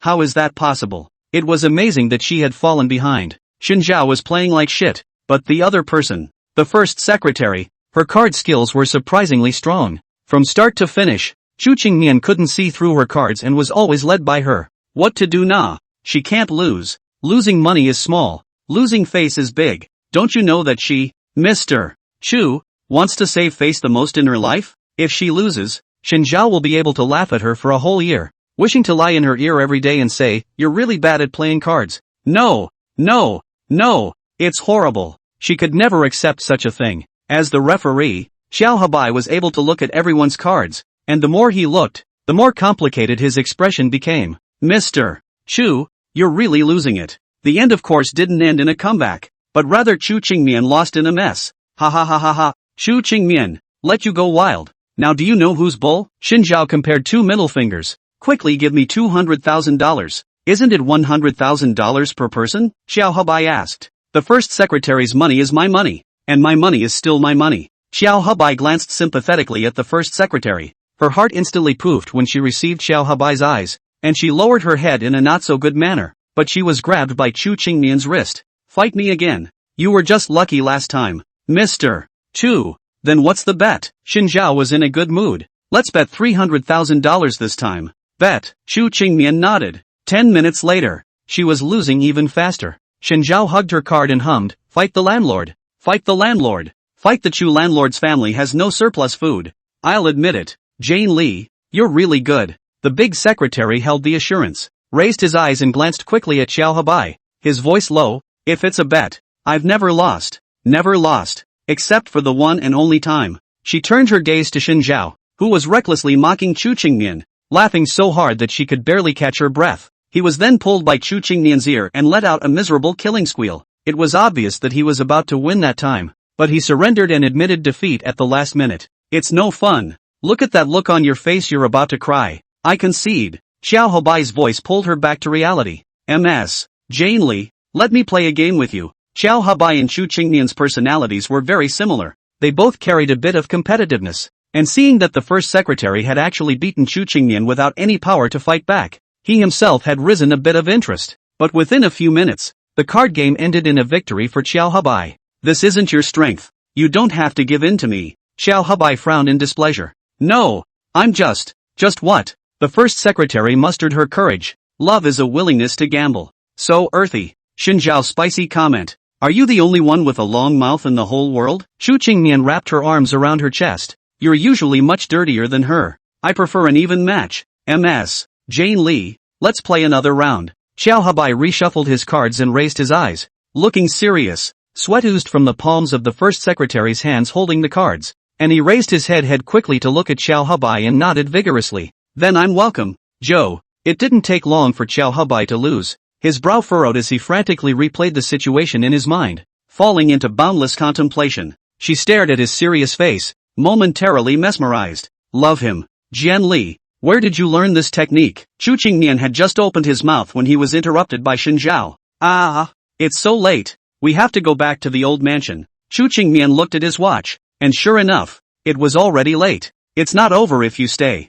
Anyway, there were several guest rooms in the Xin family's villa, so they could always sleep. You even want to live in my house? Xin Zhao's eyes widened. Don't even think about it. Only my family can live in my house. What about Jane Li? She's my slave. Sort of my personal property before marriage. Chu Qingmian, did Jane Li destroy the galaxy in her last life? With a boss like Xin Zhao. Back to the old house. Back to the old house. Seeing that Chu Qingmian did not agree, Xin Zhao kept repeating this sentence. Annoying. This is going back. Xiao Haobai. Let's go. Xinjiao pulled them up and left the Shin residence. The first secretary watched their departing backs and silently extended a hand. Woo! Brother Joe, don't go. Originally, they rarely spoke, and Xinjiao had to deliberately separate them. Back at the old mansion, the crowd was still awake and gathered in the living room to chat. Chu Qingmian took off his jacket, handed it to the maid, and went straight back to his bedroom, intending to sleep. Traditional customs and whatnot, she doesn't believe in. One's destiny can only be in one's own hands, and a good new year is not dependent on the guardianship of the long gone. She only cares about how far she can go for the living. Longevity for elders, happiness of the youngest. She was able to achieve it all on her own. When you get sick, you use your financial power to get the most advanced medical equipment in the world and the best doctors to treat you. Grief then takes the money and goes in search of all sorts of entertainment. The rest of the Chu family knew her character and didn't persuade her, saying hello and continuing to chat. Xinjiao originally wanted to join their chat, but looking at them as if they were simply ignoring him, he also felt uninterested and went back to the bedroom with Chu Qingmian. Chu Qingmian lay on the bed reading a book while he sat at the table writing. He hadn't forgotten about giving her a good time. It would be a challenge to make her look good. According to the flunky novels he's studied, he has to make her fall in love with him first, and then finally dump her and make her chase her husband to the crematorium. Xinjiao listed 3 plans in his planner. The first, let Chu Qingmian love him. Love cannot be extricated. For him obsessed. For him crazy. To frame and hit the big wall for him. Second, he was unmoved by Chu Qingmian's show of love and coldly divorced. No, he crossed out the word, divorce. Only a fool would leave $1 trillion. He'd just die. He wouldn't climb a step out of this mansion. Backbone. Dignity? People who say such things must not understand the concept of $1 trillion, right? Besides, he, Xinjiao, is the invincible first bitch in history? Strong in the strong, capable behind the capable. Bitch extreme is him. Even if Chu Qingmian forced him to get a divorce, he was going to put his best foot forward and eat the account books of both of them. Oh, you can't run away when you're on his thieving ship. Third, Chu Qingmian deeply realizes his mistake and chases after the husband's crematorium. Should we forgive her in the end? Let's see how she behaves. Xinjiao nodded and looked at the 3 plans on the planner with a confident smile. Chu Qingmian, who got up to drink water, glanced at the contents of the planner, her lips lightly quirking. Nerves. Who are you cursing? Believe it or not, I. Divorce? Ha, you better not regret it. Marrying you is the thing I regret most in my life. Thought it was a good one to get along with. Didn't realize it was an anticlimax. Who else in the world is worse off than her? It doesn't matter. Anyway, my first step of the plan has already been completed. Xinjiao closed the planner with a snapping sound. Chu Qingmian had a complicated expression. When did you think I liked you? You guess? Don't be a psycho at night. See, there you go again. You still like me? Confident again, brother. No. Xinjiao stretched out an index finger and waved it from side to side. To me, non-offensive repartee is flirting. From this day forward, I will not speak another word to you, until after turning off the lights and going to bed. Chu Qingmian hadn't really said a word to him.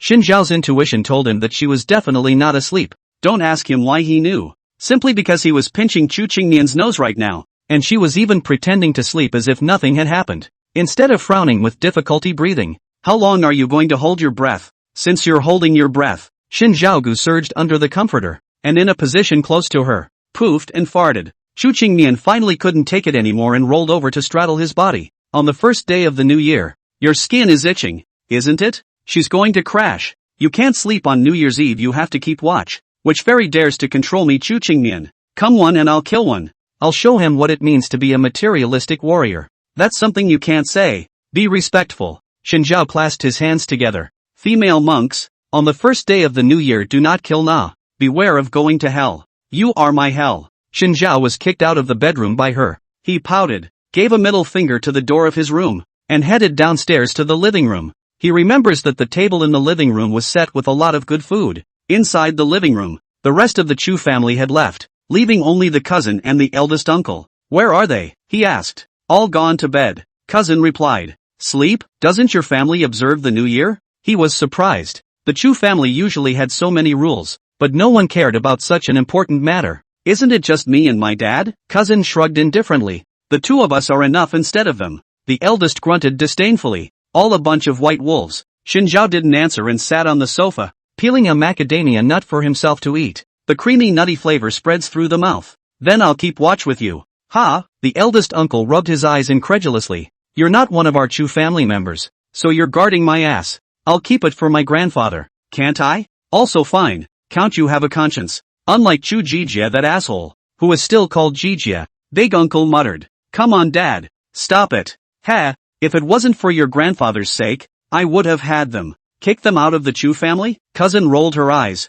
You're not in charge. I've long said that women can't be in charge. Shu Qingmian. She just can't get her head around it. Her third uncle's family. She should get rid of them before it's too late. Third uncle is also grandfather's son. And grandfather won't agree. The eldest clenched his fists. He's my father's son, not my brother. After listening to their conversation, Xin Zhao only felt that he had learned certain Chu family hidden secrets, and was so embarrassed that he couldn't sit still. That, I'm still here? I know, the eldest said. It wouldn't hurt for you to know these things, since I've let you know all my more damaging things anyway. Something even more damaging is the fact that he spent $10 million on fakes. Why do you hate third uncle so much? Xin Zhao asked. It's a long story. Then you'll make a long story short. Not contributing anything to the Chu family, still always shamelessly asking Chu Qingmian for money. Don't you? I'm trying to start a business. You know, entrepreneurship. That's what they take to squander. Go on then. Their couple is not in good favor either. When they were a marriage of families, they broke up within a few years,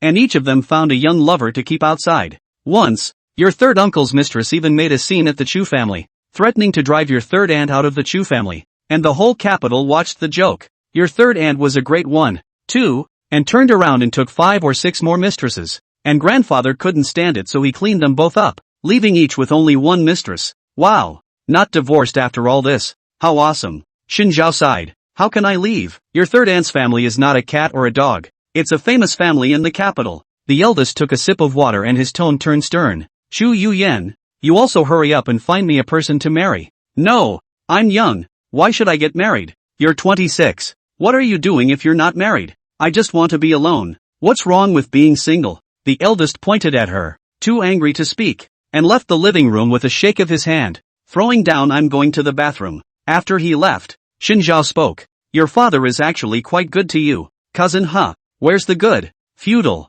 stubborn, looking down on people, and incapable. He's telling you to find someone to marry because he doesn't want you to go down the same path as Uncle Sam and Auntie Sam and be set up in a union. Cousin pursed her lips for a moment before squeezing out a sentence from her throat. With Qingmian around, I won't be forced. Xin Zhao turned his head, his light-colored pupils looking deep and inscrutable in the shadow of the crystal chandelier. Do you really think so? She is the perfect Chu family heir. Just like under the operation of huge capital, ordinary workers will be alienated into capital tools. Chu Qingmian, who is in a high position, is similarly alienated into a typical capital machine. As long as it doesn't touch her family's interests, she really won't say anything and will appear to be forgiving. But if she really had to choose a sacrifice between her cousin and the Chu family, it would inevitably be her cousin. Enough, I think you're just trying to provoke my relationship with Qingmian. Cousin gritted her teeth. You're disgusting. Xin Zhao made a face and got up to leave. I just want to tell you not to bet your chips on other people. Depend on the mountain to fall. Depend on everyone to go.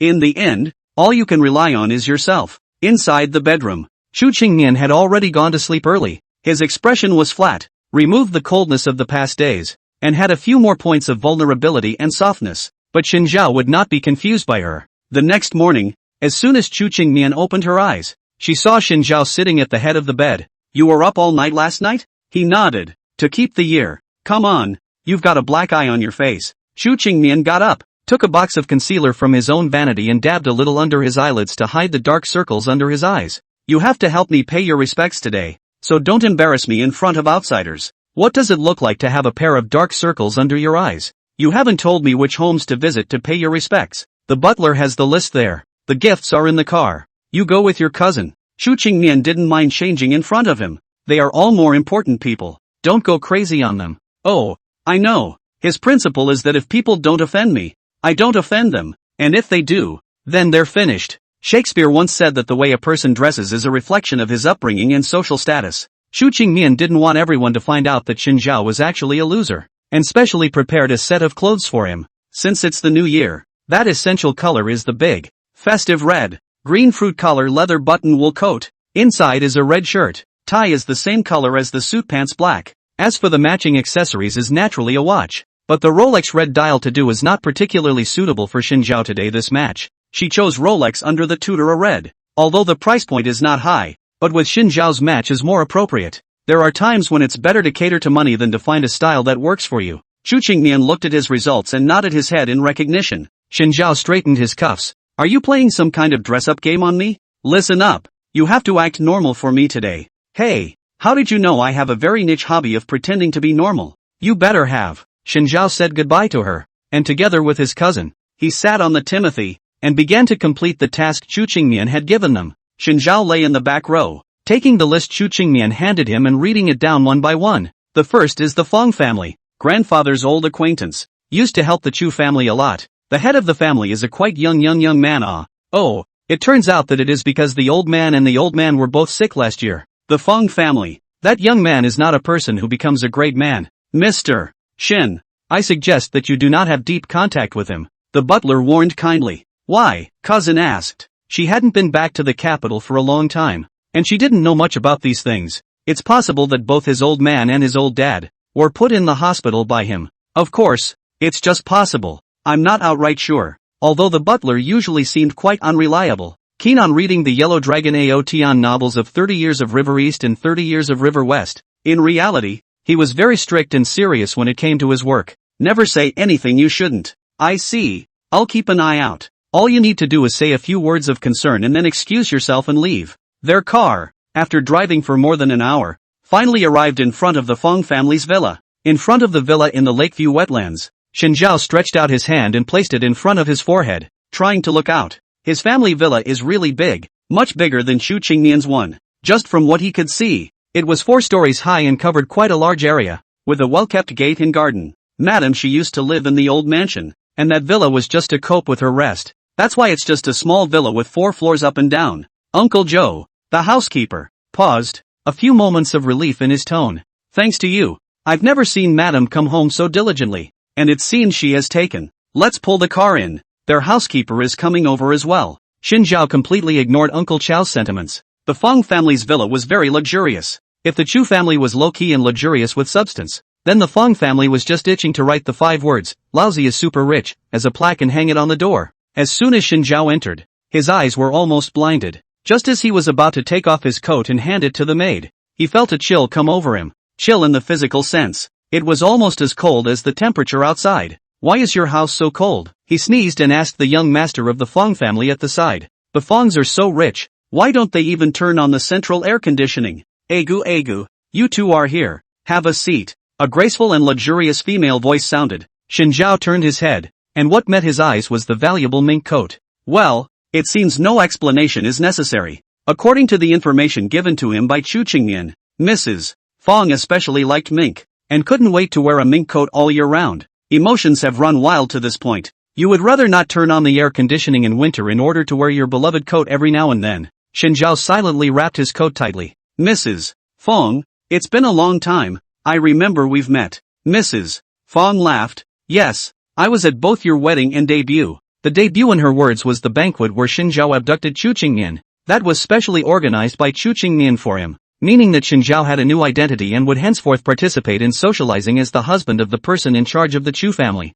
instead of the ordinary young master Shen that he once was. She pulled cousin Shen Zhao out and sat down in the living room together, ordering the maids to hurry up and make some food to bring up. Logically speaking, Shen Zhao and young master Fong were both males and should have talked more, rather than letting Shen Zhao go and talk to Mrs. Fong endlessly. Shen Zhao was also keenly aware of Mrs. Fong's intention to pull him and his cousin apart so that young Master Fong could approach her. Understanding their intentions, a hint of coldness could not help but slip under his eyes. It's getting late. Cousin and I will leave first. We're in a hurry to go to the next house. Shen Zhao got up to say goodbye. Mr. Fong and Grandpa Fong, take care of your health. Grandpa specially prepared some tonic for them. What's the point of leaving so early? To have lunch. Ha ha, I appreciate it, and I'd love to try out Chef Fong's cooking skills. But we have quite a few people to visit today. Shen Zhao immediately pulled his cousin away. Looking at the back of the two of them leaving, the smile on Mrs. Fong's face instantly disappeared. Chu Yuyan is an excellent candidate for marriage. You have to seize the opportunity. I know, Mom. Young Master Fong smiled coldly, his eyes emotionless. What are you pulling me away so fast for? Cousin asked suspiciously. The two men were sitting in the car and the butler was driving in the driver's seat. Uncle Chiao. It's fortunate that I called you up today. Shen Zhao frowned. I want to ask you, how many young masters suitable for marriage are currently in the capital? What are you asking for? The butler asked just as soon as he opened his mouth. instantly realizing what was going on. The Feng family has a marriage proposal? Currently, the only person the Chu family can take out for marriage is cousin, right? When her cousin heard this, she was so scared that she almost stood up from her seat and hit her head directly on the roof of the car, causing her to grimace in pain. I'm not getting married. You don't want to tie the knot. There's got to be someone who wants you to. What if I were to say I like women? Then surely they won't push me. It's not like there's a problem with men and women in high society. They could have 10,000 related children if they wanted to, and gender really wouldn't be an issue. Currently there are not many marriage partners in the capital that can match the Chu family, mainly because the Chu family has too many rules. For marriage, said the housekeeper, there are only 5 or 6 candidates. The Chu family still has rules for marriage? It was grandfather who set it down a long time ago, forbidding the Chu family from marrying people from the military and political world, which is why the Chu family has a lot of money but has never been able to compare to the Qin family. I remember Qin Mo is still single, right? Mentioning his old enemy, Xin Zhao subconsciously began to lasso him again in an attempt to gather more information. Yes, their family should have started thinking about finding him a fiancé as well. In all likelihood it'll be the daughter of one of the bigwigs. When he thought of this guy Qin Mo, who even had so many people behind him, Xin Zhao's heart was a bit upset. Damn, he fights with Chu's family every day, and he has to secretly engage in business behind his back, which annoys him so much that he loses his hair every day. And Qin Mo is having such a good time? Still want a fiancé? He must find a way to turn Qin Mo into a sexual impotent in the future. I don't want to get married. Cousin painfully grabbed her hair. Does it mean that the Chu family still needs to rely on my marriage to a woman to secure their position? It can't be helped. It's fate. The butler comforted. People are resigned to their fate. Cousin, however, turned her head out the window and pursed her lips tightly. Xin Zhao was helpless and sent 2 messages to Chu Qingmian. Soon, Chu Qingmian replied. Chu Qingmian, she's brain dead. Are you too? He's usually as smart as a ghost behind her back. Do you really think she doesn't know what he's doing secretly? She's just lazy. Chu Qingmian, stupid brain. Go back to the northwest. Don't come back to the capital. Lao Zi, I am reborn, I see. May I ask for anything else? Mr. Chu Qingmian, if anyone tries to persuade cousin to accept the union, just find an excuse to make a scene. I'll take the blame if anything goes wrong. There were a lot of things that she couldn't just step in. That was why Xin Zhao's help was needed. Xin Zhao closed his cell phone and smiled slightly. This Chu Qingmian, really inexplicably hard mouth and soft heart nah. Don't worry, cousin, if you don't want to get married, then don't, and if anyone dares to talk about you, I'll be the first to smash that person. Cousin turned her head. Seriously? She didn't trust this Xin Zhao guy. Come on, if we fight in private, we're still family. Is it anyone's turn to gossip? The housekeeper heard the conversation between the two and hurried out to advise Xin Zhao. Sir, it's better for you to stay out of this kind of matter. It involves the interests of many families. I am the master of this home. Xin Zhao smiled brightly. Cousin, you watch. Xin Zhao, say one thing. Several more house calls followed. It was half dark by the time we got to the last family's turn. Xin Zhao sat on the sofa, sipping tea in boredom, listening to the sound of chattering conversations in his ears. The Wang family was one of the neutral families, not standing for the Chu family or the Qin family, and their family background had its share of weight, so their attitude towards them was naturally not as warm as the previous families. If it wasn't for the fact that their family was considered more important in the capital, Xin Zhao wouldn't bother to pay a visit. The Wang family has 3 young ladies, when the 3 sisters in the capital. It's just a shame that more sisters can be quite noisy, especially when they treat their cousins with inexplicable hostility. The youngest daughter of the Wang family unabashedly sized up her cousin. Chu Yuyan, why have you darkened so much? Honestly, my cousin can't be considered dark, but a very healthy yellow wheat-colored skin. Not dark as a nigga, but in the eyes of this group of pampered worldly women, she was simply disgracing them. Neither delicate nor fair and supple, with coarse manners and a voice as loud as a man's. Cousin didn't say anything, just drank cup after cup of tea. Say, you're pretty old. Almost 30, aren't you? Why don't you think about getting married? During the New Year's period, hyping is an essential item. The family pushes, the relatives push, the outsiders push. Even the cats and dogs that come from nowhere have to be pushed a little bit to get the job done. God knows why such a major life event has to be rushed around by a bunch of inexplicable people. Xin Zhao can only attribute it to idleness. The country should not have fed certain people too much. This kind of thing cannot be rushed. He spoke, but as I recall, Miss Wang has also reached the right age. Have you chosen a good match? Eldest Miss Wang snorted coldly and brought a trace of disdain in her gaze towards Xin Zhao, but due to some kind of pressure, she could only put on a smile on her face. It's not booked yet. but both sides have met. That's great. Be sure to call out to me and my wife when we have our wedding drinks. He deliberately bit the word, wife, very hard. This woman, with her look of looking down on him, that white eyes were rolling up to the sky. It was hard to be shoulder to shoulder with the sun. He was worried that the sun would go out at the corners of the woman's eyes, which had been Karma's eyelids at first glance. Then she'd be the sinner of all the earth. He intentionally addressed Chu Qingnian with a more intimate gesture, which he used to disgust this woman. Are you something? As long as he was still on a marriage license with Chu Qingnian, he had the Chu family standing behind him, and she had better watch her mouth. So what if you're a bully? Some of them don't even have momentum. Pathetic. My wife has told me that she is very impressed with you guys, especially youthful and energetic. So when the time comes to get married you can be sure to focus on that. Youthful vigor is saying they're raucous. That's still better than not getting married, right? Miss Wang was unconvinced. Since I enjoy the family, I have to contribute to the family. If anything, she glanced at her cousin. If a daughter of a worldly family can't even sacrifice her own marriage for her family, what else can she sacrifice? Then she's a white-eyed wolf. Xin Zhao tilted his head. How pathetic. What did you say? I say you guys are pathetic. He stood up, walked to Miss Wang, bent down, and got close to her face. Pitiful from start to finish. More pathetic than a dog. Miss Wang subconsciously leaned back. Xin Zhao's handsome face was infinitely enlarged, and her aura was instantly dwarfed. Who are you saying is pathetic again? Don't you have pity? Xin Zhao asked rhetorically. No relationship can be equal pay, especially affection. You treat marriage like a business, and the family you will form in the future like a cold, contractual document, using yourself to repay your family for raising you. Kinship is not an exchange of equivalence. It's not like you have to pay your parents back an equivalent amount of money for what they spent for you. Have you ever thought that your marriage might not be happy at all? No, of course you have thought about it, but it doesn't matter to you. You only need the benefits of the family. Your parents don't love you at all and push you into the fire knowing that you won't be happy in your marriage just for the money. In my eyes, you're a kabuki girl and your parents are pimps. Xin Zhao stood his body straight and revealed a disdainful smile. Hear me? The entire parlor was silent and the crowd was dumbfounded. Soon, the Wang family's youngest daughter reacted, pointing at Xin Zhao's nose and cursing. You dare to call my sister a kabuki girl? Selling your body for money. Isn't it all the same? Xin Zhao spread his hands flat. I'm so sick of you people. Don't think that our Wang family is afraid of your Chu family. How dare you insult people like that? Xin Zhao subconsciously put his head back slightly, away from the little Qianjin's sharp nails, fearing that she would scratch his handsome face. No. Suddenly, as if he had thought of a good idea, the corners of his mouth curved up high, eyes narrowed like a perverted villain from a TV show. He took a step forward and held the wrist of the little Qianjin,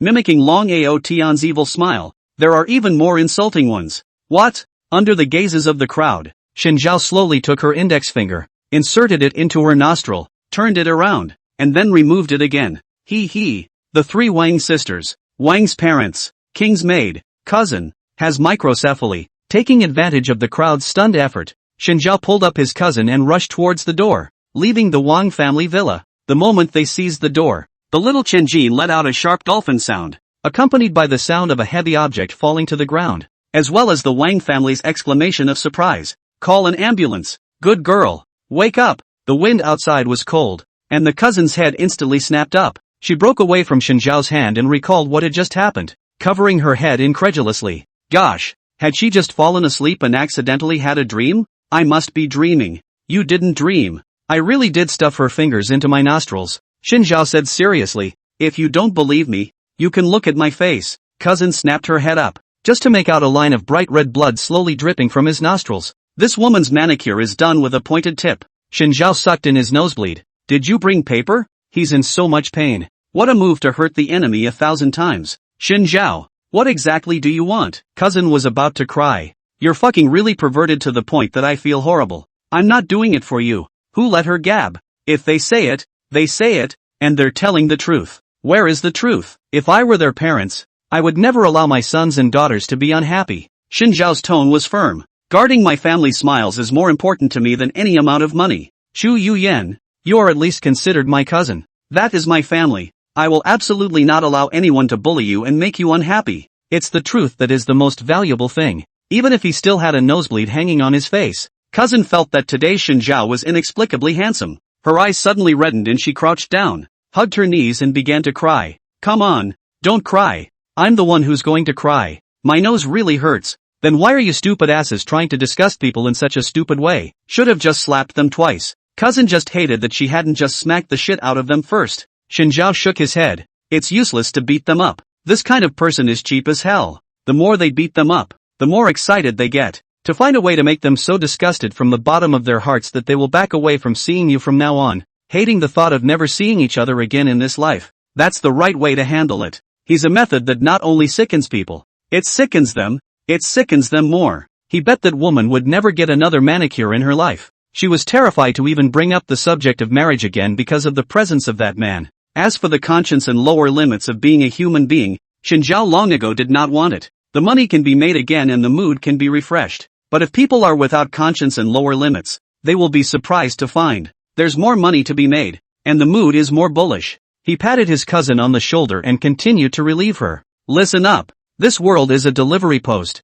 filled with large and small shipments, but that's okay. The principle of being a human being is to keep giving the middle finger to the bitches and taunting the ones who don't have the code, or have the code but tear it up. Whoever dares to upset you, then make him look good. Disgust him to death. Is he some great man? As long as it's someone you know, then he's in the same class as you, and there's nothing to be offended about. If he was really that great, he wouldn't know someone like you. What is the use of the likes and dislikes of others? It's not like it would sublimate the meaning of his life. Cousin was moved to tears and hugged him hard. Feeling the waves in front of her chest, Shinjiao finally understood why Chu Qingnian was so resistant to her cousin hugging her, literally suffocating. Let go of me. He couldn't breathe. Sorry, they say I'm exceptionally strong. Shinjiao gasped for breath, his body flooded with physical aftermath joy. He's alive. Shinjiao, from today onwards, I won't say another word against you. Cousin's tone was firm and her gaze was like a torch. You are my own brother.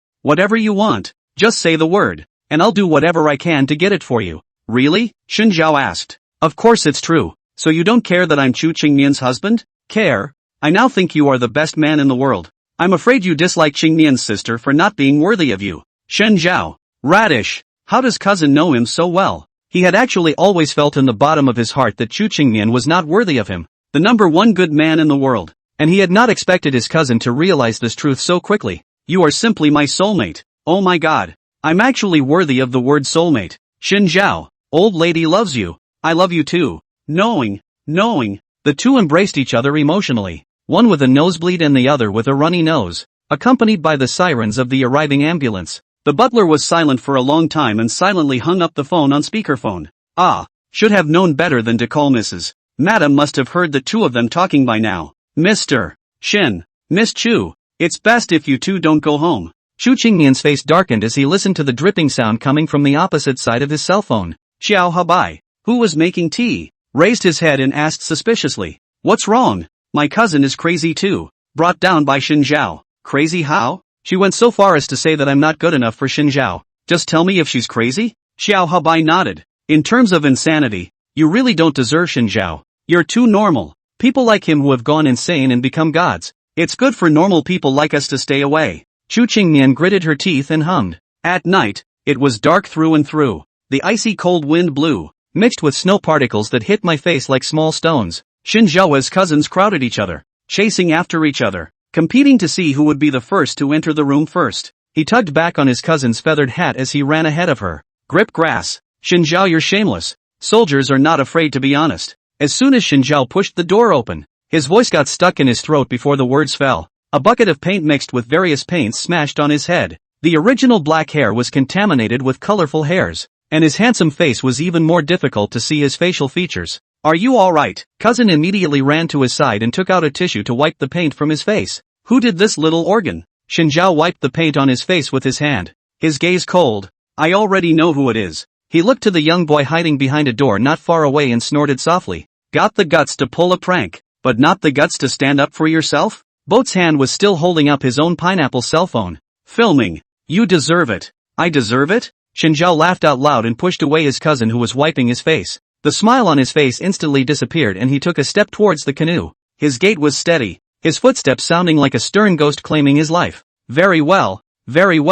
Now that you've messed with me, I'm going to make you understand. Today, you've messed with the toughest one in 100 miles around. You're happy big time, old brother. I'll count you as a tight snuggler if I don't stomp your pants off with my foot. Ark's intuition told him that something didn't seem right, but he really hated Xinjiao, and it pained him to think that Xinjiao was actually Qingmian's sister's husband. Even if Xinjiao and cousin Chu Yuyan were together, there was no problem. Why did it favor sister Qingmian? It's obvious that Qingmian's sister only deserves to die alone, so why should she be allowed to get married? But in the current situation, Xinjiao seemed to have gotten mad at him. Ark thought for a moment, took his cell phone and turned his head to run. There is an old saying in China that a good man should not be forced to do anything beforehand, and that a man who knows what's right is a good man. He runs. As long as he ran to Qingmian's sister's room, he would be safe. Xinjiao definitely didn't dare to hit someone in front of Chu Qingmian. It was a pity that he had just run no more than 2 steps when he was grabbed by Xinjiao by the back of his collar and carried into midair. You let go of me. Boat struggled frantically.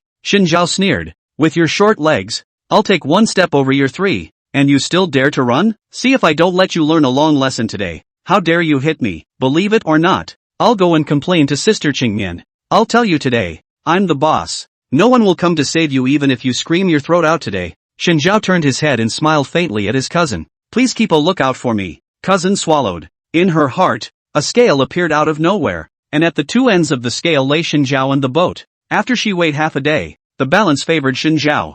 Don't worry about leaving the task to me. Xiaozhou broke down. I'm the one who's family with you. We're both surnamed Chu. I'm sorry, Xiaozhou, but Xinjiao he's already my only confidant. Xinjiao compared a thumbs up. Knowing the voice, Boat is desperate. Xinjiao did not directly open a punch, but carried him into the toilet. Ark had panicked. What the hell are you doing? Don't you like to play with paint water? Let's play with water today. Xinjiao revealed 8 large teeth and stopped in front of the toilet. Boat was jolted. In the moment of life and death, the small universe in his body suddenly exploded with unprecedented power. Adrenaline wildly soared, and broke free from Xinjiao's bondage. He pulled open the toilet door and rushed outside. The next second, he tripped over his foot and fell straight to the ground. He didn't dare turn around and gasped for air. He had sensed that behind him, Xinjiao was walking step by step. Immediately afterward, his calf was grabbed by Xinjiao. Xinjiao dragged his calf and walked deeper into the toilet. Boat pulled at the floor, her eyes red.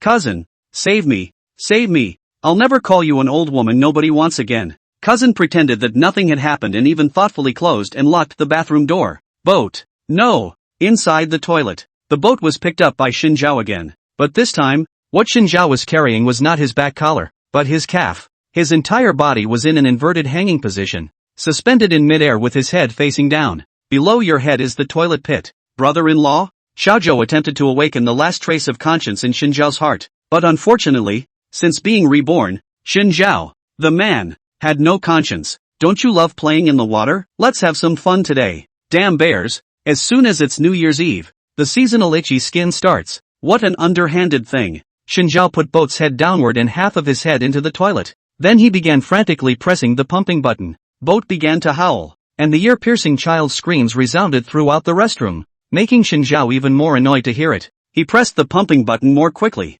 How was it? Was it fun? Talk, don't ghost. Ark could feel the water splashing out of the toilet, sticking and wetting half of his head's hair and even his face. I told you to scream. Dead child. What an itchy skin. Next time I'll throw you in the dry toilet to play with the maggots. Aha. Mom, he's dirty. His head was now full of toilet water. Now Xiaozhou's heart was incredibly complicated. On the one hand, he hoped that Xinjiao would hurry up and let go of him and stop playing the little toilet game. On the other hand, he didn't want Xinjiao to let go of him, or else his whole body would fall into the toilet. What's that screaming in the toilet? Outside the toilet, Chu Qingmian's voice rang out. Cousin hurriedly explained, Xinjiao and Xiaozhou are fighting cockroaches. There are cockroaches? Chu Qingmian sounded puzzled. Then I'll go and tell Uncle Qiao first, so he can bring someone to kill the insects. With that, she turned around and was about to leave. The boat that heard her voice was like meeting his savior. Sister Qingmian, save me, Xinjiao wants. Xinjiao covered his mouth with his other hand and said loudly, this kid is afraid of cockroaches. Don't come in first. This cockroach is especially big. Why is there a pumping sound? I broke the toilet. I'll fix it later. First let me kill this cockroach. Watch the move. Just when Xinjiao thought that Chu Qingmian was about to leave, the door to the restroom was pulled open as soon as someone pulled it open. Aha! Do you think I'll believe your bullshit, Xinjiao? Her tone gradually lowered. Chu Qingmian and Xinjiao both locked gazes and looked at each other. Her eyes grew wide and she took a half step back incredulously. Sister, save me. You quickly tell Xinjiao to let go of me, Xiaozhou shouted. Xin Zhao put his head deeper into the toilet. Shut your mouth. Xu Qingmian, may I ask what is your business? Xu Qingmian felt that this world was so magical. Xin Zhao's face and hair were covered with colorful paint, while half of Boat's head was all in the toilet bowl and half of his body was wet, so you can imagine where the water stains on his body came from. She's still awake. I'm afraid. She took 3 steps back. I'll leave you guys alone. I'm going to bed. Pulling the bathroom door closed, the world went silent. The canoe made a sharp popping sound. The most desperate thing in the world is not to be grabbed by a madman and shoved his head down the toilet. Rather, his long-awaited savior had turned and run, abandoning him. I hate you. Sister Qingmian. Boat shed 2 lines of tears. Luckily, the toilet water hid the tears and protected his manly pride. Thank you, toilet. You're much gentler than Xin Zhao. After half an hour, Xin Zhao walked out of the toilet and threw the dirty clothes he was wearing into the washing machine, with a smile on his face that was different from usual, and Boat was lying on the floor of the toilet in despair, his expression frozen. It looked like the boat was pretty quiet, but he had actually been dead for a while. You guys finished? Cousin probed. It's over. Look at this child playing. All tired into what, ha ha ha. Xin Zhao smiled in relief. Next time you want to play with water, keep looking for me. I'll play with you until you die. He grabbed Ark's cell phone in passing. He hadn't forgotten that the little brat secretly videotaped it. If this video is seen by others, where will he show his face? In a bucket of paint? The cell phone was snatched away. The boat's corpse struggled a little, struggling to extend a hand, fingers still trembling in midair. You gave me back my cell phone. Just no. He.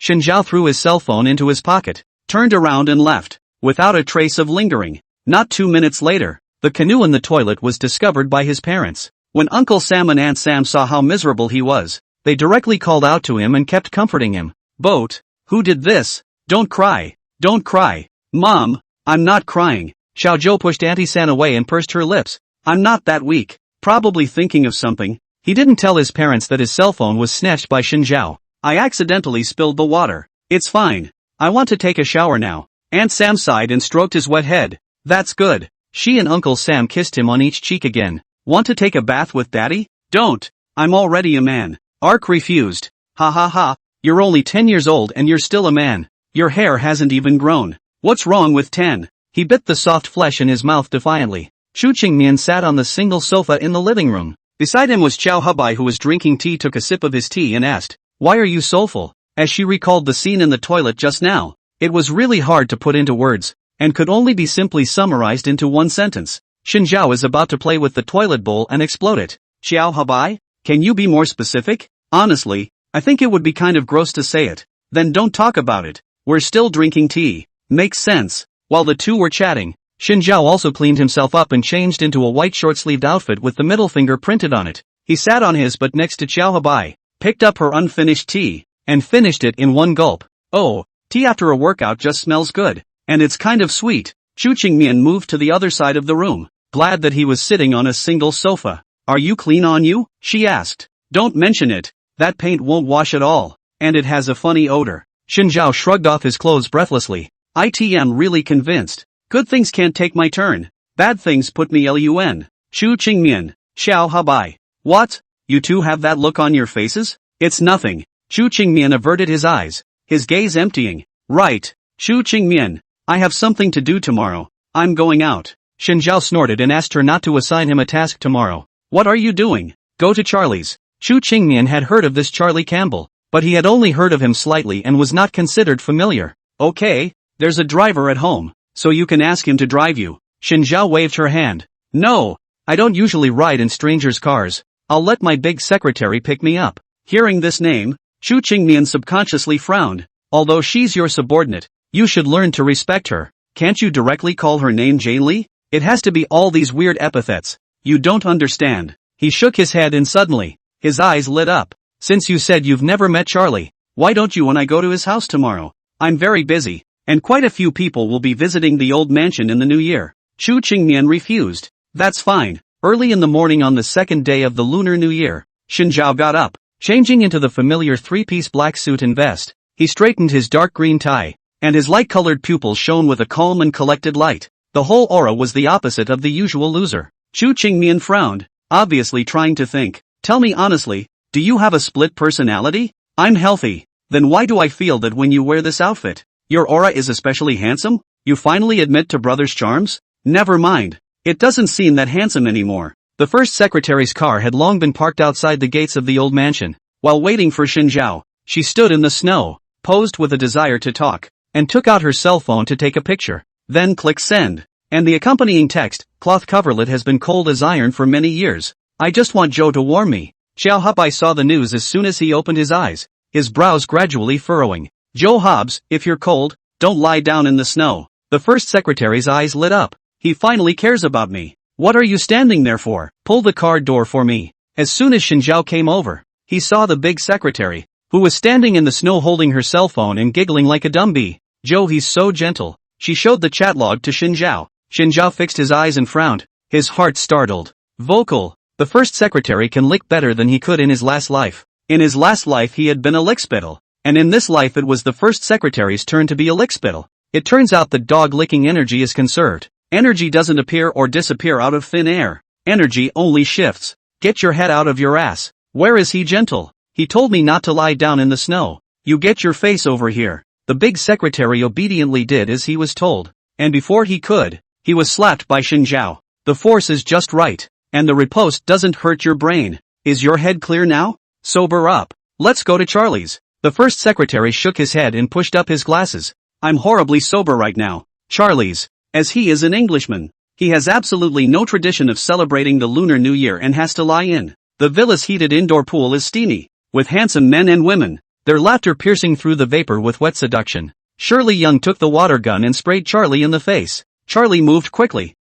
dodging out of the way, pulling out another water gun and bearing it at Sherry Young. Ah, where are you bearing? Yang Shirley complained as she covered her breasts. Ha, I don't care. I won. Charlie gloated. There is no beauty in the eyes of a low IQ grasshopper, only winning and losing. Off to the side. Hamid, sitting on the edge of the pool, sighed in annoyance and removed his headset. Can you two be quiet? Hey, if you think it's loud, why don't you come down and play with us? As an Indian, I'm still traditional and don't hang out with women at the pool. It's fun when there are more people. And Xinjiao is coming over today. I'm already here. Xinjiao, still in his suit, walked into the indoor pool room. Xinjiao, when Charlie saw him, the smile on his face grew a few points bigger and he immediately climbed out of the pool and hugged him hard. You're finally here? Hurry up and change your clothes. No, I'll just stay a while. Xinjiao dug out of his pocket and took out the cell phone he had snatched from Boat and threw it to Hamid. Help me crack the code. Okay, 5 minutes to fix it. He got up and went back for his equipment. Xinjiao sat on a chair, picked up a piece of cupcake, and nibbled on it. Charlie, has the Chin family made any moves lately? Nothing major. Everything is developing normally. But, before Charlie could speak, Shirley Young picked up on it. The Lee family's eldest son, Lee Dong, has thrown us an olive branch, and I think he'd be a good place to break through. The Lee family? Ha! What breakthrough? Yang Shirley narrowed her beautiful eyes slightly. An opportunity to penetrate the Qin family's inner circle. Xinjiao immediately understood her meaning. You have the guts? Come on, what am I afraid to do? Yang Shirley rolled her eyes and blew on her pretty manicure. In the next second, her eyes were much more stern. Who made me hate people who are dabbling in DU products? Those fucking scum. She'd make them pay. This time, don't kill them. Oh. Xinjiao smiled faintly. Their lives are all mine. Everyone on the revenge list had to be ended by him for it to work. Charlie didn't understand their conversation, but shrugged anyway. Just let me know if you need any money. The three men smiled at each other until Hamid returned. The cell phone code is 114,514, and I brought a bottle of whiskey. Care to join me? Xinjiao thought about it and readily agreed. Drinking some wine. Yang Shirley rested her shoulder on the big secretary. Her tone languid. How are you and Xiao Habai doing? The first secretary pulled out her cell phone. Same as before. Yang Shirley hated her and poked her in the head. What a no-good. Didn't you practice what I taught you? Practiced, but it didn't work for Joe. He really is as cold as he looks, from the outside in. Listen, men are animals that think with their lower bodies. Even gays, except for idiots like Charlie and sexual deviants like Hamid. Charlie, hey, I'm not stupid. Hamid, where do I look like a sexual deviant? Xinjiao patted his shoulder. Who made you an Indian? I just like my computer. So aren't you still a sexual deviant? Sexual orientation is not even human. If he doesn't react to you, then there's only one possibility. He should be gay, asserted young Shirley. Xiao Habai didn't know that in Xinjiao's and their eyes, he had become gay. At this very moment he is facing the biggest dilemma ever. Due to Xinjiao's absence, young Master Chu and young lady had no way to throw shot out to him. and had to settle for the next best thing, throwing it to Xiao Habai. Xiao Habai had no way of refusing, and could only agree to the task of bringing up the child. Ms. Peach, please finish your homework carefully, he said patiently, but I don't want to write. Is there somewhere you won't? Well, I miss my cousin's aunt. I want him to cuddle. You can hold me if Mr. Shin isn't here. Peach bit her lip, her cheeks bulging. Don't. In her eyes, Xiao Habai was as scary as her cousin's aunt, cold and icy. Never seen him smile. Every move is like a robot that's been programmed to do so. If you're bored, I can take you to the Grandmaster. She'd be happy if it was to meet her real parents, right? Xiao Habai guessed. Peach hesitated for half a second, and once again refused with alacrity. I only like my cousin's aunt. As soon as Shin Zhao entered the door, he heard these words and his heart softened. As soon as he picked up Peach, he kissed her cheek. Peach is my favorite too. Peach's eyes lit up in surprise when she saw him in this suit, grabbing his obsidian cufflinks and not letting go. Auntie, so handsome. That's for sure. Shin Zhao smiled and turned his head to inquire about Xiao Habai. Why are you the one with the kids? Where's cousin? They're in the flower room looking at the flowers. Shin Zhao picked up little Peach and let her sit on his arm. How about we go to the flower house together to look for mommy and daddy? Peach hesitated again. She didn't really want to see her parents, but her aunt told her to go. There. Good nah. Inside the flower room, under the careful care of the gardener, there were a number of flowers in bloom, and the air carried a hint of floral fragrance. Honey, I made you a bracelet. Haha, so cute. The sound of the couple's low laughter came beautifully from the flowers. Shin Zhao looked at them and subconsciously frowned. Still, he quickly adjusted his expression and lifted his feet towards his cousins and sister-in-law, smiling in greeting. You guys are here too. Just as well I brought Peach around. When cousin saw Peach, the smile on his face froze. What are you guys doing over here? Bring Peachy to play. Peachy, go play with mommy and daddy. Xiaotao did not move, and even clutched the fabric of the suit on Shin Zhao's chest harder. No go. Shin Zhao, I'll just be honest and save you from trying every day. Cousin sighed, my wife and I, we don't want to see Xiaotao. Xiaotao pursed her lips and buried her face in Shin Zhao's chest. What are you talking about? Shin Zhao felt that he was hallucinating a bit. He could actually feel it, but he didn't think these two could say it so directly. Can this still be apparent? I'm afraid Peach's heart is broken. We don't want to see Peach, and we don't want to be her parents. No, you two just be quiet and let me organize my thoughts. Shin Zhao rubbed his temples. You guys don't like Peach, so what are you having her for? What? The Chu family didn't give you any money for a set? Is this how you guys treat a little girl who's only 5 years old? Shin Zhao, if you don't understand anything, don't come and meddle in our family affairs. The cousin sister-in-law exclaimed. So you consider Peachy family? Is family not family important? Cousin tightened his arm around his cousin's sister-in-law, his expression much more somber. In this family, there hasn't been much family love for a long time. What? Since we left home 5 years ago, we don't intend to have any involvement with the Chu family. This year is also just to see you one last time. Cousin's sister-in-law hugged her cousin tightly, her eyes slightly red. Are you as parents so cruel as to abandon your own children? Shin Zhao asked rhetorically. So what if you don't have parents? Didn't Chu Qingmian grow up well as usual? Also became the Chu family's head of the family. You take Chu Qingmian. Shin Zhao's questioning ended abruptly. Through the reflection of the glass,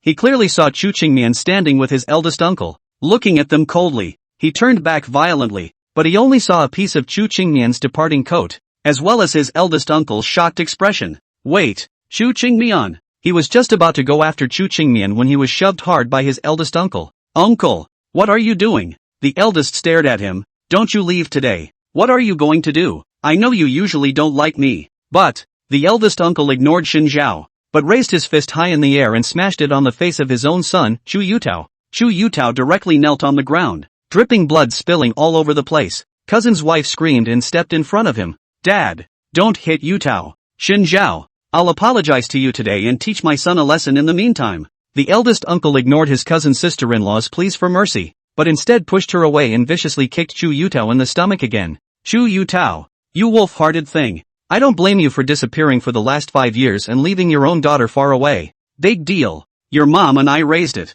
I also don't blame you for not caring about little Peach, Grandpa, or your sister Chu Qingmian when you came back, and for not taking on the responsibilities of a big brother. But what gives you the right to say something like that today? Chu Qingmian's father is my own brother. My only real brother. The thought of his long-dead brother filled the eldest's heart with pain. When he saw Chu Yutao's indisputable appearance, he gave another punch. Chu Yutao, I don't have you as a son. Get lost. Chu Yutao wiped the blood from the corner of his mouth, was helped to stand up by his cousin's sister-in-law, and without saying a word, silently left the flower room. Shen Zhao stood in place, not knowing what to say. He was just about to open his mouth when his eldest uncle's shoulders suddenly shook violently, as if he was suffering from extremely cruel pain. Uncle? Shen Zhao, I want to say sorry to you. The eldest uncle wiped away his tears and turned around. I received your gift. My father especially likes it. I'd have been embarrassed if I hadn't had you. It's okay, so you won't call me a loser son-in-law from now on,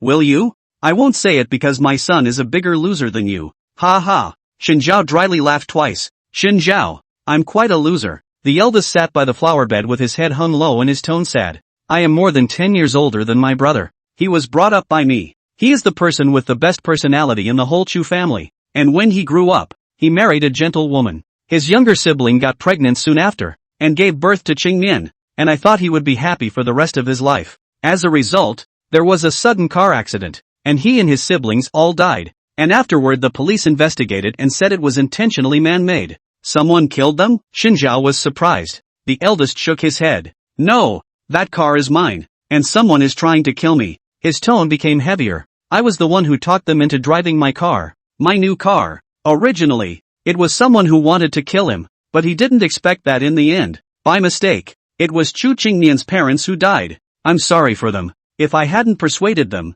they wouldn't have died. The eldest covered his face, tears of regret dripping from his fingers. My only brother Shen Zhao was silent and patted his shoulder. He didn't know what to comfort, but he knew that the eldest needed to be quiet. So he sneaked away, looking for Chu Qingmian. Chu Qingmian was standing in the courtyard watching the snow. It was quiet, only the sound of snow falling. She was already frowning, and she wasn't wearing her usual work clothes, just a simple white sweater, revealing the vulnerability she hid in the deepest recesses of her heart. Chu Qingmian. She raised her astringent eyes. The only thing left in them was a coldness that was no different than usual. Are you done with the eldest's side? He beat up his cousin. Normal. He's supposed to have a foul temper. Shen Zhao was silent for a long time and decided to take off his suit jacket and draped it over Chu Qingmian's shoulders. Don't get me wrong. I'm just afraid you'll catch me from your freezing cold. No, I don't need it. How can you not need a coat when it's so cold? Chu Qingmian shook her head, her eyes under her long lashes flat. What I don't need is your concern. I'm not sad because of those words from my cousin. If you really think that, aren't you looking down on me? She laughed a little. Like I said, I can't remember my parents for a long time.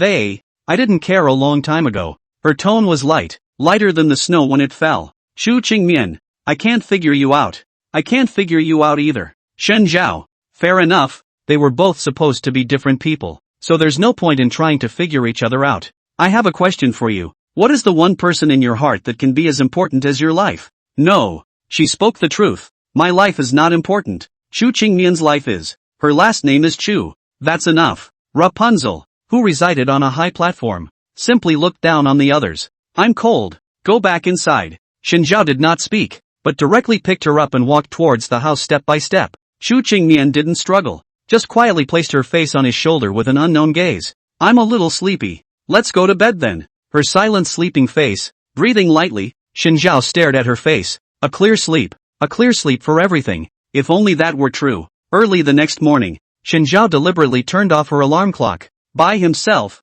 he went out into the courtyard, intending to catch the cold morning breeze, but I didn't expect to meet my cousins and sister-in-law just in time, pulling their bags, who seemed to be leaving. The butler was ordering the chauffeur to see them off. You guys are leaving? Shen Zhao asked. The cousin's wife nodded. We're leaving and never coming back. What about Peach? We have something we want to say to you. Cousin took his cousin's sister-in-law's hand and walked toward him. Do you have a moment? Cousin and cousin's sister-in-law had complicated expressions, especially cousin's sister-in-law. Even with her makeup, she still couldn't hide her eyes that were swollen from crying last night. You guys talk. Shen Zhao, although you usually act flippantly and crazy, I can tell that you are a good man. Xiao Tao and Qingmian will be in your care. I'm convinced. You want me to take care of them before you leave? You're the son of the Chu family. Can you take some responsibility? There's no way we can stay in this house. The cousin's sister-in-law shook her head vulnerably. I have a saying that I hope you'll keep in your heart. Shen Zhao, the person who treats you the best isn't necessarily a good person. After saying this, cousin lightly glanced at the housekeeper who was busy carrying the luggage, his expression meaningless. Then, together with his cousin's wife, he left the Chu family completely. Shen Zhao stood frozen in place, thoughts pouring through his mind. Hey, what are you standing there for? The crisp little boy's voice rang out. It's the canoe. He stood at the edge of the corridor, slumped over the railing, his dark eyes darting around quite divinely, with Peach in his hand. This sentence should be me asking you, right? Xin Zhao asked rhetorically. Xiao Zhou grunted and pulled Peach in front of him. I just brought Peach to see Big Brother off. Xiao Zhou was the child of third uncle and third aunt, and according to seniority, he should indeed call Chu Yutao a brother. Auntie, what did Mom and Dad tell you? Little Peach's little hand tugged at his cuff and asked in a bottom-heavy whisper. Xin Zhao squatted down and touched Xiao Dao's head. Nothing, just some trivial matters. Don't lie. We all heard it. Xiao Zhou tore his well-intentioned lie apart. Big brother and sister-in-law, they won't be coming back. Xiao Tao, from now on they won't be Chu family members. Do you understand? The little powdered girl didn't say anything, nodding her head imperceptibly to show that she understood. You brat. You just love pulling on other people's wounds, don't you? Xin Zhao looked at Xiao Zhou, this bear child, and was furious. Last time he was too soft and didn't beat the shit out of him, and now his skin is itchy again. Bears are creatures for whom New Year's is their active period, accompanied by a host of annoying ailments such as itchy skin, a foul mouth, and unclean hands and feet. Treatment options are belts, fists and clubs. The number of healers suggests a swarm. I didn't. What's wrong with what I said? Boat's eyes widened in defiance while stretching out a hand. You still haven't returned my cell phone. It was better not to mention it, but when he did, Xin Zhao remembered. Pulling out his cell phone, he held it up nicely with a bitchy grin. The password is 114,514. Am I right? Ark was jolted and jumped up to grab the phone. You give it back to me. I just don't. Who told you to mess with the video? How dare you make a video of him making a fool of himself? It's simply treasonous.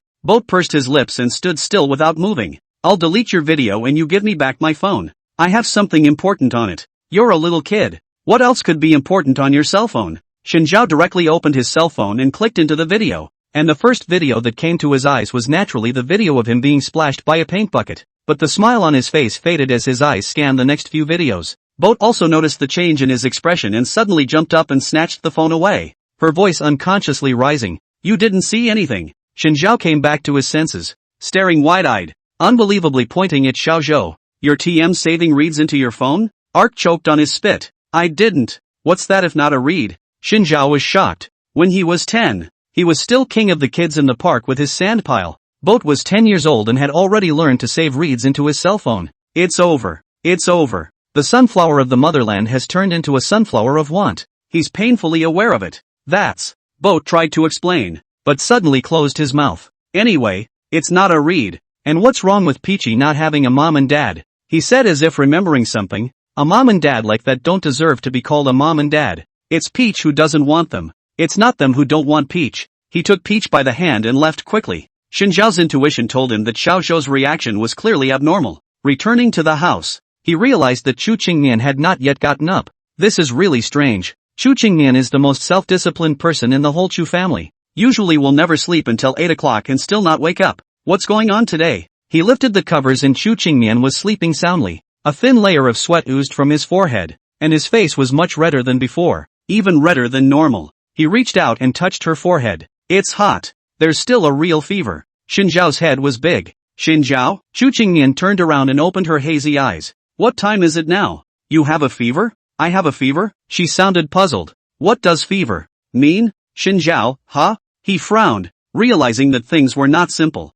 Xin Zhao stared earnestly at Chu Qingnian's face and fell into deep thought. She frowned and seemed to be trying to think of something, but due to the effects of the high fever, her brain, which originally exalted reason, had long since gone down, like an overloaded CPU, lagging to the extreme. A bold guess surfaced in Xin Zhao's heart. Chu Qingmian turned into a fool. Chu Qingmian, who had a fever, completely lost her usual ability to think and could only softly snuggle in front of his chest. No matter how he fiddled with it, she would frown suspiciously, and when she got uncomfortable she would only give it a gentle shove, not in much resistance. You're not going to be able to do that, are you? Xin Zhao thought so. How dare you seduce me with such tactics? Very good. He hugged Chu Qingmian and tugged at the soft flesh on her cheeks, looking at her gradually reddening eyes, and her low, soft, hoarse gasps. Like money or not? Old man just happens to have a bit of pound sterling right now. Speak. Chu Qingmian shook his head. Don't like money. You don't like money, what do you like? I like you. The eyes. She cupped his face and pressed it so close that she only needed to lift her head a little more to be able to kiss it. The Chu family's unique dark pupils were like an exquisite piece of black onyx, except that they lacked the concealment of the past days and only showed him the clearest and softest side. The burning palms, the flushed cheeks, the wet eyes, burned his cheeks as if there was fire in them. Xin Zhao violently pushed Chu Qingmian away. Chu Qingmian's head collided with the head of the bed, making a violent ringing sound. Then his eyes closed and he peacefully passed away. Xin Zhao covered his thumping chest and gasped incredulously. Damn it, Chu Qingmian's level is so high? He almost had a heart attack. Luckily, he is skillful, and even though his heart is in shock, he still has a heart like iron. Wait, shouldn't Chu Qingmian take medicine if she has a fever? Reacting, Xin Zhao turned his head and realized that she was sleeping soundly, breathing steadily and with a very peaceful expression. They're all asleep, so they shouldn't need any medication, should they? To be honest, he wasn't really a caretaker and his brain wasn't very big. As a result, Chu Qingmian's fever got worse. It was finally discovered by Qiao Hebai during his daily routine work report. Why does she have a fever? Xin Zhao had an innocent face. I don't know. Qiao Hebai rubbed his temples with a headache. This document is a document that must be signed by her. Has she taken her medication? Didn't eat. When did she start having a fever? A horrible guess welled up in Qiao Hebai's heart. It's been burning for half a day. And it's been sleeping so much that I can't wake it up. Then why don't you call a doctor? Xin Zhao patted the quilt and lay down under it, hugging Chu Qingmian tightly. I'm here. Look, I've been cooling her human body. She's going to pass out from the heat. Any more burning and his bosses are going to burn like idiots. Wait, this can't also be Xin Zhao's conspiracy, right? If Chu Qingmian became a fool, wouldn't the Chu family become his possession? Third-generation retainer warlord Zhou Hebi felt that he had the truth. In order to guard the Chu family, he had to take some sort of action. Hey, doctor, hurry up and come to the old mansion. Mr. Chu has a fever. Ah, but I've been traveling to the Maldives. Who gave you permission to leave your post without permission? Mr. Shen. Qiao Hebai jerked his head up and saw Xin Zhao's cheap smile. As if to say again, I didn't think so, but I got rid of all the family doctors a long time ago. Holy shit, this guy knows what's coming. A bit of everything, but Zhou Hebi said he still had a way. If you want to call the doctor of the Chu family hospital, I won't stop you. Only, Xin Zhao suddenly said, what do you want? Do not go to the hospital to take up medical resources as soon as you have a cold or fever. You have to rely on your own immunity to carry it through before you can do so. The more you take medicine, the worse your body gets. Don't you understand this reasoning? I can kind of see why boss always says you're insanely illiterate. The corner of Qiao Hebai's mouth twitched. How many times have I told you? I graduated from Harvard. As soon as Xin Zhao lifted the quilt, Qiao Hebai realized that this guy had been naked all along. Ah ha ha ha. A shrill female voice sounded. It was accompanied by the sound of something heavy falling and hitting the floor. Qiao Hebai and Xin Zhao both turned around, and saw Luo Jin standing in the bedroom doorway, covering her eyes, with a number of gifts scattered around her feet. At first glance, it looked like he was holding a gift to come to Chu Qingmian. It was only then that Xin Zhao reacted to the fact that he was still naked here. How rude to let a lady see him with such handsome muscles. He lost a lot of money. Really should have charged something. Qiao Hebai hurriedly blocked Xin Zhao with the quilt. Sorry for scaring you. Luo Jin, are you alright? Luo Jin shook her head and seriously pushed Qiao Hebai away. I haven't seen enough. Why is Qingmian still wearing clothes? Shouldn't she take them off? Ha! Her cheeks were flushed, and she bit her lips tightly, staring daggers at Xin Zhao. You weren't just doing that? No, he answered honestly. TSK. Luo Jin scared irritably. So what are you guys doing? She sounded much more impatient. General Manager Chu, she has a fever. I'm arguing with Xin Zhao about whether or not to rush to the hospital. Qiao Hebai helplessly explained. Luo Jin covered her mouth in surprise and ran to Chu Qingmian's bedside, touching her forehead, which was indeed very hot. Another check of her tongue and other conditions revealed that it wasn't a major problem, and that all she needed was some medication and good rest to recover. Ha! I've already said that I'm right. Xin Zhao was smug. Qiao Hebai still wasn't too relieved. I think a professional doctor is more reliable. Luo Jin is too unreliable. Luo Jin retorted. Where am I unreliable? You've been in school for 6 whole years and still haven't graduated. Where are you reliable? That's different. Who made me study in Germany? Only 1 in a million scholars can graduate on time in Germany. Besides, have you ever heard of Doctors Without Borders? I'm pretty much like them. I'm an unlicensed doctor. Rockin spread his hands flat. There's no difference between the two. Trust me. I won't take Qingmian's life for granted. Xin Zhao gave a thumbs up. It's true that Luo Jin is still better than Xiao Hebai. Xiao Hebai's character is simply a sexually transformed version of Chu Qingmian. More things also tortoise hair. All day long with that expression that others owe him 8 million. You too.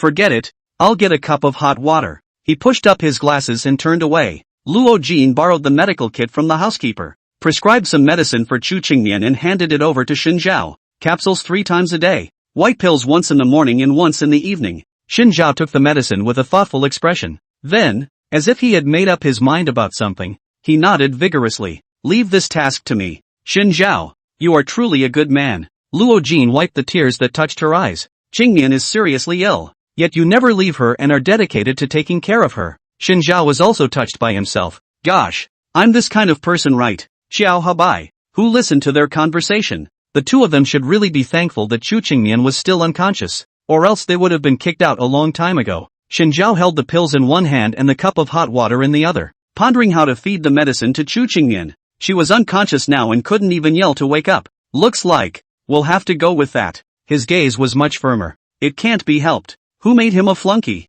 One must, as far as possible, serve one's wife, give up one's dignity, and suffer in silence. He unwrapped the capsule, poured the small particles of the drug inside into a glass of water, dissolved them in water, and, with a look of death in his eyes, he put the glass of water to his lips and endeavored to take a large gulp. Xiao Habai guessed what he was going to do and spoke out to stop him. I have a comment I don't know if I should make. Don't speak if you know you shouldn't. Xin Zhao couldn't speak with water in her mouth. Luo Jin gritted her teeth and twisted Xiao Hebai's arm. They're about to kiss. Can you keep your mouth shut? She still has to watch the young couple kiss. She loves to watch people kiss. I'm just saying that most of the capsule medicines are absorbed in the intestines. And if Xin Zhao feeds the medicine like this, won't that medicine be absorbed in the stomach? This can cause damage to the stomach and potentially damage the mucosa of the stomach. Xin Zhao couldn't help but roll his eyes. He puffed out his cheeks and stretched out one index finger to hook it, signaling Xiao Habai to come closer. Xiao Habai immediately did as he was told.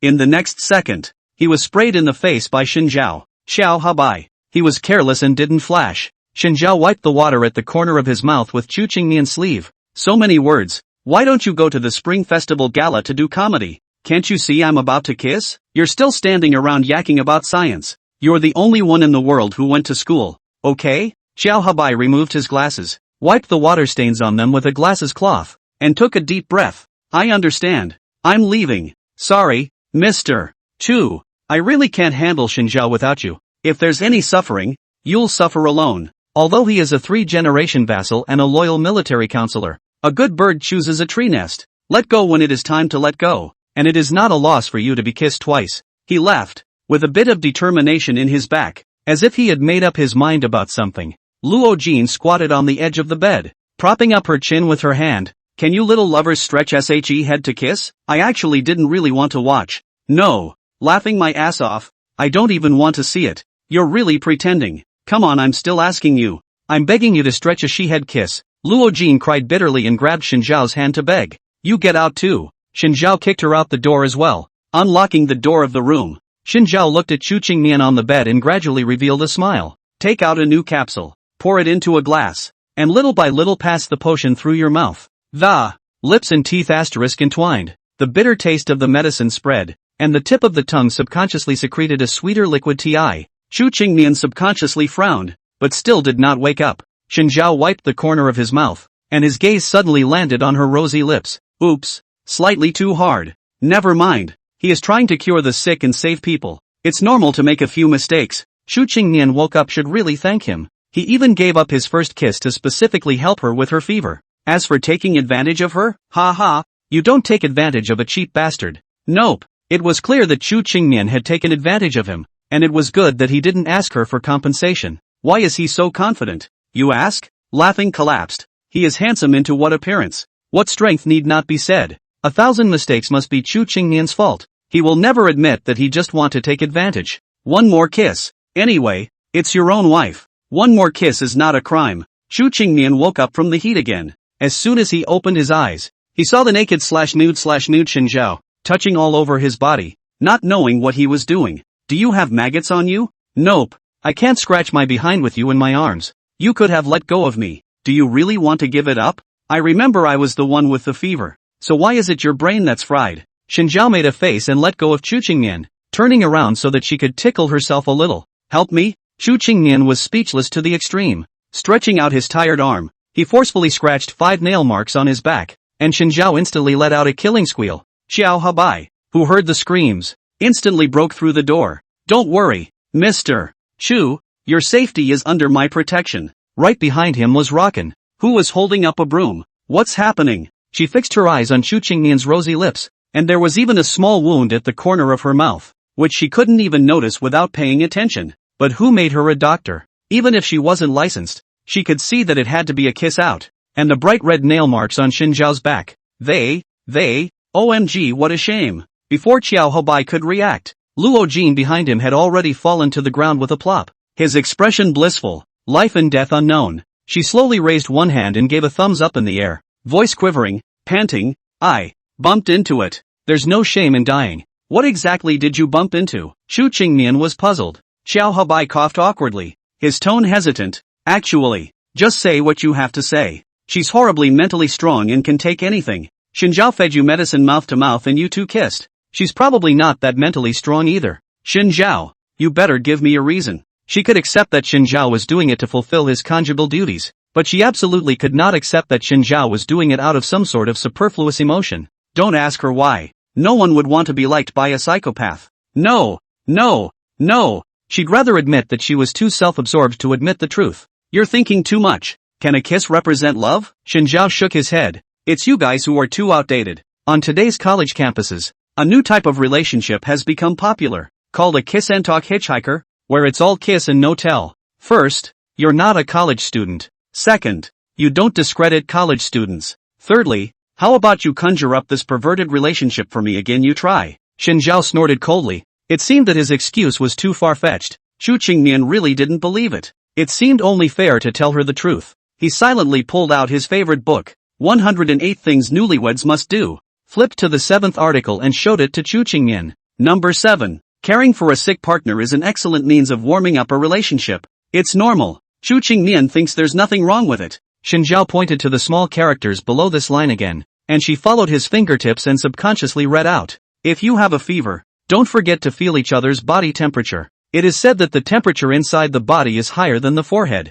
so trying to feel each other's hotter body temperature may be a fun thing for couples to do. Laughs. Halfway through reading, Chu Qingmian felt that something was wrong, until Xinjiao's next sentence completely shattered her inner defenses. I just wanted to test it out. We're married anyway, so what's wrong with a kiss? I stretched that. Really? Body temperature is really different. Extra hot. Xinjiao, if you let me catch you reading this book again, you'll be waiting to be tied to the stake by me along with this book. Chu Qingmian threw the book at his face. Medieval burnings weren't all bad. The flames would purify all perversion and filth. This guy Xinjiao was the reincarnation of a demon. No human could be as cheap, horny, crazy and nervous as him. Killing him might as well be a contribution to the cause of human purity. Hey,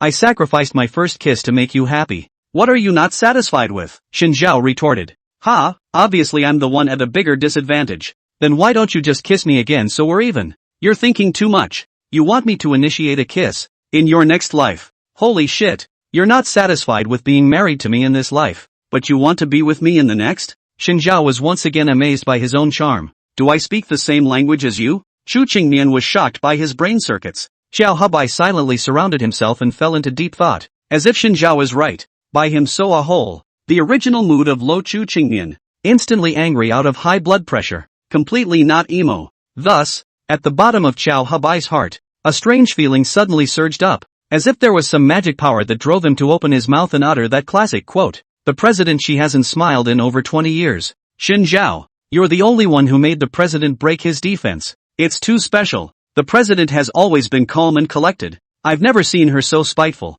Wait, why would he say something like that? Is this the curse and drama that every assistant is destined for? Xiao Habai. He came to his senses. Xiao Habai, are you crazy? Chu Qingmian looked at him with a strange expression for a few moments. She couldn't believe that the most powerful warlord under her command had his brain broken as well. There weren't many people you could trust and now they're all crazy. What's she gonna do? Xiao Habai coughed awkwardly. Occupational disease. It was his dad's fault for whispering all those weird things in his ear all day long, and it made him less normal too. After a bit of banter, a few people were in a much better mood. Chu Qingmian, in particular, was not as downcast as she had been at the beginning, and the breathlessness on her face was simply unstoppable. Perhaps for someone like her, the role of moist and gentle was too shallow, and it had to be someone who kicked her in the ass in a way that was unexpected. and loudly proclaimed, "I'm coming, old man." Unfortunately, Xin Zhao was such an unexpected psychopath. The motives are good, the means are cheap. She's used to it. Ha, cough cough. She wasn't completely cured, just her fever had gone down, but her head was still spinning. "Xin Zhao, during the few days that I'm resting, I'm troubling you and Xiao Habai to handle things at home." Xin Zhao's eyebrows raised, his heart puzzled. Is Chu Qingmian purposely giving himself a free pass? No. Might be another possibility. His gaze skimmed slightly over the quiet Xiao Habai on the side. Chu Qingmian was deliberately testing, while wanting to test if he really had other thoughts about the Chu family, and at the same time testing to see how capable he really was. And Xiao Habai was absolutely loyal to the Chu family. A blatant spy. "I don't want it." Having figured this out, Xin Zhao rejected it in one direct sentence. "Why should I work for you? Do you realize that my time is valuable? You're a flunky of the Chu family. Isn't it all the more important that you work for me?" I don't. Since it didn't make sense, he had to play dirty. "Then what are you doing lying around the house all day? Harassing you." She's convinced. "Xin Zhao," Luo Jin shouted his name sharply. Xin Zhao turned around. "Why? Did you bump into it again?" Luo Jin shook her head, her gaze sympathetic. "I suddenly feel sorry for you." "Where am I pathetic? Do you stay home every day and harass me on because you don't have any friends at all?" Xin Zhao was quiet, standing in place like a handsome sculpture of ancient Greece. Though handsome, the whole man had been petrified. "You don't have any friends, so you have to fight and play with me on, which is the only fun you have in life. You don't say a word." Xin Zhao let out a scream and flung herself into Chu Qingmian's arms with tears. "Ooh, I really broke my defense. Rockin', she's right. I don't really seem to have any friends. The only friends I have are Charlie and the rest of them." But he couldn't go to Charlie every day, or else Qin Mo would surely discover his identity. So rounding up, he really doesn't have any friends. Rockin' was so right. What a sound defense breaking. It's sweaty. It's really sweaty. Since he was a kid, he really didn't have many friends. Even when he was in school, every day as soon as he got out of class, he would lie down on the table and sleep.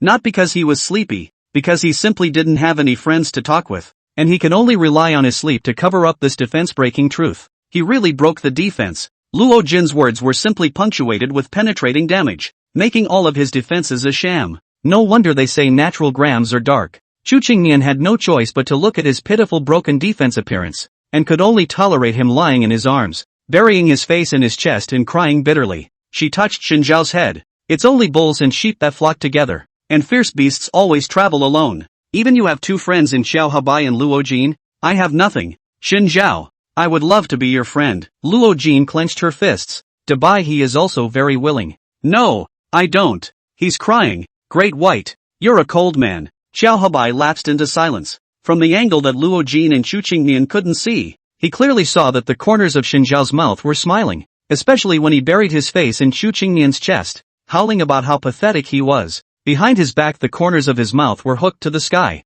Feeling Xiao Habai's line of sight, Xin Zhao slowly raised his eyes and gestured a neck-wiping motion towards him, as if to say again, "If you dare to tell Chu Qingmian, you'll wait for death." This has been a blatant threat. Xiao Habai. He was the only one in the whole world who was the most pathetic assistant. In that case, try to make friends. How do you make friends? Xin Zhao thought of the way the world family socialized on weekdays. Most of them were men and women communicating in their respective fields. Men and women were separated. Men raised the family and women assisted. And in their family, Chu Qingmian was the breadwinner and he was the muckraker. He couldn't possibly go into a discussion with his wives about how to raise babies and beautify them, much less get up close and personal with them. But with the persona he now expresses to the outside world, there's no way for him to fit in with the rest of the men either. This is awkward. Door-to-door son-in-laws would have been few and far between, and even if they were, the social positions they occupied were awkward. After Chu Qingmian heard his concerns, his expression became even more helpless. Then wouldn't it be over if you didn't deal with them? With her, these things are all taken care of. What the other dude does, you go. What does a dude usually do? I don't know, Chu Qingmian replied. Xiao Habai also shook his head. General Chu and I received a very strict education from a young age and have never come into deep contact with a dude. Xin Zhao looked at Luo Jin, who incredulously pointed at herself. Me? I've been studying in Germany for almost 6 years now and I haven't even graduated yet. Do you think it's possible for me? She can't help but lean back and weep at the mention of her study abroad career. The tears that are shed now are all from the water that went into my head in the first place. Xin Zhao pillowed on Chu Qingmian's shoulder and stroked his chin in contemplation. Then I can try to be a dude to make friends with foxes and dogs. That seems like a good way to go. Charlie and Hamid gathered information on the Chin family at the company while he delved deeper into his social circle. Might even get something useful. Xinjiao's blood suddenly boiled, really giving him a sense of excitement about being a spy. The more information he had, the more it would help him figure out the Qin family, and the sooner he could solve Qin Mo. He subconsciously narrowed his eyes to block out the chilling hatred underneath them, his face as sunny and silly as ever. Then I'll learn to be a dude myself, haha. I'm a little sleepy, so why don't you guys leave the room and I'll take a nap? Chu Qingmian pushed Xinjiao away as he rubbed his tingling shoulders and yawned with a sleepy expression. Xiao Habai. I'll have pea butter for my after-dinner snack. Xiao Habai nodded and left the room with Xinjiao and the others. Chu Qingmian didn't go straight to sleep, but took a book and quietly flipped through it. It wasn't long before the door to the room was opened. Xiao Habai nodded slightly to her. General Manager Chu, what are your orders? I just wanted to talk to you about it. Chu Qingmian's expression was bland, with a bit of disgust, and her slender, soft fingers caressed the spine of the book. Xiao Habai understood what she meant, closed the door to the room, and sat down on the sofa to the side. You wouldn't purposely use a code word if it was just a normal conversation, would you? Pea yellow is one of the traditional snacks in the capital, and Chu Qingmian has always enjoyed eating it. But because she ate too much when she was little and was hospitalized for stomach problems, Chu's family sternly forbade her to eat pea butter. The Chu family will at most only in the lunar March 3rd every year, in accordance with the custom, set out the pea yellow, and every time she wanted to eat it, she would ask Xiao Habai to go to the kitchen and sneak the chef to make some and steal it when it was ready. If you get caught, say it's Xiao Habai who wants to eat it. This led to the grandfather's serious misunderstanding of Xiao Habai, thinking that it was his favorite pea butter, and sending him a large pile of pea butter treats for the holidays. As an assistant, backstabbing is a given. As an adult, Chu Qingmian has more self-control than ever before, and won't be allowed to steal pea butter anymore. But this phrase, I want to eat pea butter, has become a code word between two people, indicates avoiding others to come to me. I have important matters to discuss. Her expression didn't move in the slightest. What kind of person do you think Xinjiao is? Well-behaved, epileptic, neurotic, but not lacking in good qualities. Quite an optimistic person. Xiao Habai, are you sure that's the answer you have inside you? I want to hear the answer from your heart first. Xinjiao's funny, but this funny, definitely not a threat to the Chu family. Xiao Habai added her unfinished words. You're thinking of him too simply. He was able to build up risen in a foreign country in just 5 years with more than just Charlie Campbell, the rich kid behind him. Xiao Habai, haven't you noticed how much the old mansion has changed? Chu Qingmian didn't make her words directly explicit, but Xiao Habai still instantly reacted to her meaning. Where has it changed? Wait, you're right. A cold sweat broke out on his back. Xinjiao hadn't even been here in the old mansion for a week, and he had already made the eldest uncle's family die to him. Today's eldest uncle, although he still looks down on Xinjiao, but only because of his own character, is old-fashioned and stubborn, and feels that a man cannot be a son-in-law. But in reality, he had long since treated Xinjiao as his own family, and missed Chu Yuyan and the eldest young master they. It's not the old mansion that's becoming a problem, it's the people in the old mansion. Xiao Habai's voice grew lower and lower as he wiped the cold sweat from his forehead. His expression shocked, even he almost felt that Xinjiao was an epileptic psychopath, and he also liked to engage in color a little bit, causing him to gradually unload his heart. Chu Qingmian let out a cold laugh. He did it on purpose, subconsciously changing the Chu family's thoughts and increasing his own weight in the Chu family, so that she could re-evaluate Xinjiao's value when she went toe-to-toe with Qin Mo in the future. In this way, if anything did happen, Chu Qingmian definitely couldn't easily sell him off. Otherwise, it was highly likely that she would have to face the dissatisfaction of the Chu family. Not everyone can give up their feelings as easily as she does, for the sake of reason and profit, especially someone like a cousin's great uncle. Do I need to stop it? Xiao Habai said. As long as Chu Qingmian nodded, he would definitely find a way to stop Xinjiao. No, keep watching. She would not be winded by this. Since she had decided to be an ally with Xinjiao, she had to let the ally eat a little bit of the benefits, so as to ensure that both sides were balanced. But defense, nonetheless. Xinjiao, what is he secretly hiding? He didn't reveal much to her,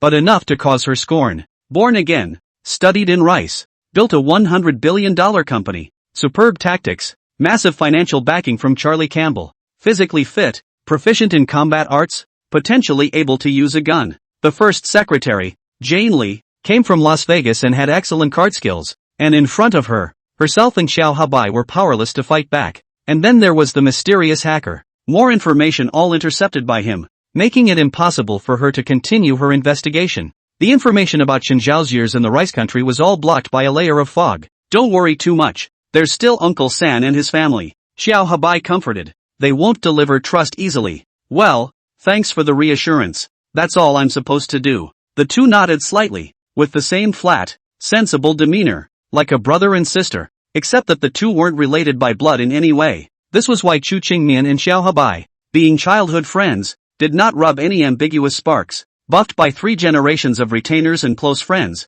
to her, Xiao Habai was about as close to her peer relatives as she could get. If you really count like this, Shinjiao still has to call Xiao Habai a brother-in-law. It's a matter of ethics. Keep an eye on Luo Jin there. She's too stupid. I'm afraid she'll be used as a gun by Shinjiao, Chu Qingmian reminded. I know. She waved her hand, letting Xiao Habai leave, and sat herself on the edge of the bed, her head lowered without knowing what she was thinking. Not long after, Shinjiao came in again and asked if she would eat pea butter. I don't eat. Didn't you say you wanted to eat? I saw that Xiao Habai had run off somewhere to pet the fish, so I had the cook make you some. Shinjiao stuffed pea butter into his mouth and ate with relish. There isn't a capital city kid who doesn't like pea butter, unless they've never had it. Then take a small bite. The two men smiled at each other. You don't eat? In the living room with clear windows, Shin Mo leaned on the sofa, playing with a chess piece in his hand, his black eyes cold. Li Dong, our young Master Qin never eats this kind of commoner stuff, so you can just rest. Li Dong put down the gift box of dim sum in his hand and showed dissatisfaction. Fatty, it is not your turn to say this. Fatty raised his eyebrows. Young Master Qinyo, you see, this Li Dong is taking it out on me again. Li Dong turned his gaze to Qin Mo on the single sofa, who was crossing his legs, his suit pants without a single crease, and his expression was obscure. Qin Xiao, what's wrong? You seem to like the gift the fat man prepared? Fatty prepared a chess set, imitation pottery sprayed with gold craftsmanship. Each piece is made by pure hand, black and white wooden pieces printed with gold grain. Qin Mo stroked the chess pieces, his voice low. The craftsmanship of the Neon Kingdom. Average. Li Dong, this kind of small snack, it's better to take it to coax women to play. Fatty laughed and mocked. Li Dong glared at him without saying much. Qin Mo got tired of playing with the chess pieces and picked up a piece of dim sum, placing it in his mouth and taking a bite, chewing slowly and savoring the taste. This smell is familiar. It's the one we ate when we were young. I searched for a long time before I found that dim sum master, and he has already left the capital for a long time.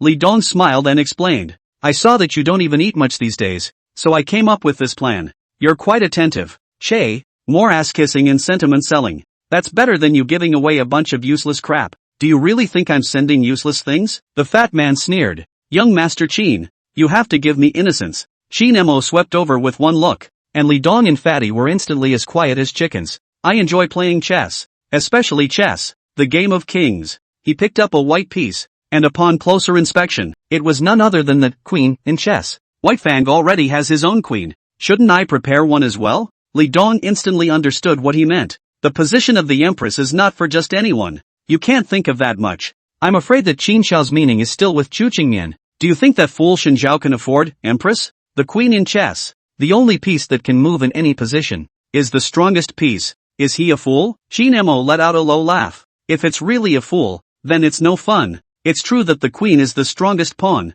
but she's also the most easily discarded pawn na. He tossed the white queen piece back onto the board, eyes sullen, staring at the other pieces on the board. Next, the piece we're going to take is Fong family, Chu family's old mansion. Shinjiao was paralyzed on the sofa after dinner, staring at the ceiling. Chu Qingmian and his grandfather went to the tea room to chat, while everyone else was busy with their own things, except for a certain foul-mouthed square. Ark sat on the small patch of carpet in the living room, setting his laptop on the coffee table, ambling along with a notebook and a pen next to him. He stared intently at the computer screen, occasionally lowering his head to make notes in his book. What are you doing? Shinjiao asked curiously. Please don't bother me. You can go bite the lighter if you have nothing else to do. Ark replied without looking up. Hey, you stinking brat. Shinjiao sat up and poked his body into his computer to see what the hell he was doing. That look surprised him. The red and green interface is clearly speculative. This kid is only 10 years old, right? Are you pretending on purpose? I'm not a panty. Shinjiao, did they Chu family members inherited this eccentric mouth from birth? Pretending to cough as if nothing had happened. He pointed at a certain share that Ark was planning to buy and kindly warned, try not to buy this one. Ark finally bothered to look up. Why? The majors are going to intentionally press the market, and the gaps that appeared to jump a couple of times earlier have not been filled. And you know this? Don't you even have to do the math? Now it was Ark's turn to be surprised. In his heart, Xinjiao was just a psychopath who could only eat and wait for death and go crazy on a daily basis. But he actually understood this. Xinjiao rolled his eyes. Little brother, I'm a Harvard finance graduate, but Sister Qingnian said that you've been delayed from graduation. Hey, I am halfway in. Xinjiao suddenly silenced his voice. Not 2 seconds later, he continued. I was busy starting a business in the country of rice, and accidentally forgot that I still had to go to school, so I delayed my graduation. You, starting a business? Ark was skeptical. Going to sell baked sweet potatoes? No. The first day someone like Xinjiao went to set up a stall to sell baked sweet potatoes, he would simply go out of business because he stole too much food. That's for sure. Would you like to see my company? Xinjiao smiled slightly. The smile was less than the bottom of his eyes. An idea suddenly rose in his mind. May I? Ark's curiosity was clearly piqued by him and he put down the pen in his hand. Sure, but you can't tell anyone. Not even Sister Qingmian? She knows. Well, it was originally just a little secret between me and her. Ark was even more heartened. This is a secret that no one else knows but Qingmian. He knows that now too. Rounding up means he's even closer to Sister Qingmian. Take me. I really want to go. Yeah, and I can tell you my entrepreneurial story. He definitely couldn't be honest about the startup story or anything, so he could only speak as calmly as possible. 2 hours later, Boat was sitting in the chairman's office of Rishin Corporation with a shocked expression. He caressed the leather seat and looked around. The office was cleaned up in a typical European style, which I'm afraid Charlie himself had designed, and a black walnut coffee table was prepared next to it. Xinjiao made a cup of black tea for Xiaozhou and blended a small half cup of milk. Drink. I don't want to drink right now. Boat jumped down from the chair, her eyes wandering throughout the office. Xinjiao, are you really not lying to me? I've brought you here and you still don't believe me? This is Jai-sun. I've just checked the information. Market capitalization of $100 billion.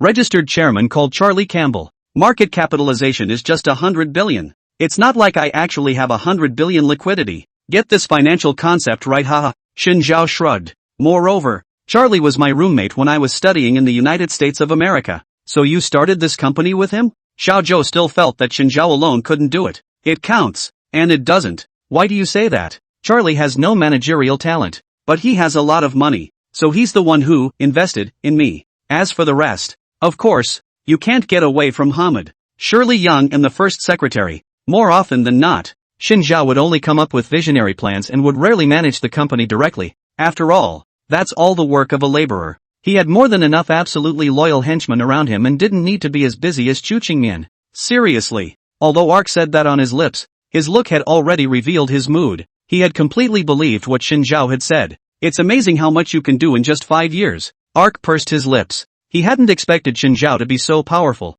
But think of it another way. Even I can do it. Surely a genius child like Xiaozhou can do it in the future? Xinjiao bent down and asked with a smile. Ark did follow his lead. That's for sure. In the future, I'm going to try to become the person in charge of the Chu family. Xinjiao's eyes darkened. What a big mouth. I remember grandfather said that if your sister and I had a child, that child would be the heir to the Chu family. Can't you just let him inherit your risen? Xiaozhou was anxious. As long as I'm good enough, like Sister Qingmian, I'll definitely be able to become the person in charge too. Something like this should be for those who can do it. He clenched his fists, his expression firm. No wonder you usually like Chu Qingmian so much. So it's just because she's the boss in the Chu family. But if Chu Qingmian was an ordinary family girl, Xiaozhou would definitely not pay attention to her. Mukong? Xinjiao analyzed in his mind. Indeed. Originally, Boat's attitude towards him was disgusting, but when he revealed his identity, Boat instantly changed his attitude towards him. Although his mouth was still grimacing,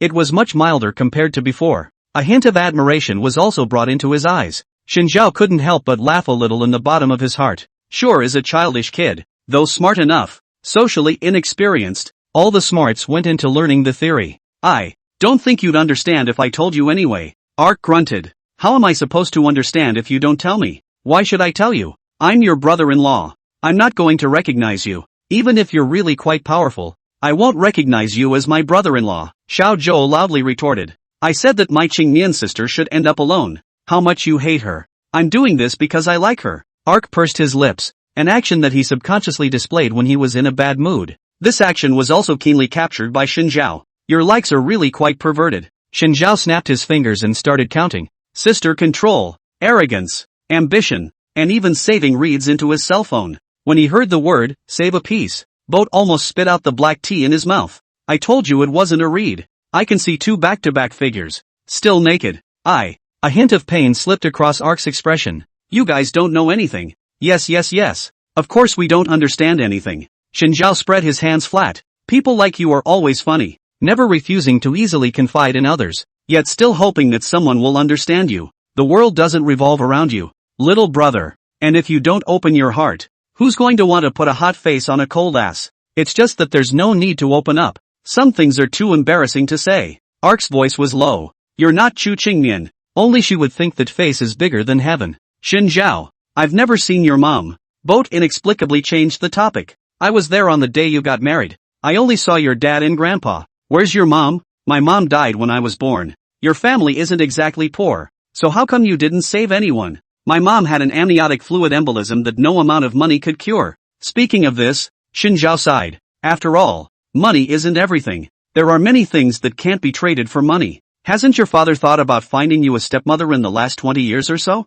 Our Shin family has an ancestral great love child. What do you know? Boat muttered. That's why we say we're different. What's different? Great lovers are great fools. You're a 10-year-old. What do you know? Don't look down on 10-year-olds. Boat's eyes twinkled for a moment and quickly blinked again as if nothing happened. I actually envy you. If only my mom and dad could be like yours. You are truly a great filial son like no other. Cursing Chu Qingmian to end up alone was fine, but he even cursed his own mother to die earlier. Is this kid out of his mind? If you had witnessed your parents cheating on you, bringing their lovers home to be intimate, seen your young lover storm the house and threaten to kick you and your mom out, would you still be laughing as easily as you are right now? Boat pursed his lips tightly, red eyes, but forced the tears to refuse to fall, forcefully skimming his eyes. His tone became more and more urgent. I'd rather not be their child. I just want to be amazing on my own like my sister. By the end, he was almost questioning, and I don't know who was being questioned. Shinjiao quickly understood and asked rhetorically,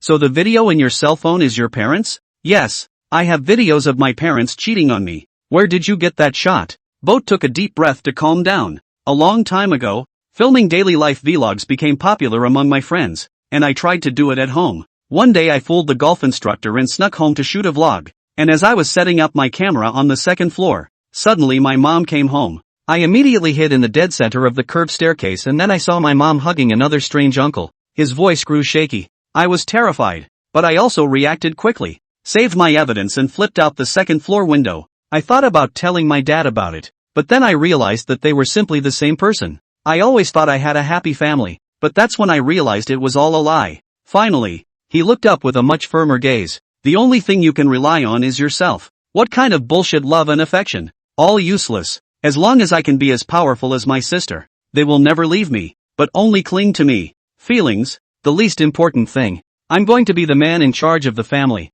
not the family. Shinjiao's eyes lowered slightly. This appearance of Xiao Zhou was almost exactly the same as Chu Qingmian. The only difference was that Chu Qingmian never easily exposed such intense emotions. The mood swings of the young boat were noticeable and more rocky. One could only emulate Chu Qingmian over and over again, using her as a template for their future life. I won't refute the thoughts in your head. I only have one thing I want to tell you. Shinjiao squatted down and touched his head with a gentle smile. It's a child's right to cry. There's no need to act like an adult and pretend to be strong. Ark froze. Shinjiao directly swept him into his arms, gently patted his back, and softly said, if you want to cry, you can hurry up and cry while you can. Everything that happened today is a secret. Our secret? Boat froze and looked at the other furnishings in the office and understood what Shinjiao meant. You think I'm going to cry in pain? Don't be ridiculous. I'm not going to. If anything could be solved by a cry, everyone would have been happy long ago. You're right, but crying isn't about solving problems. It's about making yourself new and whole. Do you know Chinese medicine? Crying out tears is equivalent to detoxification. The same as a sweaty workout. Really? I made it up. I never studied medicine. Shinjiao, you're quite the bad vibe sometimes, because I still like you better when you spit madly. Shinjiao heatedly smiled and deliberately messed up Xiao Zhou's hair. If you plan to start your own business in the future, you can come to me. I'll be your teacher for free. Ha, I don't need it at all. Boat snorted coldly. Sister Qingmian will teach me how to handle my work. As for you, he skimmed his head hard. You can teach me how to regulate my emotions. His ears instantly popped red when he said this. Don't think you're so great. I just think crazy people like you are pretty good at regulating your emotions. After all, a future man in power may not be able to dwell on internal conflicts as I do now, all for himself. It wasn't because he recognized Shinjiao. Ark tried to convince himself. Alright then, I will only teach you one sentence today, Shinjao seriously said. Relationships made up of money are the least reliable. Anything you crave is something you can get by emotion. Whatever it is. So stop talking about money and power. He smiled slightly. Human emotions, they are the hardest to manipulate. But once successful, they are also the hardest to change. Manipulating emotions? Ark's expression gradually became confused and his eyes were perplexed. I can teach you if you want to learn. May I? Sure, you can. Shinjao pressed down his eyes to cover the hidden emotions under his eyes. A light smile of victory. Boat is a smart kid, but most of the time, it's often the opposite of smart. Facing the cunning Shinjao, he was still a little tender. Mr. Shin, this is really damaging of you. Bullying a child. Hamid said. Boat had long since been taken away by the first secretary to visit other offices together. Only Shinjao and Hamid were left in the chairman's office. Hey, what's wrong with kids? Just because he's a kid I have to let go? Shinjao leaned on the chair. It's fair to do what you want. He glanced across the table at Hamid. His gaze quickly withdrawn as he leaned back in his boss's chair. His light-colored pupils narrowed. But I don't see what a child can do. Hamid was puzzled. He can't help you. Shinjao laughed and opened his eyes to look at Hamid. I didn't expect you to say that. What's wrong? Didn't you used to use kids to get things done when you were in the mob? Innocent young children often unload on their enemies. After luring the enemy close, raise your pistol to deliver a killing blow. It's not like I volunteered for that kind of thing. Don't worry. I won't be as inhumane as your former boss. Shinjao's voice lowered. I just want revenge. Hamid shrugged. I can certainly understand your feelings. We can definitely make Chin Mo pay. Ha ha ha. Thanks to all of you for being so tolerant and companionable to me for all these years of irrationality, all of which you deserved. Thank you. I can't help it. I got what I deserved. The two men looked at each other and laughed. Laughter, however, was more complex emotions than just joy. Laughter gradually stopped. Shinjao's expression also calmed down. Brewed a cup of black tea for the two. Steaming tea, dense fog, almost about to blur his face. Eventually, Shinjao took out his cell phone and placed it on the table, gently pushing it towards Hamid with his fingertips. Fix my cell phone. Hamid picked up the phone. What's broken? See for yourself. Shinjao did not want to directly say it explicitly. Hamid opened the phone and examined it carefully, then unwrapped it again, his gaze sinking slightly. Locators and monitors? Who was so bold as to install a locator and a listener on Shinjao's cell phone? What a way to move the earth. More than anything else, Hamid wondered who was so capable. Shinjao's defenses were heavy, and few such things could get close to him. Doing such a thing for anyone other than those closest to you would be like reaching for the sky. It can't be helped. Certain people pretend to be asleep every night and wait for me to fall asleep to make a move, Shinjao said flatly. The only one who slept beside him every night was Chu Qingmian. At the end of the day, the two still can't be completely honest. Each retains the last vestiges of their defenses. Hamid didn't say anything, and after dismantling what shouldn't be there, he returned the cell phone and locator to Shinjao. Shinjao pinched the tiny black round piece, not as big as the nail cap of his little thumb, and with a little force, he pinched it. There's no need to tell a few of them about this. So you and Chu Qingmian? It's okay, everything is moving along. His expression was playful as he touched the blue diamond ring at his ring finger, glittering with blue diamonds. Next, can you send me the information on the Rockin family? Hamid nodded and handed a USB flash drive to Shinjao. It's all here, including all of Luo Jin's records from birth until now. The Luo family's strength isn't high in the capital, and it's also profited almost entirely from standing on the Chu family's team over the years. Not to mention that Luo Jin is still a good friend of Chu Qingmian. Shinjao propped up his chin. A family like this will last another 2 or 3 generations at most, and then it will disappear. As skinny as a camel is, that's still bigger than a horse. A skinny camel, sooner or later, will be excluded from the camel's social circle. Do you think they willingly keep company with horses? So you want, push the Luo family. Luo Jin is the only daughter of the current Luo family head. He didn't believe that the Luo family's family head could give up such a good pawn as Luo Jin. A man in a high position has long since lost the ability to think in terms of emotion first. The desire for status alienates his mind, and he doesn't care if he pushes his loved ones into the fire and watches them struggle. Shinjao sneered. If it's Chu Qingmian, I'd like to see how she chooses. It was a choice for both him and Chu Qingmian. If she picked the wrong one, then I can only apologize. What he, Shinjao, wanted was not an ally who would sell him out at any time. Sister Janely, why did you guys agree to start a business with Shinjao in the first place? Xiao Zhou raised his head and asked curiously.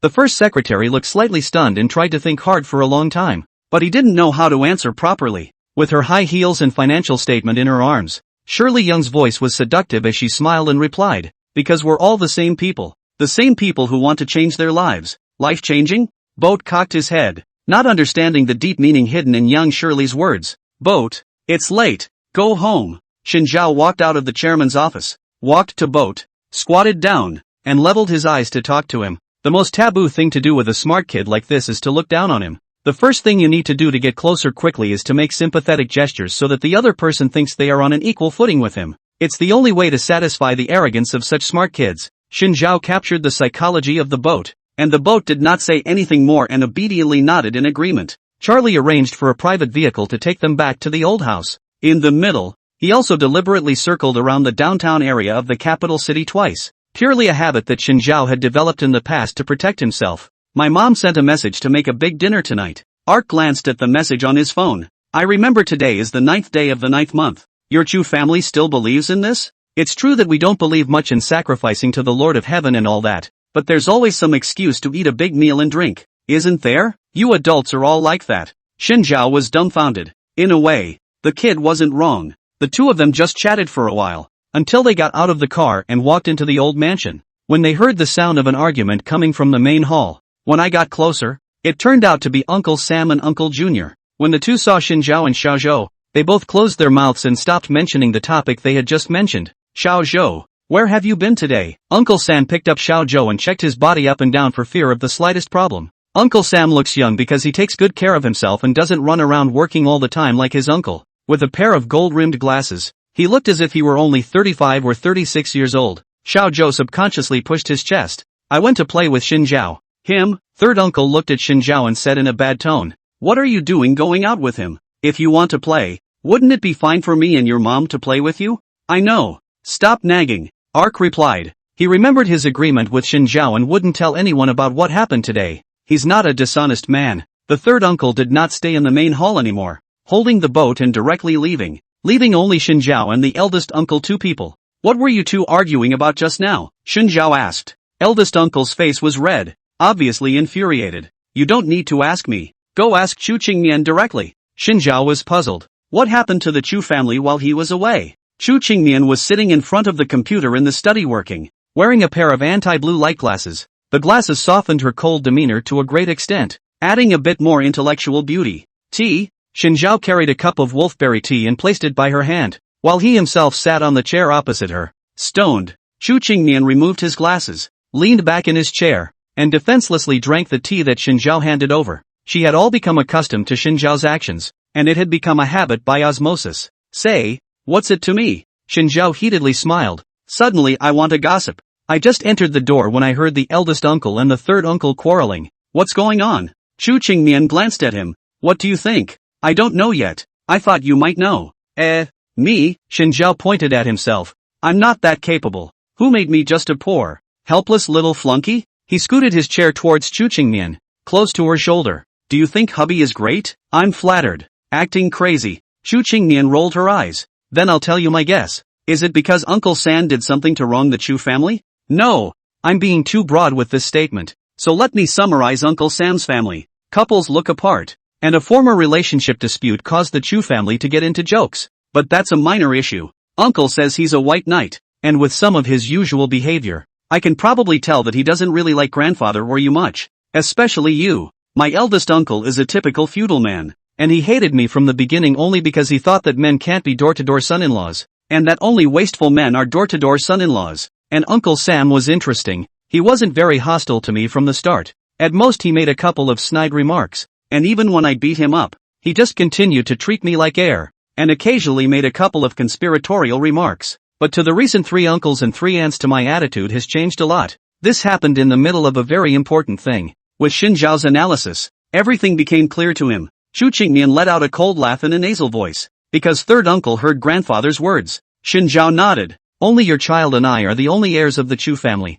That's right. Third uncle wants the inheritance of the Chu family. Third uncle himself is a bit wasted and doesn't have much management talent, but his son, Xiao Zhou, is smart and he wants to fight for Xiao Zhou. Shin Zhao's expression was playful. What are your thoughts? I don't care who the successor of the Chu family is. My principle is that the one who can do it will be the one who can do it. But the current boat is not in my consideration. Chu Qingmian narrowed his eyes, his expression obscure. He's not tough enough. He's only a 10-year-old. At 10 years old, you can already do a lot. That's true. That said, aren't you curious about what I went to do today? Xinjiao picked up the glasses she had just removed and gestured in front of her eyes. Boat and I have a secret. Yes? Chu Qingmian asked rhetorically. Xinjiao took his glasses and smiled slightly. Next, while Chu Qingmian was still in a daze, he stood up, shoved her shoulder hard, and leaned over. One leg took care of the support. The other pressed half of his body against her seat with his knee. Chu Qingmian subconsciously leaned back, her white and slender neck exposed.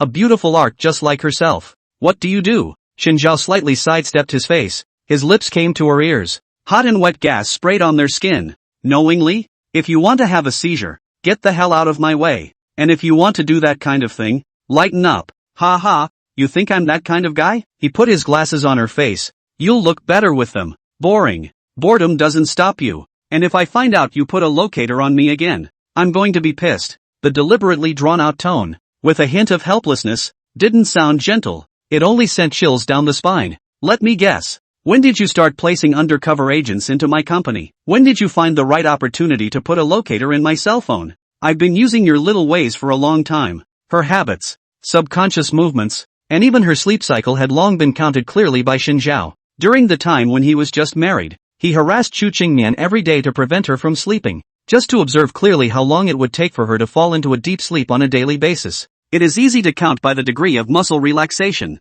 respiration rate, and pulse temperature. The rest of the flow through a large number of data statistics, analyze a complete function image, and summarize the patterns. During the cycle when Chu Qingmian was asleep, he was able to sneak around and do some secret activities. Chu Qingmian looked calm. Ha! Finally too lazy to pretend? Xinjiao tilted his head. What am I pretending? Acting crazy to me on a daily basis so you can make me less wary of you? You actually think so? Xinjiao cupped her face. Qingmian, you're kind of cute. That's just the way I am. People are complicated. And being crazy and having a deep heart don't conflict. I'm not afraid of your vigilance. And if I were truly afraid of you, I wouldn't have told you about my rebirth. So nah, if you keep this up, I'm going to suspect that you're deliberately acting cute to amuse me. He laughed a little, took out his cell phone, and snapped a picture. You have a particularly nice expression on your face right now. Then, quickly draw away. Chu Qingmian sat in his chair, slowly letting out a sigh of relief, propping his elbow on the desktop with an incredibly complicated expression.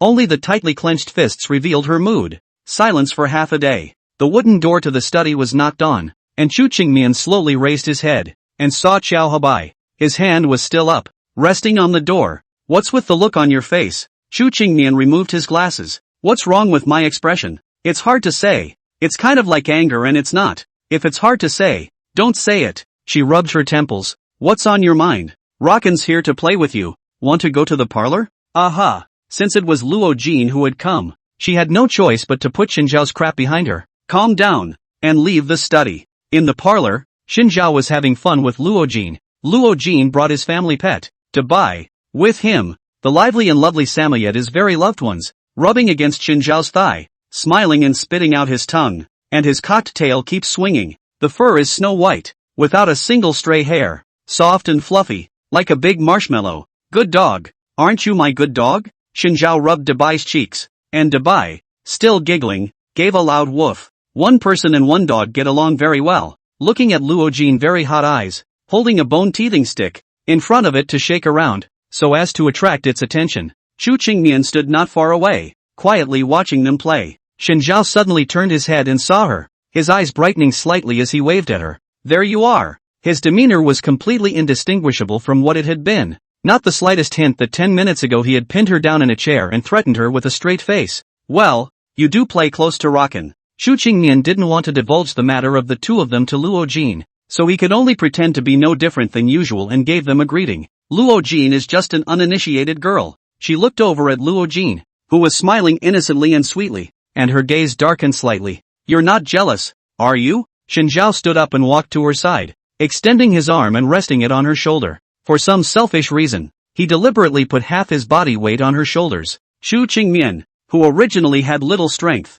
almost stumbled and fell. She glared at Xinjiao. People should know themselves, and you're cheap. And what else? Good value for money is a daydream. A penny for a penny. Xinjiao bristled. I'm so cheap. What bike do you still want? Ha, it was bad luck for me to run into you. 8 lifetimes of love and hate. Don't love your brother too much. You don't want me to beat you up in front of Luo Jin and Xiao Habai. Come on. Xin Zhao loosened his collar. I actually have a bit of the ace adoration attribute. People like you will laugh at being an S and hit back at being an M. I think you're fit to be an SB. Chu Qingmian still maintained his excellent anti-dislike attribute, successfully making Xin Zhao raise his interest. Yes, he is such a bitch. He was usually bitchy enough, but it still wasn't enough. The most important thing about a bitch is not how much of a bitch he actually is, but that he must be surrounded by a troll servant who can perfectly troll plus rebut his behavior. Bitchy one-liners are clown behavior, but with an extra spitting service. It would be a fun double comedy. When he explained this principle to Chu Qingmian and the others,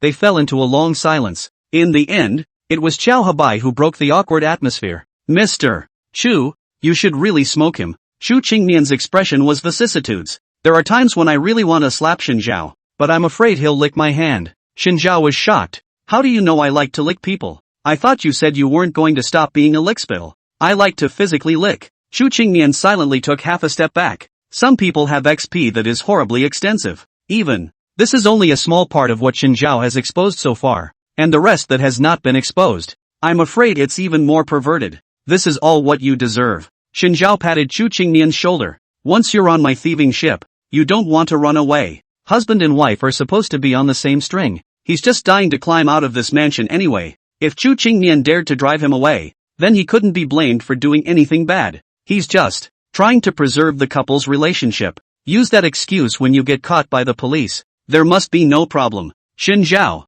why don't you let Luo Jin take you out to play? Chu Qingmian sighed. Both of you are idle. Go out and have some fun. This proposal of Chu Qingmian's was just the right thing to stick to his heart. He nodded, the corners of his mouth curling up, and at first glance, he looked like he was rising to bad thoughts. Chu Qingmian only felt that something wasn't quite right and could only send a message to Xin Zhao after they left. Don't bully Luo Jin. She really has a low IQ. With her brain, she won't be able to beat Xin Zhao, being sold by him, but also happily help him count the money. I'm born again. When did I ever bully anyone? Chu Qingmian, those who pretend to be innocent will be cut off. Gigi. Lousy, I'm born again. You're crumbling your persona, aren't you? Chu Qingmian, people like you can't understand human language. What can I do? It made so much sense that he was happier. There is a kind of tuning star. The pleasure of teaching Chu Qingmian. Xin Zhaohat and Luo Jin stood at the gate of the old mansion, facing the white snowflakes in front of them. Their figures were sad. They even had a dog on a lead. Where are we going to play? Xin Zhao asked. Luo Jin pointed at herself. How would I know? I've already gone to school in Germany for 6 years. I don't even know what there is to do in the capital. I don't know. I used to spend time in Rice too. There was a moment of silence between the two men as a cold wind blew through. Ask the driver? They looked aside to the driver, who rubbed his nose in embarrassment. Playing electric? Don't fight. Luo Jin tugged at the corner of his mouth. Vocal. This is still playing a fair. You're retarded and I'm crazy. And we have a stupid dog. Xin Zhao slapped his head. Great White spat out its tongue and licked the snow on the ground, completely not understanding that Xin Zhao was scolding it for being a stupid dog. Luo Jin, in a hurry, took out his cell phone and sent a friend circle. Every exam must pass, don't delay by, help friend circle of friends. The capital recently there is no what fun. Tutor, you finished your thesis? Response to mentor, I'm still conceptualizing. Passerby, young people get crazy. How about going to a bar and bouncing together? Luo Jin ignored her mentor's message and turned her head to look at Xin Zhao. It just so happens that it's almost nighttime too. Are we going to the clubhouse or not? Have you ever been? I've only been to golf clubs. I've never been to a drinking and playing club.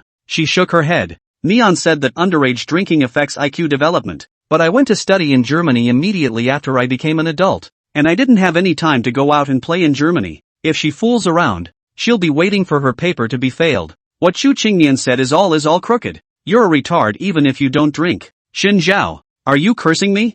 I'm complimenting you on your cuteness. You've never been to a place like that? Well, have been there when I was abroad. Xin Zhao moved his eyes away. Wow. It must be fun. Luo Jin's eyes lit up. Xin Zhao recalled the scene when he was in the gangsters' clubhouse, beating their boss to a bloody pulp, and Hamid was tied to a chair by him, breaking his arms and legs, and scattering shards of glass and gun shell casings all over the place, with a complicated expression. Is pretty fun. That's just for him. Everyone else is scared to death of him. Xin Zhao located a clubhouse in the city, a little far from the old mansion, but it was said to be well received in the circle of rich second generation. Ambient privacy. Fancy. The driver dropped the two off at the clubhouse based on the location. As soon as he entered the clubhouse, Luo Jin was stopped. Sorry, pets are not allowed in. The security guard had a serious expression. Really can't? Luo Jin lowered his head. Great White, it's still a little baby. It can't leave me. Great White is licking other people's asses. Wouldn't we just book a private room? Shinjiao rolled his eyes and directly threw the black card Chuqingnian and gave him into the security guard's arms. Feel free to swipe it. It's not his money anyway. It's a matter of principle. Before the security guard could finish his words, he was knocked out of the way by a chubby man. Hey Gu, look who's here. Isn't this our Mr. Shen? Come in quickly. Fatty's expression was fawning. The action of bending and bowing was flowing. This dog, I see that the fur is really good. Also hurry to come in. Boss, didn't you say no pets allowed? This is a matter of principle. The security guard had a puzzled expression. Fatty knocked him on the head. My principle is to look at everything in terms of money. Do you understand? He turned his head again and apologized to the two Shinjiao. This security guard is the cousin of the store manager. Just came from the countryside. His brain is so axial that he can't turn a corner. Shinjiao nodded and entered with Luo Jin. Fatty wanted to lead them into the box on the second floor, but was stopped by Shinjiao. I just suddenly thought it would be too boring to be in the box with just the two of us. That's not easy. I'll call a few of my friends over to accompany you. Fatty gave them a wink. There are other sisters and brothers. If you have needs, just say so. Shinjiao instantly understood what this guy meant, but Rockin was still stupid enough not to get it. It wasn't long before a few other young rich kids entered the box. As soon as he came in, he poured several cups of wine and toasted Shinjiao and the others one by one, drinking it all. Yo, Shinjiao, I've long heard of your great name. Hey, tell us secretly, I heard that you get along well with that Chuqingnian woman. Isn't she super bad-tempered? Ha ha ha ha ha, I saw it with my own eyes at that time. You pulled Chuqingnian out of the banquet. They were a group of rich kids, though they drank wine, hugged men and women, and kept snickering with their mouths. But Shinjiao could tell that they were licking themselves, but being forced to save face, they could only resort to this roundabout tactic to bring them closer together, instead of just being a lickspill. Of course, they didn't ignore Luo Jin. A hard and handsome young man asked her, Hey, Luo Jin, you're finally back in China. How's your medical studies going? Rockin'. If you can't get close, don't get close. Favorably mentioning one of her most annoying topics. It's okay, do your parents still beat you up for being unisex? The beatings have gotten worse, but I've also learned to take pleasure from the pain. Luo Jin was silent and could only look down and continue to feed Great White with the cookies. It's no fun to just drink. Why don't we play a little game? A voluptuous and charming woman proposed. She's also one of the rich kids. What a game. Sis, it's no fun with just us. Let's order some brothers and sisters and let them play with us. Come on, Sister Zhao. You must have something small in your heart, otherwise you wouldn't have taken the initiative to play the game. Zhou pursed her lips. I'll let you guys get it right. She looked to Shinjiao. That one in your family won't be jealous, right? She doesn't care about me. If he cheated on her, Chuqingnian couldn't wait to set off firecrackers to celebrate that she finally had an excuse to get rid of him, but it couldn't be. He vowed not to leave a trillion. Fatty, get your ass over here and bring us the best looking and most obedient ones. Fatty hemmed and hawed. It's been ready for a long time. What are we playing? The King's Game. Sister Zhao laughed. The rules are understood. Everyone draws one each as a dark card. The one who draws the ghost card is the king. The rest are the commoners. The king can order any one of the commoners to do one thing. It's anything. Of course, for the sake of excitement, the king's power is not absolute, and the number of cards drawn is one more than the number of men, which means that, at the end of the draw, there is one last card left on the table. This card, the king's card. If any commoner wants to disobey the king's order, he has to show his own number of cards, and if it is greater than the king's leftover points, the disobedience is successful, and he has to let the king fulfill the order himself. Having said that, questions were raised. The number of cards we have is our number. So what about the king deliberately letting number one fulfill his orders? Number one could also be the king himself. And even if the king catches number one, the odds of everyone drawing number one are the same. Zhou shrugged. If the remaining cards are ghost cards, then we start over. Okay, let's play this. They looked at Shinjiao, who smiled helplessly. I'm a person with particularly bad luck. Ha ha ha ha ha ha ha. As the crowd laughed, Fatty suddenly pushed open the door and led 4 or 5 young and moving men and women into the box, deliberately adjusted to the ambiguous and disorienting light of a dimly lit environment. Shinjiao still saw the faces of those people. His gaze lingered for a moment on the most handsome young man among them, pretending to avert his eyes as if nothing had happened. And Luo Jin, who was beside him, had long since frozen in place. She couldn't help but murmur, How could it be him? Big White finished his cookie and cocked his doggy head in confusion when he realized that his master hadn't continued with the cookie. Woof! Its cry called back Luo Jin's thoughts. She immediately snapped back to her senses and hurriedly lowered her head to get the cookies to feed to Bai, not raising her head for fear that the man would notice her. Noticing Luo Jin's strange behavior, Xin Zhao hooked his lips. The first step of the program was successful. Young man, you and that sweet girl beside you, sit down together next to me and rockin'. He watched to see what was going on and greeted the young man he called out to raised his head and looked at him and Luo Jin, his eyes full of disbelief. He simply couldn't seem to believe that the girl sitting in the middle of the crowd was Luo Jin. Lo! He tried to call out her name, but was interrupted by Xin Zhao beside her. Now that we're all together, let's play the game. The others quickly responded. Yeah, come and play. Xin Zhao smoothly put his arm on Luo Jin's shoulder, his gaze slightly shifting to the handsome youth's face. The youth noticed their movements, and his heart trembled even more violently. It was as if someone, somewhere, had punched him hard in the heart. Luo Jin was even harder to bear. She just died not expecting that Ji Changyu would be here. Isn't he a senior at Kyowa University? How did you get to a place like this? What was even more horrifying was that she had pulled the plug on Ji Changyu's contact information only a month ago. Right now, she could only be sandwiched between Xin Zhao and Ji Changyu, her head lowered and sweating. When Xin Zhao put his arm on her shoulder, she could feel that Ji Changyu's eyes sharpened next to her. God damn it, did Xin Zhao do it on purpose? She turned her head to look at Xin Zhao, who innocently cocked his head. What's wrong with him? Did he do something bad? No, he's clearly doing a good deed. What's that saying? If you don't want people to know, don't do it. The modern society is a network society. The two of them, that little bit of small Hamid has long been dug up, handed over to Xin Zhao over. Come on, we're drawing cards. Sister Zhao hurriedly greeted, her gaze inadvertently cast to Ji Changyu, so ambiguous that it was almost on the verge of being drawn. Ji Changyu was just a blind man. He was indeed handsome. His eyebrows were straight and hard, his eyes were deep, inexplicably revealing an air of schoolmaster, the opposite of the others in the club. It's like a treasure suddenly appearing in a muddy garbage heap. It's really eye-catching. Xin Zhao very much disliked him. Extremely, especially. Can't stand to see guys like that. He was good-looking enough on his own, arguably the best-looking one out of everyone around him. As a result, a man suddenly appeared out of nowhere who was surprisingly as handsome as he was. Even the aura was much more high-end than a loser like him. It's even a college bully from one of the top universities in China. Fuck him. What's the point of playing a set? Wouldn't it be nice to be losers together? The round of card draws ended, and Xin Zhao looked at the two in his hand and fell into silence. It had been too long since he'd played cards seriously, resulting in his hands being a bit raw. And, first round, just luck. He thought so. Who drew the ghost card? The crowd shook their heads. It's me. A voice rang out. It was Ji Changyu.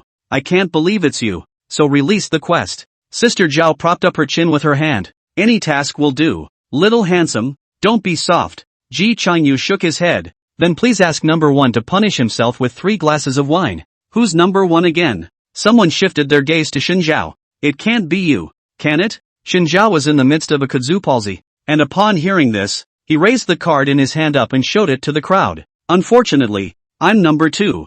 Luo Jin gulped and placed his cards on the table. It's me. The young lady on the side who specialized in pouring wine immediately filled 3 glasses of white wine for her and served them in front of her. Luo Jin's heart drummed. She hadn't had a white one before, and if she drank so much at once, what if she got drunk? When the time came, he could only ask Xin Zhao to protect himself. Gathering her courage, she picked up her glass and smothered it in one gulp. The fiery liquor traveled down her esophagus, and all she could feel was pain as if her esophagus had been burned with acid. One mistake and the white wine choked into the windpipe. She covered her chest and coughed loudly. This is too spicy. Xin Zhao propped up his chin and observed her and Ji Changyu's expressions. Ji Changyu also didn't expect that Luo Jin would be number 1. His heart ached even more as he watched her agonized appearance. He grabbed the wine glass in Luo Jin's hand and filled all the remaining 2 glasses. What do you do? Help you drink. Luo Jin looked at him dumbfounded and pursed her lips hard. You didn't have to do this for me. Ji Changyu didn't say anything. The others watched the two of them in action, and for a moment they didn't know what to say. I'll be damned if these two don't have a little something. But Luo Jin had been studying abroad for years. How could she know a man who worked at a club? One of them, Sister Zhao, was so angry that she almost bit her mouth full of teeth. She's a fun-loving one. Not long ago, when she was introduced to this club for the first time by Fatty, she saw Ji Changyu, who was standing at the bar mixing drinks. Handsome face, mesmerizing lighting, and an aura out of place in a depraved environment. It simply captured her heart. She immediately approached Ji Chanyu and gave him a lot of money to follow her around as a young lover. I didn't realize that this Ji Chanyu was still an airy one. In the face of money, fame and fortune do not care. And even what should be said 10,000 bells, but do not argue the rights and righteousness and accept it. 10,000 bells in my how to add to it. Don't you know she's an uneducated rich kid? What kind of cultured person is she? She can't even understand. Over the past few months, Ji Chanyu has attracted many female customers by his good looks, but he doesn't approach any of them.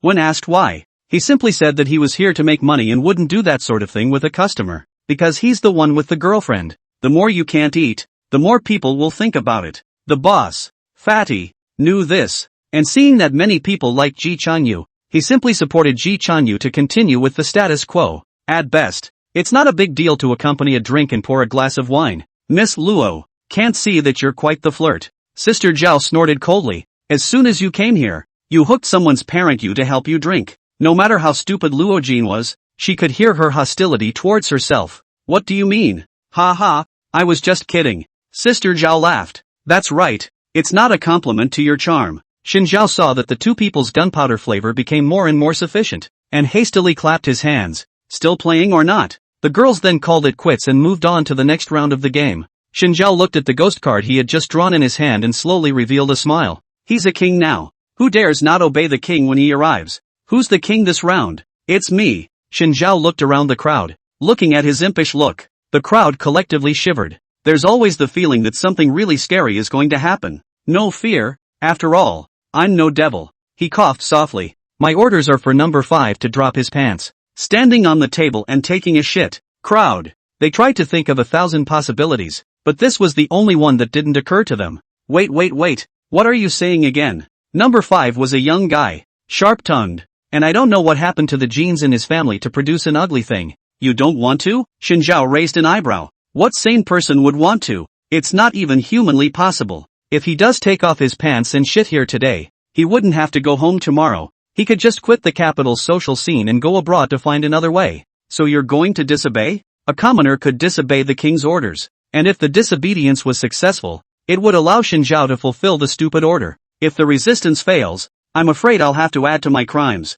Of course I'm going to disobey. He would die, but he wouldn't agree to such an anticlimactic order. Xin Zhao slowly lifted the only remaining card on the table, which was the bottom card belonging to the king. If the number of the bottom card is less than 5, then he has to fulfill his orders. The mood of the crowd was incredibly heavy. Whether it succeeds or fails, it doesn't seem to be the ending they expected. Under the strong pressure of breathlessness, the undercard reveals its true colors. Yes, Xin Zhao sighed helplessly and stood up. I didn't expect the disobedience to be successful, so I'll be respectful. He loosened the waistband of his pants and scared the crowd into hugging his thighs. Brother, are you serious? Count on me begging you not to actually shit here. Toilet out the door and turn right. No one expected that Xin Zhao was serious. They can tolerate any kind of play, but never something this sick and disgusting. This is too diabolical. It felt like the whole box was going to stink. No wonder there were rumors that Xin Zhao occasionally went crazy. Occasionally crazy, but often occasionally. Xin Zhao fastened his belt and shrugged his shoulders with a speechless expression. Didn't you say you can play with anything? This can't be topped? It's too weak. Obviously you're too fried. Immediately after the third round of the game, Sister Zhou became the king. Her red lips ticked. So how about my order that number 1 and I have a passionate kiss? The crowd began to rise at once, and the clamor filled the room. A squirming little girl stood up and looked at Sister Zhao. Sister, they're a girl. What's wrong with girls? I think it's cute as hell.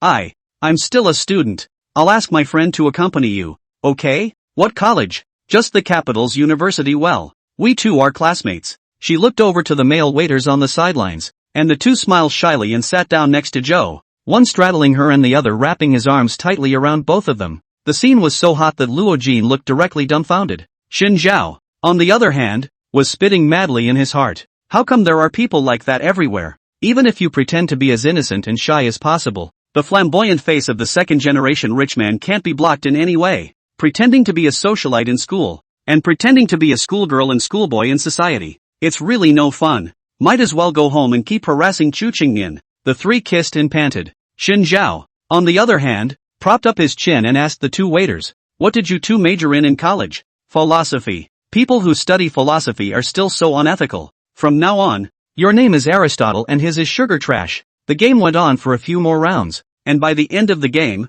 they were all numb from playing. Boring. The sharp-tongued rich kid sighed. He shifted his gaze to Ji Changyu, who was on the side. I heard that you're a very clean person. Sister Zhao chased after you for so long and you didn't even agree to follow her. He purposely bit the word, cleanliness, very hard, with more than a hint of mockery. In their eyes, clean people don't come to work in such places. It's all about money, isn't it? As long as the money is there, Sadako can sleep with her. What's a male college student? How about this? You come and do a striptease for us for $200,000 a dress. Do you dance? I don't. Ji Changyu refused. You're a stinking part-timer. What kind of nerve do you have to turn us down? I wouldn't do such a thing. I have a girlfriend. He emphasized again. Luo Jin was sweating even more. I don't care if you have a girlfriend. Your girlfriend isn't here. What are you afraid of? Ji Changyu clenched his teeth, glanced at the silent Luo Jin beside him, and Shen Zhao, who looked as if he was watching a good show, and said in a cold voice, "This has nothing to do with you.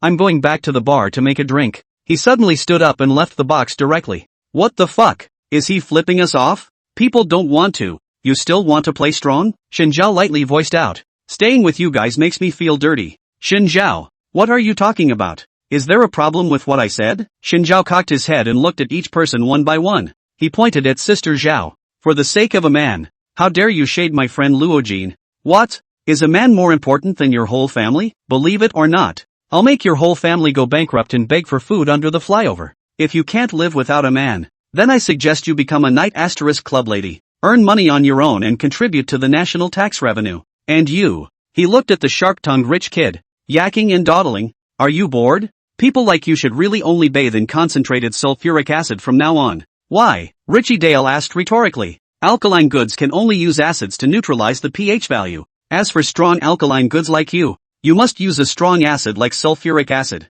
Shen Zhao was too lazy to talk nonsense with this group of people, pulled up Luo Jin and Dabai and left. He handed Luo Jin over to the stupid security guard at the door, although the idiot's brain shafted a bit, but it was still a good thing. I've asked the family driver to pick you up, so go home. Luo Jin asked him. Aren't you leaving? Shen Zhao shook his head. Just now that boss, Fatty, called out to me and asked me to go to his house to get a membership. Luo Jin believed it, and watched fondly as his back gradually disappeared into the crowd of chaotic and wildly dancing people. Shen Zhao walked straight toward the bar. Ji Changyu was polishing his wineglass with a serious expression. Just as he was lost in thought, Shen Zhao knocked on the wooden bar top, making a crisp ringing sound. It's you? He smiled. Who else could it be? Ji Changyu didn't say anything. If you're hoping it's Lajin, then I advise you not to daydream. Ji Changyu raised his head, his eyes red. What exactly is your relationship with her? I should be the one to ask you that question. Kichiju, how do you know my name?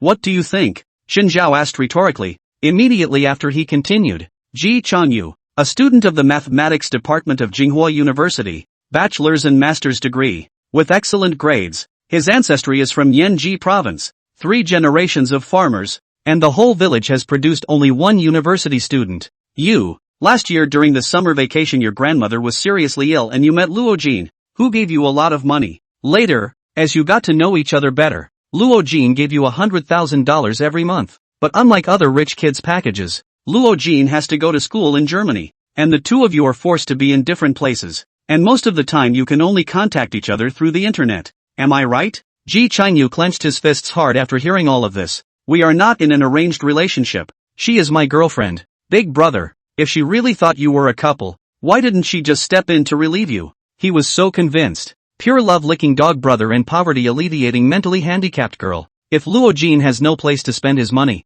why doesn't he give it to him? He, Shen Zhao, loved it when people gave him money. Now, she spends so much money to lick the dog brother for nothing. In the end, even a mouth did not kiss. Can only every day in foreign countries crying. This year was delayed again. For some reason, it also blacked out lick dog Gora. A whole year, 12 months, $100,000 each month. A total of $1,200,000. All gone down the drain. You don't know anything. If she doesn't love me, how is she willing to give me so much money without even asking for anything in return? Ji Changyu shook his head, reinforcing his inner thoughts. Is there a possibility that she was born mentally retarded? The corner of Shen Zhao's mouth twitched. That's enough. You should stop talking. Ji Changyu snorted coldly. I just want to know what exactly is your relationship with Luo Jin. I'm her best friend's husband. Ji Changyu slowly frowned and took half a step backward, his lips spitting out 2 words. Scum. It's so scummy. It's even more crumbly than the shortbread you eat on New Year's Eve.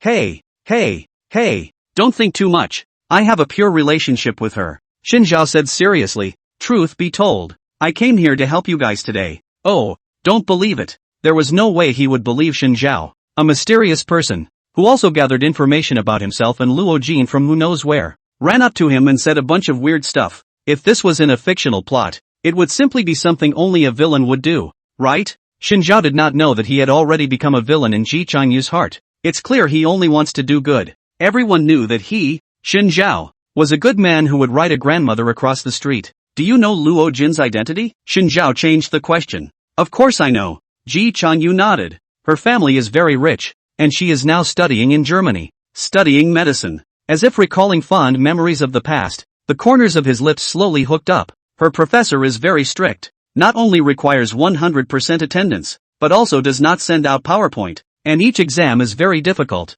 Not to mention there is no opportunity to make up the exam, so every time it comes to the end of the semester, I will play video with her and study together. She catches up on her DDL late at night, and my side of the class happens to end at noon. She sits in the library during the day to review, and I read with her late at night in my dorm with a nightlight. Even with the time difference, 2 people can still connect. No. Have you misunderstood something? Xin Zhao asked. I don't even want to know about your relationship. If it counts as a relationship, I just want to know. Do you recognize yourself or not? Have you ever understood your situation? How are we not considered to be in love? I know what you're trying to say. You rich second-generation circles like to take money to adopt people. But have you ever thought about it differently? If it's an adoption, then why did Luo Jin not try anything on me? And our experience was similar to that of an ordinary exotic couple? Because you're good looking. All you had to do was stand there and this fool was willing to pop gold coins. Xin Zhao, who understands Luo Jin's character, mercilessly tears down the truth. But if Ji Changyu was an ugly bee, Luo Jin wouldn't even give him half a look.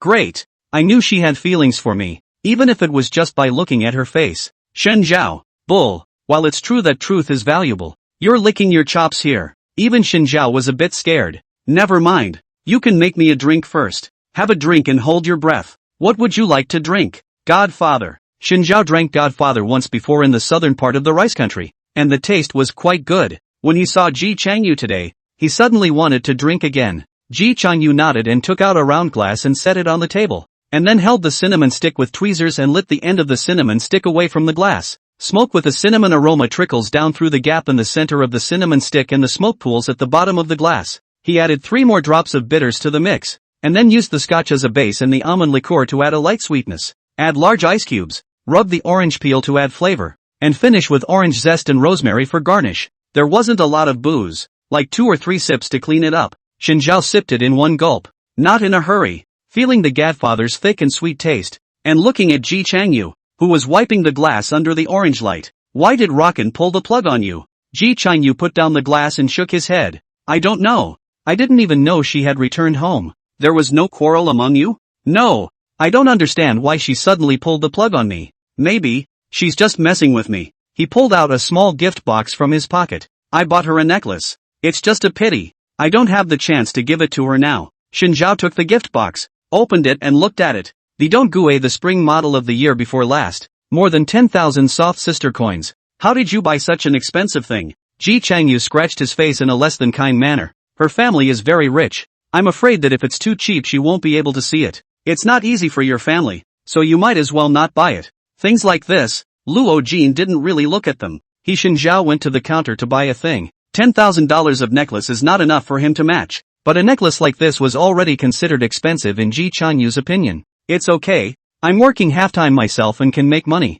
He opened his own cell phone and showed the bank card page to Xin Zhao. The money Luo Jin gave me. I saved quite a bit of it in addition to using it for my grandmother's treatment. Earn some more. I'll be able to give Luo Jin a good life in the future. Xin Zhao took another sip of wine. Even if you don't make money, Luo Jin has a good life. I know, but a man has to work at it. He glanced at the wine glass in Xin Zhao's hand. It's like having the Godfather in your hands, figuring out how to empathize and take care of your family. That's what makes you a man. Xin Zhao suddenly smiled. I actually quite like you. Ji Changyu was puzzled. If you were born into a rich family, everyone would have blessed you and Luo Jin. But sadly, you weren't. Our country of China has a history of thousands of years. Any family's ancestors used to be aristocrats. Does it mean that rich people have to marry rich people? Ji Changyu retorted. I'm capable and confident. That's my capital. 3 generations of gentry. 5 generations of lineage. Extremely rich and noble. Xin Zhao's expression became serious and crossed his fingers with both hands.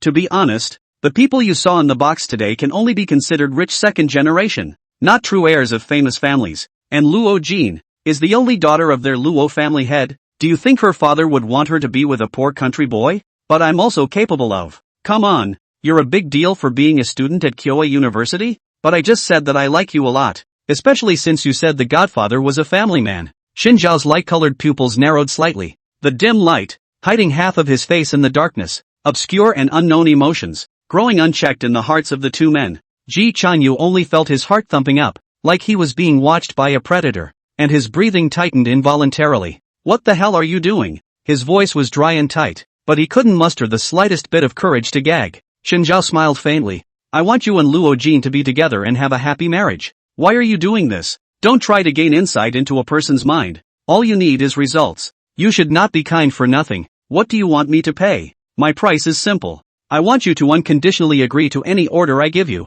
and I do mean any. Otherwise, I'll make you live in pain for the rest of your life forever. He raised the glass in his hand and gestured slightly in the air. I am your godfather. Ji Changyu's expression was filled with wariness. He didn't believe that Xin Zhao was well-intentioned. I'm sorry, I won't promise you that. He refused. I'm sure through my own efforts I'll get her back. As for you, I don't believe you're her best friend. I can sense that you're trying to use her. And friends aren't supposed to be using each other. Xin Zhao finished the last sip of wine and pushed the glass towards Ji Changyu. You're right, but seeking happiness for my friends is also something I should do. It is through the more painful process that the sweetness of the ending can be savored. I'm leaving. By the way, I'll tell you one thing. He turned back. Your boss, Fatty, has a good relationship with the Qin family's young master. His reminder was as good as it got. To say more would be pointless. Ji Chanyu was puzzled, not realizing that he had long ago become a pawn in the good offices of the people. Xin Zhao did not leave directly, but circled around to the second floor near the box and bumped into the fat boss who was greeting his friends. You're still here. He nodded. I've heard from others that your store still has a membership? When the fat man heard this, he became interested. What? You want to do it? It's kind of fun, isn't it? He pretended to admire around. Good privacy, membership, and the Qin family behind it, as well as some unknown deals. Mr. Shin, do you know what you're saying? The fawning smile on the fat man's face instantly disappeared. There are some words that don't sound good when spoken too bluntly. Don't be alarmed. I haven't said anything yet. Xin Zhao spread his hands flat. It's you who thought too much. Ha ha, you really scared me to death. Fatty wiped the sweat from his forehead, got close to Xin Zhao's ear, and said quietly, you just made too much noise. What if other people hear you? He pretended to sigh exaggeratedly. That master, the temper can be big. Xin Zhao raised his eyebrows. What? He won't let you tell the others? This place is my own private property, and he doesn't usually care about me. But if anyone dares to say anything bad about him here, then I'll be finished. Private property nah, Xin Zhao repeated. Alas, if it weren't for the fact that he always treats the Chu family as a thorn in the side, could the world of this capital have turned into what it is now? This kind of thing, it has nothing to do with a door-to-door son-in-law like me. Xin Zhao shrugged. It doesn't matter if he and Chu Qingmian fight to the death, as long as I can eat, drink and play well. That's no problem. The fat man gave a thumbs up. I like people like you. We do people eat, drink, play good dashing good is the most important thing. They that fight around what is the meaning of it? Me, I just want to make money, and the more money I have, the happier I am. Xin Zhao nodded. I agree. Fatty looked like he suddenly remembered something. Right. Are you interested in racing? I'll take you along next time. I've never really raced. Do I need a license? Goo. Didn't you study in the United States? How did you become so disciplined? If you say this out loud, don't make everyone laugh their asses off. Xin Zhao bristled. That makes sense. But I don't have much time lately. Let's play together in the summer. That's a yes. He had no more desire to continue the conversation, and after getting the answer he wanted, he simply said goodbye and left. The first secretary's car, long ago, was waiting in the underground parking lot. The car couldn't be seen inside from the outside, and Xin Zhao opened the door only to realize that Yang Shirley was also there. What brings you here today? Yang Shirley was lying in the back seat of the vehicle, and when she saw Xin Zhao coming, she sat up and yawned lazily. Bored. I don't have anything to do lately anyway, so I might as well follow you around and listen to the gossip. Shinzhao wrapped his hands around his chest and kicked her calf with his foot. Get out of the back seat. What kind of person lets his boss sit in the front? Yang surely grunted. No mercy at all. I'm not going to take pity on a woman who doesn't kill her pillows with her face. I am extenuating. Shu Qingmian is not. Yang Shueli raised her eyes. If you take a wrong step now, you'll become a pawn to be sacrificed in the confrontation between her and Qin Mo. Shinzhao leaned back in his chair and slowly closed his eyes. I've already died once. I've long been afraid of nothing. What the hell were you doing in that bar? The owner of this store, Fong Gu, is one of Qin Mo's men, the main driver who brought down the Shin family in his last life. Shinzhao did not answer her directly, but instead told the identity of the fat man. So you don't just fuck him up? It's only good if we get them all in one net. If there's no Qin Mo, how could he, a villain who sees the wind and makes it go away, lay his hands on the Shin family? He paused for half a second. Besides, he's not true to Qin Mo, so why not try to take advantage of it?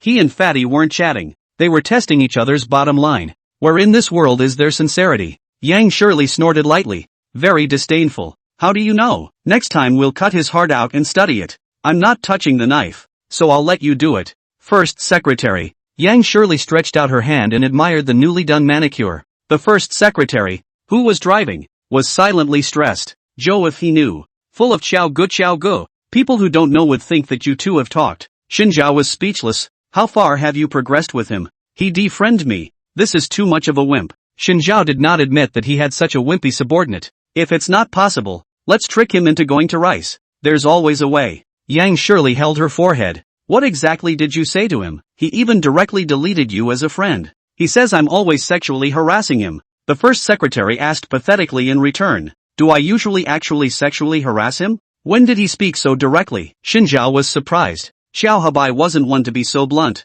I put a listening virus on his computer and secretly heard it. The first secretary hurriedly added. Don't worry, he won't find out. Hamid's product is a masterpiece. Shen Zhao. Why did he feel something wasn't quite right? I really despise indifferent men like him. Yang Shirley shook her head. You've licked like this and he froze. I have a terrible guess. Will he like Chu Qingnian? Yang Shirley asked rhetorically. Holy shit. Which employee is so perverted that he likes his capitalist boss? Shinzhao was shocked. Office romance is fine. Who dares to like a ruthless capitalist like Chu Qingnian? I'm glad I didn't knock her out and hang her from a streetlight. Xiao Habai, who was far away from his office in the old mansion, sneezed. He looked toward the mountain of papers piled up on the table with a vicissitude of expression. Why? Since Mr. Chu got married, his workload has skyrocketed? Hell, their assistants are people too. His eyes suddenly fell on a certain red book on the shelf, and the words etched into his soul almost came out. A ghost, a wandering. He shook his head violently,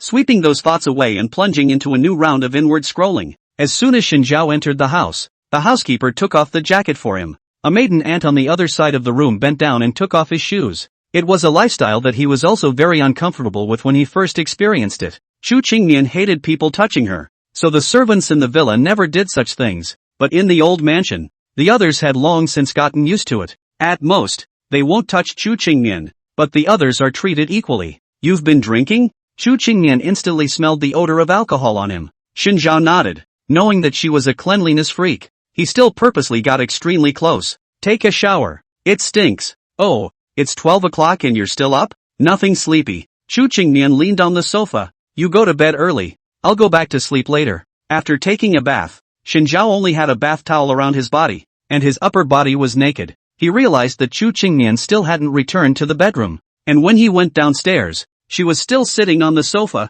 only with an extra small black gift box in her hand. She propped her chin up and played with the gift box. Hey, what's up? Thinking about things. What is it? It's none of your business. Don't get to the bottom of it. Shinzhao's intuition told him that it must be related to him, because only he could make Chu Qingnian show such a tangled and disgusted look. Don't be arrogant. I know. You must be thinking about me, aren't you? Shinzhao directly sat next to her and wrapped his arm around her shoulders. Who made me so charming? I'm really convinced. You really think you're the hero of a novel. The whole world has to revolve around you. Ha! When I close my eyes it's dark. When I open them it's light. What am I if not the hero? Childish. Chu Qingnian was speechless. Standing up, she directly threw the gift box into his arms. A birthday gift for you. I wish you a birthday that is not happy at all. Shinzhao froze. Half a day passed before picking up the gift box and opening it to find a car key inside. made of sterling silver. This shape, Koenigsegg? He was shocked. You can't buy this car without tens of millions of dollars.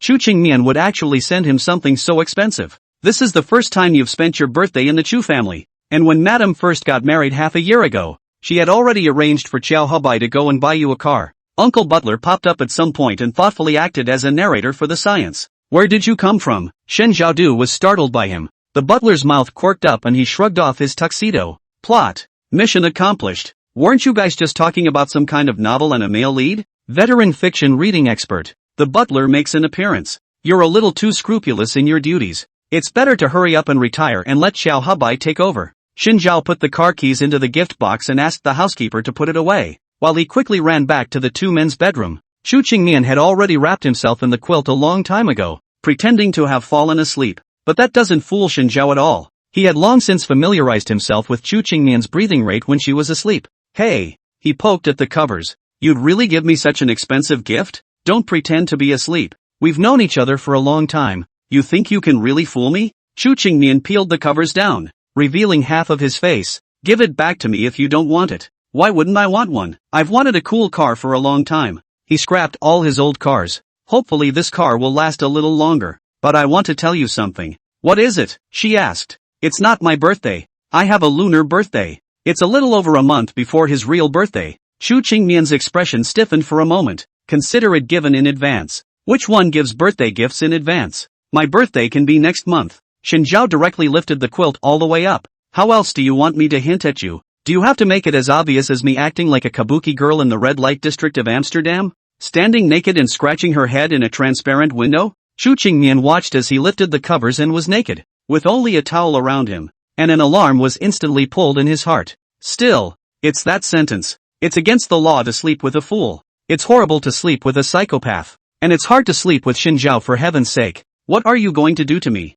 Can you get me another birthday present next month? Chu Qingmian. Ahem. Ahem. She's the one who got ahead of herself. That's all you've got. Can I ask for more than that? Then, what are your demands? Chu Qingmian glanced at him. Spend all of tomorrow. All of it? With me on my birthday. Isn't your birthday next month? Yeah. Next month's birthday is with everyone. Today's is just for the two of us. Chu Qingmian's eyebrows rose slightly, seeming a bit surprised. Are you serious? The two of us were. 2 days ago. Xin Zhao stretched out a finger and blocked it in front of her lips. I didn't blame you. We just have different positions. Between us, what's lacking is trust. Chu Qingmian lowered her eyes, her long eyelashes hiding the emotions under her eyes. Then I promise. Just think of it as to cultivate trust. Okay. Xin Zhao laid down on the bed, resting on his arm. I actually have a small problem. Don't ask. Go to sleep. Did you purposely stay up late today waiting for me? Narcissism is a disease. It has to be cured. I can refer you to a psychiatrist.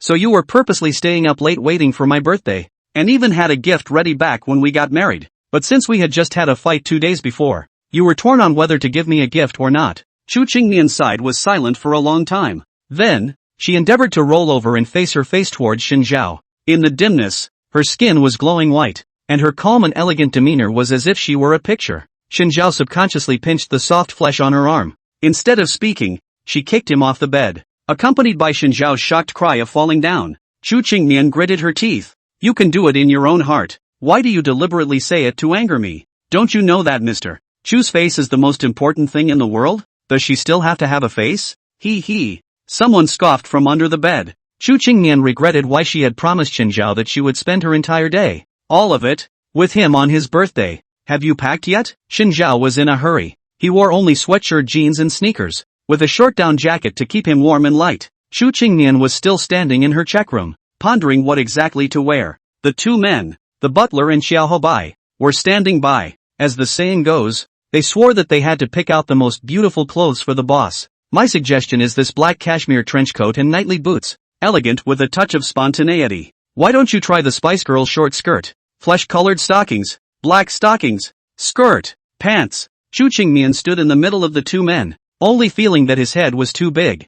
I'm not wearing it. Really? Xin Zhao instantly became interested. Chu Qingmian was speechless. In the end, I had to put on my usual casual, cheapest clothes and a hat. Pretend you're just a normal person today and go out on a date with your husband. Ordinary person version. Chu Qingmian, pulled all the way to the subway entrance by Xin Zhao, swiped through the gate with his cell phone, stood at the entrance, and fell into silence. What are we doing here? Didn't you say you want to be an ordinary person today? Xin Zhao asked rhetorically. An ordinary person is one who rides the subway. Don't regular people drive? Come on. Our family nanny aunts go out to buy groceries in the mobility car or BMW. The family were the cheap car for you to drive? Should have known better than to be so rich. Besides, I thought you said you were allergic to cars under $500,000. How nice the subway is. A national construction project, tens of millions of dollars for each car. He didn't believe that Chu Qingmian could still be allergic to such an expensive car. Chu Qingmian. I should have let the driver take them both downtown. To be perfectly honest,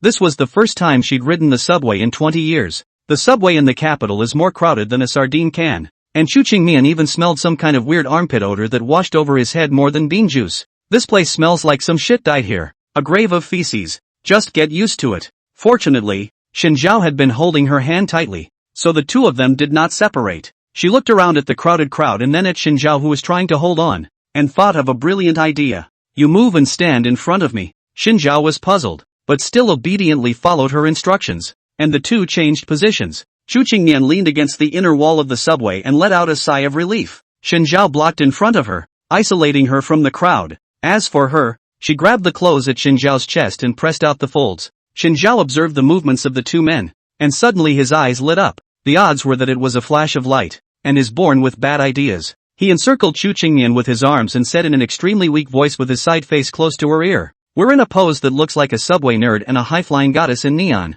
Chu Qingmian, can you not scare me? Xin Zhao tilted his head and smiled, revealing 8 large teeth as he moved his other leg and squeezed it into the middle of her thigh star. You may not know my character very well. I'm usually just a little nervous, but I'm actually pretty badass by nature. Do you think I would do something like that? Chu Qingmian's eyes widened as he jerked backward, his shoulder bumping into the cold inner wall of the subway. She had nowhere to run now. It's really a cocoon. She quivered her lips, her voice a little tight. Are you serious? Xin Zhao shrugged. You know, I'm a 3-less youth with no 3 views, no morals, and no lower limits. Don't make me beg. Really? Then beg me. Xin Zhao deliberately sidetracked his ears. Beg me. Please, please. Cool. Xin Zhao's face was soothed. Suddenly, his eyes flicked to a youth standing up, seemingly about to get off the bus. He immediately pulled Chu Qingmian and walked towards the youth's position. The youth saw the two of them and his ass stayed in mid-air, unsure of what he was hesitating about. Suddenly, as if he had made up his mind about something, he shook his hair and greeted Chu Qingmian.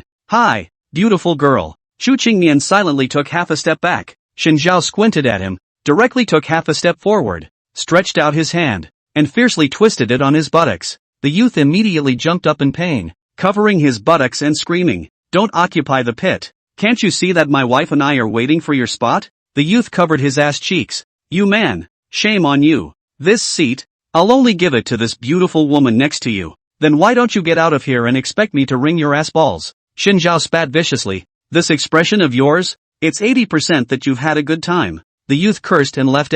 Nuts. Chu Qingmian stood by the side, not daring to make a sound at all. There are times when it's nice to switch from the bully to the petite wife persona. It's okay to pretend you don't know anything about it and look on with a cold shoulder. You sit down. Xin Zhao extended his hand, signaling Chu Qingmian to hurry and sit down. Chu Qingmian looked at the only seat, just as his feet also have some soreness, just wanted to sit down, then saw Xin Zhao leaning on the railing, heart suddenly a touch. You sit down. The seat is too dirty, she said. Xin Zhao shook his head. Sit down. You sit. Don't flatter me. You think I care about this position? It's cheap. A child with a backpack on the side directly opened the microphone boldly. Uncle, sister, can I sit in this seat? Do you know how to yell? Shout for me, brother. He's only a few years old and he's being called uncle by this kid? That's ridiculous. The child glanced at Chu Qingmian and looked hesitant, but still shouted again. Uncle, brother, may I take this seat? Chu Qingmian, Shen Zhao, you dead kid. Fuck off.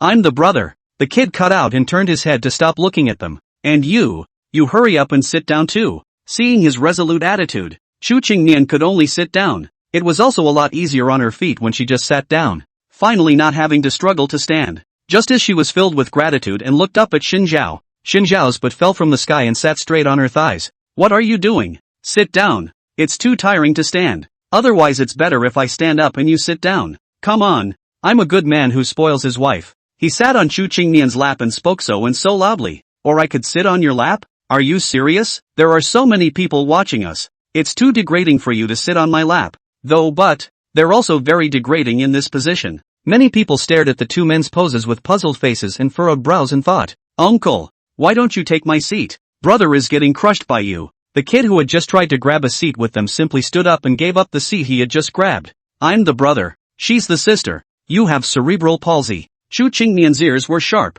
and at the same time Shen Zhao disliked the child. He heard the content of the chat of a pair of young girls not far away. Why do I think that woman looks familiar? Which one? With a man sitting on her lap. I always thought she looked familiar. Wow. Big beautiful girl, eh? But what's with the pose of the two of them? I have a feeling she looks a bit like the chairman of my company. Have you, a small employee, ever met the chairman? No. I just occasionally looked at it from afar for a few moments. MS. Chu, she's also a great beauty. Beautiful women. They all look alike. You must be mistaken. It's also true that the chairman of the board, as rich as she is, surely won't take the subway. Chu Qingnian took a deep breath and slowly lifted the clothes behind Shen Zhao and shoved his head in. Goodbye, world. She has no face to live. Shen Zhao was puzzled and turned his head. What are you doing? Don't ask. 1,000 wrongs are your fault. Don't be self-absorbed. We're at the station. Get off. Shen Zhao stood up and pulled Chu Qingnian up. Chu Qingnian was still in a trance. So much so that she didn't even realize that someone was trying to pull out her bag to steal something. Shen Zhao had spent a lot of time abroad and could be considered a veteran in this area. Gave the thief a hard punch when everyone wasn't looking. The thief covered his stomach at once, not daring to utter a single breath. After getting out of the car, Chu Qingnian came back to his senses slightly. Breathing in the sucking fresh air, away from the grave of feces, she just felt so good about life. She looked to the side at Shen Zhao, who was biting into a donut and eating it. Where did you get the donuts? The office worker who just sat next to us. I saw that his breakfast smelled pretty good, so I stole a donut. Do you eat? No thanks. What do you mean by that expression? Shen Zhao asked. Never mind. How does it feel to squeeze the subway? It's very stress-relieving, right? Unzip? I just feel like I'm going to be compressed into a zip file. That's because you don't know the way. What method? When it's very crowded on the subway, you look at whoever you don't like and just give them a punch in the stomach. It's so good and so stress-relieving. Next time you try it. Looking at the way he was waving his fists, Chu Qingnian's heart suddenly rose with a bold guess. He wouldn't really have done that, would he? And yes, after all, he's been stealing breakfasts without a teacher. What else can't he do? Where are we going to play? She asked. Shen Zhao looked at the schedule on his phone. Go to the game hall in the morning. Have a meal at noon. Go to the amusement park in the afternoon. Watch a movie in the evening. And have dinner. A game room? I don't go to that kind of place. Chu Qingnian shook his head. No. Only losers would go to that kind of place. Have you never played a game before? Do you just have to tear me down? He. Inside the game room, Chu Qingnian decided to start with the simplest of catching dolls, until the boss was a little tense after she threw in her 84th coin. According to what he set up, the 20th clip is the guaranteed clip, the one you can clip no matter what. But Chu Qingnian's strength was too strong, and with more than 80 clips throughout, he froze without succeeding once. I don't see that Shen Zhao has already grabbed dozens of them next to him, piling them up with no place to put them. Several children gathered around him, yelling, Brother, give me one. He looked at Chu Qingnian and comforted. A weak acid is also an acid. A weak base is also a base. And a weak mind is also a mind. So I don't think you need to worry. It's okay to be a bit of a rookie at a game. I can understand that. Chu Qingnian hammered the machine hard and gritted her teeth. Where's your boss? I am. How about I give you a couple dolls? She raised her head and stared at her boss. Are you looking down on me? Not. Mostly. It's just that she's quite helpless with this technique. I'm going to buy the whole game room. Name a number and I'll write you a check. The game is underpowered. But she has the money. Forget it. Let's change the game. Immediately after that, they switched to several other games, all ending with Chu Qingnian playing like shit. Until finally, her whole face went black. Before leaving, she pulled out her cell phone and sent a message to Xiao Habai. Xiao Habai, who was working overtime, suddenly received a message from the boss, opened it, and almost turned his back. Chu Qingnian, acquire this shopping mall in XXX, and transform the game hall on the second floor into a boxing club for me, specifically to beat up that group of geeks and nerds who love to play games to death. His intuition told him that Chu Qingnian had broken his defense again. Chu Qingnian was exasperated all the way, and Shen Zhao followed closely behind her. Slow down. I have so many more souvenirs written. You get rid of that trash. It's distracting to look at. Don't be angry. Look at how bad you play. The boss can't stand it anymore, and gave us both a free bill. How nice that it's free. He loves white johns. How about you try saying one more word? Well, what do you want for lunch? Anything but cheap barbecue. Half an hour later, she sat in the crowded shabu shabu hot pot restaurant and fell into a long silence. Xinjiao was eating. What? You don't like it? Copper pot hot pot. It should be a must for every person in the capital. I feel like I'm going to be unable to resist saying, off. Guess what? That's called a groundhog, the next second. That stunt of yours would be a little less funny to us capitalists. Just so you know. Chu Qingmian ate a few bites and then didn't eat much. And in the end it was all Xinjiao who finished. When we went to the amusement park in the afternoon, Chu Qingmian once again unleashed her banknote ability and cut in line to enter. There are a lot of people in the amusement park. Chu Qingmian subconsciously next to a few points closer to Xinjiao. She frowned as she watched the child next to her cry and come out of the haunted house. The mother holding her child for comfort. What's he crying about? A haunted house. Are you afraid of ghosts? You can hide in my arms if you're afraid. I'm sorry, I never believed in any demons. Chu Qingmian made a bold entrance, followed closely by Xinjiao. Drinking in the good surroundings, the pair's pace was sedate. Around the corner, a sound of dripping water came, and she stopped in her tracks and gave Xinjiao a provocative look. I bet after the corner it's the staff pretending to be ghosts to scare people. Ha! That's ridiculous. What kind of people get scared by them? As soon as the two men turned around, the staff jumped on them, raised their bloody hands, and were about to scare them. Chu Qingmian doesn't carry fear at all. On the contrary, it was Xinjiao, who pondered for a moment, his not-so-large brain coming up with a brilliant idea. He screamed loudly and burrowed into Chu Qingmian's arms humming. It's scary. Chu Qingmian, now you are scarier than all the demons and ghosts. Protect me now, wife. If you deliberately pretend to be delicate and weak and eat tofu in my arms again, I'll cut off your fumbling hand. I'm done touching. The haunted house was not at all worth the horror for either of them. To Chu Qingmian, Xinjiao was perhaps a bit more terrifying, but she was used to it. 21 days to make a habit. And habits are a scary thing. The two found a seat and sat down, intending to rest for a while. Chu Qingmian is a frail, usually seldom walk, either sitting in the office or sitting in a luxury car. Those feet, the chances of them touching the ground every day, are few and far between. It was no wonder that many luxury high heels were of poor quality and would break after a few more steps. It seemed that they were specially designed for people like Chu Qingmian who seldom walked. She rubbed her sore legs and watched as Xinjiao suddenly stood up and walked straight towards a child who was eating cotton candy. You wait, what are you going to do? Xinjiao turned back in confusion. I asked the kid where he bought it. I'll buy one for you too. She tugged at the corner of her mouth. Forget it, I thought you were going to grab the kid's cotton candy. Xinjiao incredulously pointed at himself. What kind of person do you think I am? That's the kind of person you are indeed. Shit, you know me too well. You hurry up and get yours. Xinjiao bought 2 bunches of cotton candy in the shape of a pink rabbit and an orange fox. He handed the pink string to Chu Qingmian and ate the orange fox string himself. Chu Qingmian held the soft and fluffy marshmallow and hesitated slightly, not knowing how to take a good bite. She'd never had cotton candy before, and looking at the cute pink bunny, she was suddenly a little less eager to eat it. Why don't you swell up and eat? Xinjiao's mouth was stuffed full, the bare wooden stick was empty, and all the marshmallows were all eaten clean by him.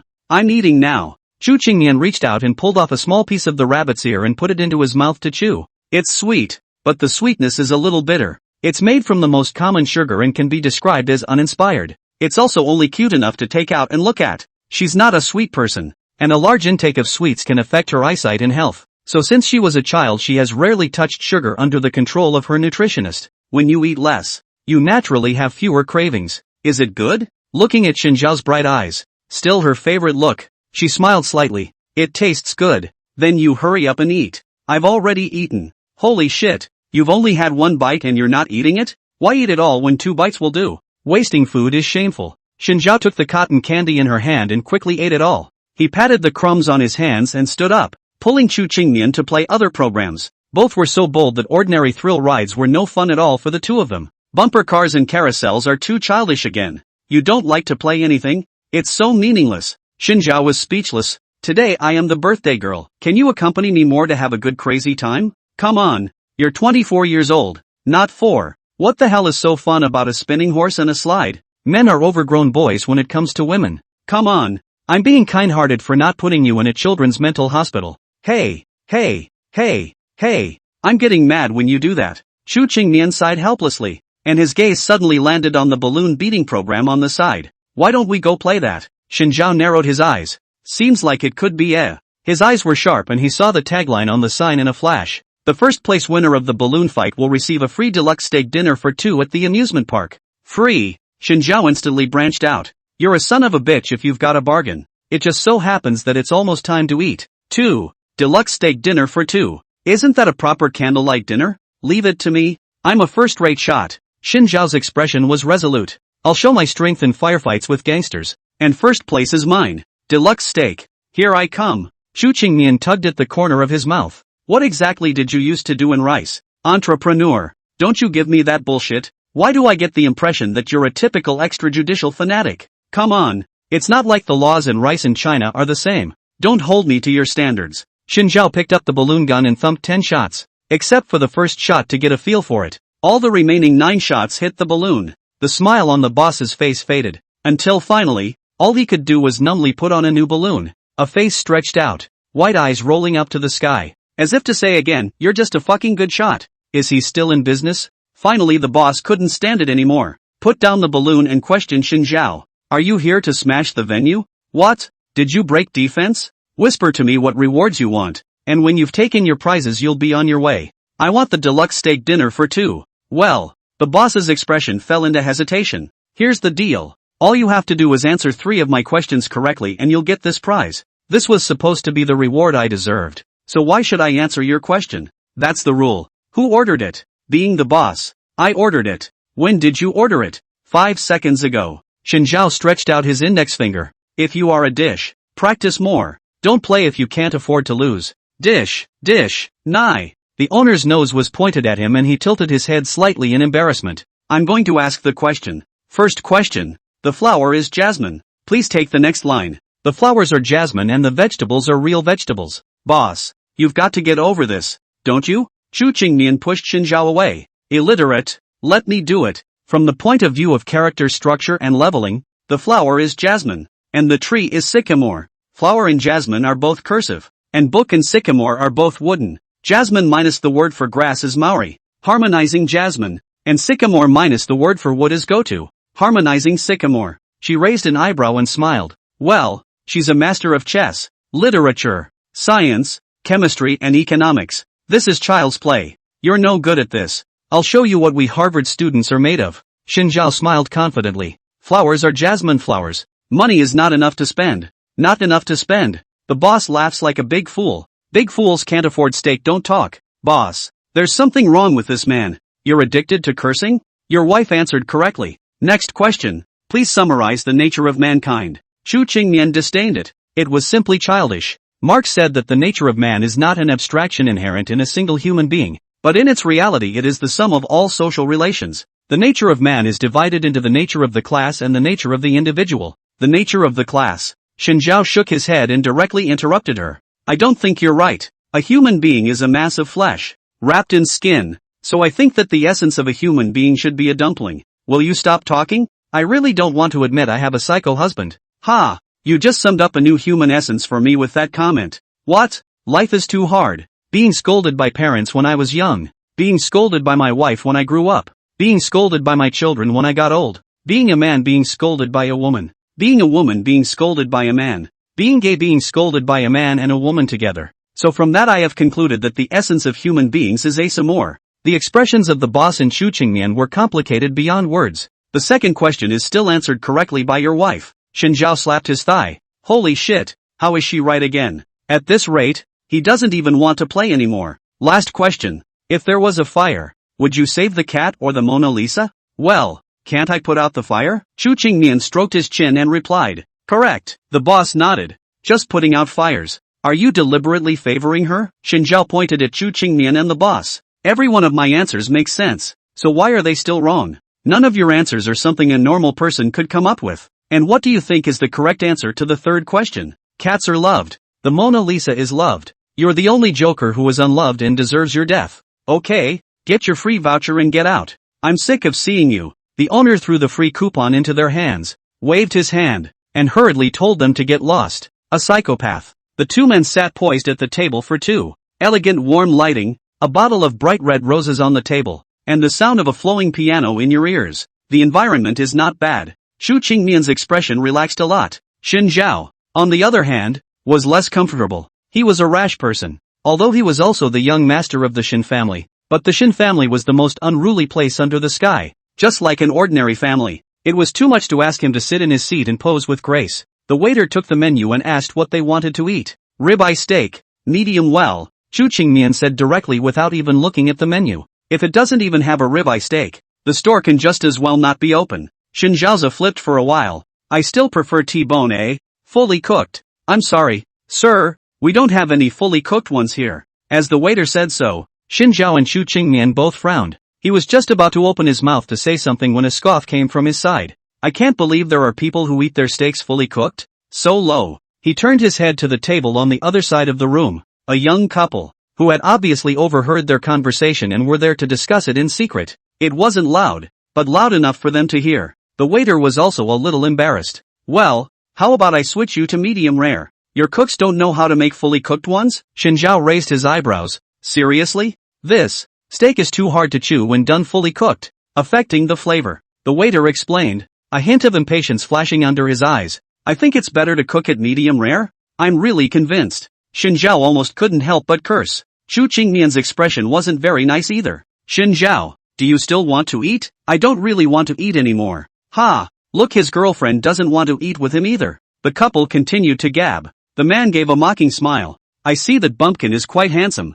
I didn't expect to be so uneducated. Ha! This kind of bumpkin has a beautiful woman to dine with him? I have to say, he was really jealous. Even in front of Chu Qingmian, his female companion was directly set off as a fisheye. That's a real jewel. Her female companion was equally jealous and at the same time couldn't help but celebrate her disdain. What's the point of being pretty when you're surrounded by losers you don't see? People want to eat what they want. Dogs want to eat what they want depending on what's available. Shin Zhao coldly grunted. If I tell you to make it fully cooked, make it fully cooked. If the cook can't make it, get out of the kitchen. I'll teach him to make it by hand. People's presidents of rice can eat it fully cooked. He can't eat it yet. As for Chu Qingmian, it wasn't that she felt Shin Zhao was a disgrace. Rather, there's really no need to eat here. She had grown up as a golden girl, one of the richest people in the capital, and had never eaten anything. Fully cooked is fully cooked, and it doesn't matter if you hold the cow to gnaw on it as long as the person wants to eat it. Evaluate a really good steak chef on his ability to produce a fully cooked steak.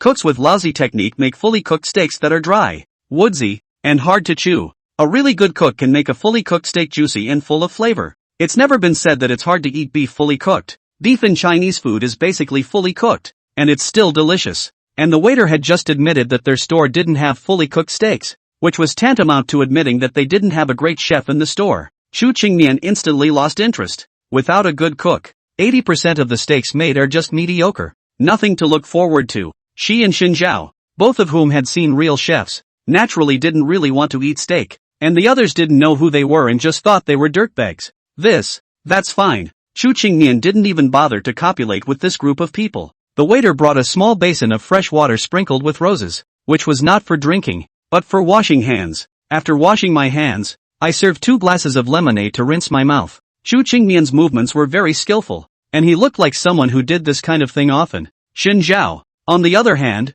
directly swallowed. Under the shocked gaze of the waiter, he shrugged. Can I not tell if my mouth is dirty or not? He brushes his teeth every day and is clean as a whistle. Chu Qingmian didn't have much appetite to eat. Cut a piece of steak, put it in his mouth and fell silent. Not good. I also guessed. Shin Zhao did not care. Spat out 2 sentences of difficult to eat and finished eating. But our personas today are ordinary people. Bear with it. So let's go. Empty storefronts with empty environments really deserve to die as much as fraudsters. Next time I'll hire a cook from France who specializes in frying steaks for you. Shin Zhao heard, an arm around Chu Qingmian's waist. Okay, Chu total atmosphere. It can't be helped. Who made Mr. Shin a pretentious person? Hey, obviously you're more pretentious than I am. Don't hold me. Hurry up. Shin Zhao smiled. Wait for me for 2 seconds. He asked the waiter for a small basin of fresh water and said he wanted to wash his hands. But to his surprise, he didn't even use it to wash his hands. But instead, he picked it up and splashed it on the mouthy couple's heads.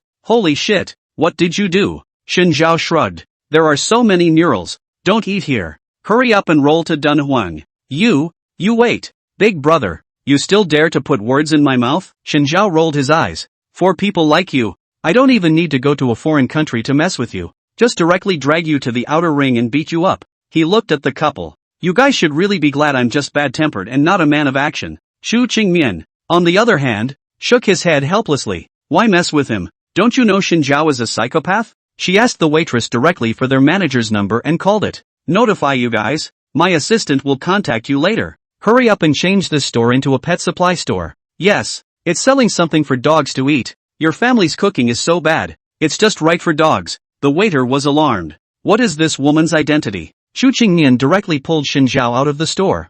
I'm not done taking the piss. Look at the faces of those two just now. It doesn't matter. I just secretly took pictures of the two of them. Just have Xiao Habai check their identities. There's got to be a way to mess with them. Wow. You're so dark. And it wasn't to take it out on you? The two walked on the road. And suddenly, Xinjiao's footsteps stopped. What's wrong? Xu Qingmian was puzzled. Xinjiao pointed to a bakery on the side of the road. Want to eat a cake? Not really, but get one anyway. We won't buy it if we don't want it. It's your birthday today. And don't they say you always have to have cake on your birthday? Have you never had a birthday? Xinjiao asked. I heard Uncle Butler say once that you rarely have birthdays, and only held birthday parties when you were 16 and 20. Yes, it's just that my birthday she lowered her eyes slightly. My birthday has more significance. Her birthday, not that she wanted it, but that she had to have it. There are countless people who need her birthday to get close to her and give her a birthday just to connect with interests.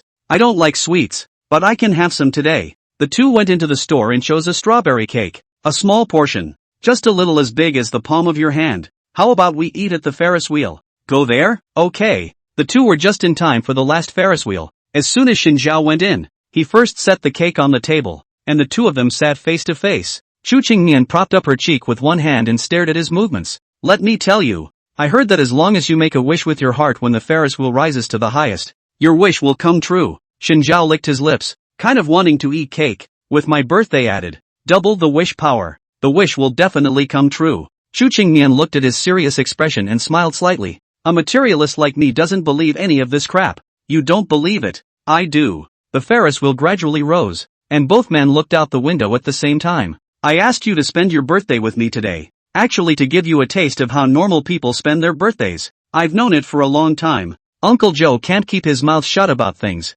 Holy shit. I thought he was a tight-lipped super butler. Ha ha ha. Thank you for today. Well, let's light the candles. Xu Qingmian was puzzled. Where did we get the candles? They had just left in such a hurry that they didn't even have time to ask the clerk for candles. Xinjiao smiled mysteriously. It's long been prepared. Xu Qingmian was surprised. The warm, melting light in Xinjiao's earnestly closing her eyes to make a wish caused her to be in a trance for a moment, but reason quickly pulled her back to reality. Guess what I just wished for? Not interested. It's about your wish. Xinjiao split the cake into two parts, wiped the cream on top with his index finger, and rubbed it on Xu Qingmian's cheek when she wasn't looking. Thinking back to the wish he had just made, Xinjiao was still lamenting. How could he be so kind? Be willing to share your birthday wishes with Xu Qingmian. Xu Qingmian has money and power, and I don't know what she's really missing. Xinjiao finally thought of her mood today, always taking 2 steps to rest, eating less, looking like a greenhouse flower that could not withstand the ravages. Well, then his wish was that Xu Qingmian would live a long and happy life in good health.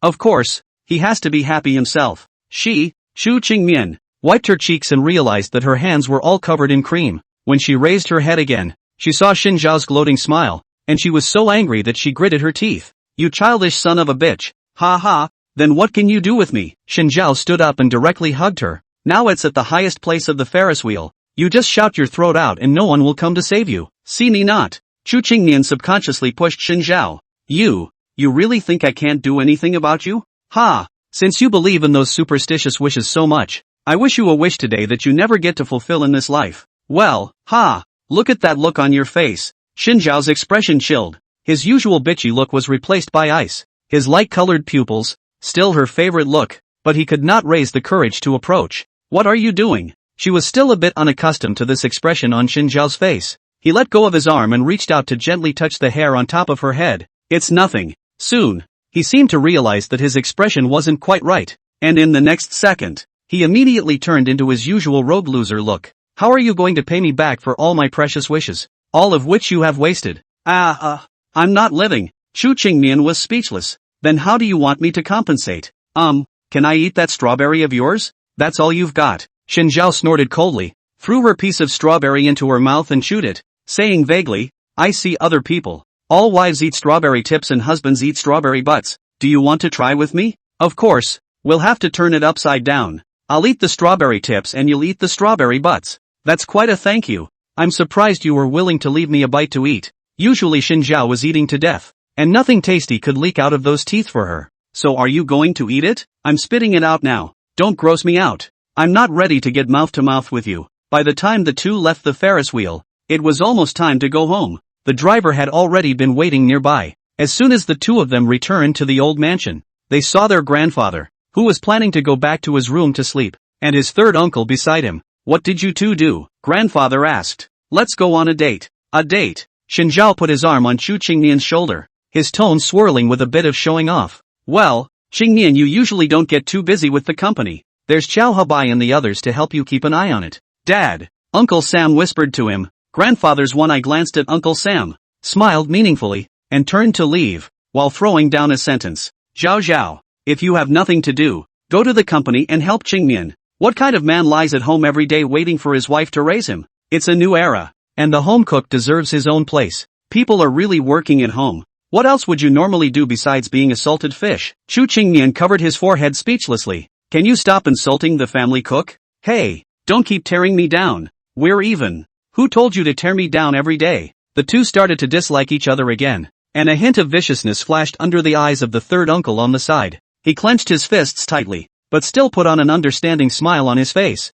It's late. I'm going to bed too. You two go to bed early too. Good. Uncle San watched the two of them move away, waiting for the two of them to go upstairs and back to their bedroom before he slowly loosened his own hand. The palm of his hand had already been dripping with blood, so you could imagine how bad he had just been in a bad mood. At the end of the day, it's still favoritism, he muttered. As soon as Xinjiao returned to the bedroom, he immediately dropped himself under the covers, not even having the time to change out of his clothes. Chu Qingmian patted his calf. Take off your outerwear. Don't dirty the bed. Gee, just lie down for 5 minutes. It won't get dirty. When you enter the house, you should immediately change into your housecoat. Pretentious as hell. Despite how he grumbled with his mouth, Xinjiao still made an effort to get up from the bed and changed into his pajamas. He sat cross-legged on the bed and stared at Chu Qingmian as he changed his clothes. That wasn't a good look on Uncle Sam's face just now. And I didn't ask you last time what the hell he did? Chu Qingmian put the nightgown on and straightened the clothes at her shoulders with a flat expression.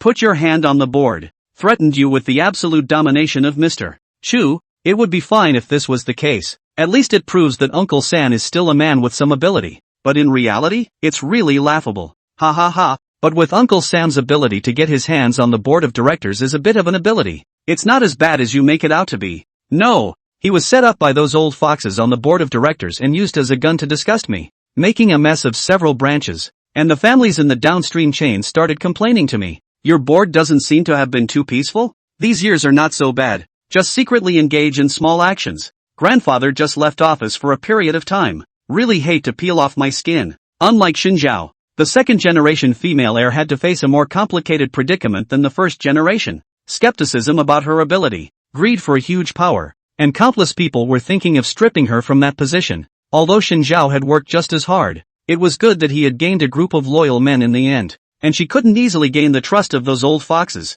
even if she operated for years. We are all great men who have been in the business world for decades. Why should we listen to your Chu Qingmian's one-liners? But then again, they'd only dare to make small moves. She hummed lightly in disdain. Everyone says she is young and frail. Why are her tactics in the business world so decisive and ruthless? But everyone forgets that as it is. If she doesn't turn out to be a ruthless and vicious capital machine, then she will only end up worse off. You're not ruthless. It's the people who have to be ruthless and come down on you to be in power. She had always believed in that. Fair enough, but you do realize what Uncle Sam is doing all this for, right? For the boat. So, you understand what I mean. Xinjiao hooked up the corners of his lips. Chu Qingmian raised his eyebrows. You want to deal with third uncle through Xiaozhou? Pretty much. Ha! In all honesty, you and I are half-assed too. Hey, I'm not like people like you. My starting point is to let my poor cousin have a happy family. As for other purposes, they are incidental. This looks even more hypocritical on you. You're taking this a little too far. I'm serious. Do you really think I don't know the situation in Uncle Sam's family? You're counting on those two to come around, rather than counting on the two of us having an immensely talented heir sometime. Xinjiao immediately wrapped himself into the quilt, pretending to be shy. Don't. I'm still just a big innocent boy. Tell me honestly, do you have a dual personality? When talking business, The mind is sharp and dark and emotionally stable. When it comes to personal matters, it's hard for him not to be a bitch. Hey, you're pretty much right. I have multiple personalities. My first personality is the pure innocent big boy, Shin. The second personality is the cold and cruel gangster Shun. The third personality is the resourceful and powerful entrepreneur Mr. Shin. The fourth personality is the delicate and powerless flunky oppressed by Chu Qingmian. Before he could finish, he was interrupted by Chu Qingmian. If your next sentence dares to be the fifth personality, you'll be waiting to be split into 5 horses by me. Then I have nothing to say. Shin Zhao spread his hands flat. You let the resourceful entrepreneur,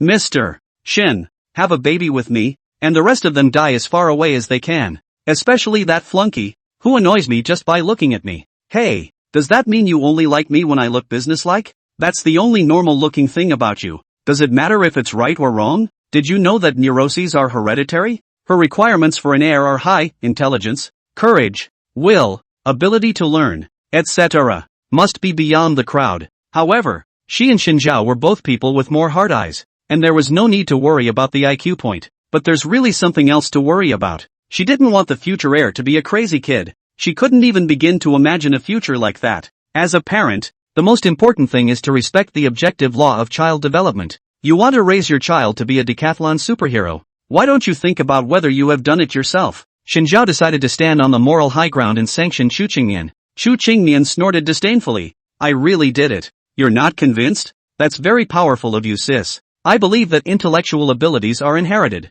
And no matter how bad your genes are, I'll be able to end up with a child who's a million times better like me. Life is full of things that don't go your way, and you'd better not put words in your mouth. But before having a child, I think there still needs to be some soul-level collision between us. Xin Zhao's posture resumed sitting cross-legged. His expression serious. As the saying goes, husband and wife are all watery emotions. Lights a pull quilt a lift thing. You still engage in what pure love? Big brother, I'm speechless. Then what's the difference between me and other men if this is the case? What's the difference between you and other women? Then we might as well just have a silver party. There's a lot of people. What other differences do you want? It's the lack of difference that's the biggest problem. Don't you understand? We're meant to cultivate a bond between us. Don't. You might as well figure my money. It's kind of scary if you figure my feelings. Xin Zhao to feelings. She will really be scared to death. I don't care about you. According to number 8 in 108 things newlyweds must do, getting to know your partner's world of thought is an extremely intimate and private act, and nudity isn't hidden. Thoughts are. To be a true soulmate, a deeper understanding of each other's minds is spot on. Why haven't you gotten rid of that retarded book yet? She did not forget that when she was sick, Xin Zhao was listening to this book's slander and deliberately ate her tofu. This book is as damned as Xin Zhao. You're just a brain the size of a strawworm. Is there anything I need to know? Your straw man graduated from Harvard? Cut the crap and tell me how I can get to know you? Chu Qingmian also sat on the bed with an impatient expression. Let's start with 2 hobbies. Shall we? What do you usually like to do? Sleep. Your parents really had a good reason for naming you Qingmian. Then what are your hobbies? Chu Qingmian was too lazy to dislike him. I like gaming and reading novels and eating food and Persona 5 Naruto and harassing you. Remove that last one for me. Would you like to read a novel with me? Allowing someone to delve into their interests is an extremely intimate thing to do. There are times when even one's best friend can't fully expose his or her interests. Okay. Although Chu Qingmian hesitated, he still agreed. According to Uncle Qiao, the housekeeper, Xin Zhao is a young man who loves literature very much, observing astronomy from above and geography from below, from Dostoevsky to Lu Xun, from Akutagawa Ryonosuke to Cervantes. No matter what the subject matter, what authors, and what genres, there is nothing that he doesn't read. In that case, it seemed that she and Xin Zhao still had quite a lot in common. Come on, let's change positions. Xin Zhao immediately pulled her, and the two of them half lying down, his back looking at the bed. As for Chu Qingmian, she directly pillowed on his shoulder. Convenient for her to look at the cell phone. No, the phone is too small. It looks hard on the eyes. Bring me my tablet and log into your account. Xin Zhao got her tablet from a side table, logged into his account, and tapped on the bookshelf to share his favorite books with her. The first book. I've been reading for over 10 hours. Chu Qingmian looked toward the title of the book. War God Flunky, 100. 000 generals accompany me to live in a doghouse. Her cerebellum is atrophied. She was beginning to suspect that she was a foreigner, otherwise, how could she not read these few simple words? The protagonist Long Aotian is a flunky like me, but he is strong and hardworking and doesn't give up, and is the war god of China. Once he came home from the army and found his wife and daughter humiliated and living in a doghouse. He gave an order that 100,000 generals would live in the doghouse with him, and the crowd dropped their jaws. Are you serious? What's wrong? She was silent for a moment, not knowing where to start her tirade, but could only say dryly, I feel a little insulted. Then the next book.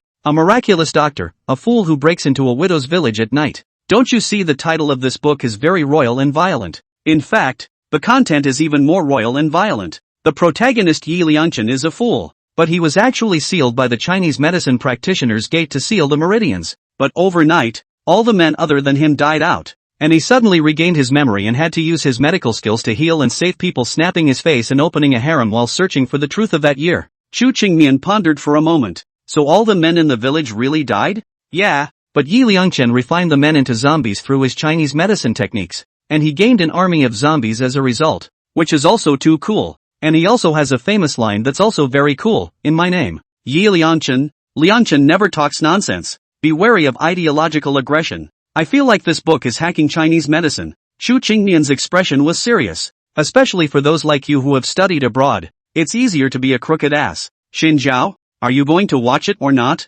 Can you watch something normal? The last book, if you like. The Book of Immortal Cultivation, the Dragon's Son-in-Law's Journey to the Wild City. Don't look at the title of the book is very old-fashioned, but its content is very innovative. The protagonist Zhao Ritian is a downhill traveling immortal cultivation son, by the overbearing female president pestered. As her flunky, the two of them create a new cultivation school. Guess what? Chu Qingmian frowned. Dual cultivation? Xin Zhao shook his head in disgust. You're also too yellow. Can you be more serious? Do decent people read books like this? Zhao Ritian and the female president. Through the research of chemical equations, electrolysis of water spirit root to get hydrogen spirit root and oxygen spirit root, through the chemical reaction of hydrogen and oxygen, to reach a certain proportion will explode, and at the same time improve the hydrogen-oxygen fuel cell, realizing the 100% utilization rate of clean energy. It is true that green water and green mountains are gold and silver mountains. Ha! Xin Zhao is saying something. Her mind was suddenly spinning,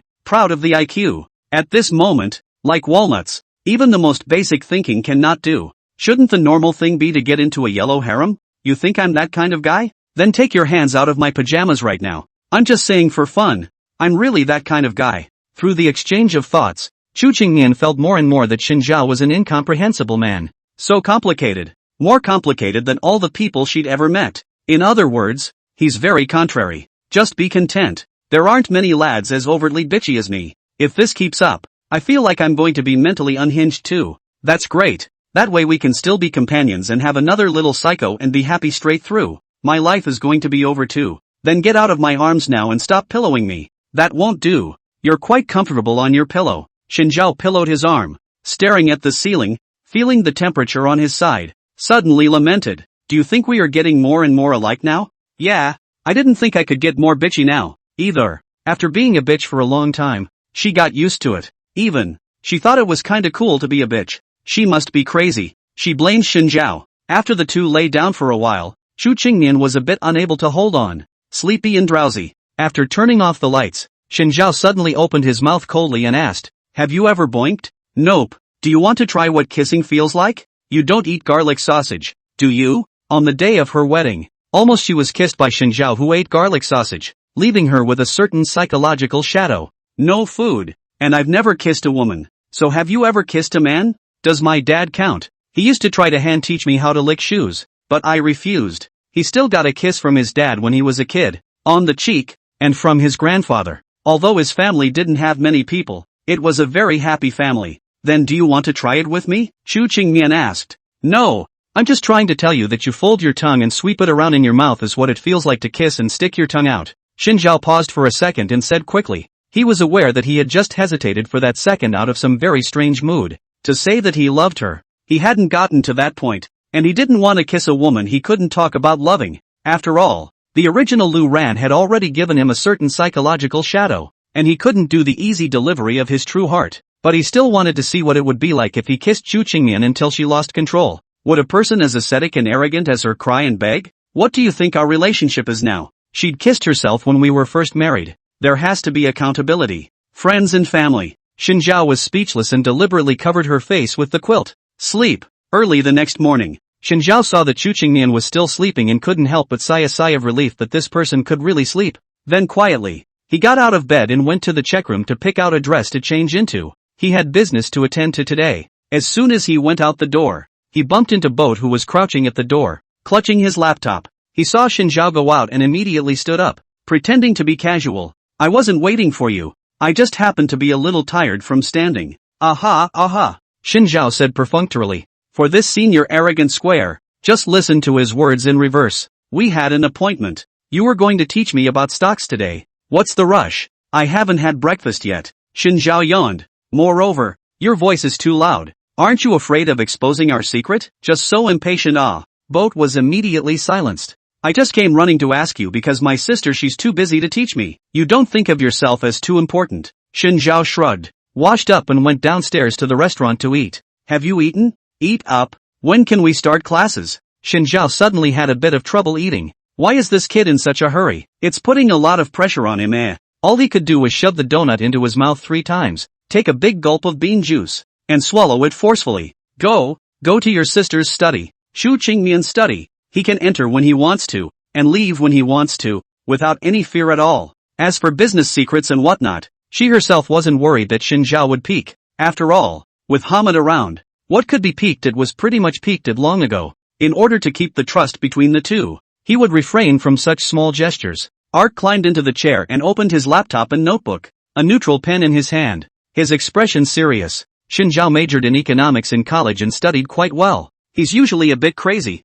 but his IQ is still normal. And Yinbi is only busy because he started the business in the first place and forgot to go to school. This is more than enough for him to teach a child. You two are pretty diligent for being so early in the morning. Chu Qingmian woke up and sighed at the door as he passed by the study. The cook has left another breakfast, so remember to go and eat it. I just finished. She walked into the study and leaned against the desk, her eyes glancing over her laptop. All this talk about fighting for the franchise already? Well, it just so happens that some time ago the news said that the government was going to give up some of the business concessions of some utilities. I think it's quite interesting to be able to use it as an example for Xiaozhou, Shinjiao explained. Chu Qingmian raised his eyebrows in surprise. I thought you were being a salted fish by lying in front of the TV every day. I didn't expect it to be serious. Aren't you talking nonsense? The first month I was married to you, I took your card and bought everywhere, and it wasn't for the purpose of counting the market situation in the entire capital. It's not like he's really stupid. It's just a matter of accidentally spending too much. I've heard that the government is planning to sell the concession to run the trade fair at the summer park attraction. She suddenly thought, it's only New Year's and they're selling? No, it's just a bit of an early leak. People like us are definitely the first to know. She flipped through Ark's notes. I see that the Feng family, on the contrary, intends to grab the franchise. Shinjiao remembered that the Feng family was the one he visited in the new year. Uncle Qiao, the housekeeper, also mentioned in passing that the youngest member of the Feng family had put his own father and grandfather in the hospital and had joined forces with his mother to seize power. He told Chu Qingmian about it, while she was speechless and held her forehead. Why does Uncle Qiao tell you everything? Some words just shouldn't be known by so many people. I can't help it. He's my soulmate. It's best for you to stay out of the Feng family's business, and if they make a move, wait and see what happens. Chu Qingmian put down his notebook and found that Shinjiao's shirt collar was again in disarray, and reached out to straighten it up for him. The Lantern Festival on the 15th day of the first month. It's Qin Mo's birthday. He sent invitations to the Chu family, so get ready. She knew that Shinjiao hated Qin Mo, but given the current situation between the two of them, even if they could pull Qin Mo off the stage, it would end in a lose-lose situation. They were both family men and could not easily fall into a corner. Otherwise, woe to the family. Shinjiao's breathing tightened as he gripped Chu Qingmian's slender white hand. Then he looked down and revealed a cold smile. I know. How did Qin Mo give our family an invitation? Xiao Zhou was puzzled. The Qin family and the Chu family have always had a bad relationship. There's no need for us to go to his birthday party, right? I'm really not afraid to make a scene. The last time Shinjiao made his debut, Chu Qingmian almost fought with Qin Mo. This time, I'm afraid they're going to beat each other up. Silly boy. Shinjiao patted his head. Since Qin Mo even invited the Chu family, naturally it's not for his birthday. I'm afraid it's because the Qin family has some important event that needs to be announced to all the families in the capital. It was similar to Shinjiao's debut, to let all the clans, be they allies or enemies, know his identity. Big deal? Ark asked rhetorically. Chu Qingmian hummed lightly in disdain. I can give you a hint. Luo Jin, cousin, the young master of the Feng family, and almost all of the younger generation were invited individually. Shinjiao's eyes widened slightly, instantly understanding what she meant. Qin Mo is going to choose a concubine? Don't talk so harshly. The candidate has already been booked. We are just going through the motions. Observing how close he is to the young lady, Shen Zhao propped his chin with his hand, cocked his head, and let out a low laugh. There aren't many families that can match the Qin family. I'm a bit curious which one it is. I think you're having some bad thoughts again, aren't you? Xu Qingmian raised his eyebrows. You must not mess things up for me. Now that you've said that, I have to get things going. Birthday? Then he was bound to give Qin Mo a birthday to remember for the rest of his life. Alright, don't worry. I have my own measure. Shen Zhao narrowed his eyes. This time, only mess with Qin Mo, not the Qin family. There were many ways to disgust people, and there was no need to go up against the Qin family,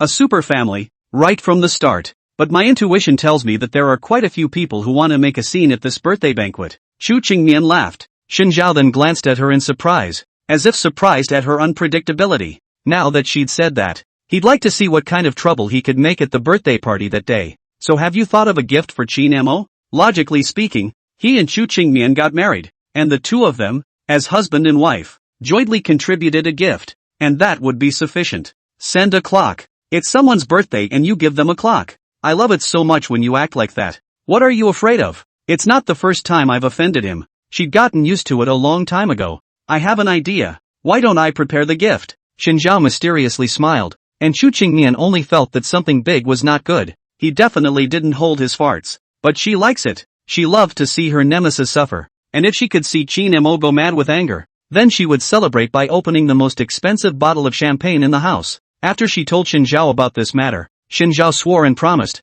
definitely won't let you down. Champagne is always waiting for you. He had assured him so. Xu Qingmian was also relieved and left the matter entirely in his hands to prepare. As for herself, she was going to discuss scheduling with the housekeeper. After watching her leave, Boat finally couldn't help but speak. Shen Zhao, are you sure? You won't screw up? He shook his head and patted this little brat's head. Your brother-in-law. Me? I'm the world's #1 bitch. There's nothing I can't do. That's not a title to be proud of at all, is it? What does that have to do with anything? I'm going to tell you one thing today. Shen Zhao had a serious expression. You can call yourself cheap, but others cannot call you cheap. Your bitchiness has to be for your own benefit, and instead of being bitchy to lick others, you have to work hard to be bitches so that others will lick you, so that they will be frustrated and you will benefit. Being bitchy is not about belittling yourself, it's about being bitchy to others. This is the underlying principle that people are invincible when they are cheap. Ark had a complicated expression. Even more so, he felt that he shouldn't be in the same boat as Shen Zhao.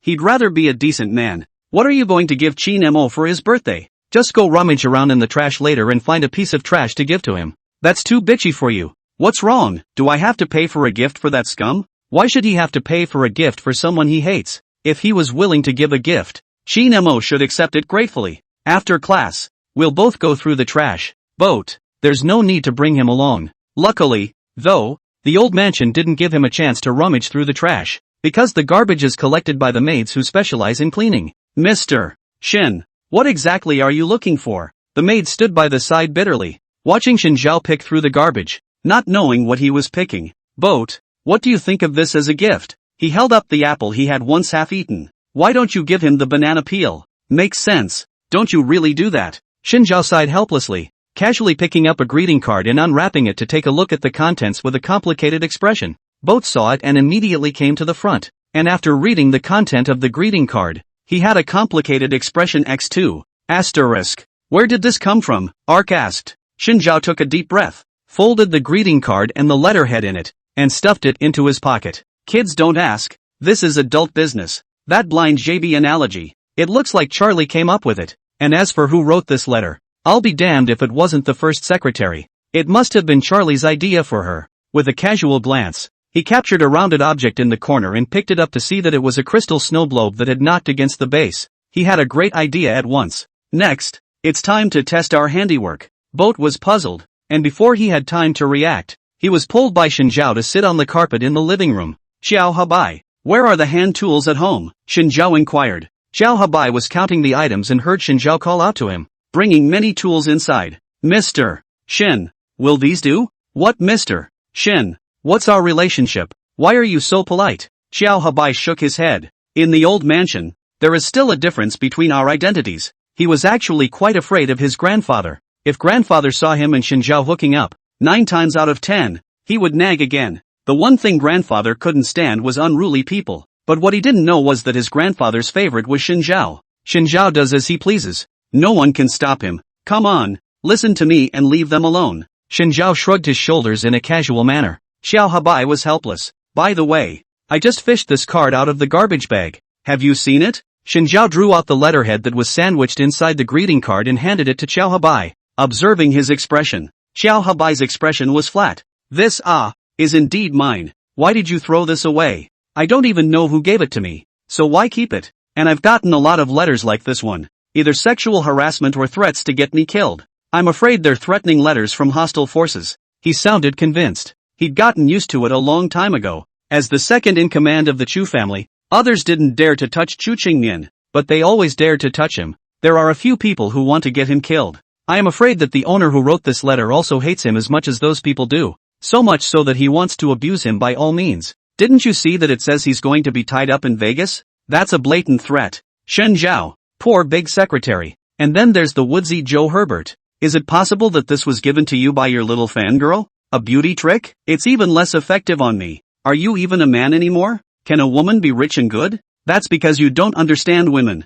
Mr. Shen, if you knew anything about women, I would have already carried your in Mr. Chu's child. If that were true, he would be the housekeeper uncle of the future Chu family heir. Holy shit, who are you looking down on? Shen Zhao threw down the tools in his hands, parting with dissatisfaction. Losing that you're still Chu Qingmian's assistant. You don't understand her at all. In my mind, General Manager Chu has always been a cold and heartless capitalist who loves to squeeze her employees, and occasionally she will show the only remaining trace of humanity in front of her loved ones, which is her nature. You don't understand Chu Qingmian at all. Shen Zhao smiled confidently. She's just a kitten in my eyes. Xiao Habai, otherwise, I'll take you to cure your eyes. I'm serious. Then I'll have to take you to get your brain fixed. I'm here today to give you a good analysis of why Chu Qingmian is a kitten in my eyes. Little Sunflower Husband class is in session. Professor Shen teaches you to analyze your wife's nature. First, I harassed her every day, and although she always showed a look of impatience, she was responding to everything I said in earnest.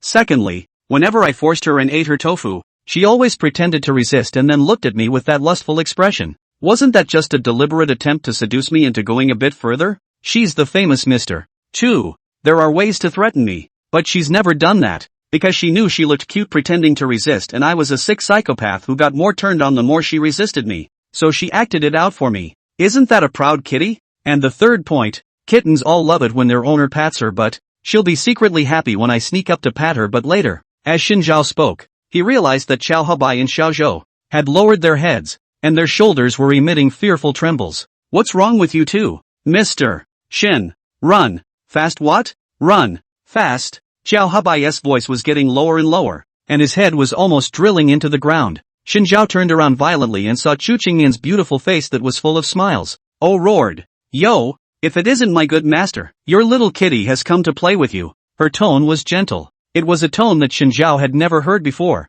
I enjoy being spanked, and I like to intentionally act cute for a jitterbug like you? How come I don't know about any of this? You're a son of a bitch who likes to masturbate. Try masturbating for me again. Chu Qingmian stretched out an index finger, pointed at his nose, and said through gritted teeth, soon. She realized that Xin Zhao had absolutely no intention of running away. Instead, he stood very much in front of her with a straight face, as if to say, what can you do to me? Why don't you run? Why would I run? I'm telling you, I'm pissed off right now, and if you don't run, you'll be waiting for me to hit you. Xin Zhao spread his hands flat, and even brought his face towards her. Come on, hit. Just hit towards here. He was certain that Chu Qingmian wouldn't hit anyone. Chu Qingmian was so angry that her breathing became a few points heavier. Her chest rose and fell, and she glared at him hard. You wait. I'm waiting. She left in a huff. If Xin Zhao immediately fled, she could still pretend that she was going to hit Xin Zhao, and that she didn't hit him because she couldn't catch up with him. This would not only show her angry mood, but also let everyone see that she was not made of dough in front of Xin Zhao, to be needed by him. But now Xin Zhao has learned the hard way. And he won't run. He didn't believe that someone as facetious as her could hit him in front of outsiders. Moreover, Chu Qingmian's body was soft and weak. The hit didn't hurt. It was more like a petulant complaint. He doesn't carry fear at all. You guys? She's still gambling and acting cute. Looking at the complacent Xin Zhao, and looking at Chu Qingmian who had no place to send his anger, Xiao Habai and Xiao Zhou's hearts, a never-before-seen respect for Xin Zhao rose. Mr. Shen/brother-in-law, you're awesome. That's right, that's how hung up I am. Easily take Chu Qingmian's small mind. Having pissed off Chu Qingmian, Xin Zhao and the others had the opportunity to continue making birthday presents. Xin Zhao's idea was to reassemble the crystal ball once again, replacing the snowman ornament inside with a wooden sculpture carved out by his own hands. The wood carvings are in the shape of adorable poop and even have a middle finger up. As for the internal filling liquid, it consisted of the Shen family's ancestral small ingredient juice that he had personally proportioned. The recipe contained canned herring juice, fart flavoring and juice soaked from socks his dad had worn for a whole month without taking them off. It's really a biochemical weapon. After doing this, Xiao Habai and Xiao Zhou had long been smoked out. Lying on the ground alive or dead, wearing a gas mask, Xin Zhao solemnly put the crystal ball into the gift box. When the day of the banquet came, he would find an excuse to accidentally break this crystal ball. By then, ahahaha Chinemo, eat shit. The butler sniffed the odor all the way from the yard to the living room. He just entered the living room as soon as he did. He couldn't help but hold his stomach and start vomiting. What is this flavor you? He was frantically dry heaving. Suddenly, his eyes landed on the two people lying unconscious on the ground, and he immediately swooped over. My good oldest child, my little young master, are you two still alive? I'm going to throw up. What the hell is going on here? His eyes rolled back in his head and he planted himself straight on the ground and passed away. It's so stinky, it stinks him out. Xin Zhao, who was under the gas mask, nodded in relief. This works fantastic. Gifts were prepared and the day of the birthday party soon arrived. The party was in the evening, so he was able to sleep in and didn't get up until noon to clean himself up. Since it was the Qin family's banquet, or for the purpose of choosing a future fiancé for Qin Mo, Xin Zhao had to dress grandly. Black bump collar tassels, bump head with satin, double-breasted buttons to show more aura, but also more emphasize the men's sense of upright and free-spirited. Chu Qingmian, on the other hand, maintained the principle of black and white matching. Since Xin Zhao wore black, she would wear white today. A white crepe strapless dress with a flattering waisted silhouette outlines the elegant and charming curves of an hourglass, and a soft pleated strapless collar weakens her momentum and amplifies her soft purity as a woman. The split at the back hem was just enough to show off her slim calf bellies and heels as she walked, counting her originally sickly temperament. The moment Xin Zhao saw her, the eyes couldn't move. It looks simply exactly like his favorite kind of soft, weak, kind and moving woman who needs him to protect her. He leaned in. Can Chu Qingmian weld this outfit on her? Chu Qingmian, who had seen Xin Zhao's dress, was also slightly stunned. The face was handsome and imposing. The light and shadow intertwined in the side was almost like the Godfather himself walking out of a movie. Full of manliness and attraction. The opposite of the usual psycho. She's convinced. Can Xin Zhao weld this suit on him? The two men mentally double-sighed, knowing that it was impossible. It's better to suffer the toxic woman/loser guy yourself. Auntie, little Peach ran over, her big round eyes staring at him. Auntie and Auntie are so beautiful. Little Peach likes them so much. Seeing the cute little loli, Xin Zhao's desire to kiss exploded. Picking up little Peach, he gave her several kisses on her soft and sticky cheeks. After kissing, he was really a bit unfulfilled. His eyes fell on Boat, who was hugging the computer on the side, and he fell into deep thought. Boat only felt a cold wind blowing over him, subconsciously rubbing the goosebumps on his arms, and when he looked up, he saw Xin Zhao's terrifying gaze. What are you going to do to me? Xin Zhao slowly approached. Brother-in-law, I have never begged you in my life. Help, Sister Qingmian. Chu Qingmian once again pretended that he was busy and looked down to play with his cell phone. 2 hours later, a little loli in a pink princess dress appeared in front of her and Peach. Chu Qingmian, Peach, on the other hand, pointed at Lori and yelled, Uncle cousin, don't call me cousin. Pink fluffy princess dress, and lovely moving double ponytail. The original androgynous face was made up by Xin Zhao, puffing and blushing look, more like a delicate and arrogant little loli. Ark was devastated. The darn Xin Zhao had forced him to wear women's clothing, a wig, and makeup to pretend to be a girl. He couldn't accept this reality. He was going to be a domineering president like Qingmian's sister, not really turning into a female president. Uncle cousin, you're so cute. Don't say I'm cute. He's a man. Men are supposed to be handsome. Xin Zhao was satisfied with his masterpiece, picked up Boat and gave him a kiss on the cheek. That would be good for me to get down. He just couldn't get down with the look of the little posh man, now dressed as a little loli. He'd be able to take a bite without any psychological burden. Don't you fucking kiss me. Ark crumbled even more. Stop fooling around. You're coming to the party with us today. I'm not going. You have to go. I've talked to your mom about it. Xin Zhao deliberately went to find Auntie San last night, and when Auntie San heard that she was going to take Xiao Zhou to the banquet, She immediately nodded her head and agreed before he could say anything, fearing that he would back out again. After all, it would be more beneficial for everyone to remember Ark if they could make him appear in front of the crowd more often with the couple, paving the way for both's future endeavors. She, as a mother, had no reason to turn down something so good. Just like this, even his mother was not on both's side, and he could only obediently follow Shinzhao to the banquet in the end. The banquet was in one of the Qin family's banquet halls, and upstairs were rooms for guests to rest. The banquet hall is decorated with gold, huge crystal chandeliers hanging high, reflecting the golden light. The floor is all from Italy's top floor. A square meter will need 50,000 yuan. Every inch of the real is stepped on the gold. Shinzhao was more concerned about the dessert table on the side, considering that there might be children coming. The Qin family didn't use a heavy-duty flipping cake, but only made a normal long 3-tier cake, which was 4 meters long, and it seemed that they vowed that it was necessary for every guest to eat the cake. This satisfied Shinzhao. If it's really a heavy-duty flip cake, then he's out of luck. Qin Mo was being surrounded by the crowd, his face smiling, but the bottom of his eyes were cold and emotionless, seemingly a little tired of the crowd's jabbering. The air pressure around him lowered a few notches. Li Dong, who had been following him, immediately said, "Young Master Qin is a bit tired, so everyone let us go first and have a good drink later." He smiled and rounded up the crowd, and the crowd had the good sense to leave. Li Dong came to Qin Mo's ear and gently whispered a sentence, and the two of their gazes instantly turned to Shinzhao and Chu Qingmian's body. "Your guest has come. I am truly out of my depth," Qin Mo said as he took large strides in front of them. Although he said he was saying hello, he didn't even intend to extend his hand and give a polite handshake. It was just a mouthful. Chu Qingmian glanced at him and nodded. "Young Master Qin doesn't need to be so polite. We're all old acquaintances." "Yes, I remember the first time we met. Just like now. It was also at my birthday party." He nostalgically lamented a sentence. Then his tone was much more harsh. "You caused me to lose face in front of the entire capital." "Wow. Why didn't you tell me something so funny? Wife, tell me about it. Let me laugh too." Shinzhao wrapped his arm around Chu Qingmian's waist, purposely complaining with the intimacy of a husband and wife. "Stop it. This isn't home." Fine. All at the pleasure of your wife." The two people were spreading dog food as if no one else was around, and managed to get blank stares from both Qin Mo and Li Dong. "The two of you are really close," Li Dong spoke. "At first, everyone was not optimistic about the two of you getting married, but as I look at it now, it is clearly a match made in heaven." Shinzhao looked at his submissive and flattering appearance. The bottom of his eyes were slightly cold, but his smile was still unchanged. "Thank you. I heard Madam say that today young Master Qin is planning to choose his future fiancé.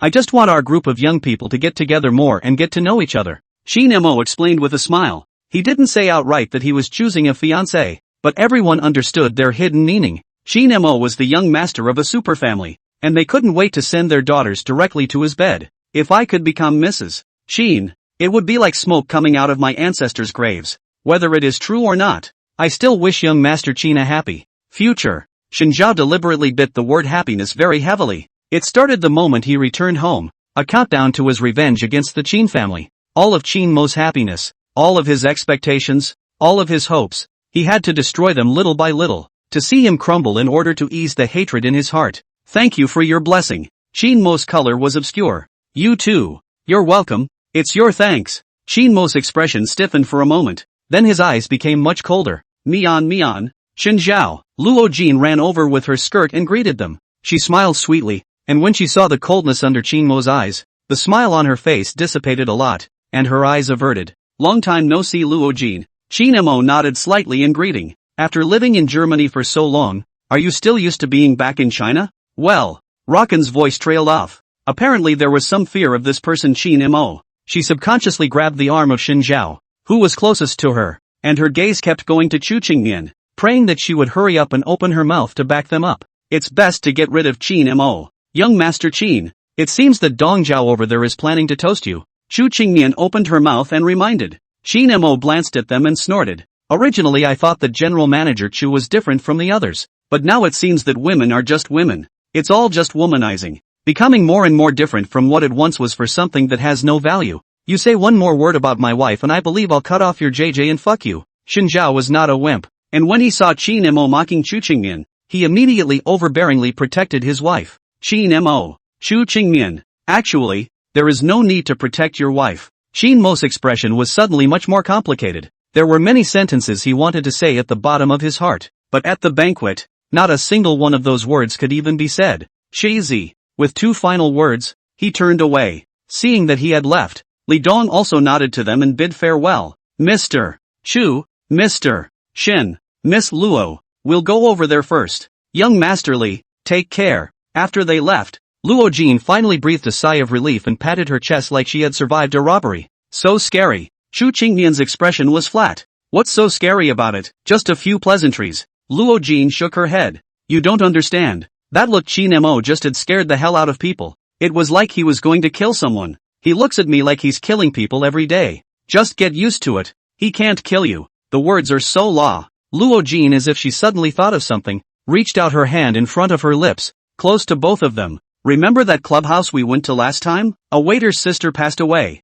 and I heard it had something to do with him. The him in Luo Jin's mouth was naturally Qin Mo. It's really a dog that can't change its ways. Chu Qingmian frowned. No. How did you know about this? Luo Jin was just an ordinary young lady who stayed abroad for years to go to school and didn't have her own connections. So where did she learn the news from? Her expression froze, her eyes flickered, and she couldn't help but skim her eyes in a very vain manner. Have a friend. Shin Zhao interrupted her. It's your boyfriend, right? She quickly waved her hand in denial. Not a boyfriend, not a boyfriend. Chu Qingmian hated her and knocked on her head. I told you to hurry up and dump him. Why did you go and contact him again? At the mention of it, she looked much more frustrated. I also have wanted to get rid of him, but how did I know that he even worked at that clubhouse? As soon as Shin Zhao and I went there, we ran into him. It was really too unlucky. Working in a clubhouse? Chu Qingmian sneered disdainfully. It's just as I thought. Used to living a life of paper and gold. No money but to do that kind of thing to make money.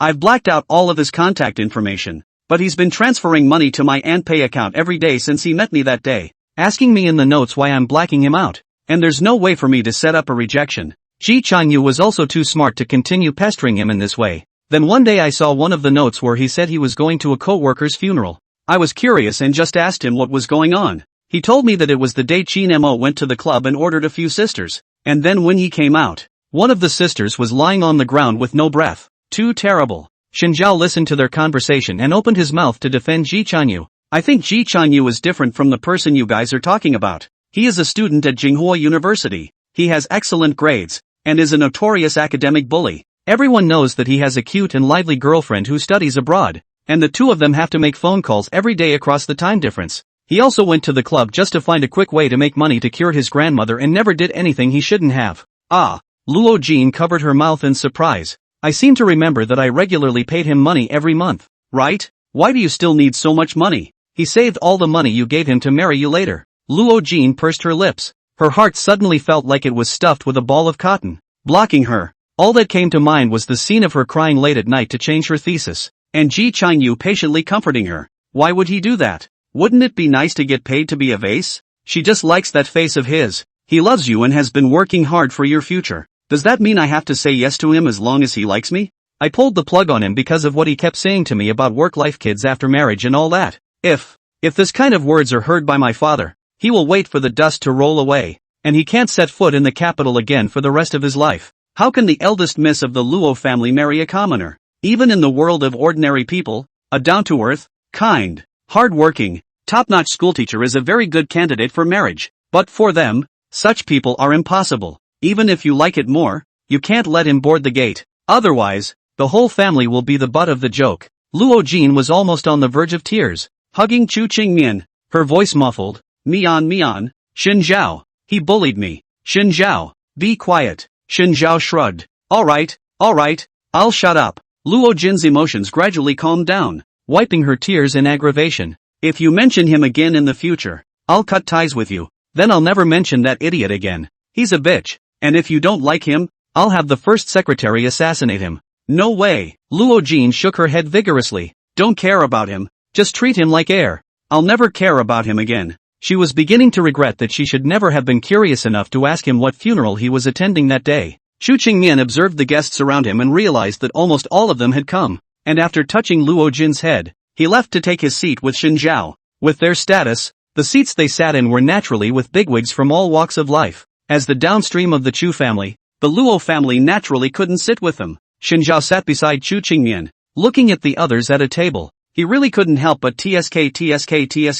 The people sitting at the same table with him now are either bigwigs who hold the power of speech from all walks of life, or political figures who often appear on TV. Mr. Chu, happy wedding. I really didn't have time to attend the wedding last time. This is Mr. Shin, right? It's really a good-looking man. I wish you two 100 years of happiness. How is your grandfather's health these days? I can't wait to play chess with him. Seeing the two of them, the others opened their mouths to greet them, all of which were replied by Chu Qingmian one by one. Shin Zhao was as quiet as a chicken. Before he came, Chu Qingmian had warned him not to open his mouth casually. She was really afraid that Shin Zhao, this psychopath, would say some shocking quotes in front of the crowd, then she's really humiliated. After dealing with those people, Chu Qingmian's heart breathed a sigh of relief. Her gaze subconsciously fell on Shin Zhao beside her. When he didn't speak, he looked mild and introverted, was a bit of a little fresh in the body. What are you staring at me for? He asked. I'm thinking about whether or not I should find an opportunity to poison you, the most poisonous of women. All you have to do is fall in love with me and I'll never speak out of turn again. I'm a little nauseous. Chu Qingmian breathlessly held his forehead. Say something serious. What exactly are you planning to do to Luo Jin? She had told Shin Zhao many times not to lay hands on Luo Jin. With her IQ, she would be sold by Shin Zhao and still help him count the money. Shin Zhao changed his position and crossed his legs. What do you think? If you want to set up Luo Jin and Ji Chanyu, I advise you to give up. Why? I can tell that Luo Jin actually has feelings for him in her heart, and all it takes is a little push to make her recognize her heart. He's a master of emotion. Nothing escapes him. You're trying to get Luo Jin killed. Chu Qingmian was really a bit angry, but her reason told her that she couldn't get angry now, and she could only hold back her anger and scold Shin Zhao in a low voice. Shin Zhao was suddenly scolded and retorted. If two lovers are in love, they should be allowed to be together. If two loves could solve the problem, then Liang Shanhua and Zhu Yingtai wouldn't have to die. Chu Qingmian was practically laughing with anger. Normally Shin Zhao is as refined as a ghost. How come in this matter? The shaft is ridiculous. Have you ever thought about how the rest of the capital city would view the Luo family if Luo Jin really got together with Ji Chanyu? Luo Jin is the daughter of the Luo family's head. In the future, she is going to find a way to compete for the succession of the Luo family. Aren't you harming her by letting her marry a poor boy? The Luo family wouldn't agree to Ji Chanyu stepping through the Luo family's doors. At that time, the Luo family will be the laughingstock of the entire capital. Where will you let Luo Jin's parents' faces go? With Luo Jin's IQ, does she look like someone who can snatch the inheritance? Shin Zhao questioned. Didn't she go to study in Germany to get away from her family's control? She will understand her parents' bitterness. Chu Qingmian's voice was much lower, slowly clutching his suit jacket. If you were an ordinary person, you wouldn't even have a chance to be a flunky. She lifted her head and stared at his light-colored pupils. Even if your Shin family is no longer down and out, you're still a young master, an object that many ordinary people look up to. Can you understand that? Shin Zhao fell silent and squeezed her palms hard.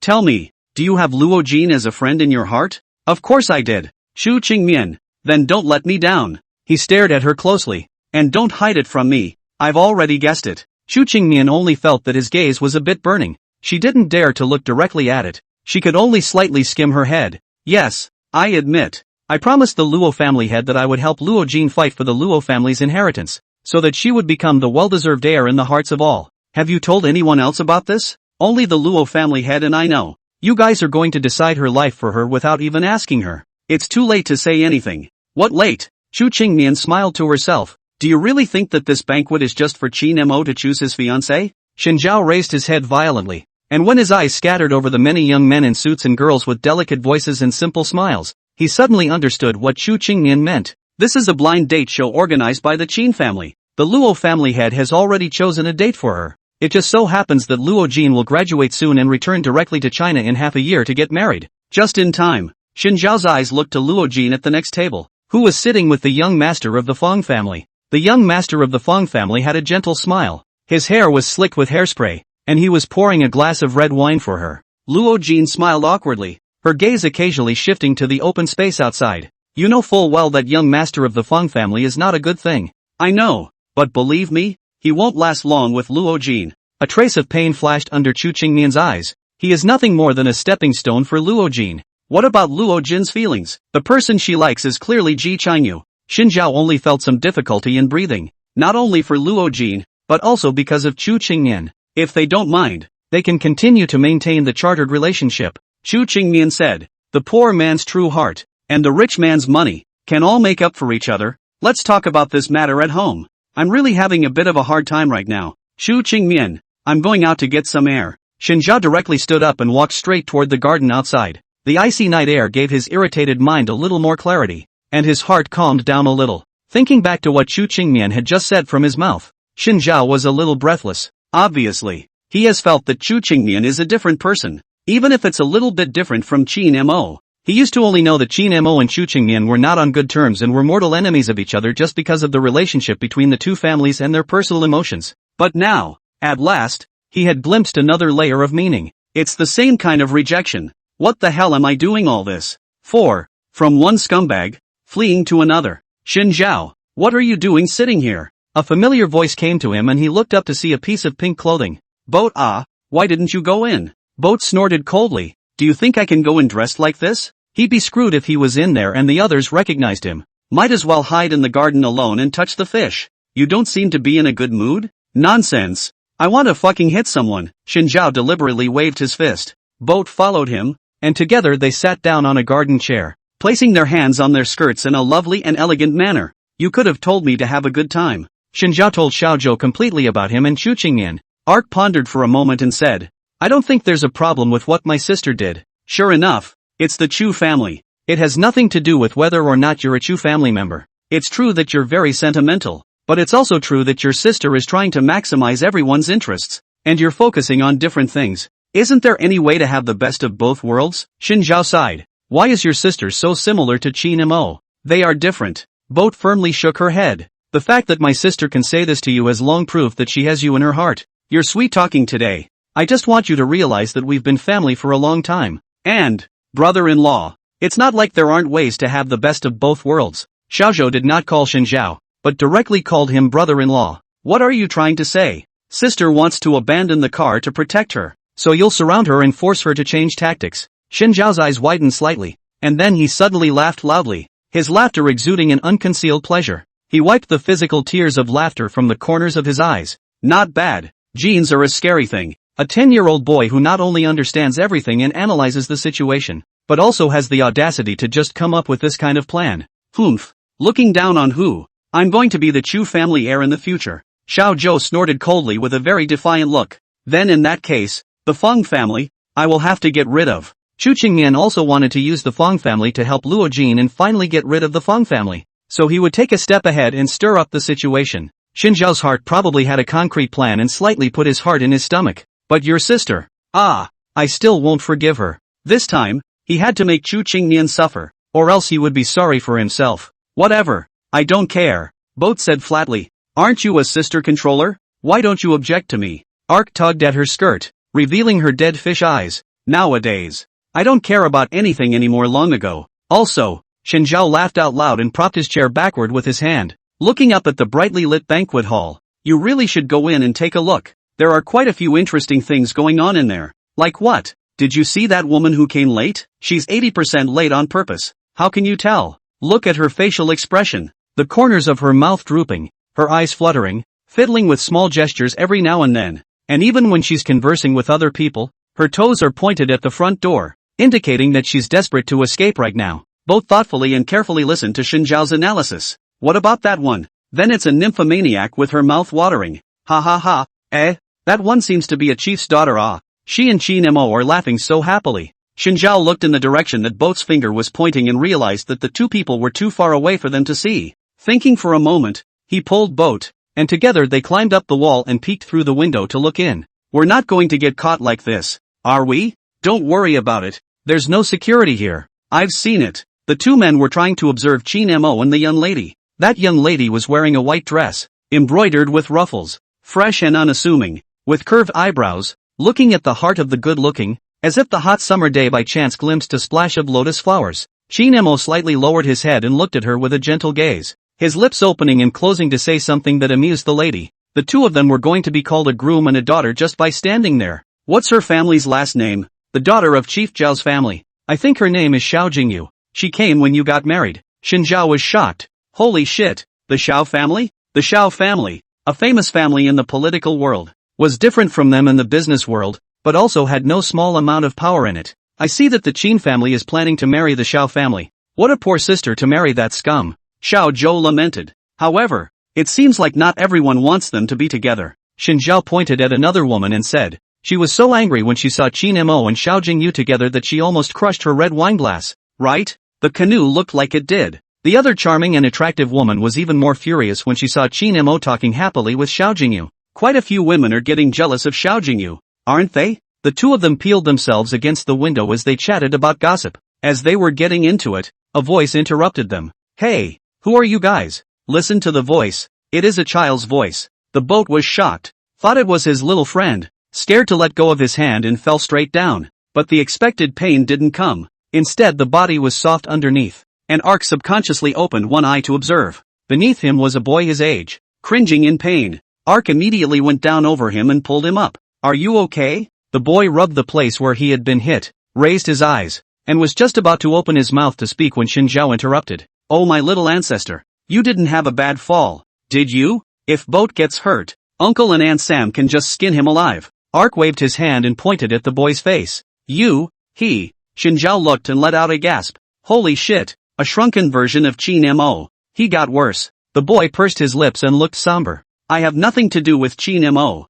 Ark noticed that he wasn't in a good mood, and after thinking for a moment, he put on a gentle smile. He caught his voice. Little brother, I just fell down. I didn't hurt you, did I? The boy's expression froze and he subconsciously took a step back. I'm fine, little brother. Your hand seems to be bruised. Boat held one of his hands and opened his eyes wide. Let me blow on it for you. Hoo. Pain flies away. He winked cutely. Shen Zhao. He leaned on the radish and got even more disgusted. I should have known not to let Boat wear women's clothes. The kid's finally gone crazy. The boy from the Qin family didn't feel disgusted, and even grew his mouth slightly, his eyes flashing with a strange color. You are so cute. Pink princess dress, round and bright big eyes, pink lips rubbed with lipstick, kind and lovely character. Simply a little fairy. No one has ever been so nice to him, and no one has ever been so gentle with him. Xin Zhao understood with a glance and looked at the boy with pity. Kid, you're screwed for life. Your life is going to be ruined by a male mother,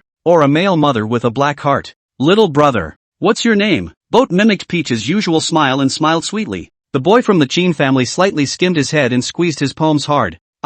You can just call me Ai. Realizing that he wasn't in a good mood, he was afraid of upsetting Boat, and immediately turned his head and smiled stiffly, with a little bit of coquettishness in his smile. What's your name? Ark's expression froze for a moment, then quickly returned to normal. Little Day. Qin Yi quickly looked up at Shin Zhao beside the boat. Shen Di, your name is very nice. The day is the day of day. It was daylight like he had never felt before. Shin Zhao raised his eyebrows. You recognize me? Well, there's no one in the entire capital who doesn't recognize you. Shin Zhao did not expect that he was so famous, and his ding-dong had spread throughout the capital. Within 2 days of marriage, he was injured and hospitalized together with his wife, lifted the table in front of the Chu family's old grandfather, scared the Wang family's young lady into the hospital, kicked the old lady at the city gate, and punched his arrogant little friend. Qin Yi continued to add. The corner of Shin Zhao's mouth pulled. Can't you pass something good? This was something that the others, if they heard it, would be designated to suspect that he had run out of some mental institution, but those who are familiar with him know that he, Shin Zhao, has always been a 5 good young man who rode his grandmother through a red light. There are 5 good youths, namely, good looks, good figure, good appetite, good drinker and good mind. Of course, as a flunky, he's familiar with the 3 sons and 4 daughters. 3 from 4 is 3 from 4. 3 from is never normal, never obedient, never reasonable. The 4 grades are not to be messed with, cursed at, touched, or spoken to. There are not many good men like him under the sky. Chu Qingmian is blessed. Ark rolled his eyes breathlessly. What kind of character this brother-in-law of his was? As a member of the Chu family, could he not be clear about it? If the others hadn't stopped him, he would have definitely been the first to send Shin Zhao into a neurological hospital for treatment. Brother Ayat, why don't you go in? Xiao Zhou asked knowingly. Let's go in and eat the cupcakes together. Okay? Boat himself has maintained an extremely high status in the social circle of children, many of whom look up to him as the boss. Got to know a lot of gossip through my little brother. Don't think that children don't know anything. Many adults are wrong about children. They actually know a lot. Many adults don't intentionally avoid children when chatting, especially when gossiping, which makes it easier for kids to exchange information in their own social circles. Xiao Zhou had once heard one of the junior brothers say that the Qin family was in chaos, just from the outside world. Qin Mo seems to be the deserved future heir of the Qin family, but only after a deeper understanding do you realize that the Qin family has more than just one heir. His father had a number of illegitimate children, more than a few of which he had picked up and placed in various places. Xiaozhou judged that this Qinyi was afraid to be one of them. It's just that he observed the state of Qinyi. He looked similar in age to himself, but taller, about 12 years old, with a thin frame and an effusive demeanor not unlike that of an ordinary child. He probably understood Qin Yui's situation. It's not inviting. He had deliberately made the invitation to enter the ballroom together for cake just to verify his suspicions. In the face of his invitation, a hint of complexity flashed under Qinyi's eyes.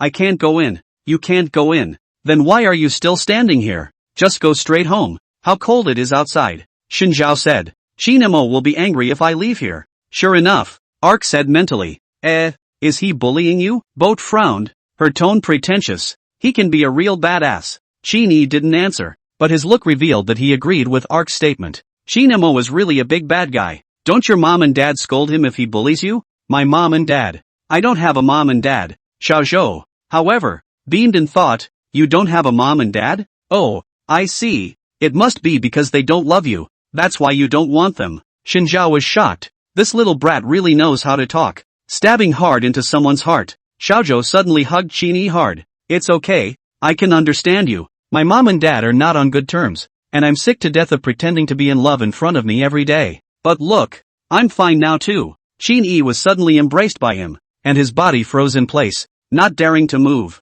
Why is this little sister so forthcoming? Xiaozhou curved her eyes and whispered in his ear. Tell brother Ai a little secret. Xiaodi is going to be a great person in the future and control my family. It's the only way everyone will never leave me. Once you get to that position, it's only natural that you'll get warmth and love from everyone. He loosened his embrace and made a shushing gesture with his index finger. But this is a secret that you are not allowed to tell anyone. Oh. Shinzhao squatted down and opened his mouth in a bitchy manner and asked, wow, what are the kids talking about that's so fun? Can you bring your brother along? No way. Oh, it's my little secret with brother Yui. Boat winked, lively and playful. Good, don't tell brother. Then brother will be angry. Shinzhao was happy to accompany Xiaozhou in the drama. Ark smiled sweetly and took his hand. Then let's go inside and eat cake together. Shinzhao nodded, and the two left holding hands, their backs looking like a pair of extremely affectionate siblings. Xinyui stared blankly at their backs, and suddenly, that cute little day sister turned her head, revealing a smile like that of an angel.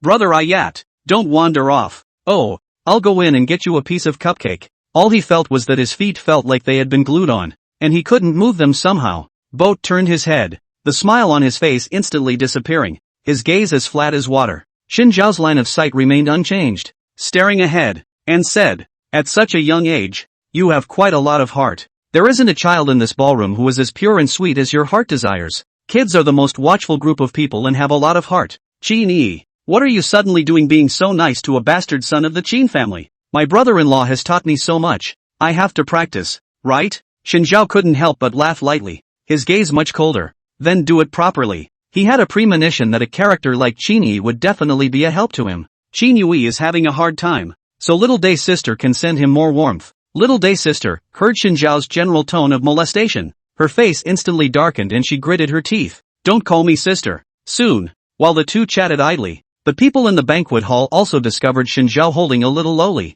It was a little girl they had never seen before. With her cute looks and haughty demeanor, she is simply a little princess in a fairy tale. Shinzhao led her to Chu Qingmian's side. Chu Qingmian looked at the boat and then at Shinzhao, covering his forehead in pain. Why did you bring him here? Don't worry. I just assured Boat that no one will recognize him. There are only 2 children in the Chu family, and Xiaotao is only 5 years old. Such a big little girl. How do you expect me to explain to the others? Her name is Shindi now. She's the daughter of a relative of mine who grew up outside of the social circle. I brought her here today to see the world. Can't I? Anyway, the Chu family's genes are good, and a child of Boat's age is exquisitely androgynous. Not to mention that with Shinzhao's technical enhancements, it is impossible to tell that he is a boy. You can really. Chu Qingmian was speechless, but looking at Shinzhao's current mental condition, he shouldn't be angry anymore. She relaxed a little. To say that she had been increasingly concerned about Shinzhao's emotions since when, she couldn't say. For her part, she didn't bother to face the question head-on and simply left it behind.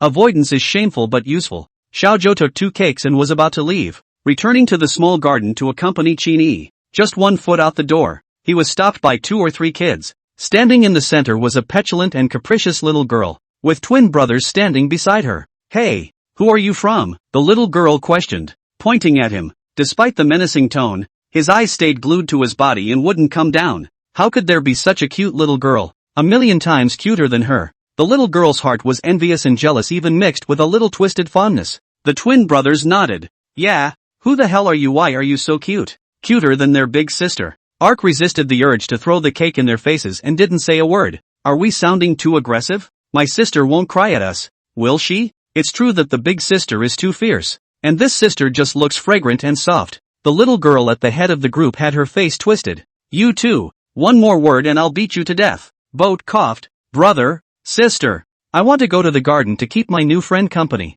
Can you guys not stop me? Friend? The little girl hummed lightly. Then this young lady will accompany you. By the way, this young lady's surname is Su. Su-Ying. That won't be necessary. What? How dare you reject this lady? Are you annoyed? One more word and I'll let your whole family go bankrupt. Xiao Zhou really couldn't pretend anymore and directly exposed her nature. Are you an arrogant, insolent, arrogant and savage young lady? Great? Really annoying. You dare to scold me? Su-Ying had never suffered this aggravation in her life. So angry that his eyes were red and his teardrops almost fell, scaring his twin brother. Big sister, don't cry. That's it. The pretty girls are far away. Su-Ying tugged at their ears. You're full of pretty sisters. You two stupid pigs. Ouch. The three men immediately sneaked after the canoe and hid in the bushes. Ark was carrying 2 cakes and looked around. So he spotted Qin Yi sitting in the corner. Qin Yui hugged his own knees. His eyes were listless. The thin clothing was not enough to withstand the winter of the capital.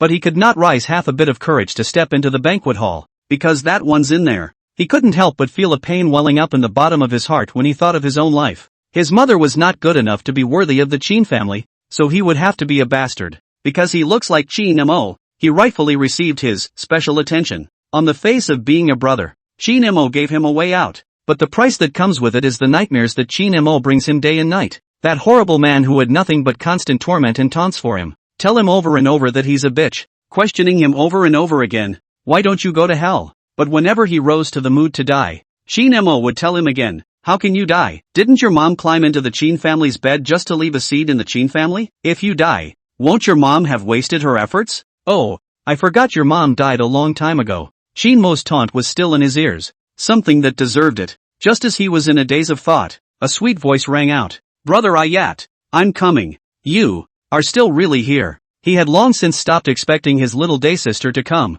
And everyone disliked him anyway. That's for sure. I made a deal with you. Ark smiled sweetly and forked up a small piece of cake, placing it at his lips. I'll feed you. Qin Yi only felt a tremor in the bottom of his heart. And suddenly his nose was a bit sour. Thank you. The trio peeking at the two on the other side of the room had their jaws dropped in outright shock. What's a pretty sister doing with that guy? Holy shit. Isn't that Qin Yi that sweeper? Pretty sister must have been mesmerized. What a cheap thing. The twins hated it and were beyond heartbroken. Su-Ying, on the other hand, was so angry that she bit off the bush. Why is she so gentle with Qin Yi and so mean to me? Darn it, darn it, darn it, darn it, darn it, darn it, darn it, darn it, darn it, darn it, darn it, darn it, darn it. She must make Qin Yi look good and then monopolize her pretty sister. Xiao Zhou didn't realize that he had caused Qin Yi to be hostile to more people. What's more, he didn't know that a capricious young lady, because of him, had her heart broken all over the place. Halfway through the banquet,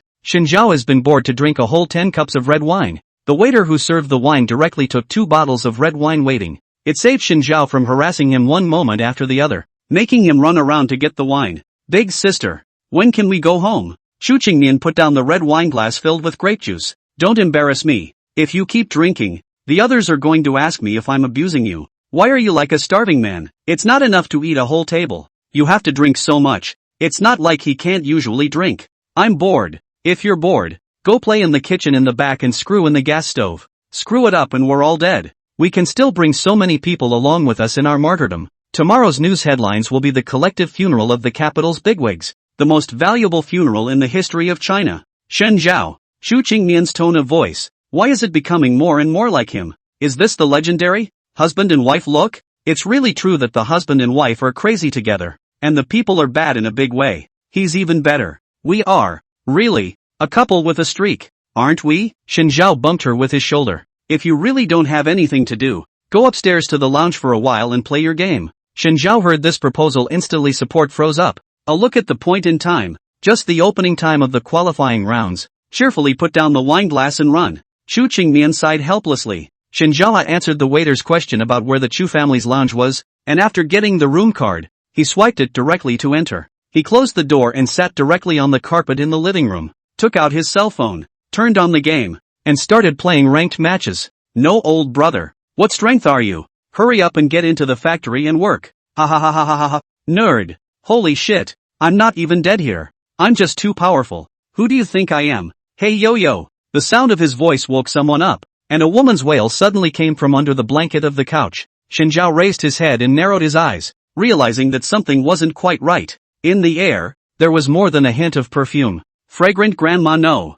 666. Fresh, light and careful, a must for catching kaiju. Suddenly, the blanket on the sofa twisted, and a human face burrowed out from under the blanket, scaring Shinjiao and almost dropping his cell phone. It's really Alibaba eating poop. What's going on? He's a little scared. That human face was clear and elegant, unusually standard, and the two cheeks flew up red, bringing a few points of delicate and moving. It was the woman who had been talking happily with Qin Mo earlier, Xiao Jingyu. She grunted softly with difficulty, and Shinjiao looked down to see that his game character was dead, and it was also difficult. Almost. He was about to go crazy and scream. He lost his qualifying match. It was the woman's fault for disturbing his pleasure by lying on his couch. She really should thank herself by 1,000 cuts. Shinjiao silently stood up, step by step toward the blurred consciousness of the woman, rolled up his sleeves, grabbed her shoulders, pick her up, slowly into the bathroom, shove her head in the toilet and dialed the flush button. Ha ha ha ha ha ha, how are you going to pay me back? God damn it. Do you want to die? Deliberately lying here pretending to be innocent, are you? Go to hell. I'm mentally unbalanced. Don't mess with me. All of you. Icy cold water splashed on her face. Xiao Jingyu's consciousness became much clearer. She had accidentally spilled some water into her mouth, with a bit of the bitter taste of sterilized water. Ah, a more moving low hum. Shinjiao changed his position, pressed her head deeper, sat himself on her shoulders, and took out his cell phone, resumed playing the game. Manly man with a big ass. He's not a normal weight. Xiao Jingyu only felt that he was going to die and opened his eyes in a daze. It was then that she realized that she was white in front of her eyes, and there was a small puddle of water below her. Like a toilet, she suddenly erupted into a small universe and stood up with force, flipping Shinjiao to the ground. Xiao Jingyu coughed hard, as if she was going to cough her lungs out. The ends of her eyes were red and pitying, but in front of her was an angry psychopath. You're stepping on a sick horse, aren't you? The psychopath preempted. Xiao Jingyu was just about to open her mouth to explain, when she only felt the dry heat on her body come like a flood. She immediately bent over and curled her entire body together. Consciousness was also becoming more and more blurred, as if it was going to fall into the abyss in the next second. Shinjiao realized that she was out of sorts and didn't dare to get closer, poking her with the toilet brush. Hey, are you okay? Why don't I go downstairs and get you some yo-yos? Your face is so red. Shinjiao probably guessed what was going on with this girl. He reached out and touched the side of her head, finding an unusual burn and the look of shy, blurred consciousness. 80% of them were drugged. That's pathetic. He crouched down and propped his hand on his cheek. But I'm pretty pathetic too. I'm afraid I've been used as well. Since you were able to be in the Chu family lounge. He thought back to the waitress who had given him his room card. I'm afraid this isn't the Chu family lounge at all. Maybe the waitress, who was randomly given a room card. As long as the other person was a man, he would hand him his room card. Then the other party goes in and meets up with the drugged Xiao Jingyu. It would be nice if something could happen again. I didn't expect Shinjiao to end up coming up first. Now, the person behind the setup must be dead happy. Xiao Jingyu was the fiancé that the Qin family had their eye on. And he, Shinjiao, was the Chu family's son-in-law? If something really happens between the two, the Qin and Chu families will have to. Again. Ha! What a dirty trick. So cozy. The blurred consciousness of Xiao Jingyu suddenly touched his arm and kept rubbing against it. Shinjiao didn't take his hand back, but whispered in her ear, if you have anything to do with me, you won't be the future Mrs. Qin. The 3 words Mrs. Qin stimulated Xiao Jingyu, and she snapped her eyes open, her consciousness clearing up a lot. You get away from me. She has to be Mrs. Qin. Oh, sobering up so soon? I can figure it out on my own. You get out. I really can't take it anymore. You're really in love with Qin Mo. I'll be going out then. I don't like him, as long as I can be Mrs. Qin. Qin young master is whoever. It doesn't matter. Ha! Shinjiao curved the corners of his mouth, suddenly not wanting to come out of the bathroom again, turning on the shower and turning it to the coldest position. It kept rushing Xiao Jingyu's body and head to help her clear her head. Seeing as you're quite conscious, I'm going to have to tell you something else. If I'm not mistaken, you're letting someone set you up, aren't you? Xiao Jingyu gasped. It must be that woman Su Xiaoyu. I drank the wine she handed over. Oh. She cupped her face and wept bitterly, her willows furrowed and her shoulders trembling slightly. Pitiful and unfortunate. She was jealous of me. Ah, now we're all screwed. With Su Xiaoyu's character, she must have arranged for someone to come towards the lounge to catch the adulterer by now. Even if nothing had happened between her and Xin Zhao, it couldn't be washed away. The security cameras must have captured Xin Zhao entering this house. A man and a woman. One of them drugged. Anyone can't tell. If Xin Zhao ran now, it would be even more of a situational relationship. I have a way that can help you protect your honor and eliminate misunderstandings.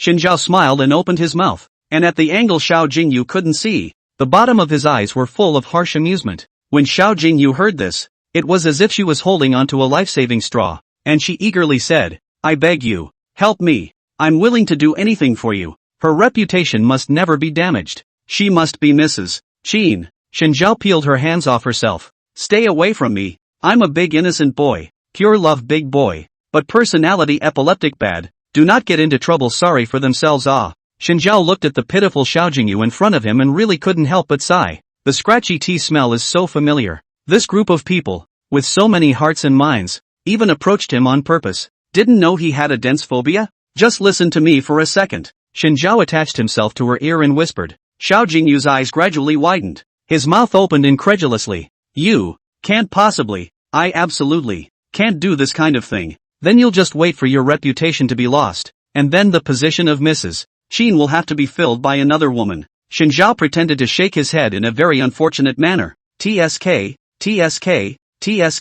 too pathetic. Obviously Mrs. Qin should be you. Xiao Jingyu gasped and watered. Xin Zhao sent a message to Chu Qingnian. The gift they prepared for Qin Mo was still in Chu Qingnian's hands, planning to smash it in front of Qin Mo in a while so that he could screw up this banquet. Chu Qingnian looked at the message he sent with a puzzled expression. But it's still scheduled to be done. Xin Zhao didn't wait for 2 minutes before the door of the room was knocked on by a very good-looking waitress. That Mr. Shin. This is that thing you ordered. The waitress, red-faced, tucked a small bag into his arms and bowed goodbye. She had just left when she bumped into a male waiter on the elevator. And upon closer inspection, it was the same one who had handed Xin Zhao his room card. He saw the waitress and greeted her with a smile. Sisterly, why aren't you downstairs serving drinks? The waitress shook her head. Me? I just ate a big melon. What melon? I just made a delivery. A BYT. And guess who I gave it to? Who? Mr. Shin of the Chu family. But he doesn't even stay in the Chu family's lounge. You say. The male waiter immediately interrupted her. Auntie can't talk nonsense. If we offend those rich people, we'll be finished. Well, the elevator reached the floor and she left straight away, while the male waiter behind her couldn't help but give a winning smile and look down to send a message to his employer. The Troycross Estate wine you requested is ready. Xin Zhao unwrapped the bag and took out what he wanted in it, giving Xiao Jingyu an evil smile. Xiao Jingyu swallowed a mouthful of saliva, inexplicably feeling that Xin Zhao had grown a pair of demonic horns on top of his head. He fixed Xiao Jingyu on the toilet and directly broke his carefully prepared snow globe gift, and the stench spread. Xiao Jingyu only felt like her olfactory nerves had been punched hard, and in the process, they were ripped out and sucked up as noodles. In short, she's going to pass out from the stench. Xin Zhao locked the door behind him, and the sound of Xiao Jingyu's constant vomiting came from the toilet while he patiently waited for the crowd to arrive. Soon, he heard movement outside. A shrill female voice kept yelling, "It wasn't me. It wasn't me." Chief Zhao's voice was filled with anger. Su Xiaoyu, if anything happens to my daughter today, I'm going to make your entire family be buried with you. That waiter is just lying. He must have been instructed by someone. It wasn't me who did it. Su Xiaoyu frantically defended herself. The male waiter was equally innocent. But it was clearly you who told me to give Miss Zhao's room card to Mr. Shen. Where did I get the gift of foreknowledge? If there is no Mr. Shen, then just pick any man. That's what you said yourself. Where did you get the evidence? The sound of two people arguing came out, which was exceptionally noisy. Xin Zhao took a deep breath and began to perform. He pounded on the bathroom door, his voice one of suppressed pain and devastation. Ms. Xiao Jingyu, please open the door. This was followed by a sharp knock at the front door. And knock the hell out of it. Chief Xiao was furious, directly and fiercely slammed into the door of the room, vowing to save his daughter from the fire. Room cards? We have room cards. As soon as the words left his mouth, the door to the room was opened. The crowd saw Xinjiao standing in the doorway, neatly dressed. Xinjiao's expression was pained, with a few anxious moments, and when he saw Chu Qingmian, his eyes lit up slightly, as if he had seen a savior. He hugged Chu Qingmian hard. You finally came. Chu Qingmian helplessly patted his back. I'm coming. Are you alright? Why did she feel that Xinjiao's body stank? Gosh, if it wasn't for the fact that everyone was watching, she really wanted to throw Xinjiao into the bathtub and soak it in sterilized water. You motherfucker. When Chief Xiao saw Xinjiao, he was so angry that he ripped him out of Chu Qingmian's arms and grabbed him by the collar. What did you do to my daughter? I'm sorry, Mr. Shaw. Miss Shaw I was just trying to help her. You, Mr. Xiao took several steps back incredulously, covering his chest as if he was going to faint in the next second. You Xinjiao, and you Su Xiaoyu, my Xiao family has an undying grudge against you from today, taking advantage of people's danger to bully my daughter. How could you guys be so bad? Uncle, calm down. Qin Emo spoke appropriately. Alas, Mr. Zhao's back collapsed for a few moments. My daughter, just too naive and kind, so easily fell into their ways. Su Xiaoyu, originally you were arrogant and bossy even if you were just stupid. I didn't expect it to be stupid and bad. Qin Mo's complexion was much colder, degrading the lintel. Su Xiaoyu was dumbfounded. Xinjiao raised his eyebrows and quietly watched the few of them perform. Everyone, don't be in such a hurry to characterize Miss Xiao and I. He slowly walked to the toilet door and knocked hard. Miss Xiao, come out and explain for me. Xiao Jingyu didn't make a sound in there, only the sound of clattering water. Looks like this is not going to cooperate. I'm sure you still won't accept your plan, but it's okay. Everyone's watching. He lifted his head and closed his eyes with a face of determination, pounding on the toilet door as he yelled. Xiao Jingyu, I'm begging you please stop pulling. I know you're very capable of pulling, but can you come out and let everyone see you? You're really fine now. Xiao Jingyu, sister, stop pulling. I'm scared. Chu Qingmian silently covered her face and moved to the very edge of the crowd. Woohoo! Xiao Jingyu's cries gradually grew louder and were accompanied by bouts of vomiting. The crowd's expressions grew much more complex. Ms. Shaw, she seems to have eaten something bad and keeps pooping in the toilet. I can't stop her at all. Xinjiao did not see Xiao Jingyu come out to testify for him, and directly from the fire hydrant, he took out a fire axe and chopped hard at the door. She won't open the door. Something must be wrong. Qin Emo finally couldn't look past it, and yanked Xinjiao. You, first let Miss Xiao raise her pants. She's wearing a dress, then bring up the panties too. Xinjiao threw the fire axe to the ground with a clunk and shrugged innocently. Fine. But as the fire axe hacked gaps in the door, the odor that had built up in the toilet gradually spread throughout the house. What started out as a faint odor ended up getting stronger. Even though the people were all well informed, they had never smelled this kind of stench before. The ladies who kept it classy couldn't resist covering their mouths and noses with handkerchiefs, while the group of men were miserable. Neither can they learn from the ladies to cover their mouths and noses, nor can they show their dislike, so as not to upset Chief Xiao. Finally, one man couldn't help but rush out and cover his mouth, almost on the verge of throwing up on the spot. Woohoo! Netsuyu, Mr. Shaw didn't mind his daughter, and after making sure she was okay, he peeled the gap wider and reached in to open the door. Xiao Jingyu hugged the toilet. Her already not so clear consciousness became even more blurred, and she even cried out of shape. Originally, she only thought that Xinjiao wouldn't be so ruthless, but she didn't expect that Xinjiao was not only ruthless but also perverted. After he smashed a strange crystal ball, the liquid that flowed out of the crystal ball, which tasted nothing more than a faint flavor at first, gradually evaporated in the air and became more and more dense, dizzying her. She wanted to escape, but Xinjiao had already locked the door tightly behind her long ago, and there was no way for her to even escape. Goddamn Xinjiao, how in heaven's name can there be such bottomless scum? Father and daughter hugged and cried. Xinjiao was a bit touched. What a pair of affectionate fathers and daughters, worthy of being a father. The daughter stinks to that hell, but still can hold in the arms to comfort. Look at Qin Mo next to him. He can't wait to run straight away, not wanting to stay here for a second. Young Master Qin, aren't you going in to comfort Ms. Xiao? Xinjiao bumped his shoulder. Qin Mo frowned slightly. Their father and daughter are together.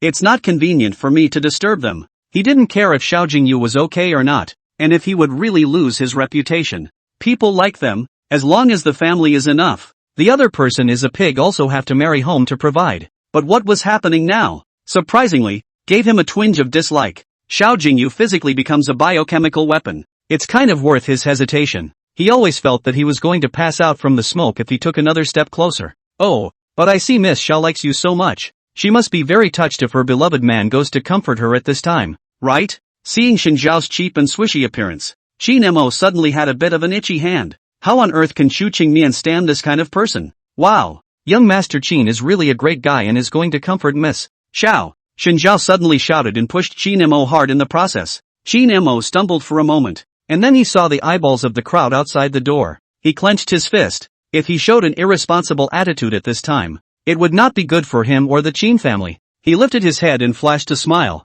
It's okay, Jinyu. You're safe. Xiao Jingyu also came back to her senses and helped her own father stand up, wiping the tears from the corners of her eyes. I'm sorry, young Master Qin. I'm in this state now. It's really, whatever you've become, I think it's adorable. Qin Mo wanted to reach out his hand and touch her head, but as soon as he smelled her, his hand dropped again.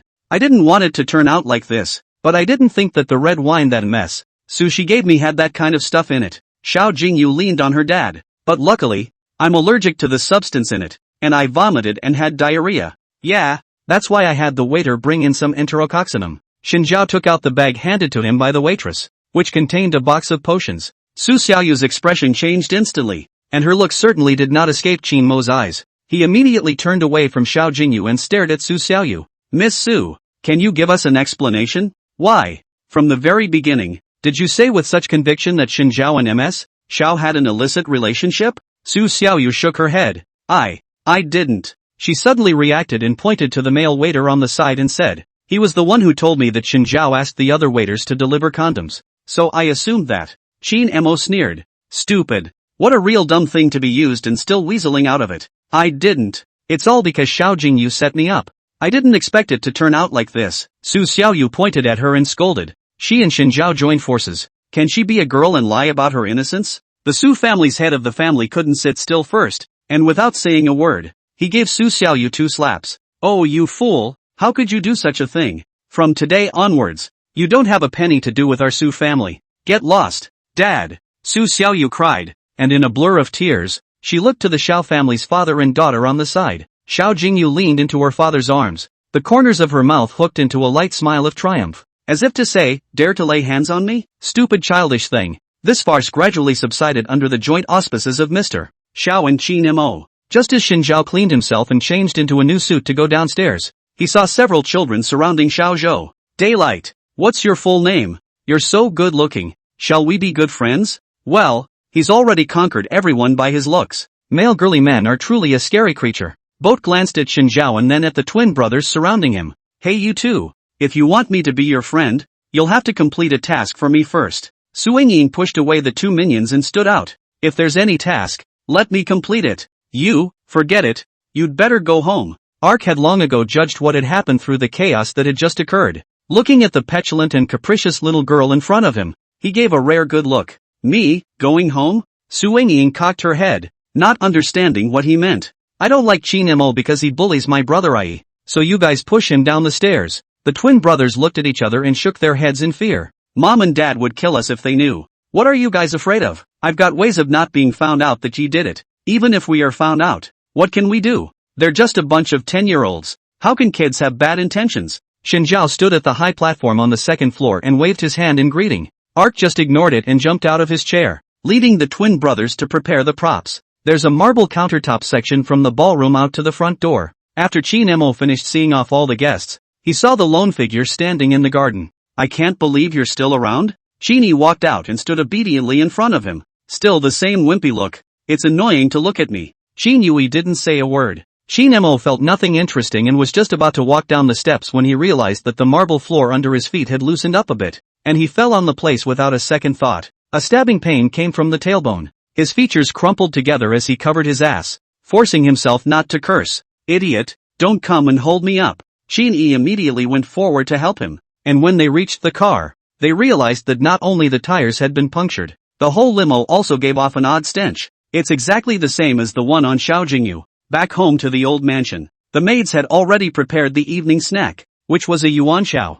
Finally back and a bit of lantern. The butler served them all 3, the snacks round, one next to the other. Chu Qingnian didn't have much of an appetite and put down the spoon after eating one. Ark pressed her stomach to eat, and as soon as she got home, she rushed into the washroom and started removing her makeup. Shinjiao saw that both of them did not eat, and ate all 3 bowls of yuanxiao by himself, touching his round stomach and lying on the sofa as a corpse. Xu Qingmian patted his stomach. Didn't you eat enough at the banquet? Honestly, the Qin family's banquet is flashy, and the more you eat, the hungrier you get. He's such a big slugger, he can't get enough of it. 7 points of satiety is nourishing. Someone like you talking to me about health and wellness? Too funny. Shen Zhao laughed. Other than that, just from the month we came to the old mansion, not to mention fitness, I haven't even seen you take a few steps. It was annoying. Shen Zhao was really good at tearing her down. What's wrong with her not exercising? You have a lot of energy. How come I don't see you going to work every day? Every day. He knows how to throw the work to his subordinates to do,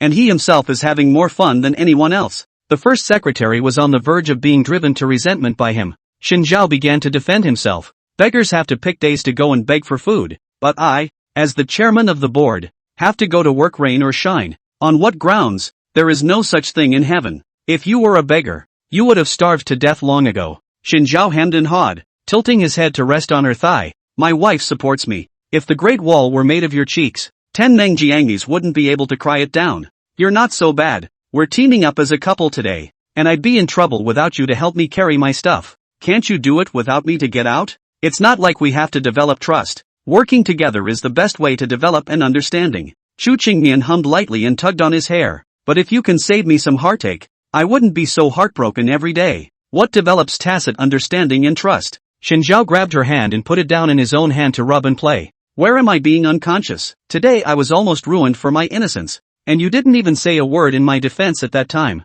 He's too sad. Her husband was suspected by all and she stood there watching the show. God forbid there should be such a hard-hearted wife. Ha, I'd only be in trouble if I opened my mouth. It was clearly a big show for the crowd, and she wasn't going to open her mouth and drag the Chu family into it. We can just act like we don't know anything. As for the Su family, who let them get in the way of others? Xu Qingmian withdrew his hand and stroked Shen Zhao's head, his long eyelashes lowered. His hands were suddenly empty and he had to play with poking her waist in a different position. Looks like you guessed it too. You responded faster than I thought you would. Being able to react so quickly and ask her for off-court assistance. Ha ha ha. Originally I didn't want to use such a disgusting method. Just screwing Qin Mo alone was enough. But who made that woman have to pretend to be green tea? I hate green tea heartthrob women. He was merely passing through temporarily, and he'd become a tool for them to use. Yeah, it's a good thing you're not a spermatozoa man, or I wouldn't have been able to bail you out today. Hey, I'm smart. In the face of Shen Zhao's dissatisfaction,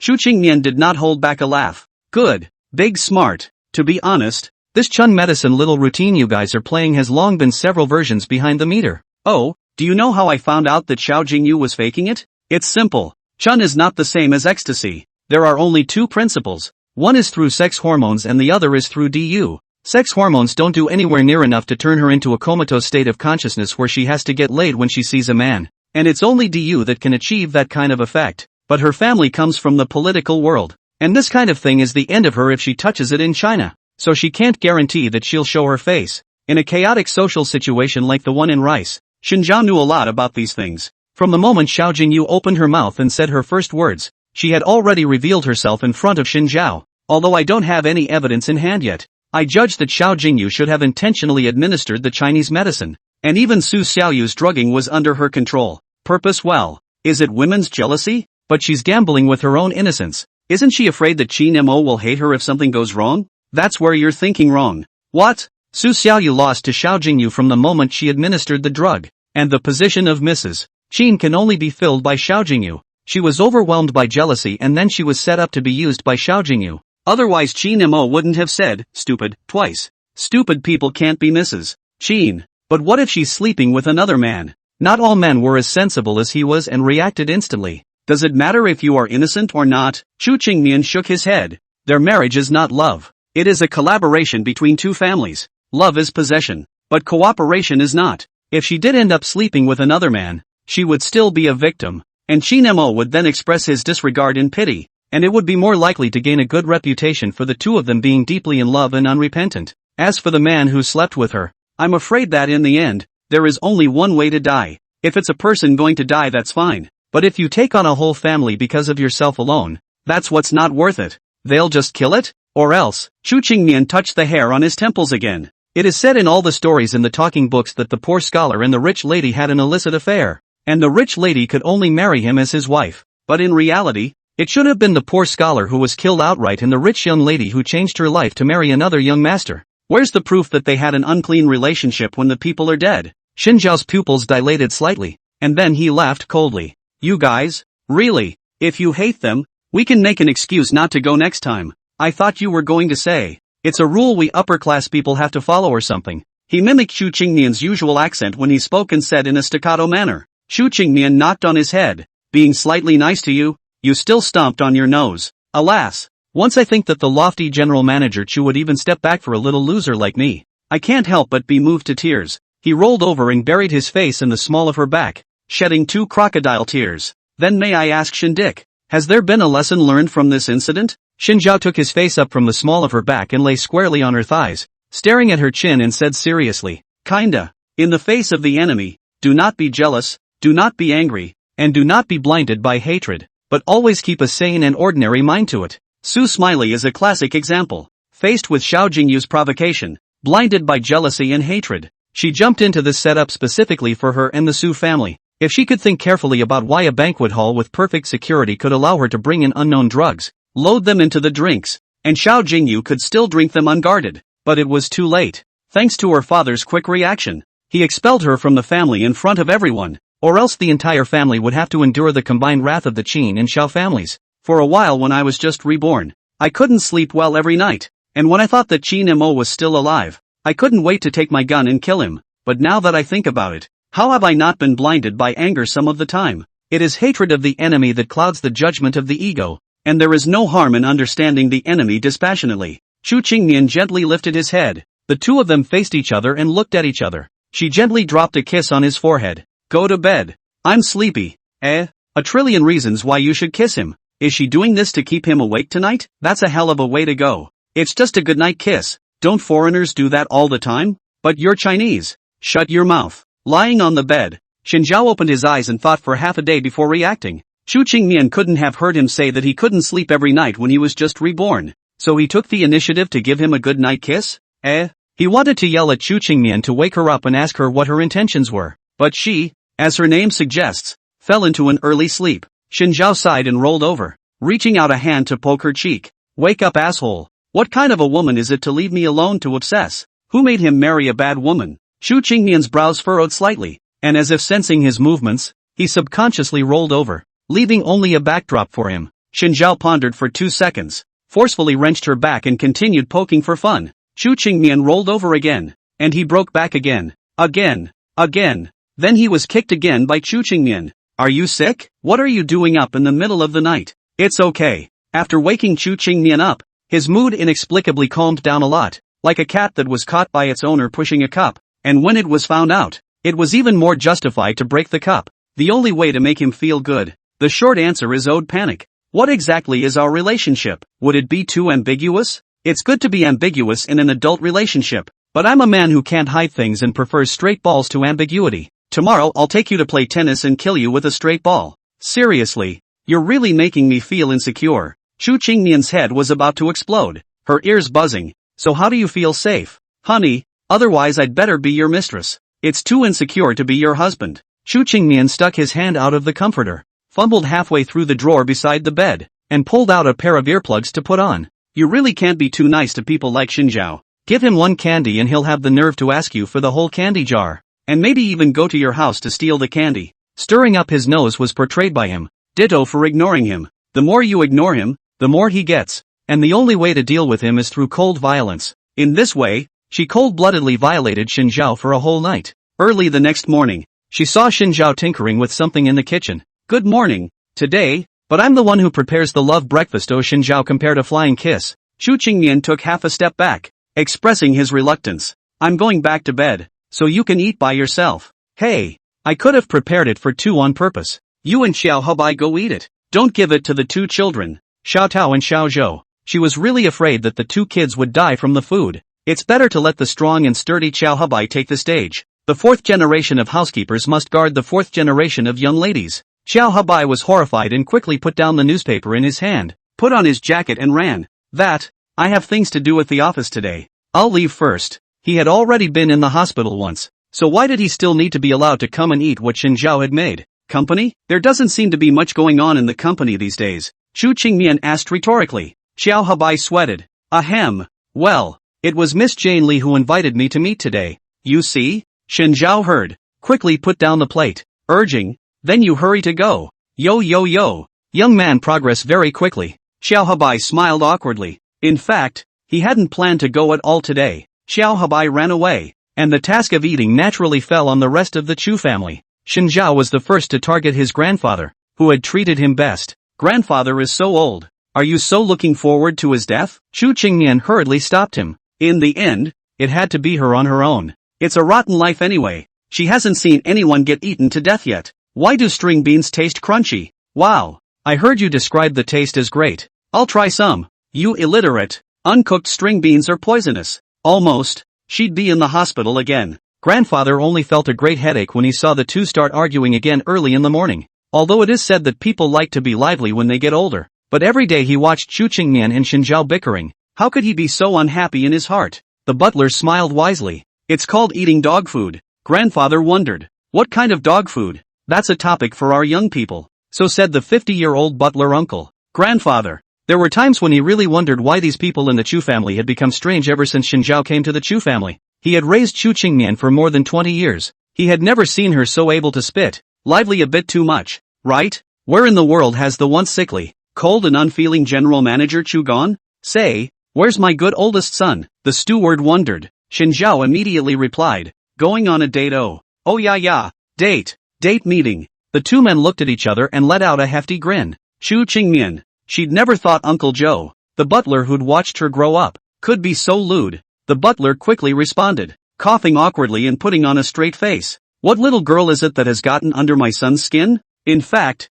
I'd already made a mental note that my son was gay. After all, I'd never seen him near any female creature in all those years. To be horrible, once summer comes, he never gets bitten by mosquitoes simply because the ones that do bite are female mosquitoes. He likes women. That's great. Holy shit, he's superhuman. Right, and he doesn't get bitten by mosquitoes? Shen Zhao once again grasped the wrong point. Not getting bitten by mosquitoes. That's a real superpower. He'd be susceptible to mosquito bites. Probably because he's a type O blood type. That's why it's so hard for him when it's summer. Xiao Habai merely finds lovemaking boring. Chu Qingmian explained. He usually prefers to cultivate his hobbies. For that, she had always been in awe. Do not be moved by others, but concentrate on furthering yourself and sublimating the meaning of your life. Shen Zhao's small hands spread flat. That's why he doesn't have a wife and I got married early. That's because I was cheated by that fake information. Chu Qingmian gritted her teeth. The information said that you have a gentle, kind and patient character. You can go to the hall and get down to the kitchen. And you don't pretend or make trouble when you're out and about. You even have a small inferiority complex. Which sentence did you fit into exactly? I'm kind and gentle. Never robbing roadside beggars. All taking your money directly. I'm handsome. I've studied under the old school English aristocracy. And I'm a good cook. I don't go out without pretending or making a scene. And I swear right back at people for calling me names. And I don't even kill them. Of course, I also have a little inferiority complex. I often worry. Chu Qingmian, what should I do if you don't deserve me? I can't leave you behind either. By the end of it, he was a little touched. It's hard to find a man like him. After learning that Xiao Habai had agreed to his request for a date, the first secretary was in a daze, standing in the conference room for half a day. Just as Charlie was about to call an ambulance, she spoke up. Joe agreed to go on a date with me. Shirley Young, who was reading from a PowerPoint, was shocked and closed her laptop as soon as she could. What did you say? Her tone drew up, obviously quite incredulous. Xiao Habai actually agreed to the first secretary. The first secretary looked up to the sky and sighed at his own perseverance. Sure enough, Mr. Shen was right. A person with a cold heart, licked for a long time, he can make some reaction. But you should have misunderstood the meaning of his words, right? Hamid had a confused expression. Whatever, we're one step closer to success anyway. Yang surely slapped the table, opened the computer, pulled out his own long treasured 3 words to make a man lust after you PowerPoint, and projected it onto the big screen and began to play. Listen up, when it's time for you guys to go on a date, never, ever reveal our true identities. Remember, your current identity is? Rixing's General Secretary Jane Li, grew up living in the rice country, is an overseas Chinese, parents are dead, graduated from a local financial university. During the study of the university and Mr. Shen befriended, because at that time you were bullied by the school punks. It was Mr. Shen who saved you.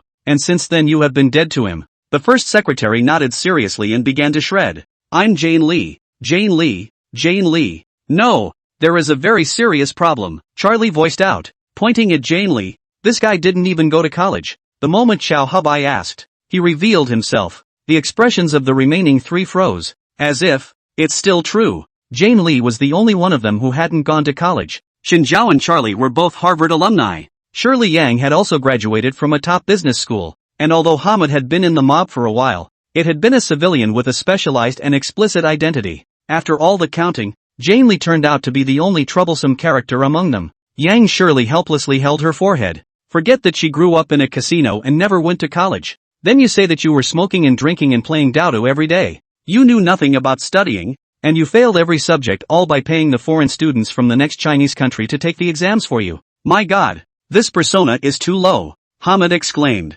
What kind of face do you have to call someone else low when you're a punk from a gang? Who's a punk?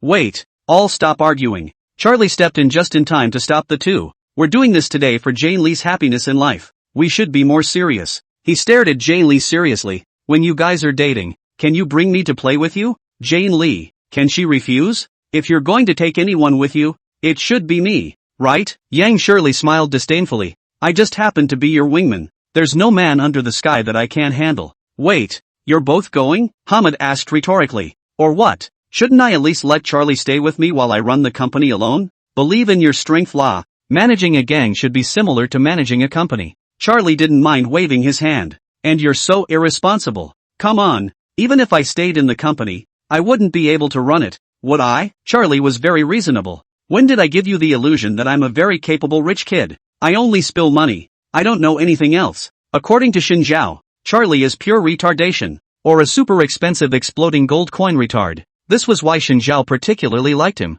Who can say no to a simple-minded rich kid who's passionate about popping gold coins? Hamid blacked out and stood up, shouting accusations. My motherland was a colony of the British 100 years ago, and I am going to be oppressed by an Englishman 100 years from now. Is there any law under the sun? It's so windy that it never reaches his house. Anyway, Hamid ended up being mercilessly abandoned. Jane Lee had just gotten into Xiao Hubai's car. Charlie then put on his own little sunglasses and followed them with Shirley Young in her cheapest car. Xiao Hubai's car is very low-key, just an ordinary Cadillac. The seats are wide and comfortable. The car does not have much decoration, looks slightly cold. Where are we going? He asked. Jane Lee was startled, and hurriedly lowered her head. All right, you're the one who invited me, and you're surprised you haven't figured out where to go?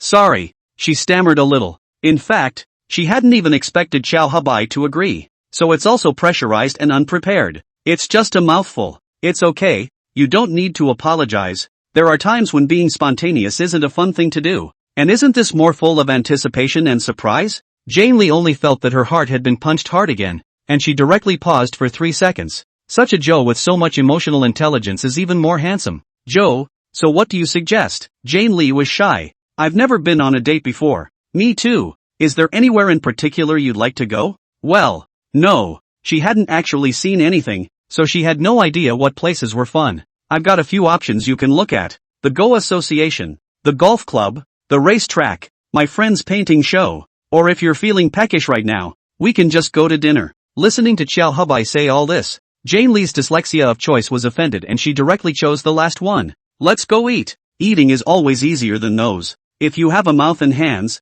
you can eat. Do you like Chinese, Japanese, French or Mexican food? Well, Chinese food. The 8 cuisines. Wait, Jane Lee hurriedly interrupted Xiao Hubai. I'll eat whatever I want. Mainly because I want to chat with you today. Then we'll go for sous vide. Xiao Hubai directly called a restaurant he knew and drove towards the old part of the capital. Do you usually have any hobbies? Feeling that the atmosphere in the car was too dull, he opened his mouth to make small talk. I see you're pretty good at cards. I have no hobbies, and playing cards isn't much fun. She was on the verge of hitting puke. Yeah, I do like it. Board games are fun. Playing every day. That wouldn't be fun. Did you used to play a lot? Well, Jane Lee fought back, almost spilling the beans. Mr. Shen likes to pester us to accompany him to relieve his boredom, so I often play with him. In fact, she had played with Xin Zhao just once. When Xiao Hubai thought about Xin Zhao's shitty skills, he couldn't help but twitch the corners of his mouth. That was really hard on you guys. Jane Lee leaned on the back of the chair and looked sideways at the rearview mirror, instantly widening her eyes. her glasses almost falling off. The almost blinding sports car was not far behind them. Charlie is pretending not to even have a costume, and is fun to stalk in a pair of sunglasses. Jane Lee only felt that the world had gone gray. It's a wonder that Xiao Hubai didn't find out this way. Charlie was also aggravated that it was really the cheapest car he had. His cars are top-of-the-line luxury cars, and his mom would be heartbroken if he drove a car that was too cheap. Xiao Hubai selected Suzhou restaurant in the old district. The deepest part of the old district Hutons are densely populated. Live in the old capital people. Likewise, a number of flavorful old restaurants have opened in places like this. Old restaurants always capture both traditional tastes and flavors. A special person helped them park their car and the store manager greeted them personally directly at the door. Mr. Xiao is here. What's this lady's name? I'm Jane Lee. Hi. Jane Lee smiled at him. A hint of shrewdness flashed in the boss's eyes. And then he smiled again, pulling Xiao Hubai towards the box. My family store more than 500 kinds of toppings to choose. MS. Jane first time to come. Want to eat what? Let the waiter on the line. Jane Lee followed the waiter's recommendation and casually ordered a few dishes that looked more delicious, leaving the rest for Xiao Hubai to order. Xiao Hubai obviously wasn't here for the first time, and after ordering the food, a look down the boss and the waiter left the private room. What's wrong? Keep staring at me? Jane Lee shook her head. No, it just feels like you don't quite look like the same person in front of them as you do in front of General Manager Chu and General Manager Shin. It always felt like the Xiao Hubai when he was alone was even more unapproachable. In front of outsiders, there has to be a bit of a stand, and there has to be a clear separation between the top and the bottom so that duties are clear. In front of Chu Qingmian and Xin Zhao, he was a decathlon assistant and future butler. In front of the others, he was the unapproachable Xiao Hubai. Well, Jane Lee subconsciously pinched the corner of her coat and lowered her head without speaking. Xiao Hubai thought he had scared her, and when he turned his head to take a closer look, he saw that she was pursing her lips, her face was flushed, and she was very excited. Xiao Hubai, how it feels a little dangerous. Soon, the waiter set the dishes on the table one by one, and Jiangnan dishes always look exquisite. Jane Lee also thought that Xiao Hubai was also very lovable, especially him at dinner, blowing hot air, drinking noodle soup, tasting the soup, a series of movements skillfully and elegantly, as if it had been practiced thousands of times. He actually practiced. Growing up with a variety of teachers, he had to know all manners and skills. Don't think that assistants can lie down. The assistants of certain big families are fully capable of being the head of certain families, but looking at this kind of Xiao Hubai, Jane Lee's bottom of the heart has borne a little inferiority complex. Like Charlie said, she didn't even go to college. Golf, art, horse racing, and gourmet food tasting. She doesn't understand any of it. Such a self, in front of the extremely excellent Xiao Hubai, must be low. Why don't you eat? In the face of his questions, Jane Lee was determined to set the record straight.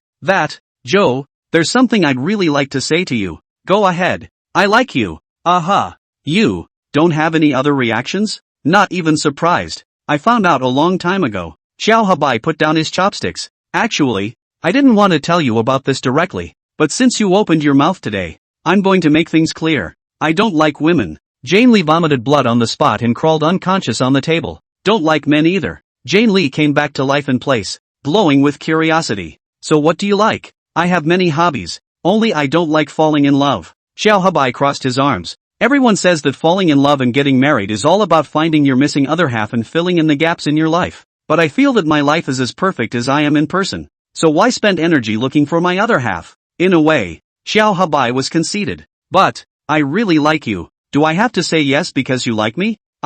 If we can be friends. After all, you are Mr. Shen's assistant. Jane Lee suddenly regretted it a little. She shouldn't have confessed. She should have listened to Xin Zhao's advice and directly found a way to kidnap Xiao Hubai and force him to agree to herself. Unbeknownst to Xiao Hubai, his life security had just experienced an unprecedented catastrophe. And yes, you're so good. How can someone like me deserve you? A mist appeared to spread over the lenses of her glasses and the tip of her nose was red.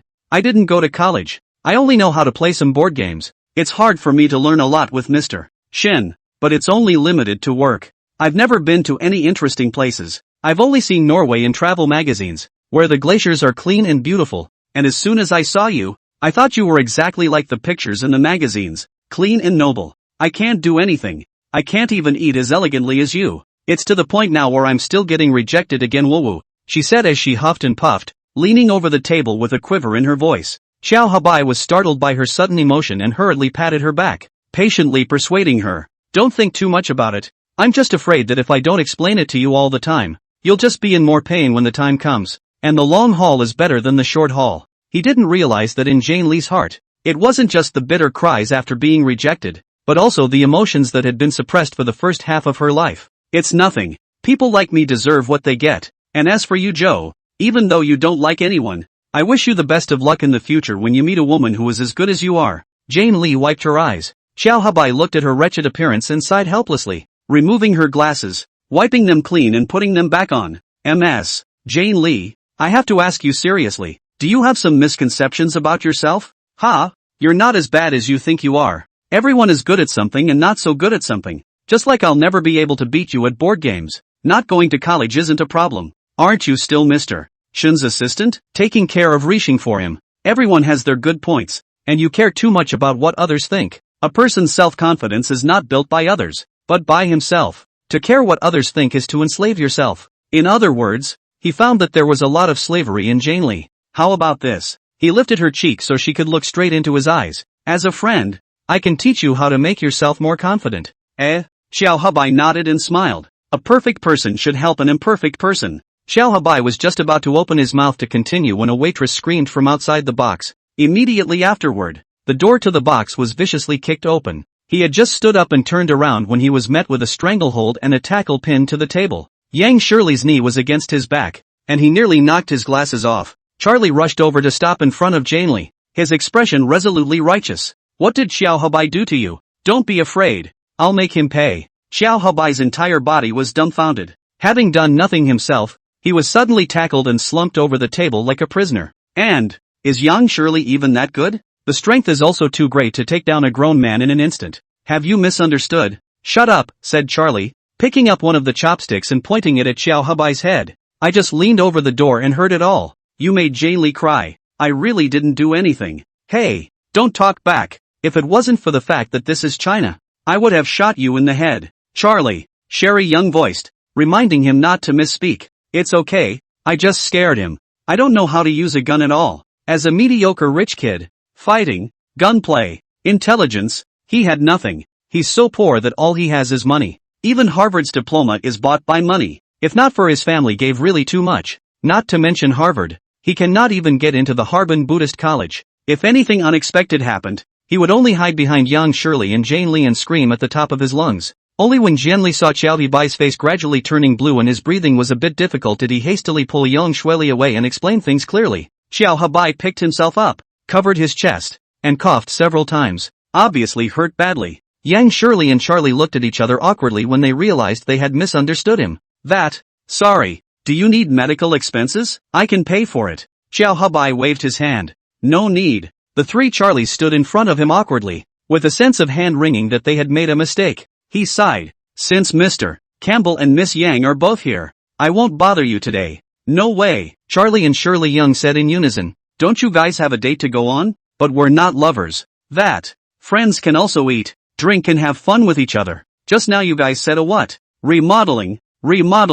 Charlie, a little less clear to remember, pitched in and said, Vegan Jane Lee's big plan for a makeover. Shirley Young fills in for him. Xiao Habai. Wait, did he just say such a shameful name?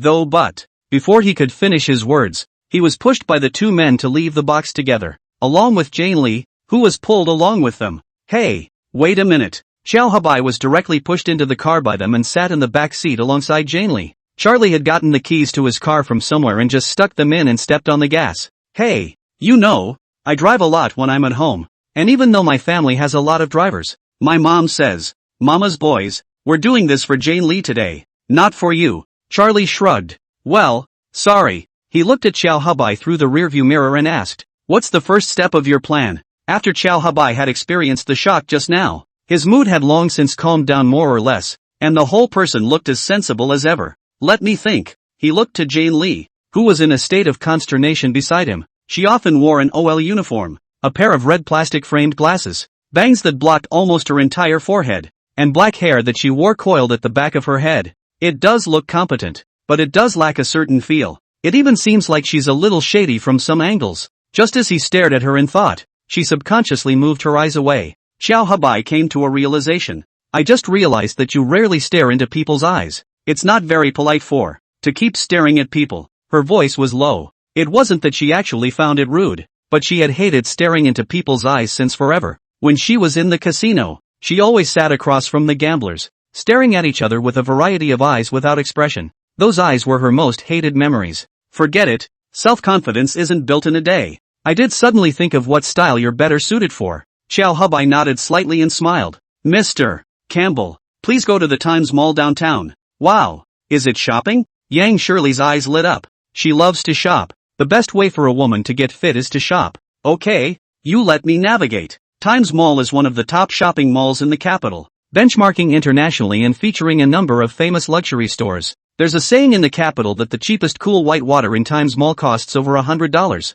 let alone anything else. The entire mall covers a huge area, decorated with gold and silver. Not many passers-by. Looks very laid back, very reflective of the internet rumors of a popular saying, full of rich people's sense of relaxation. First of all, your hair and makeup are very unsuitable for you. Chow Hubai carried them and picked a random luxury makeup store. The sales clerks here were all professionally trained, and although they were not as good as the group of makeup artists that the Chu family kept, their skills could still hold their own. Miss Guide, please paint this friend of mine's makeup. The shoppers saw the four of them enter the store, and based on their experience, they quickly judged that they were either rich or noble, and enthusiastically went up to greet them. Luxury counters like Grandma Fragrance are allowed to ask sales clerks to put on makeup for customers, try out colors and such, and there is no reason for them to refuse. The two sales clerks immediately surrounded Jane Lee and pressed her in front of the makeup mirror. What style of makeup would this young lady like? It was the first time that Jane Lee had experienced this kind of thing, and looked up to Chow Hubai, who was on the side. In an attempt to ask him for help, Chow Hubai held her head upright and stared at her in the mirror. Your eye shape is oval, and with the red eyeglass frames, you'll have to add more makeup to your eyes. Also, change your lipstick to a positive red and wear your hair down. The two clerks looked at each other. Oops, ran into a pro. Looking at this man's temperament, he doesn't look like a rich kid, more like a pure. Are you here to destroy the place? In that case, watch this. The two sales clerks secretly swore in their hearts that they vowed to defend the field and not let Chow Hubai look down on them. This is their unprecedented ultimate combo technique, a collection of all the beatnik's life's work. Then, they had to admit that there was something about this guy Chow Hubai. He's a man. Why does he know everything? In response, Chow Hubai pushed his glasses disdainfully. Don't compare your hobbies to the iron bowl he eats from. As the future third-generation single-transmission butler of the Chu family, he was proficient in all skills and was a solid hexagonal warrior. Not to mention makeup. Even if he was asked to dive 100 meters into the sea right now to catch lobsters for Xinjiao, he would be able to do it. Yang Shirley tried several lipsticks and found that the colors were all very beautiful, and after 100 times of agonizing, she had to choose to buy them all. Charlie was a million times more shocked. With that much lipstick, you're afraid you'll last a lifetime, right? She held out her index finger and waved it. You don't understand. A woman is always short of the last lipstick in her makeup box, but you can't even finish painting. Expired, take it to Mr. Shin to play with as a crayon. I want to play too. Okay, stay where you are. In the process of the two men's idle talk, Jane Lee's side also finished her makeup transformation. Chow Hubai happened to have bought clothes as well and took them to her to change into her new clothes. It was the first time that Jane Lee wore this kind of clothes, and she shyly refused to enter the changing room, until Chow Hubai threatened her. If you don't want me to change your clothes myself, hurry up and go inside and change. Is it really okay? Jane Lee's eyes instantly lit up with great excitement. Chow Hubai. How did it feel like his threats did nothing and even made Jane Lee more excited? That, Sherry, Charlie, do I look good like this? Shirley, Yang and Charlie turned around, and when they got a good look at Jane Lee, their eyes almost widened and their jaws almost dropped in shock. Black straight long chi bangs, with sexy full of aura makeup, the original red plastic frame glasses, instead of appearing rustic, but looks more imperial lady model. White sheath skirt, outside only a gray knitted cardigan, to make up for the short skirt to expose a large area of skin brought about by the constraints. More than a few points of intriguing laziness. This and just that inferiority complex dark B is completely two people. Even Yang Shirley has never seen such a Jane Lee. It's almost like a different person. It's straight into a colorful royalty. Charlie dully raised his cell phone and took a picture and sent it to Xinjiao, and with the caption, before was before, now is now. Jane Lee looked at them both and suddenly blushed. Is it weird that I'm dressed like this? The two shook their heads in a hurry. Very amazing. Charlie, whose Chinese was strangely poor, half-heartedly stifled such an idiom. Obviously an extremely strong mental shock. This kind of clothes, it seems like it's not quite wearable for normal work. Jane Lee looked at herself in the mirror. although she was also surprised that she could look so pretty. But when she thought that normally as the secretary of the Rishin group, she still had to prioritize steadiness and decency, and she couldn't dress like this. Hey, what does it matter? Dress free, Charlie retorted. Anyone who says that about you, I'll smash their whole family with pounds. Xiao Habai also advised. This dress is normally worn. As for formal wear, I have a few sets to recommend. Most formal wear has to be measured close to the body before it can be professionally customized, and I'm afraid buying it at the mall out of the blue won't suit you. Xiao Habai fixed her hair for her. I have just enough time tomorrow afternoon for you to come to my house and I'll have a specialized designer take your measurements. He also had a few properties in the capital, only that he rarely lived in them. Are we going too fast? Jane Lee covered her face. Well, haven't you ever been to a friend's house to hang out before? I grew up with no friends and no parents. Xiao Habai. The conversation suddenly became much heavier. He didn't even quite dare to speak. On the other side, Xin Zhao saw Charlie's message and rolled directly from the sofa to the floor. It rolled all the way to the feet of Chu Qingnian, who was sunbathing and gawking on the single sofa. What are you mad about again? Xin Zhao rolled over and sat on the carpet, lifting his phone and showing her his chat with Charlie. Beloved black tea and scones, it was then and it is now. I'll show you Xiao Habai's explosive makeover of the first secretary. Matching. JPG. Chu Qingnian clicked on the photo and couldn't help but marvel. What a beautiful person. Beauty in the bone is not in the skin. Simple skin beauty to see more will always feel vulgar. And Xiao Habai will be Jane Lee body temperament into another kind of feeling cannot stop. I'll bet they both definitely make it. What makes you so sure? That's what you don't understand, isn't it? If Xiao Habai keeps this up, he'll definitely be interested in the first secretary. Come on.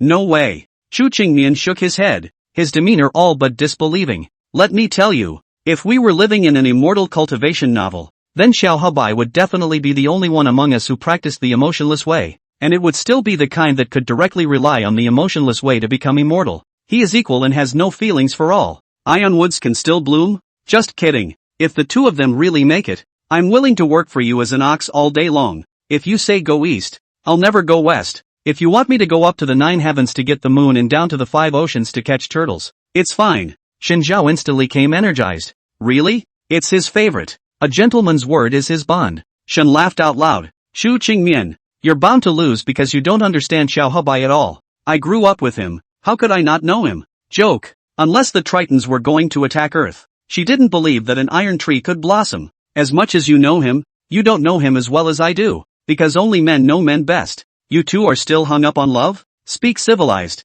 From my point of view as a man, this wave of Xiao Habai is just projecting his XP directly onto the first secretary in a state of obliviousness. What XP could he have? Nurture system, you know? Chu Qingmian fell into deep thought. What does that mean? Xiao Habai is a perfect hexagonal warrior in every way, and pays extra attention when he happens upon a very obedient and malleable woman like his first secretary. Then in this relationship, he can gradually help the first secretary, through his own guidance and ability, to develop into his ideal model in terms of his thoughts, behavior, and appearance, among other things. In the process, the odds are that Zhou Habai will achieve a greater sense of satisfaction and fulfillment. Xin Zhao patiently explained to Chu Qingmian. It's called the Department of Nurture. Why do I feel a little sick? What do you know? This is called all the likenesses of my beloved, which I have raised little by little, and which I have watered with my own hands to make a beautiful flower. Chu Qingmian still didn't understand. Maybe that's what, between them men can only understand. She may be a little behind the times.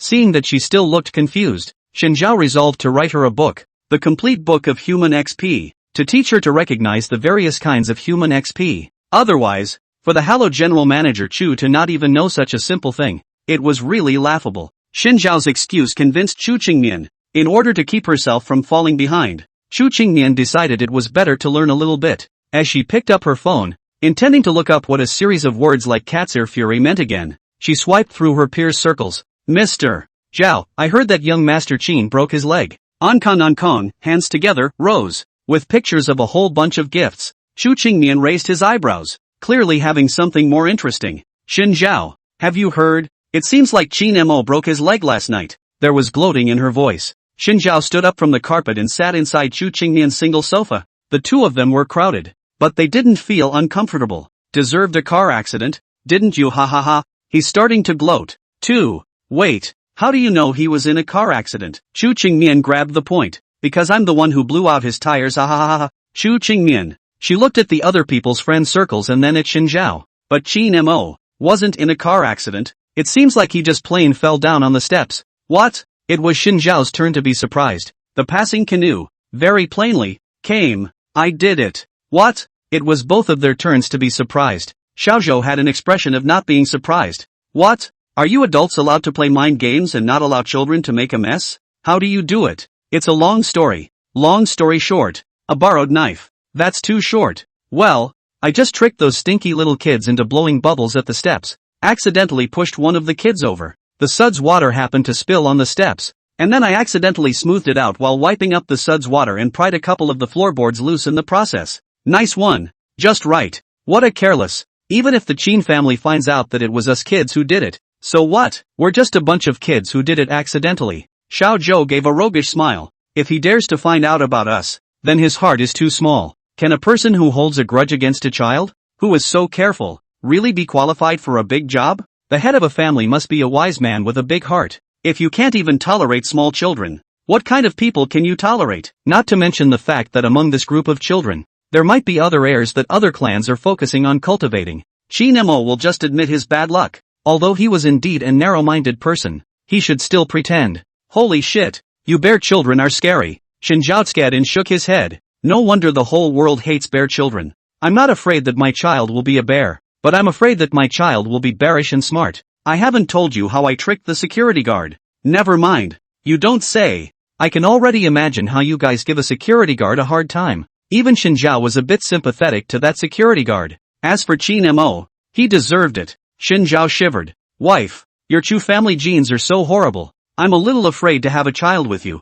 I haven't disliked your Shin family's ancestral neuroses yet. Then we're really half-assed. What? I just heard my best friend talking about having a baby? Cousin Chu Yuyan came down the stairs with 3 golden invitations in her hands. Best friend, you're here. Shin Zhao greeted her. The two people were very familiar with a set of good brotherly high-fives and fist bumps on the shoulders to greet each other. Seeing Chu Qingmian dazzled. Are you two planning on getting pregnant? Great. I finally get to be an aunt. No, you misheard me. We're talking about heart children being scary. Chu Qingmian explained. Cousin let out a lost sigh, then quickly perked up. Normal kids are little angels. Trust me. That's right. I just think that Xiaotao is the cutest little angel in the world. Shin Zhao was sure. The girl's boat is also cute, but it's still not as good as a proper lowly boat. Fists tightening. By the way, I have 2 extra invitations to the charity auction here. Do you two want to go? Cousin shook the invitation in her hand. Charity auction? Chu Qingmian frowned. It seems like there is indeed this matter. Xiao Habai mentioned it to me this morning, and the invitation was placed in the study. Cousin nodded. Yes, that's what I took from your study. Hey, you're also too self-conscious. Right. People who don't know would think that they invited you. Shin Zhao raised his eyebrows. Gee, what does it matter? I don't actually plan to go. Chu Qingmian refused. No. Cousin instantly knelt down and hugged her thighs. Why don't you go? So many mountain children are waiting for you. The big capitalist. To burst gold coins? Just go. The thing about popping gold coins. Just have the butler casually slip them a check. Why do I have to go? Best friend, help me persuade her as well. Cousin turned to Shin Zhao for help. Do you want to see your wife gradually degenerate like this? Truth be told, I kinda want to see it. No. You two don't have hearts. Shut up. We'll go with you. Okay? Cousin compared a yay. Great. Finally someone who can pay my bill. Sure enough, what this guy just said about caring about me becoming degenerate is all bullshit. He's just trying to find me to pay for it. Chu Qingmian was speechless. Shin Zhao patted her shoulder. You have to know that there are many forms of failure in life, but payment failure must be the most tragic. Cousin, she's failed enough in her life. You can't let her continue to pay for failure. Can you? Okay. Then I'll just be your heartless credit card. Even though Chu Qingmian was really speechless, she still agreed to attend the charity auction with them. Charity auctions are held by auctioning off something to the rich, and the money spent by the rich will not be taken by the auctioneer to enrich themselves, but will be donated to various impoverished areas. That's why a lot of rich people go to auctions. Auctions are also one of the best ways for many people to be able to meet the bigwigs in the biz. Charity auctions only, because normal auctions are such as Xiao Habai such as assistance to go. After all, the most important thing about a charity auction is that both sides benefit. One side to get money and one side to gain a good reputation for being charitable. You have to go yourself, take a picture, get on the news in the process and gain some social influence. After all, money doesn't satisfy them anymore, they prefer social influence and other satisfactions. Anyway, A gentleman discusses signs regardless of heart. I guess. Chu Qingmian would occasionally attend in person, but most of the time it was his assistant who stepped in. The auction ended with a dinner dedicated to thanking everyone for their participation. Then a call for donations, and another wave of donations. Chu Qingmian had long been familiar with these processes. As one of the VIPs of the charity auction, Chu Qingmian once again strongly requested Xin Zhao to let him dress like a person. Every time she saw Xin Zhao lying on the couch, scratching his butt while giggling at the cerebral palsy program on the television, she had a headache and her temples jutted out. If this was seen by outsiders, she could find a hole in the ground to bury herself in. Anyway, our identity is there. They don't dare to say anything. Xin Zhao was very indifferent and peeled himself a banana to eat. What do you know about decency? Don't get it. It's for you to take off those disgusting fluorescent green pants you're wearing. Now. Right now. Right now. What do you know? Big sis. I'm a proper anime co-branded set. Didn't know he was a big sunny boy with a wide range of interests? Which anime company put it out? I'm going to acquire it right away. Psychic. Chu Qingmian just assumed that this guy was full of nonsense again and rolled his eyes speechlessly. Since you like green so much, we'll go in green. Xin Zhao thought that she had finally gone crazy and was willing to accompany him to the auction in fluorescent green pants, but it turned out that after the two of them changed into their new clothes, they found that they were similar to their usual dresses. Chu Qingmian looked at the Xin Zhao in front of him with satisfaction, and a sense of fulfillment rose strangely in his heart. Steady dark green suit, and pine trees in general, to create a sense of mysterious atmosphere, heavy and deep. Vintage light, dark red tie and dark green suit to produce color collision. As he straightened his cuffs, occasionally his gaze flicked to her for a split second, a flicker of carelessness and obscurity flickering through his light-colored pupils. There is both the traditional modesty and politeness of the Chinese people, but also no lack of iron fist. Chu Qingmian looked dumbfounded. Hey, I just called out to you several times. What are you fuming about? Xin Zhao spoke impatiently. Why do I feel like there are ants crawling all over my body? After being used to wearing casual clothes, it was a bit difficult for him to suddenly put on this outfit. Chu Qingmian looked at someone in front of him who had returned to his loser nature and sighed wearily. Luckily, Xin Zhao is a loser. Otherwise she had her heart set on it. Take a shower if you're itching. Xin Zhao scratched his back. I only took a bath yesterday. The winter in the capital is very dry. It's hard to wash too much, so you still want me to scratch your itch? It's not like we haven't caught it before, since the two are husband and wife. Chu Qingmian also wore a couple's clothes with him. Lake green satin neck cross-dress, the entire back hollow, only 2 green silk cross to the neck, white ruffled fur shawl on the hand, elegant and sexy. Wow. When her cousin saw what the two were wearing, she couldn't help but marvel. Chu Qingmian was proud of her match, raising her chin slightly. This is why I always say that elegance never goes out of style. No. Cousin shook her head. You're elegant, yes, but you and Xin Zhao standing together will always make me hallucinate gangster couples. Why can't it be an ordinary gentry couple? Chu Qingmian was puzzled. It just always feels like something's not quite right. Cousin was deep in thought. She actually didn't quite understand why she felt this way, but she just felt that Xin Zhao didn't look like a good person sometimes. Xin Zhao smacked his lips, his eyes clear and stupid. Presenting their invitations to the staff, the 3 men followed the receptionist to their seats. Because it is a charity auction, in order to reflect the party's pro-people, the whole process will be very relaxed. There are many entertainment programs. There are not so many formal rules in, but no one expected that Chu Qingmian would actually come, including the organizers. Usually she wouldn't even waste her time to this. At most, she'd have her assistant come, but I didn't think she'd actually come this time. The organizers are a jewelry designer and a painter, supposedly best friends who met in college and co-founded an art agency. When they saw Chu Qingmian, they were so scared that they almost smashed their wine glasses. Xin Zhao squeezed her and deliberately teased. You're kinda scary. Chu Qingmian blankly glanced at him. That's why I don't like coming to places like this. As soon as she arrived, the originally happy and lively crowd was instantly as quiet as chickens. Make it sound like it's her fault. General Manager Chu, how are you? You've really made the whole auction shine today. I believe this is Mr. Shen beside you, right? One of the young women reached out to Chu Qingmian, but was stopped halfway by Xin Zhao. He smiled and shook the young woman's hand. Hello. She froze awkwardly for a second, quickly pulling her hand out and introducing herself to them before quickly making an excuse to leave. What did you just do? Couldn't hold it in when you saw the pretty little girl? Chu Qingmian began to shade. Xin Zhao, on the other hand, looked aggrieved at being wrongly accused. You really think too badly of me. I just want to deliberately test them. Try what? The relationship between the two of them should not be a normal best friend, but a lily. Ha? Chu Qingmian was shocked. Not only was she shocked at the relationship between the two organizers, but she was also shocked that Xinjiao was able to tell at a glance that the relationship between the two was not ordinary. How can you tell? It's hard for me to say, but if you spend a lot of time abroad and see a lot of people like that, naturally you'll be able to sense it. Judging a person's sexual orientation based on intuition alone is ridiculous. So I just shook her hand on purpose, and while she hit it well, she still showed a hint of dislike for me. Maybe she just plain hates you. Xinjiao was just obnoxious some of the time, which was normal. Ha, you don't know anything. Xinjiao sneered with an all-knowing look. You're still too pure. Hands mean a lot to them. Ha? Looking at Chu Qingmian still not understanding, Xinjiao helplessly shook his head and said no more. Why don't you say it again?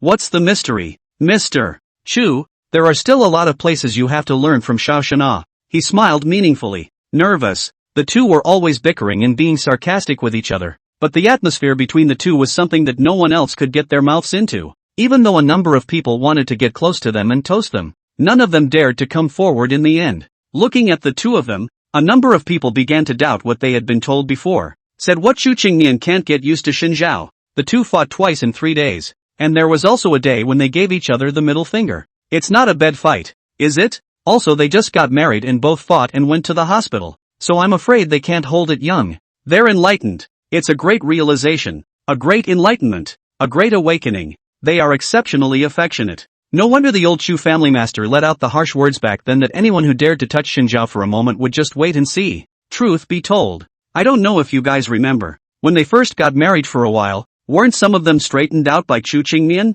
At first I thought that they were competing in the market, but now that I think about it carefully, where do they deserve Chu Qingmian's personal attention? It's clear that they've messed with someone Chu Qingmian cares about, so the group came to a new conclusion. That was Chu Qingmian's deep love for Xinjiao. This kid Xinjiao, who looks so retarded, has a pretty good life. Foolish people have foolishness, but why on earth did the Chu family agree to that worldly disgraceful marriage of the Shin family? Probably fancying how old the Shin family is. Come on, the age of Long is only 100 years. Really want to compare Long? Our country is a lot of perfume Chinese medicine family, which is not a few hundred years of history. That said, maybe they just simply see eye to eye. More pure love. They really couldn't imagine that the Shin family, a bottomless poor family that licked shoes everywhere, could have anything worth the Chu family's attention. Xinjiao overheard their conversation and parted with approval. Sure enough, you've been in love with me for a long time, haven't you? Did you eat poisonous mushrooms today? Full of daydreams. Then why else did you agree to the union? Grandfather made me promise. You do whatever he tells you to do? You're too unassertive. If it were me, I'd just give him 2 big smacks. He's so old. Just let him be. If you don't listen to the old man, you'll be happy for years. Do you understand this? Then why did you agree? Because my dad said, your family has billions of dollars. A toilet is as good as my living room, and the toilets are pure gold. Xinjiao sighed. I have never seen a pure gold toilet in this life and my last life combined. I can't even imagine what my ass could feel like on a solid gold toilet. For a moment, both felt much nobler in the ass. Kim Kardashian is nothing, no matter how big her ass is. She's not as noble as he is. You'd better not imagine it. You Shin family members have a rich imagination. She's crazy enough to make a toilet out of gold. Sure enough, it was Shin's father's fault from start to finish. Delivering false news to both sides of the aisle has fooled them so badly. Distinguished guests, welcome. The two organizers stood on the stage and spoke, taking the microphone and looking around at everyone below. Xinjiao propped his chin with his hand. Bored. When can we eat? It's early. The auction hasn't started yet. What are the auction items? There are pamphlets on the table, so go ahead and read them yourself. Xinjiao picked up the auction book and casually flipped through it, his brows gradually furrowing. These things, they can still be put up for auction? Why did he get the feeling that these were things that the organization couldn't sell and were being used as auction items? Chu Qingmian's reply authenticated his suspicions. That's right, it's what they can't sell. So will anyone else buy it? It's a charity auction. It's not even about buying anything. People are just picking a random piece of not-so-trashy crap out of a pile of junk for an excuse to spam it. Then Xinjiao saw that those useless gadgets really had people shelling out money to auction them off. This painting is a portrait we made when we traveled to a school in an impoverished area and gathered the children to complete it together, and we jointly named it Child's Play. The starting price is $600 soft dollars, and we hope to use the money to give the kids a Children's Day gift. Xinjiao looked at the painting on it that could be called abstract and fell into silence. 7,000, 7,100, 7,500. A number of people have raised, hand in hand, one by one for the bidding. Seems to have continued to want to add on to the meaning. Xin Zhao's gaze subconsciously looked at the current highest price. A handsome young man, of course, not as handsome as him is. Through his fiery eyes, he was able to see that the handsome young man was clearly a plastic surgeon. Upon closer inspection then, it turned out to be the same traffic starlet that was often seen on TV. There are still stars coming to this auction? He asked Chu Qingmian. Chu Qingmian, on the other hand, nodded her head in a very bored manner. Well, I think I just saw a few big stars, right? Wow. Can I ask them for an autograph and resell it online? Can you be a little out of your league? If you like. I'll have them come over right now and pour you wine and food one by one. I can't help it. When I first started making my first bucket of money, I was just dumping stuff everywhere. Starting with dumping Lao Gan Ma for international students. It's quite a grueling and deeply tragic venture nah.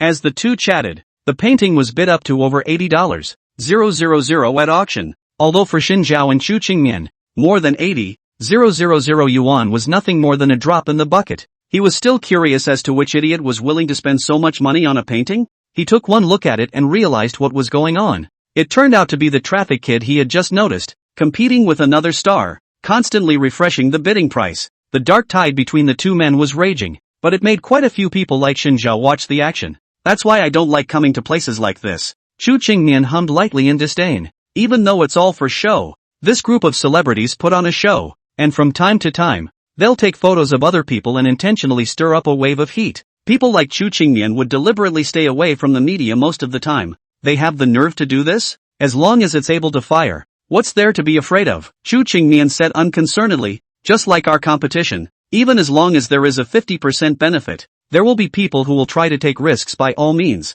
And with a 100% benefit, there is no fear in stepping onto the gallows. So is there anything you want to buy? You take the shot for me. For any amount. Wow. Then I'm not polite. Xin Zhao pursed her lips and smiled, clearly having bad intentions. He took the sign carried by a sidewalk waiter and held it aloft. 150,000. The organizer saw him and immediately reached out. Number 001. $150,000. Is there anyone else? That flowboy turned his head and saw the smiling Xin Zhao, and immediately became furious. Who is he? How dare you grab it from me? It was annoying enough to have a senior from the entertainment industry bidding against him, but a stranger came out halfway. The senior in the entertainment industry in his mouth was the movie queen who had just won an award last year, and although she didn't recognize Xin Zhao either, she knew the one sitting next to him, the head of the Chu family, Chu Qingmian. The outside world rumors that Chu Qingmian is always sick and weak, rarely show up, unless the world family should be entertained. Otherwise no one can easily see her.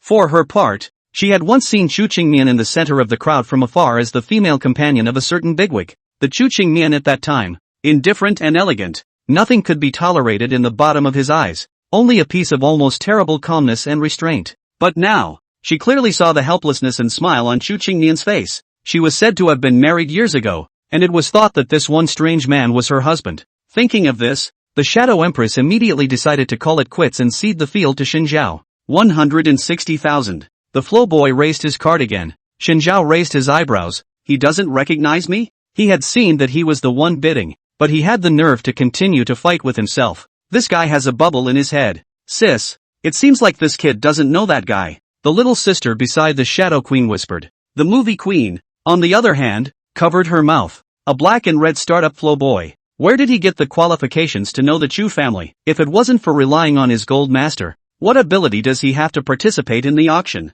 You've been looking at him for a long time anyway. This is going to be a good one. The two women whispered and laughed. $1 million? Don't BB. You. Traffic Little couldn't help but get angry and stood straight up. The moment he just stood up, someone said, this kid is afraid he's not a fool, right? The man's voice was quite loud, or at least the others around him heard it, and then there was a sneer like laughter. He stood frozen in place and suddenly realized something and looked at Xin Zhao. It's so hard to take your place. Someone said. Too funny. Who the hell brought him in? Even Xin Zhao doesn't recognize him. Knowing that he had done wrong in the heat of the moment, he looked to the gold master not far away and initially asked for his help, only to be met with a hard glare from the other man, who then averted his eyes and stopped looking at him, threw him away like a piece of trash. TSK, this kid looks miserable. Xin Zhao shrugged his shoulders and bloated. He's come to a place like this, but he still hasn't figured out his status. Playing which is not playing? I see that Wang Dong over there is afraid to get rid of him. Chu Qingmian yawned lazily. No one dared to bid with Xin Zhao anymore, and Xin Zhao successfully took this painting full of children's fun at a price of $1 million. I thought you said people who pay high prices for junk are stupid, she asked. Xinjiao smiled. Anyway, you've said that the money is for charity, so it's fine to spend a little more. It would be nice to have enough money to be used for those kids. Consider it a good deed. Okay, since you're happy, it's money well spent. The next few auction items were all auctioned off by the cousin alone, and in the end it was Chu Qingmian who paid. Many more words of thanks from the organizers and the dinner began, probably because Xinjiao's face was quite kind, often showing a smiling face, easy-going. Many people ran to get close to him with a glass of wine. Mr. Xin, you're really different from what the others say, kind and humorous. Xinjiao raised an eyebrow. Then next time don't try to understand me from other people's mouths. Have other people ever given me a mouth asterisk? Crowd. Well, it seems that the rumors are partly true, and he is indeed a man of many words. After Xinjiao drank 2 cups, he waved his hand to reject them and no longer drank more. He was more interested in eating than drinking. Chu Qingmian once again released low pressure, scaring away the group of people around him. They're really scared of you. Right. Why, Mr. Chu, who was known for being decisive and ruthless, asked so rhetorically. Of course, she wasn't really questioning, but was picking up on Xinjiao's topic. Is there anything you want to eat? I'll give you a chopstick, Xinjiao asked. Chu Qingmian narrowed his eyes and pondered for half a day before. I don't want to eat anything. Xinjiao stared at the carousel. You're not anorexic, are you? I want to eat cold enoki mushrooms. It feels quite delicious. Then pinch me some too. Just a little. He had just raised his chopsticks when the carousel suddenly stopped. He just looked up to see which one of them had been so perceptive as to know he was going to eat, and had held down the automatic turntable. Then his eyes met with a little boy. His instincts told him that the visitor was not good. The little boy showed his teeth and smiled, frantically spinning the dial, and even made a ghostly face at Xinjiao. It's a familiar flavor. Fucking bears. What do you mean, kid? Without speaking, the little boy continued to make faces and spin the dial.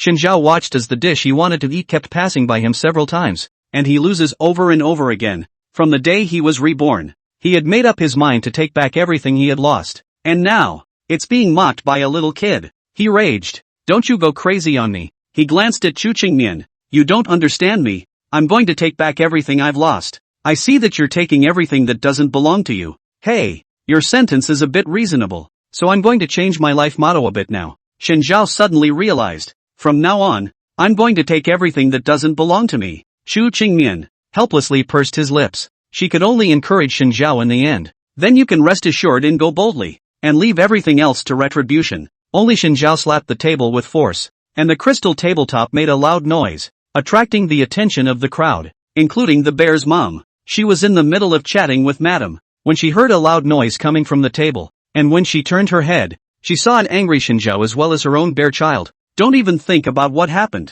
It must have been Dead Boy's fault anyway. 36 plans. Apologizing is the best plan. Chu Qingmian was also startled by him. Before she could react, she saw Xinjiao with a furious face, throwing down the chopsticks in his hand, reaching out and grabbing a handful of cold golden needle mushrooms and putting them into her plate. OMG. You eat. Chu Qingmian fell silent and slowly closed his eyes. Not only her, but the crowd looked stunned. It's worthy of Xinjiao. She was dying. Everyone was watching them. She shouldn't have taken Xinjiao out. Just should have bolted Xinjiao and Luo Jin's pet dog together. Couldn't let him go out and disgrace himself. He doesn't still think he's bossy, does he? I'm sorry.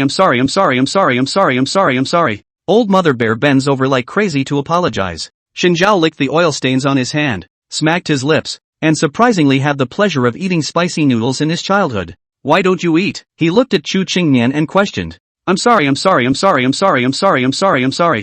Qingmian didn't know what determination he had made, and with a trembling hand, he picked up his chopsticks, caught a small golden needle mushroom from the plate, and put it into his mouth to chew. Chewing and chewing, she smiled. Turns out, people can really be pissed off and laugh when they're extremely angry. Is it good? Xinjiao asked her. Don't talk to me, okay? Honey, what kind of relationship do we have? You don't mind me, do you? Chu Qingmian smiled. Then in that case, husband, people still want to eat fish. All she felt now was that she was in a horribly calm mood. Used to seeing Xinjiao go crazy, her mind gradually became strong and untouchable, and Xinjiao's existence pulled up her upper limit and refreshed her lower limit. Xinjiao picked up his chopsticks and was just about to give her a fish when she stopped him. Wife, aren't you pretty good at grabbing food with your hands? I'm going to eat what you grab with your hands. Xinjiao opened his mouth and didn't know what to say. Looking at the steaming fish, he really didn't dare to start. In the end, he could only soften his tone and pout. Honey, the fish is so hot. Catch it for me. Chu Qingmian slammed the table hard. Can't you understand a word? Honey, can we have some gazpacho? I just like it hot. You watch. She grunted and wrapped her arms around her chest. Xinjiao took a deep breath, trembled his hand, and slowly reached out to the steaming fish with a resolute expression. His fingers, then, slowed to a halt just a centimeter from the fish. Honey, it's really hot. He would never take his hand and grab vegetables for Chu Qingmian next time. While the two were at a standstill, the cousin came back from the restroom. Holy shit, I just saw a mom in the bathroom beating her baby, and the kid was crying at the top of his lungs. Then she saw Chu Qingmian and Xinjiao, and her expression gradually became complicated. What the hell are you doing? He, it's just a couple's love interest. Chu Qingmian smiled tenderly. Husband, why don't you hurry up and give your wife some fish? Xinjiao, as much as he loved the scenario of a wife pandering to her husband, he now felt that his little life was in jeopardy. Chu Qingmian had already learned how to go along with the routine and set him up under his crazy routine. Chu was always scary as hell. After experiencing this charity auction, Xinjiao understood that Chu Qingmian was gradually moving in the direction of abnormal person under his influence. He's quite influential. Just as he was planning how to escalate his pranks on her even further, his cousin said she was leaving. This first month is not yet over. Why are you leaving? Xinjiao was surprised. Stay a few more days. Cousin shook her head inside.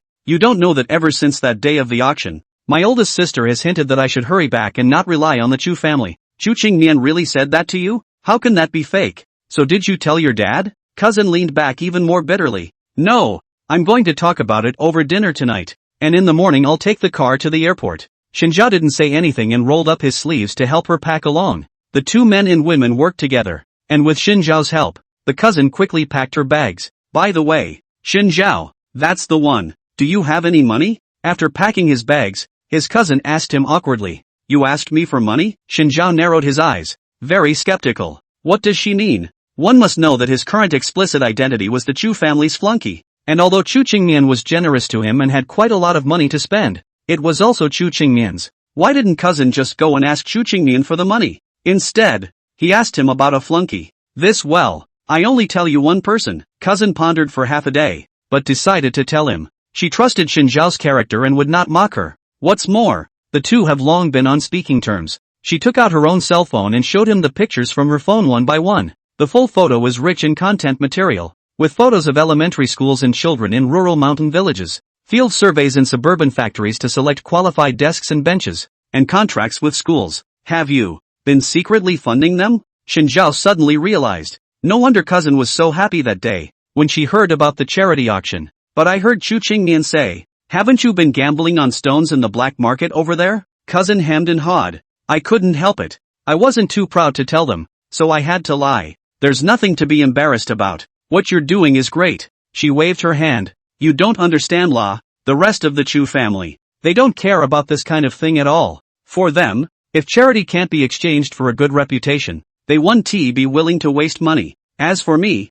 I'm not trying to be famous. I certainly make my own money, but I don't make enough money at all. So I have to find an excuse to ask my sister for money. Having an older sister like her, Chu Qingmian was really having a hard time as a younger sister. You're right, but I'll thank you for my wife. Why thank you? I'm obviously the one who's been giving you guys a hard time. Xinjiao shook his head. In my opinion, aren't you using Chu Qingmian's money to do all these things to accumulate virtue for her? Thank you. He smiled, and his cousin looked at his sun-warmed smile, and instantly her nose turned sour and she hugged him hard. Thanks, my good brother-in-law. You're the first to recognize me. Xinjiao laughed. The two hadn't been moved long before the butler came up to call them both to dinner. Mr. Shin, Missy, the meal is ready. The butler wasn't surprised to see his cousin's luggage. He'd obviously gotten the message a long time ago. He arched his back slightly and let out the door. Come on. Xinjiao's cousin went downstairs. Downstairs in the dining room, the others were already seated, waiting for the two of them.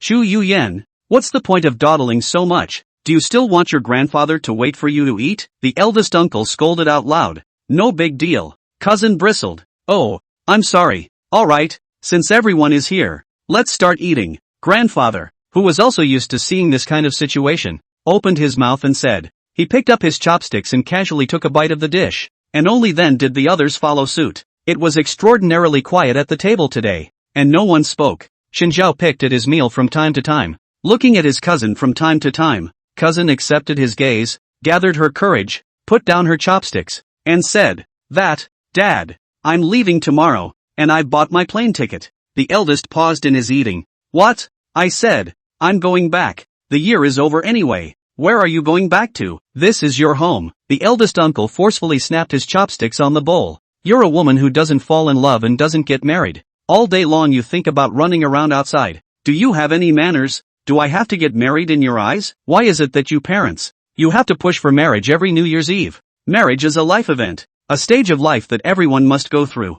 I'm telling you, just stay home and don't go anywhere. How are you going to fulfill your filial duties when you're so far away from your parents? The two were at a standstill, their words getting more and more heated, and the eldest uncle even stood up, intending to slap his cousin so that she could get her head on straight. Shinzhao hurriedly reached out and grabbed his arm. Eldest uncle, you're going too far. Why are you still hitting people? I'm her father. Who are you to tell me what to do? You can beat her up just because you're her father? She's an adult and can take responsibility for her own life. She doesn't need her elders to tell her what to do. What do you mean? It's easier to fulfill your filial duties when you live with your grandfather every day? What a necessary stage of life. People still die sooner or later. Why don't I see you dying? Ah, you. The eldest was so angry with him that his eyes shot straight up, and he gasped so roughly that his nostrils were almost spitting flames. Me what me? You what you? Uncle, your middle-aged machismo really needs to change. It's a new era for young people. I'll fuck her up. Shu Qingmian,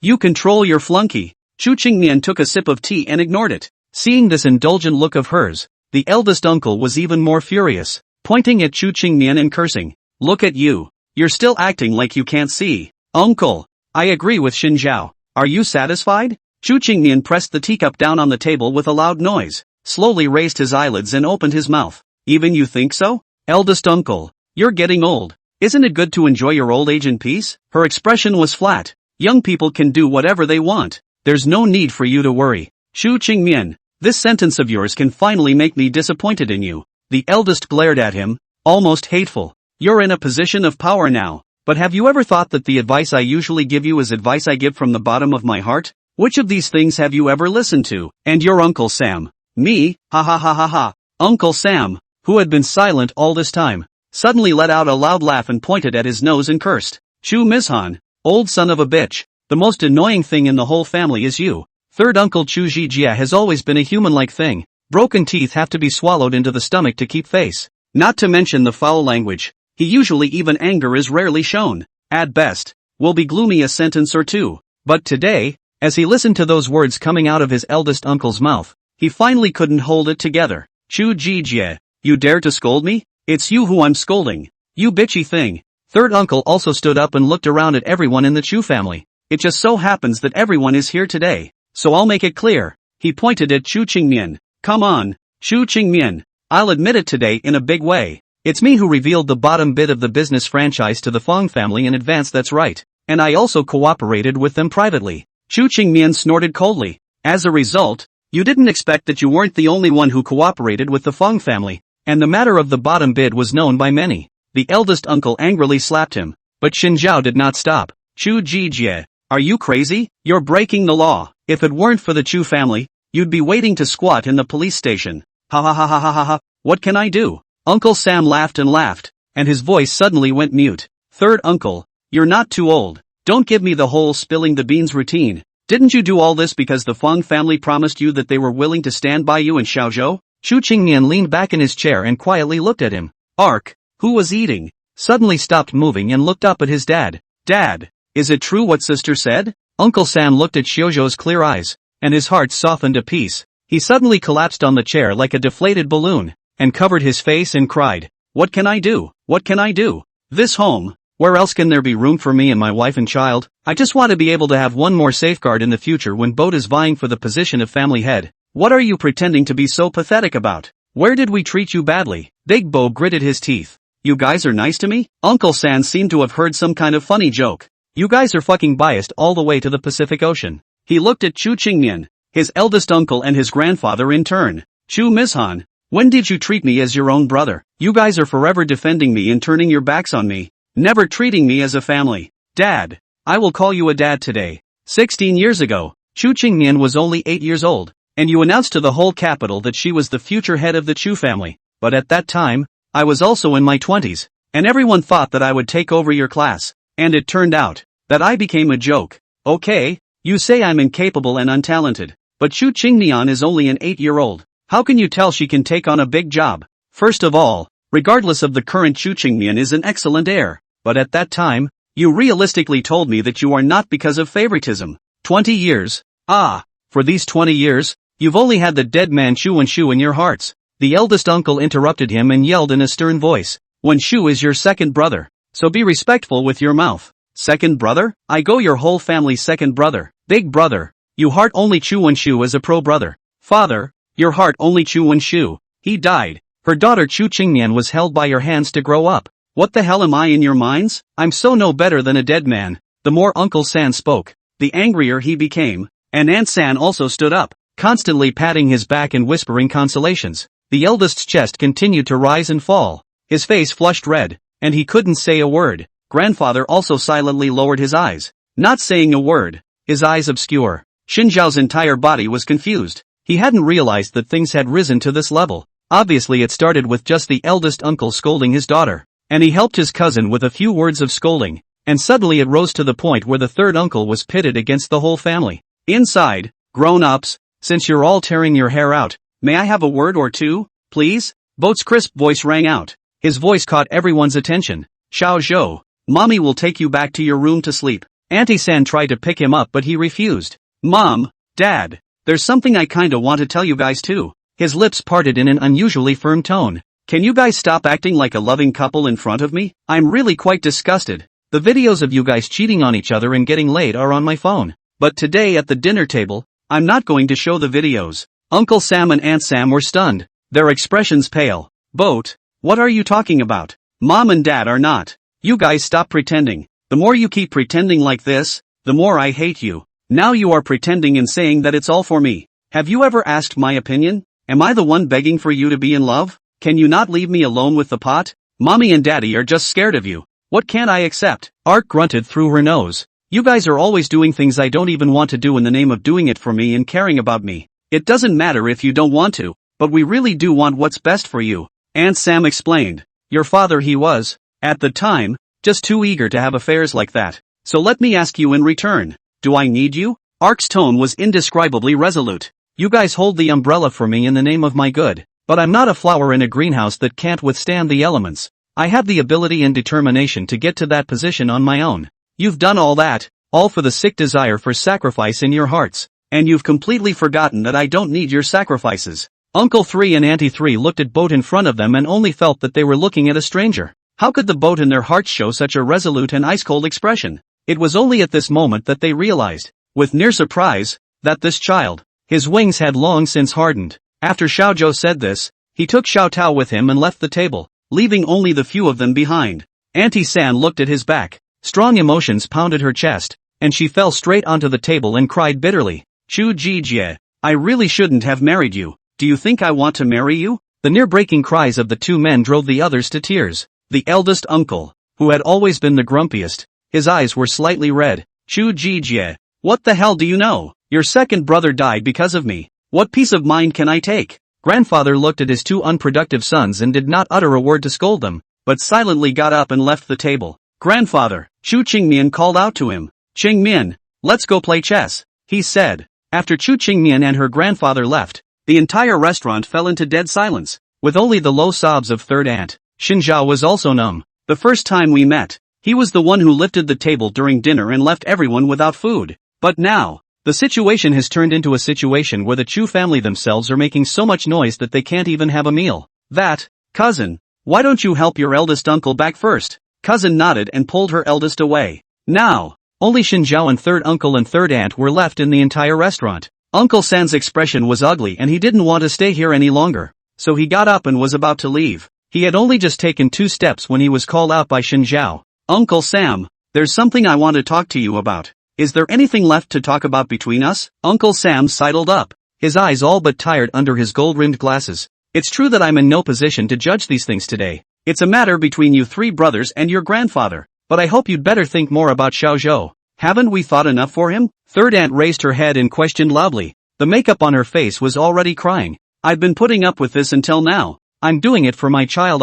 If you are aggrieved. Am I not? Uncle Sam asked rhetorically. You too. Listen to me. Shinjiao was speechless. You all heard those words just now. Boat doesn't need your support. He's a very independent and intelligent child. The only thing you have to do is to let go. You say so much. Why should I listen to you? Third uncle's gaze held hostility. Anyway, you and Chu Qingnian's child will be the Chu family heir sooner or later. Why are you still pretending to care about Xiao Zhou? Hearing this, Shinjiao let out a low laugh of disdain. He slowly raised his head. The corners of his eyes arched slightly, sharp and cold, inexplicably giving a sense of oppression, as if everything was under his control. I can tell you all very responsibly that I don't care at all who gets to ascend to that position, Xiao Zhou or Chu Qingnian's child and mine, because no matter who it is, the person who benefits is me. You. Against his light-colored pupils, Uncle San only felt inexplicably pressured in his heart, and those eyes were so cold and terrifying that people could not help but bend their knees and bow their heads to him.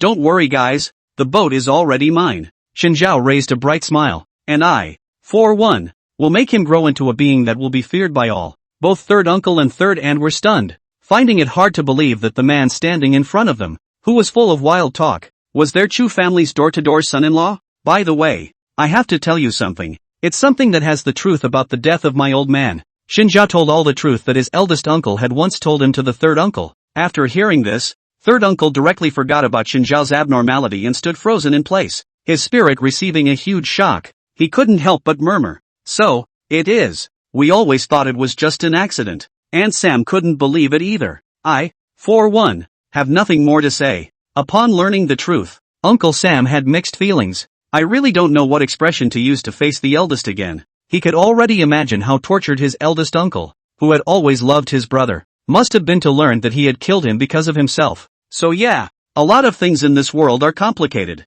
and what you see and feel isn't always true. Shinjiao pretended to be relaxed. He actually had quite a few doubts in his mind, but under the current circumstances, it was still not a bad idea to tell Uncle Sam about his eldest uncle as the truth. In fact, when he first heard his eldest uncle tell the story of Chu Qingnian's parents, he had already vaguely sensed some suspicions. Who tried to kill Uncle Big? What was the need for Uncle Junior to be killed? The person who could get close to the eldest uncle and make a trap on his new car could only be someone close to him. And who was that person? Is he still in the Chu family now? Did grandfather really favor his second son, willing to place the fate of the entire Chu family on the young and ignorant Chu Qingnian simply because of his death? None of this, the eldest told him. It's even possible that these are questions that even the eldest himself can't fully answer. And in the entire Chu family, who else but the eldest uncle could answer these questions? There's only that once powerful grandfather left. Grandfather was too nice to him, too, despite all the lip service. I'm actually repaying your great-grandfather and all that,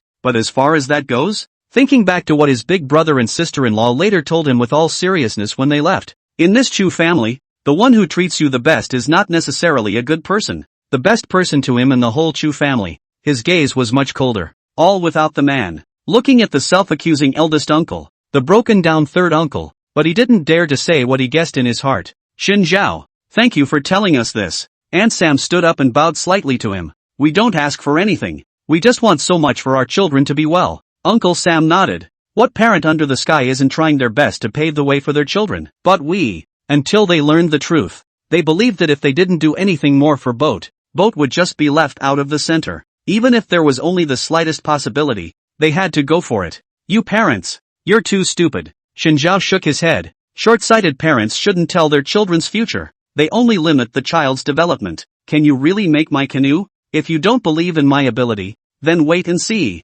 I'll let you all see it. Shinjiao hooked his lips. He patted Uncle and Aunt Sam on the shoulder and left with a smile. Returning to his and Chu Qingnian's bedroom, he directly closed the door. Against the closed door, he suddenly laughed. A loud laugh that disturbed Chu Qingnian, who was reading a book. What's so funny? Secret. He took a few steps forward and fell straight onto the bed, rolling around a few times on the bed until Chu Qingnian snapped the book in his face and he subsided. What's the madness? I'm just laughing. These people of your Chu family, they really make me helpless nah. What happened today was just an accident. Hell, I didn't know that my eldest and third uncles suddenly went crazy. The two of them always felt like two deluded fools. Fooled by whom? Probably fooled by me. Shinjiao lay on his back, staring at the bright lights on the bedroom ceiling, his eyes gradually narrowing. Third uncle promised me that I would be the one to teach Xiao Zhou in the future. I don't care about anything as long as you don't raise him to be a psychopath. Really? It's a deal. Always feel like you're up to something again. Shinjiao suddenly laughed lowly, rolled over and pressed onto Chu Qingmian. His chest was also trembling slightly, and his muffled laughter was transmitted to her heart through solid sound transmission. He lowered his head and pressed it against her forehead, then immediately rolled over and wrapped the covers around her, leaving only her back. Good night. Shouldn't have mentioned your parents today. Don't blame Uncle Sam. Chu Qingmian touched his forehead and suddenly laughed lowly as well. I know. Good night kiss, isn't it? Xiao Shen is asleep. Please leave a message after the beep. Beep. Then leave a message for me to thank Shen for the good night kiss. I might have nice dreams tonight. Now. Both men were silent. The calm days didn't last more than a few days. Shinjiao clearly found that his relationship with Chu Qingmian softened quite a bit. At least he wouldn't kick him out of the room just because he intentionally ate on the bed. Because Chu Qingmian directly threw his snacks out of the room. What's wrong with me having a couple bites? It's not like there's no one to clean it up. He flailed his fists and protested loudly for himself. What? Where do I need to clean up? The butler sprang up. Where there is a mission, there is he. Uncle Qiao, don't spoil Shinjiao. He's doing it on purpose. Chu Qingmian gritted his teeth. Who in the whole Chu family didn't know that she used to be a cleanliness freak? Although it was hard to say now, but it should still barely be considered. She couldn't stand Shinjiao. A scruffy, dirty thing.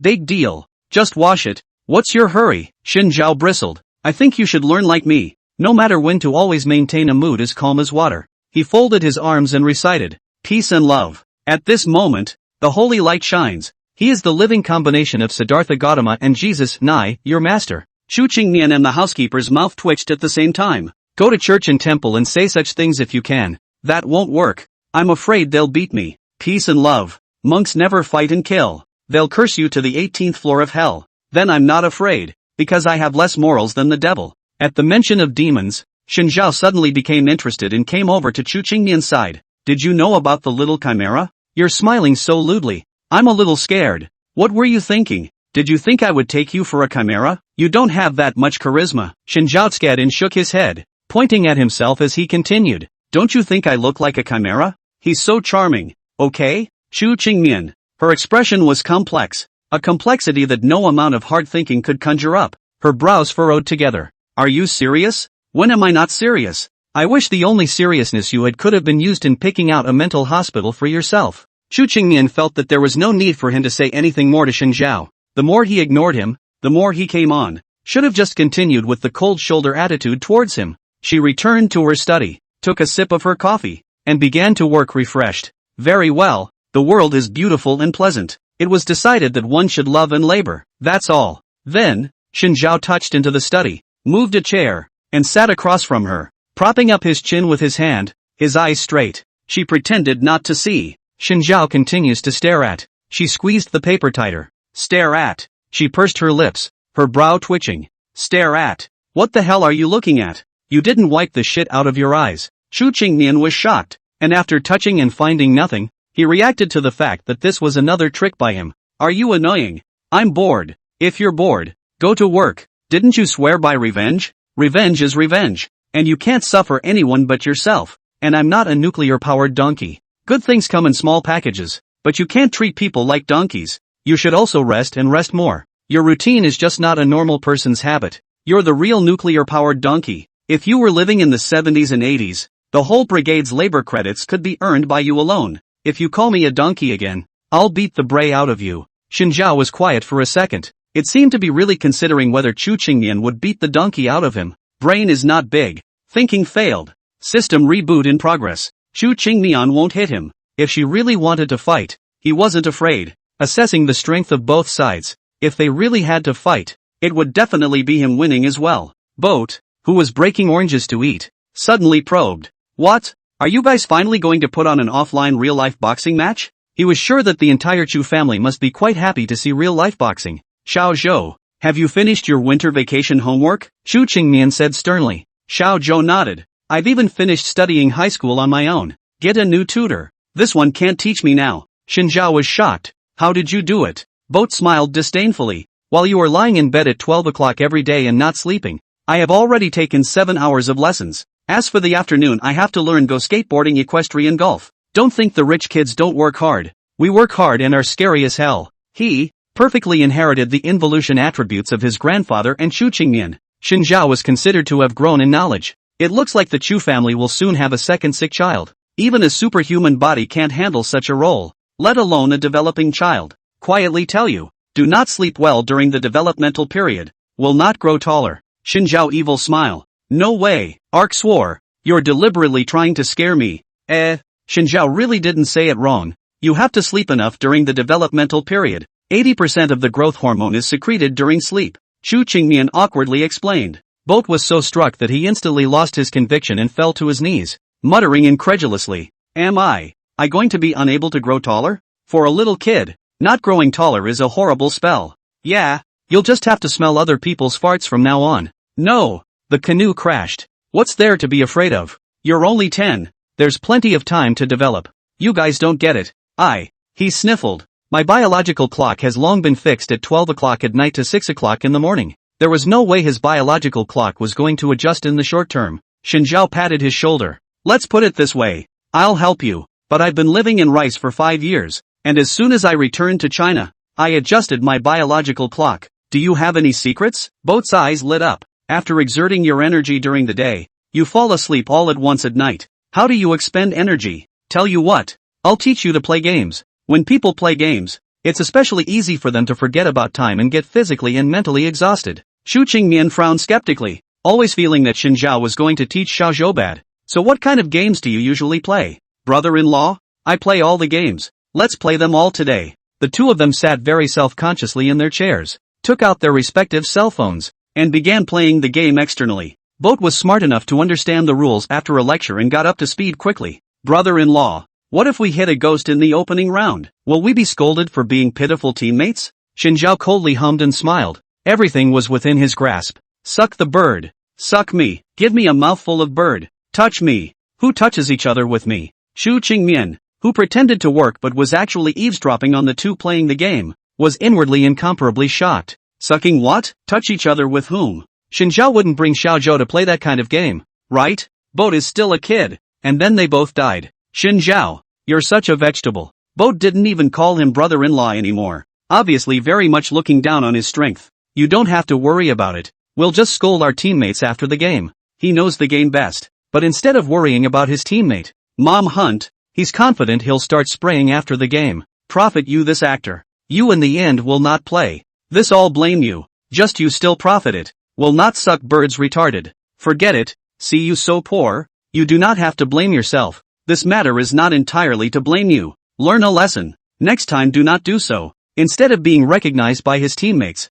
he angered the other team by acting in a generous manner. Grip grass you big idiot. The opening seconds down even so. The second round of flash to catch the big move you give me time to react? I'm convinced. You can't predict in advance that I'm going to flash to receive a big? Xin Zhao retorted. What's wrong with flashing for a big move? Can't a teammate anticipate his anticipation? Did you grow a hand and learn only Luduan? Don't play the game and don't flounder. How dare you cuss me out you piece of shit. I wish your mom super double the groceries from now on.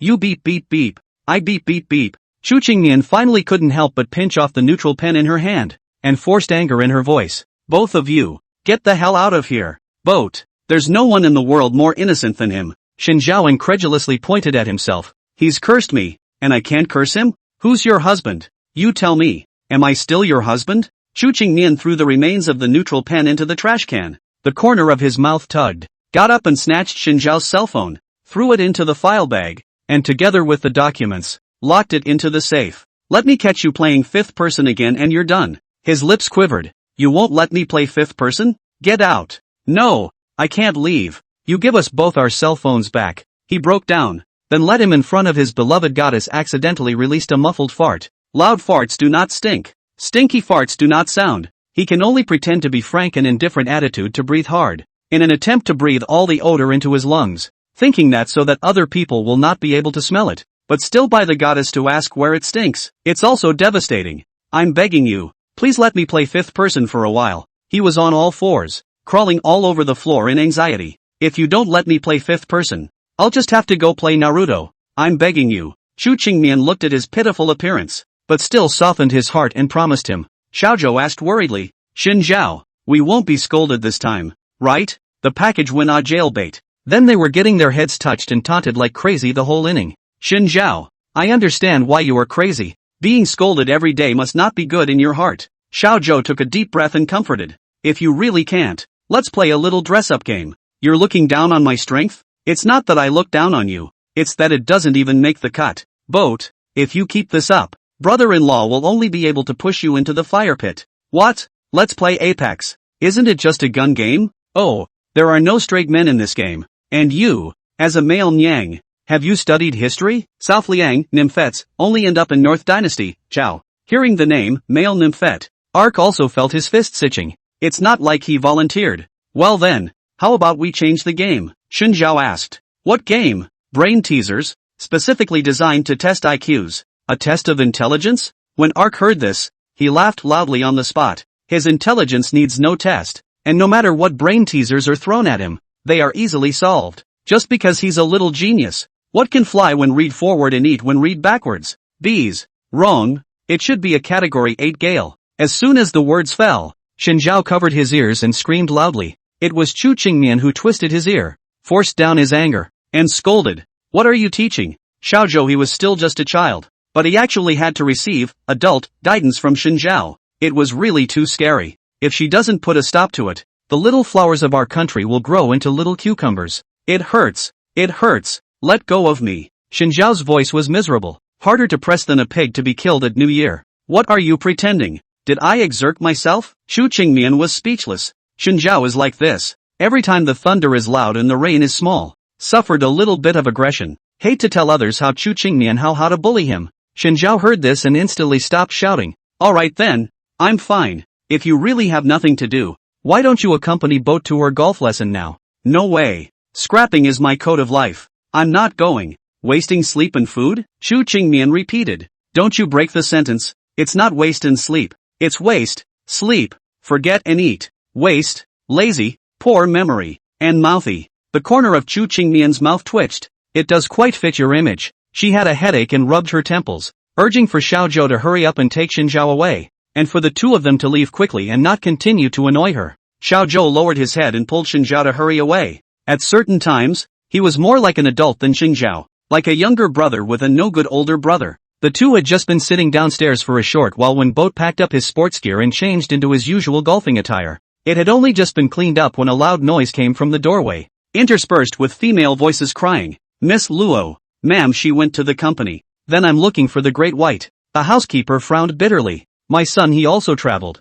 went to the city of Xinyu, are not there. I don't care. I want to see them today. Luo Jin's crying was so loud that he had been stopped by the housekeeper, and for a while, the two were at a standstill. What is it? Xun Zhao went out and asked. When Luo Jin saw him, she wiped her eyes and questioned the housekeeper. Didn't you say that Xun Zhao wasn't here? The housekeeper was also embarrassed. Did not expect Xun Zhao to suddenly come out. Thought he had been in the study to accompany the lady. Ms. Luo is in a bad mood and is crying to see you. Looking at the housekeeper's reaction, Xun Zhao subconsciously frowned and patted Luo Jin's shoulder to pacify. It's fine. If there's anything, let's go inside and sit down to talk. Luo Jin sniffled and nodded vigorously. Xun Zhao placed his arm on her shoulder and brought her to sit on the soft sofa in the side hall. He drew 2 sheets of toilet paper and handed them to her, and when he saw that she was sobbing with all her heart, he had to reach out and wipe her tears. Speak up. Just tell me if you have any complaints. Hearing this, Luo Jin's nose turned sour and she huffed and puffed as she spoke about her experience. My dad won't let me continue school. Your family's going broke? No. Luo Jin shook her head. My family still has money, and studying abroad is perfectly enough. So why don't they let you continue? Aren't you 5 months away from getting your diploma? If he remembered correctly, the German summer was supposed to graduate with a certificate in July. But I still want to study for a PhD. They won't let me continue. But I already promised my tutor a long time ago that I would continue to study with him in the future. Xun Zhao's expression was complicated, and the words of comfort were suddenly unspeakable. So much for her studying in Germany. So much for studying medicine. She went so far as to say that she's going to study for a degree and a PhD? At this rate, I'm afraid she'll never graduate in her life. Would you like to think it over a little more carefully? I've been thinking about it for a long time, but my parents don't approve. And what are their thoughts? Xun Zhao wanted to hear what her parents thought and see what they were really going to do. They say that a bachelor's degree is enough. You don't need to go that deep, but you know where a bachelor's degree is enough in the medical field. Xun Zhao shook his head. Then they didn't even want you to further your education in this field, did they? To tell the truth, He understood what Luo Jin's parents meant. There was no way they could really let Luo Jin further her education in the medical field, and for her to become a doctor would be degrading herself. How could she, being upper class, go on to become a middle-class doctor? It doesn't matter what she studied in undergrad, but to make her go back and spend another couple of years in graduate school and doctoral programs would be a waste of life and youth. By then, she'll be old and no longer pretty. What young man from a family would even look at her? The lady of the world has never needed more than a high degree of education and a strong work ethic. But I want to read on. Otherwise, I'll give you the money, and you'll go straight to Germany and not come back. And when you read it, when you'll go back home again? Xin Zhao came up with a solution and proposed. Anyway, he's not bad, and he doesn't care about the Luo family. His friend was Luo Jin, not the entire Luo family. The others can do what they like. It has nothing to do with him. Oh, Luo Jin covered her face and cried, her teardrops snapping straight down, her eyelashes fluttering desperately, as if she was trying desperately to curb the convulsions. Xin Zhao sighed, gently patted her shoulder, and did not speak again. Why is it that my mom and dad never support my choices? They've always been setting me up with Fang Xiao this whole time.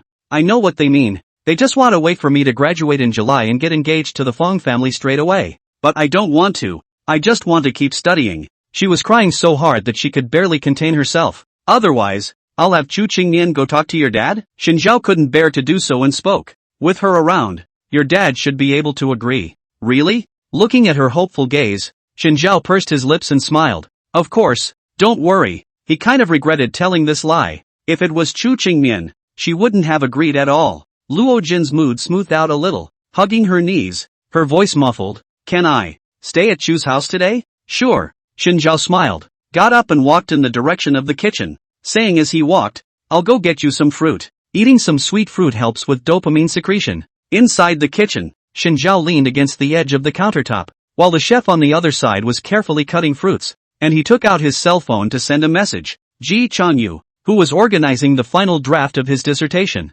was suddenly interrupted by a ringtone, and he picked up his cell phone to see that it was an unfamiliar number. Strange number. Ji Changyu. Luo Jin is in a difficult mood. Her family wants her to marry and get involved in the family struggle, but she just wants to continue her studies in Germany. After Ji Changyu read the message, his pupils contracted violently, very shocked. But soon, he responded, replying, Who are you? Strange number, this is Xin Zhao. Was it hard to find out? Ji Changyu was a bit surprised. How did you know my number? Strange number, ha ha ha. This kind of stuff, just look it up. He didn't even have to bother Hamid. He just had to say something off the top of his head, and there were plenty of people down there to look into it for him. Ji Changyu turned off his cell phone and stared at the papers within the computer screen, pondering for half a day. He still decided to send a message to Luo Jin. Since he's still in the blackout state, he can only continue to use Ant Transfer to send messages through the transfer notes. Some time ago, he and Luo Jin had told her in precisely this way about the death of his colleague by Qin Mo.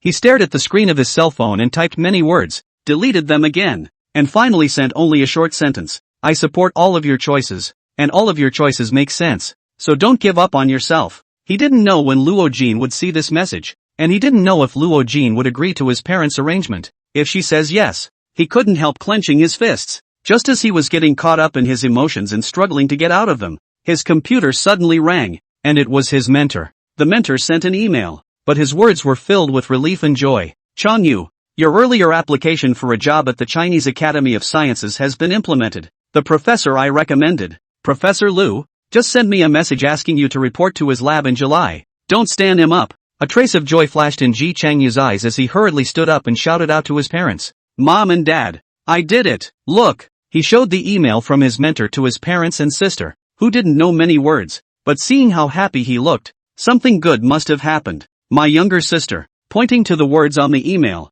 read the above out, sentence by sentence. After listening to the email, his parents looked at each other and smiled, with unbelief and joy in their eyes. Great, great. I knew my son was the best. The mother was so happy that she almost cried. As for his father, his large, rough hands, rubbing his thighs impatiently, his furrowed face, almost on the verge of smiling into a chrysanthemum. This is the first doctorate of the old G family. Doctorate. I'm going to visit my ancestral tomb. It's really smoke coming out of my ancestor's grave. Saying so, his father was about to get up and go to the ancestral grave, and after going around the kitchen, he couldn't really get any good tribute, so he had to serve the dinner. Dad, you'd better rest. Ji Chanyu was helpless. The family suddenly laughed, and even in the remote and poor countryside, the warmth gradually spread in the government-sponsored housing for the poor. After finishing the day's work, Chu Qingmian walked out of the study and saw Xiao Zhou, who hadn't gone to golf class but was playing Sudoku with Xiao Tao. You didn't go to class?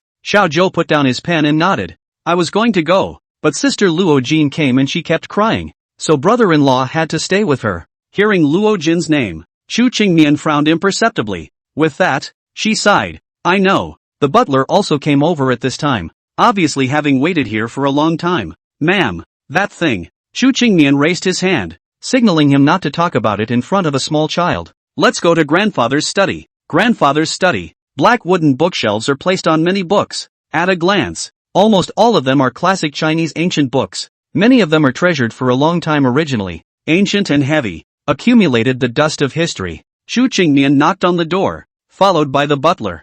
You guys are here. Grandfather put down the Yellow Emperor's internal cannon in his hands and said softly, Qingmian, old Xiao, sit down. Two men sat across from him, one in front of the other, with serious expressions. Grandfather, Luo Jin has come to the house. I was told as soon as she ran out of Luo's house in tears. Who else could she have come to but you? That's why you arranged for Qiao Hubai to go on a business trip in advance. You were afraid that he would affect the plan? Grandfather laughed a little, glancing at the butler with one eye. A hesitant child. You can tell that from a very young age. Little Zhou He. The butler had just opened his mouth when he was interrupted by his grandfather. I didn't say anything bad about him. And what do you mean? He, whose loyalty is his virtue, cares too much for his own people and forgets what it means to be disconnected and equivocal. There are times when it's okay to abandon your own people for the greater good. Qingmian, you have full authority over the Luo family's affairs, and the Luo family head came to you first. This matter, I don't want to be involved. Grandfather shook his head.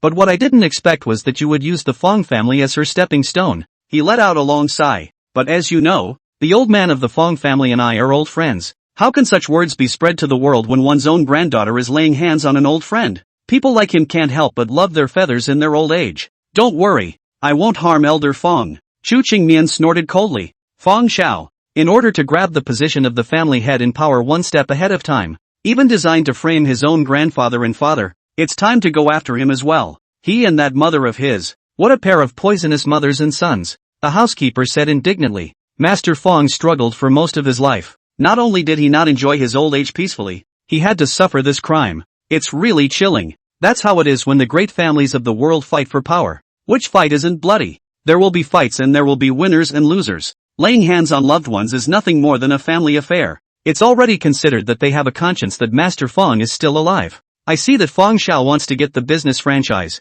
so why don't we just pose him directly on this? The butler said. Oh, if this franchise can be obtained and successfully realize the consumption rise, it is a thing of fame and profit, which is beneficial to both sides. But is there no other people who are jealous of such a beautiful thing? The steward is trying to pull a lot of people into the game and stir up the waters this time. But Chu Qingmian smiled. I see what you mean, but I don't want to pull another family into the game this time. Alright. I see this expression on Qingmian's face.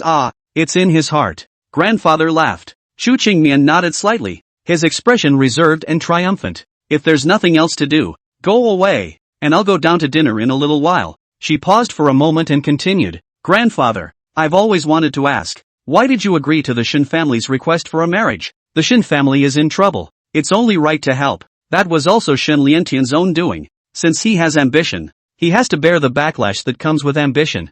I was the one who first proposed the union. Now it was Chu Qingmian's turn to be shocked. As soon as she turned her head, she realized that the butler's expression was as usual. It was as if he already knew about it. But wasn't the Shin family the first to bring it up? Just as everyone thought, the Shin family shamelessly followed them as a licking dog, and finally licked the Chu family. And from then on, one person got a chicken and a dog. Shen Zhao's father, Shan Liantian, even has a mouthful of licking shoes talent. It is claimed to lick the whole world. I once committed some wrongdoings and wanted to make up for that guilt. Just on Shen Zhao, who looks a lot like that person. When he said that, his eyes sank. And what a family, too. A family? Chu Qingmian was puzzled. Even if that's no longer the case, Shen Zhao is not the best candidate for the marriage union. You're wrong. Shen Zhao is a perfect candidate for a marriage. Why? The union is not just relying on the law for asset reorganization and benefit exchange, but also love. A man of great affection. Once you get his heart, all problems will be solved. Friendship, affection, and love are the noose sets that tie up a man of great affection. If that's all it is, I don't agree with you. All of these were diametrically opposed to Chu Qingnian's perception. She couldn't imagine how anyone could be trapped by these emotions. A sensible and strong person's heart was bound to be hard. Grandfather, before I leave, there's one more thing I want to say. If you're really in a position of indebtedness to treat Xinjiao so well, then I advise you to stop. Why? The person you owe is long dead. What's more, you're not trying to make amends. You're just trying to satisfy your own hypocritical pride. You're just self-righteous enough to think that as long as you're good to Xinjiao, the mistakes you've made can be made up for. This is completely different from what you have taught me. That knowing that you have done wrong, you have to have the awareness to bear the consequences of your mistakes. In the 24 years of my life, I've never had the idea of making up for mistakes. I've only known how to learn from them. You were the one who told me to always look ahead. With that said, she turned to leave. The butler, seeing that she was about to leave, rose from his chair in a hurry, bowed slightly to his grandfather, and hurried to catch up. Grandfather looked at her back with a complicated expression. It's really the child I raised. He suddenly thought of the gentle second son, sometimes just as stubborn. Once he had decided on something he would not go back on it. Stubborn to the point of being annoying. But people change. Human nature is complex. The past determine things. In this moment is also just another person's mind can change in an instant thoughts. Chu Qingnian resembles both him and her parents. After she and the butler left the room, the butler couldn't help but ask, "What are you going to do?" "Ma'am, I might need Xiao Habai's help. Why don't we have him come back?" She said, "It just so happens that your birthday is coming up. How can a son not come when the old man has a birthday?" The butler froze for a moment and burst into smiles. "That would be great, haha. I've been waiting for this for a long time. I've been looking forward to this year's birthday since last year's birthday. Every year, don't they say that the older people get the less they like birthdays? How come it's the other way around with you? It means I'm getting younger and younger at heart. Ha ha, young uncle. Then please, sew your mouth tightly. I'm really afraid that you'll tell Xinjiao everything." The butler's expression was awkward. "I don't tell him everything. The little things that don't matter. It's not a big deal to talk about them. I really can't do anything with you guys." The butler couldn't help but laugh a little. "It seems that in your heart, Xinjiao also has a special place. It's better to say that you're special in my heart, Uncle Joe, and that I'm the child you watched grow up. Then listen to Uncle Qiao a word of advice." The housekeeper looked around and advised in a low voice, "You're only in your 20s. The days ahead are still long. There's no need to listen to your grandfather on everything. To put it mildly, he is more than 80 years old, can still live a few years. In the end, you have to live on your own, and as long as you are happy you can do whatever you want. You used to. Just put the Chu family first in everything and put yourself last." Chu Qingnian was helpless and nodded perfunctorily. "I know, don't nag." She could hear the butler. The housekeeper also felt that Xinjiao was a very good person, and if Chu Qingnian was willing, it would be a good choice for the two to live a peaceful life together. There's no need to make everything such a tit-for-tat. Xinjiao, he makes me helpless sometimes too. Just after going downstairs, Chu Qingmian saw Xinjiao who was eating fruits and playing a video game. The two of them, he and Luo Jin, cracked a couple jokes every now and then, making each other laugh. It seemed like he was more of a good friend to Luo Jin than to her. "Chu Qingmian, you're here." Xinjiao looked in a good mood. She nodded, twisting a small grape and putting it to her lips to chew. Propping her hand on the side of her face, she sat quietly on the couch watching the two of them with a light smile, like an old high-grade wool coat on a winter's day. The three of them didn't have a conversation. They simply sat there, doing their own thing. Xinjiao is dead once again. Within the game interface, the news of Luo Jin's victory was displayed. He put down the console and stretched, turning his head to look at Luo Jin. "In a better mood?" Luo Jin nodded. "With you guys around, my heart is much better." "That's good." Xinjiao looked at Chu Qingmian, and the other party froze for a moment and calmly said, "I'll let Uncle Qiao take you to the guest room first, and dinner will be ready soon." "Yeah." Luo Jin smiled and followed the butler's ass up the stairs to the guest room. The air was silent once more, and they sat facing each other, as bemused to each other as if they were looking at an unstamped envelope. "Xinjiao, promise me something." She was the first to speak. "I refuse." Xinjiao crossed his legs and laughed out softly. "What I do is none of your business. We are husband and wife, and everything we do, to outsiders, is incredibly closely related to each other." "Yeah," he mocked. "Why should I obey you in everything? For once, you should listen to me. Can you clear your head?" Chu Qingmian suddenly erupted with long accumulated emotions. "Do you really take this world as some kind of beautiful fairy tale? You said something about doing it for your friends, so why don't you think about your friends' family? Is money that important?" Xinjiao asked rhetorically. "Luo Jin doesn't have the talent to become a family head. Even if she is pushed into that position, she will be nothing more than a puppet. He paused word for word. A puppet of your Chu family. He really wanted to cut open Chu Qingmian's heart to see what color her heart really was. Chu Qingmian's heart slammed, blossoming into a blood bubble, and her gaze had a momentary fragile helplessness. She can do whatever she wants. Why do you have to take her parents' side? If you want to worry about the future of the Luo family, I think you, Mr. Chu, can be the one to protect them, right? Chu Qingmian gritted his teeth. I can protect for a moment, but not for a lifetime. No protection then. Give it up. What about Rockin's parents? Will they be starved to death? No, they just can't let go of the family head position. That's why they are so impatient to join forces with you. They just want to fatten up. The position of the head of the family can't fall into the hands of other relatives. After saying this, Xinjiao turned around and left without saying anything else. Chu Qingmian, however, suddenly spoke out. Then we'll each have our own way of doing things. But I have to get rid of the Feng family, not just for the sake of the Luo family. Is it because of Papa and Grandpa Fanshaw? He remembered the butler's reminder that Feng Shao was no good, and had personally put his own father and grandfather in the hospital in a bid for power. Well, Elder Feng was one of the benefactors of the Chu family in the past, and if he were to be killed, grandfather's heart would not be comfortable. Okay then, do you need me to do it? Since you took the initiative to ask,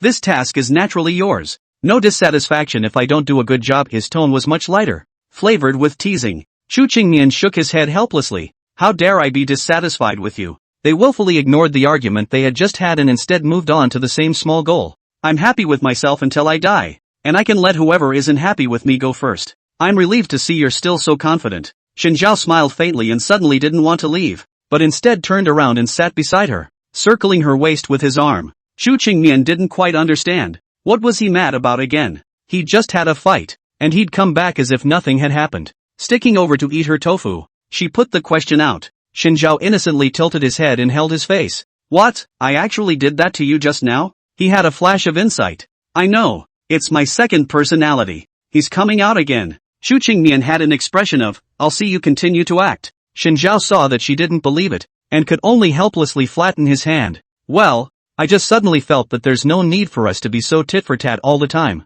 Just because we don't see eye to eye doesn't mean we don't see eye to eye. It doesn't matter who convinces who. What matters is who's on top. Chu Qingmian would rather she didn't understand what Xinjiao was saying, but it was a pity that when she wanted to escape, Xinjiao had already wrapped his arms around her waist. He was premeditated and terrifying. You are playing with fire. Worthy of being Mr. Chu. He instantly said the words that every domineering president engraved in his soul. Man, you're playing with fire. Unfortunately, Xinjiao's funny radar picked up the words and instantly went mental, punching Shibuya radar in the face and taking over. Did I burn your butt? Chu Qingmian breathed a sigh of relief. Fortunately, Xinjiao is mentally unbalanced. You do burn horribly. Xinjiao pondered for a moment. There is no way. Old biddies don't use oars in boats. It's all about the waves. Chu Qingmian. Or she might as well keep her mouth shut. The two were just about to let go of each other when they heard the sound of Luo Jin clicking pictures. Luo Jin held her cell phone and was happy. I took a picture of your little couple's sweet picture. Oh.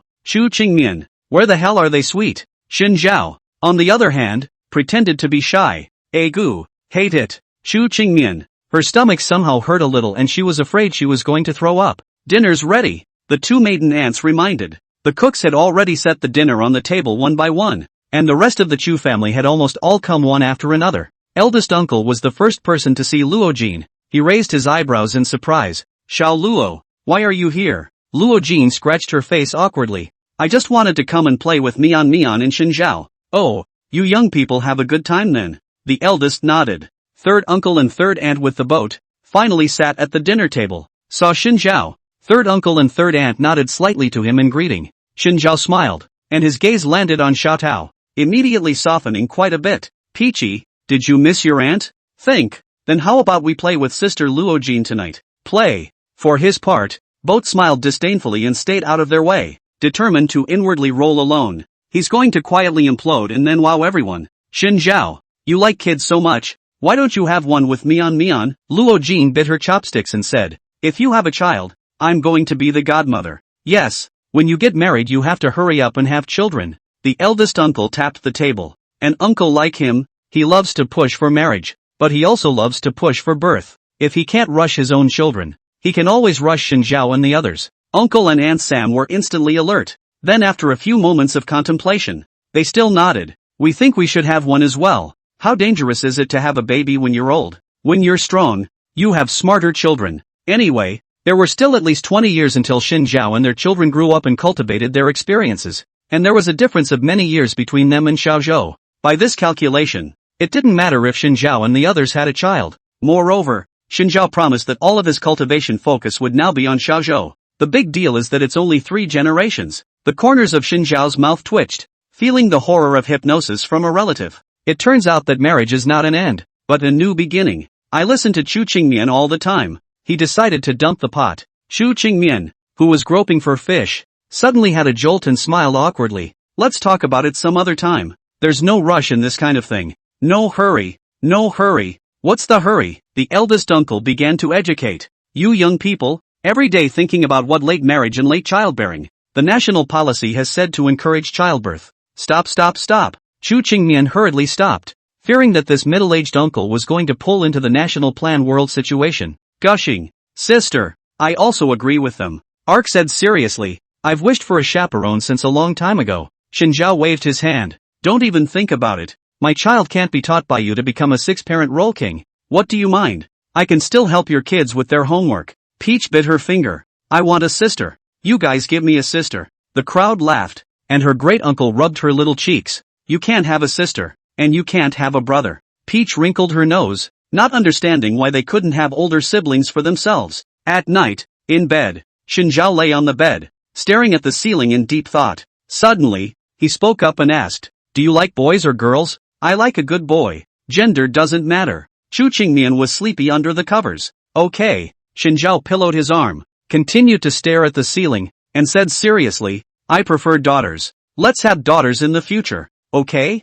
Why? Because daughters are like their fathers and sons are like their mothers. And if my daughter's personality follows mine, she'll be adorable, won't she? In this regard, Xin Zhao was incomparably confident. Saved the day. Chu Qingmian couldn't even dare to imagine that when he opened his eyes every morning, there was a big nerve lying on his right side and a small crazy person lying on his left side, making noise from morning to night. There's really nothing to look forward to this day. I should be glad you're pretty good looking, or I'd be damned if I'd give birth to a crazy, ugly little girl. How do you talk? The baby isn't even here yet and you're starting to resent her? What a bad mom. Oh, you think too much. It's you I dislike. I don't even want to think about it. If we have a boy, and he takes after you, with a poisonous tongue and a tough face, and he loves to break down defenses when he's angry, will he be able to get a wife? Ha, if it's like me, it's bound to be wise and bold and strong, so how can you not find a wife? That's what you don't understand. Someone like you is better suited to be someone's wife than a husband.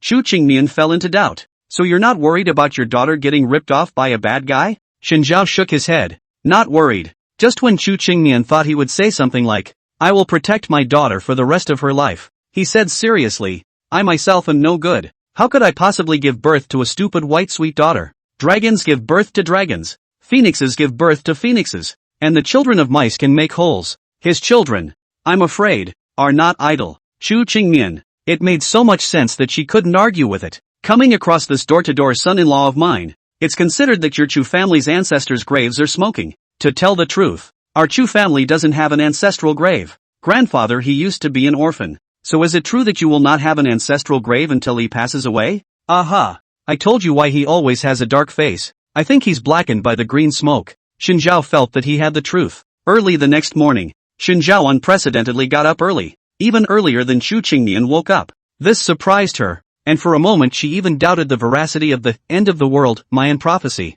Maybe, is real? Before the end of the world, there was a mutation in the Earth's magnetic field that affected his sensitive brain nerves. Xin Zhao put on his suit jacket, yawned, and pressed Chu Qingmian back into bed. Of course I'm going to work. Why else would I get up early? Am I still dreaming? Chu Qingmian decided to sleep a little longer. She was definitely hallucinating. You're not dreaming.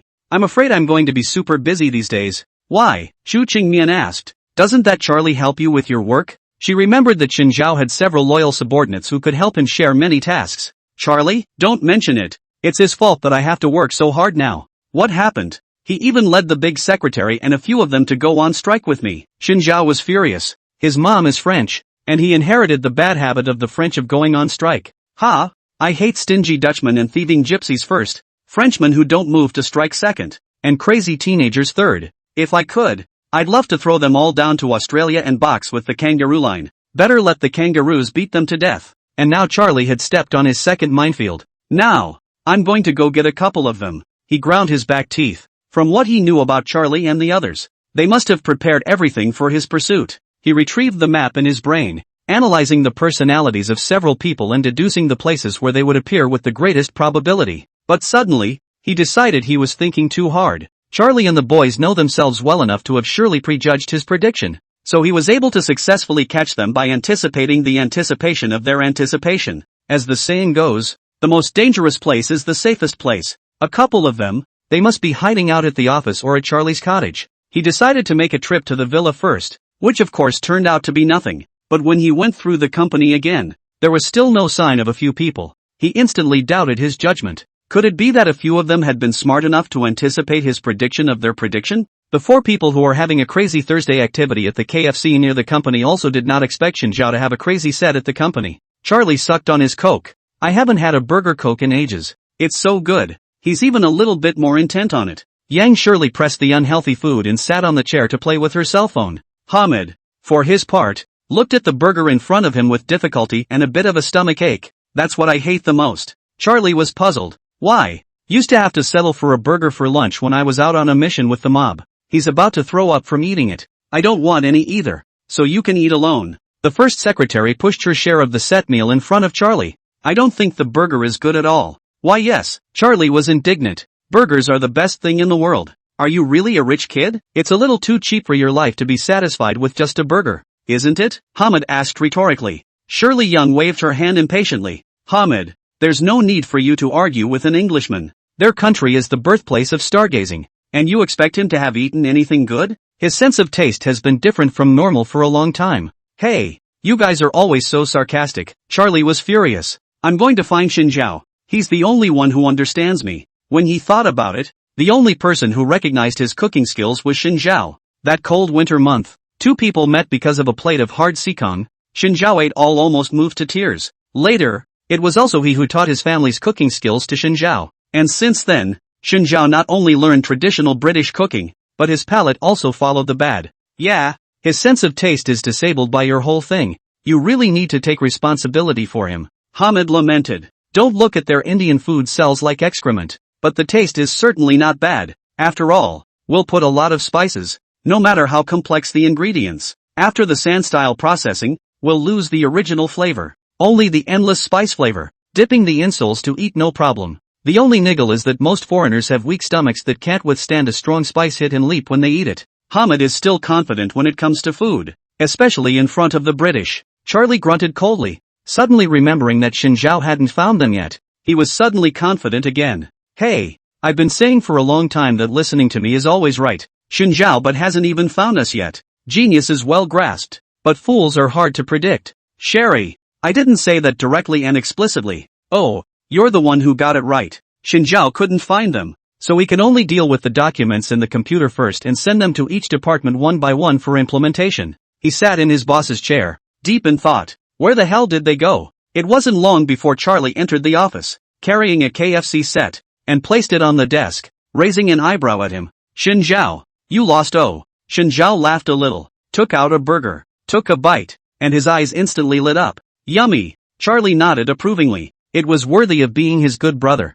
Shinjiao, who shared his tastes. It's so tasteful. Behind them, Yang Shueli and the others, in their expressions towards Shinjiao, a few more points of sympathy appeared. What a good chairman who was scourged by an Englishman to become disabled in taste. What a shameful fucking Englishman. Charlie, it must have been your idea to go to KFC? He asked. Charlie nodded. That's for sure. Who else but me would come up with such a witty idea? Shinjiao pondered for half a day. Indeed, as of now, I really cannot penetrate your thoughts. Just as humans could never understand the love-hate relationships of single-celled organisms, he couldn't predict Charlie's next move. I'm afraid he'd be surprised if Charlie was walking a bird with his pants down the next second. Why would I take my pants off to walk a bird? Charlie was very confused. A good man never casually shows his bird. Come on, you'd better stay where you are. Yang Shirley, however, analyzed seriously. I mean, is there such a possibility that Charlie you've been secretly in love with Mr. Shen? Shinjiao was so shocked that his burger fell on the table.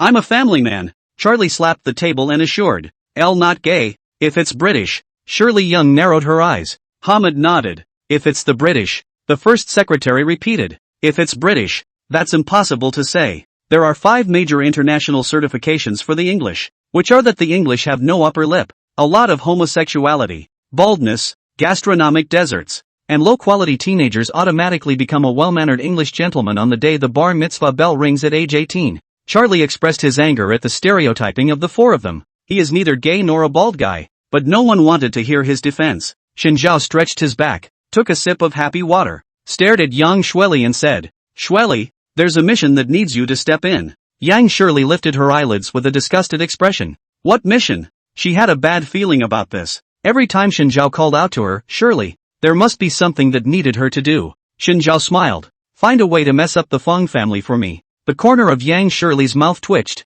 Have you read too many bully novels? She's the innocent subordinate in the domineering president's novel, where the president has a sudden thought and exclaims, the weather's cooler. Next door Wang should go bankrupt. And then she has to get her butt in gear and go about her business. I'm serious. I can't let Luo Jin marry that scum Feng Shao. Can I? Even his own father and grandfather can do it. What kind of a good thing can he be? But, Mr. Shin, didn't you say before that the marriage between the Luo and Feng families was Mr. Shu's idea? The first secretary asked. Ah, this well. Shinzhao scratched his face. We both recently also quarreled every day because of this matter. He slapped the table again. I don't care. Do you listen to her or me? Definitely yours. Charlie took the lead. Shinzhao gave him a thumbs up. Worthy of being my good brother nah. Yang Shirley rolled her eyes and wrapped her arms around her chest and thought, I may need Hamid's help. She needs more data and information to support her in order to have a better handle on the situation. Don't worry about it, Shelley. We all know you're number 1 in shorting companies and no one dares to call you number 2.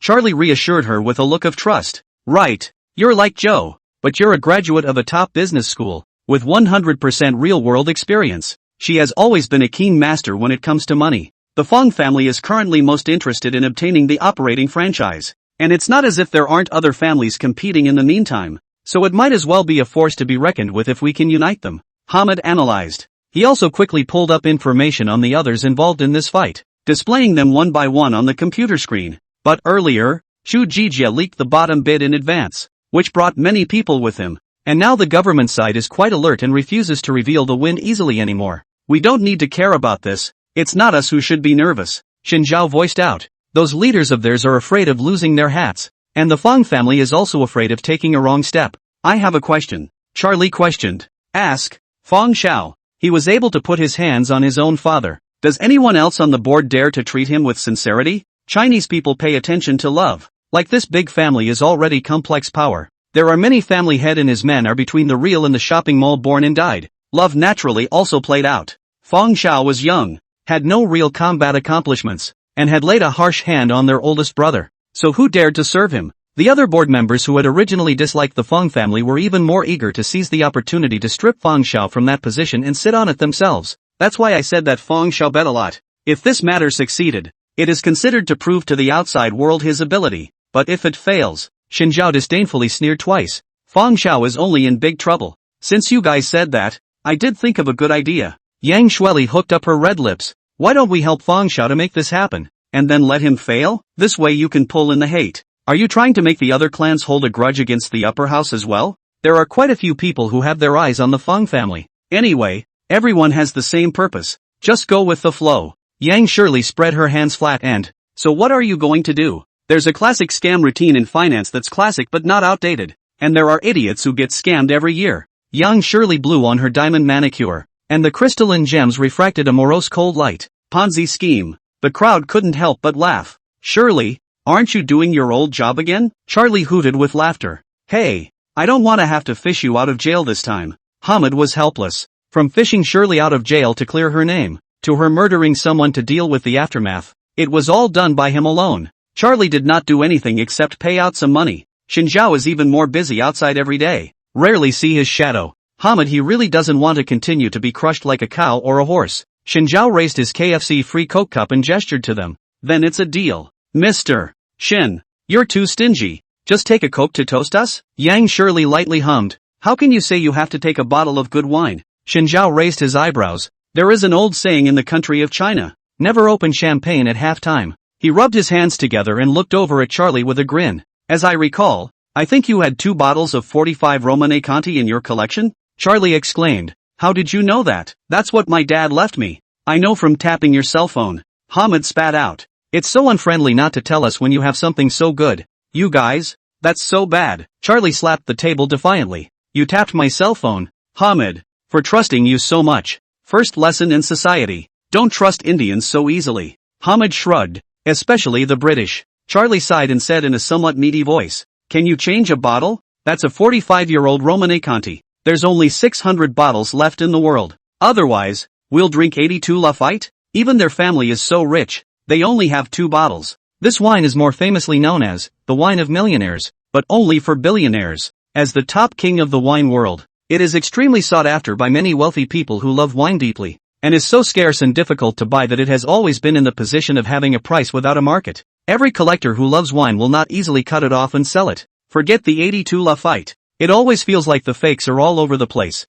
Yeah, so many people say they've had 82 Lafite. Did the 82 grape invade the planet? Where did all that wine come from? We'll only drink 1 bottle. Keep the rest for yourself. Shinjiao patted his shoulder. I'll promise you whatever you want. So, if you have a kid later, let me be his godfather. Charlie suddenly thought. We Chinese don't believe in Christianity. Where did we get a godfather? In China, that term would be called godfather. Wouldn't it? Hamid said. Only without the religious overtones. But the obligations are pretty much the same. Dry father? Dryad's father? Charlie was horrified. I don't want to turn into a dried up corpse. It's horrible. He doesn't want to be a godfather. He wants to be a wet behind the ears dad if he can. Alright, his Chinese is not good. Don't speak complicated Chinese to him in the future. He won't understand. Shinjiao covered his head speechlessly. After dealing with the company, Shinjiao drove home. The old mansion was too far from the city, and it was only when it was 10 o'clock in the evening that he escaped from the horrible traffic jam in the capital and returned home.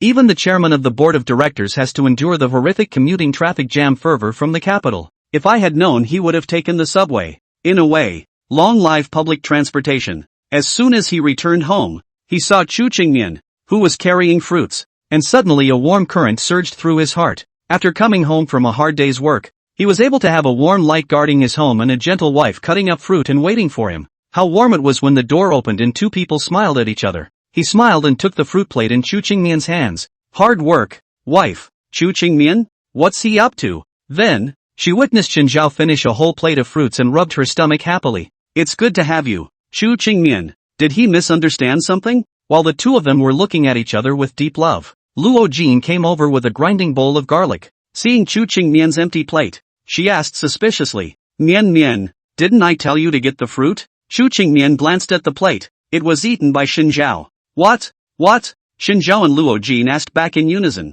Didn't you guys cut any extras? I'll just have that 1 plate. I was too busy for dinner. No. We don't use that one for food. What can you do with fruit if you don't eat it? Of course it's used to make face masks. Luo Jin raised the grinding bowl in her hand. Pure natural green. No chemical additives. Super healthy. I don't know if it was due to psychological effects or what, but Shinjiao suddenly felt an additional strange flavor in his mouth. Holy shit. You guys didn't say anything earlier. The corner of Chu Qingmian's mouth twitched. You didn't ask me either. Then don't I have this fantasy of you being a good wife and mother and cutting me a plate of fruit when I come home from work? You'd better get cleaned up. Dreams are everything. Why? Big capitalists never cut fruit for people to eat. Luo Jin nodded assuredly. Chu Qingmian clenched his fists. I'm a people's entrepreneur. You betrayed the working class a long time ago. Fuck you. One more curse from you and I'll hang you from a streetlight right now. Shinjiao pinched his index finger and thumb together and traced the edge of his mouth, making a zipper movement to indicate that he would keep his mouth shut.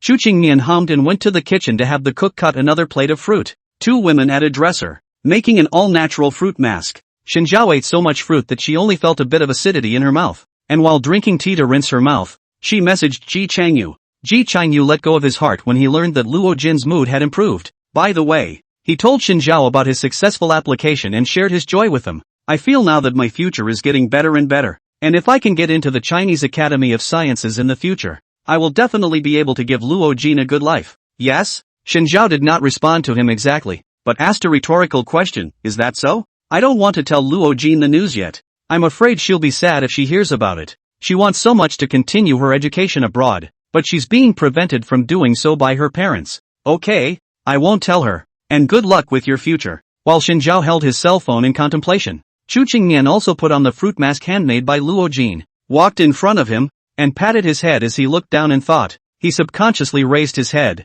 and was startled when he met her masked face. Holy shit, did you go kill someone? Chu Qingmian touched the mask. Is it scary? A piece of red and a piece of yellow. And for those who don't know, they'd think you'd hacked someone's brains out. The red one is a red dragon fruit and the yellow one is an orange. You guys are really... Shinjiao took a deep breath. Almost I thought there was a zombie outbreak and you were going to come and chew on my brain. Come on. Your head is empty and I wouldn't bother to eat your brain if I became a zombie. What if I eat it and get infected? That's horrible. Becoming a zombie is not even peaceful. Who are you talking to? She decided to change the subject. Don't ask your man who he's talking to. It makes the other person feel like there's a crisis of confidence on both sides. You're having a heart attack. Meow. Don't be cute. Is it disgusting? Okay. I didn't cheat. You believe me. Shinjiao held up the sky and swore. Cheat once. Egg bubble wine. Cheat twice. Sausage fried egg. And who are you talking to so deeply? Shinjiao looked around and didn't see Luo Jin's figure, immediately whispering in her ear. Ji Chanyu. Why are you two still in contact? Chu Qingmian frowned in displeasure. Shinjiao had no choice but to show her the chat records of the two of them, and after she read it, she was first silent for half a minute before continuing. I actually think it would be a good ending for them if it stays the way it is now. You are lying on a high platform, and I am perched on a spring mountain. And how is it not a blessing to each other? She had the power that her family had brought with them, and enjoyed a life of plenty and comfort, not having to be confused about the future. Someone had naturally arranged everything for her. He also had his own ambitions and aspirations to shed his light on pure academics and step into the country's premier scientific institutes. The class is not up and down. A person cannot go up. A person cannot come down. It is better to stay decent each. From now on, the bridge to the bridge. The road to the road. Shinjiao never chatted with Chu Qingmian again about Luo Jin and Ji Changyu, and lived his own life at ease. Luo Jin stayed at Chu's house for 2 more days. Luo family members were afraid that they were also knocked by Chu Qingmian. They didn't come to look for her to go home, but pretended that nothing happened, as if Luo Jin was no different from usual, just going to a good friend's house for 2 days. Luo Jin is also ready to return to Germany to prepare for the subsequent graduation. Shinjiao deliberately drove to the airport to see her off. Before the trip, Luo Jin's mood was not high and she kept her head down. When he saw this, he deliberately rubbed her cheeks hard. Smile a little. Lorraine struggled. If you're anything like me, you can't laugh. Then I'm still a flunky. But you're with Mion. She's actually quite nice. The corners of Shinjiao's mouth twitched. It's quite good. There are just times when she's too impersonal. Luo Jin did not know. Shinjiao for her, private often quarrel with Chu Qingmian, only as the two of them are still mouth and body upright. Are you hungry? We're going to get a meal otherwise. Shinjiao looked at his watch and realized that there were still 3 hours left, so he should be able to have a light meal. Forget it, everything at the airport is awful. I'll just eat some bread. Luo Jin refused. The two were talking like this, when suddenly, say what comes to pass, an announcement suddenly rang out inside the airfield. Dear passengers, Flight SH-1145 is expected to be late due to weather factors and will return to normal at 1 a.m. Shinjiao listened carefully, and took the ticket in her hand to look at it, and was surprised to find that it was the same flight. What a crowbar. Now we have 10 hours to eat. Let's go home then. She wasn't going to wait 10 hours at the airport. It was too much of a grind. Then let's go have a meal and pick up Chu Qingmian on the way. Anymore, she's your friend, so she should always be allowed to come and see you off in person. She works a lot, doesn't she? It's okay. Shinjiao laughed a little, letting her subordinates take her luggage, and got into the car to go home. Picked up Chu Qingmian, who was indeed still working herself, but after hearing about Luo Jin's delayed flight, he immediately agreed to have a dinner with her. Great. I was afraid you'd be too busy working to spend time with me. It's true that I'm busy during the day, but there's still time for dinner. Chu Qingmian stroked her hair and smiled. Since marrying Shinjiao, she had gradually gotten used to the habit of working during the day and eating on time every day under the other party's compulsion. So what are we going to eat? Lorraine rubbed against her palm and curved her eyes. Shinjiao thought about it and was just about to open his mouth when Chu Qingmian interrupted. No barbecue, no copper pot hot pot, and no spicy hot pot. Cut. She looked at her cell phone,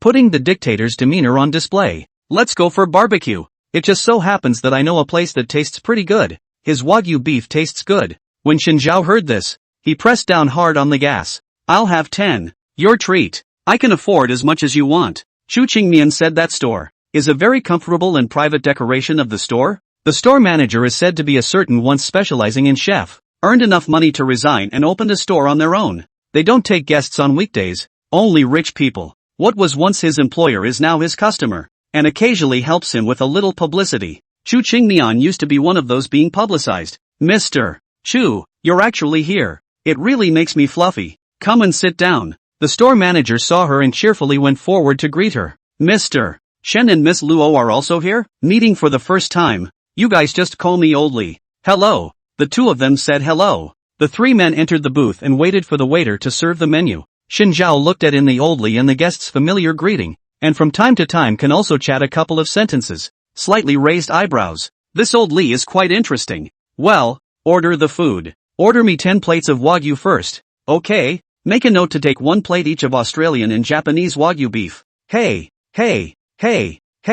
I said 10 plates. How wasteful if you can't finish it. Chu Qingnian blanked him. Luo Jin's mouth opened wide in disbelief. You would even say such words? Chu Qingnian tilted his head in confusion. What words? I'm surprised you understand what waste is and are starting to learn to be thrifty. Gosh. She used to be a shameful waster who ate a small bite of an entire table and then had the servants dump it all out. Now I realize it's a shame to waste. Mian, you're a bit of a stranger to me now. Chu Qingnian darkened his face. Is my previous image even this bad in your mind? It's a little. Luo Jin averted her eyes sheepishly. It's still not Xin Zhao. He's always chirping about all this. Hearing it has worn out my ears. Xin Zhao, who was ordering, raised his head. What's wrong? Kudos to you. That's for sure. Who made me a new era of new youth with all-round development of morality, intelligence, physicality and aesthetics. He taught Chu Qingnian every day to eat carefully and not to waste Uncle Farmer's food. Rich people being wasteful isn't even on the same order of magnitude as ordinary people being wasteful.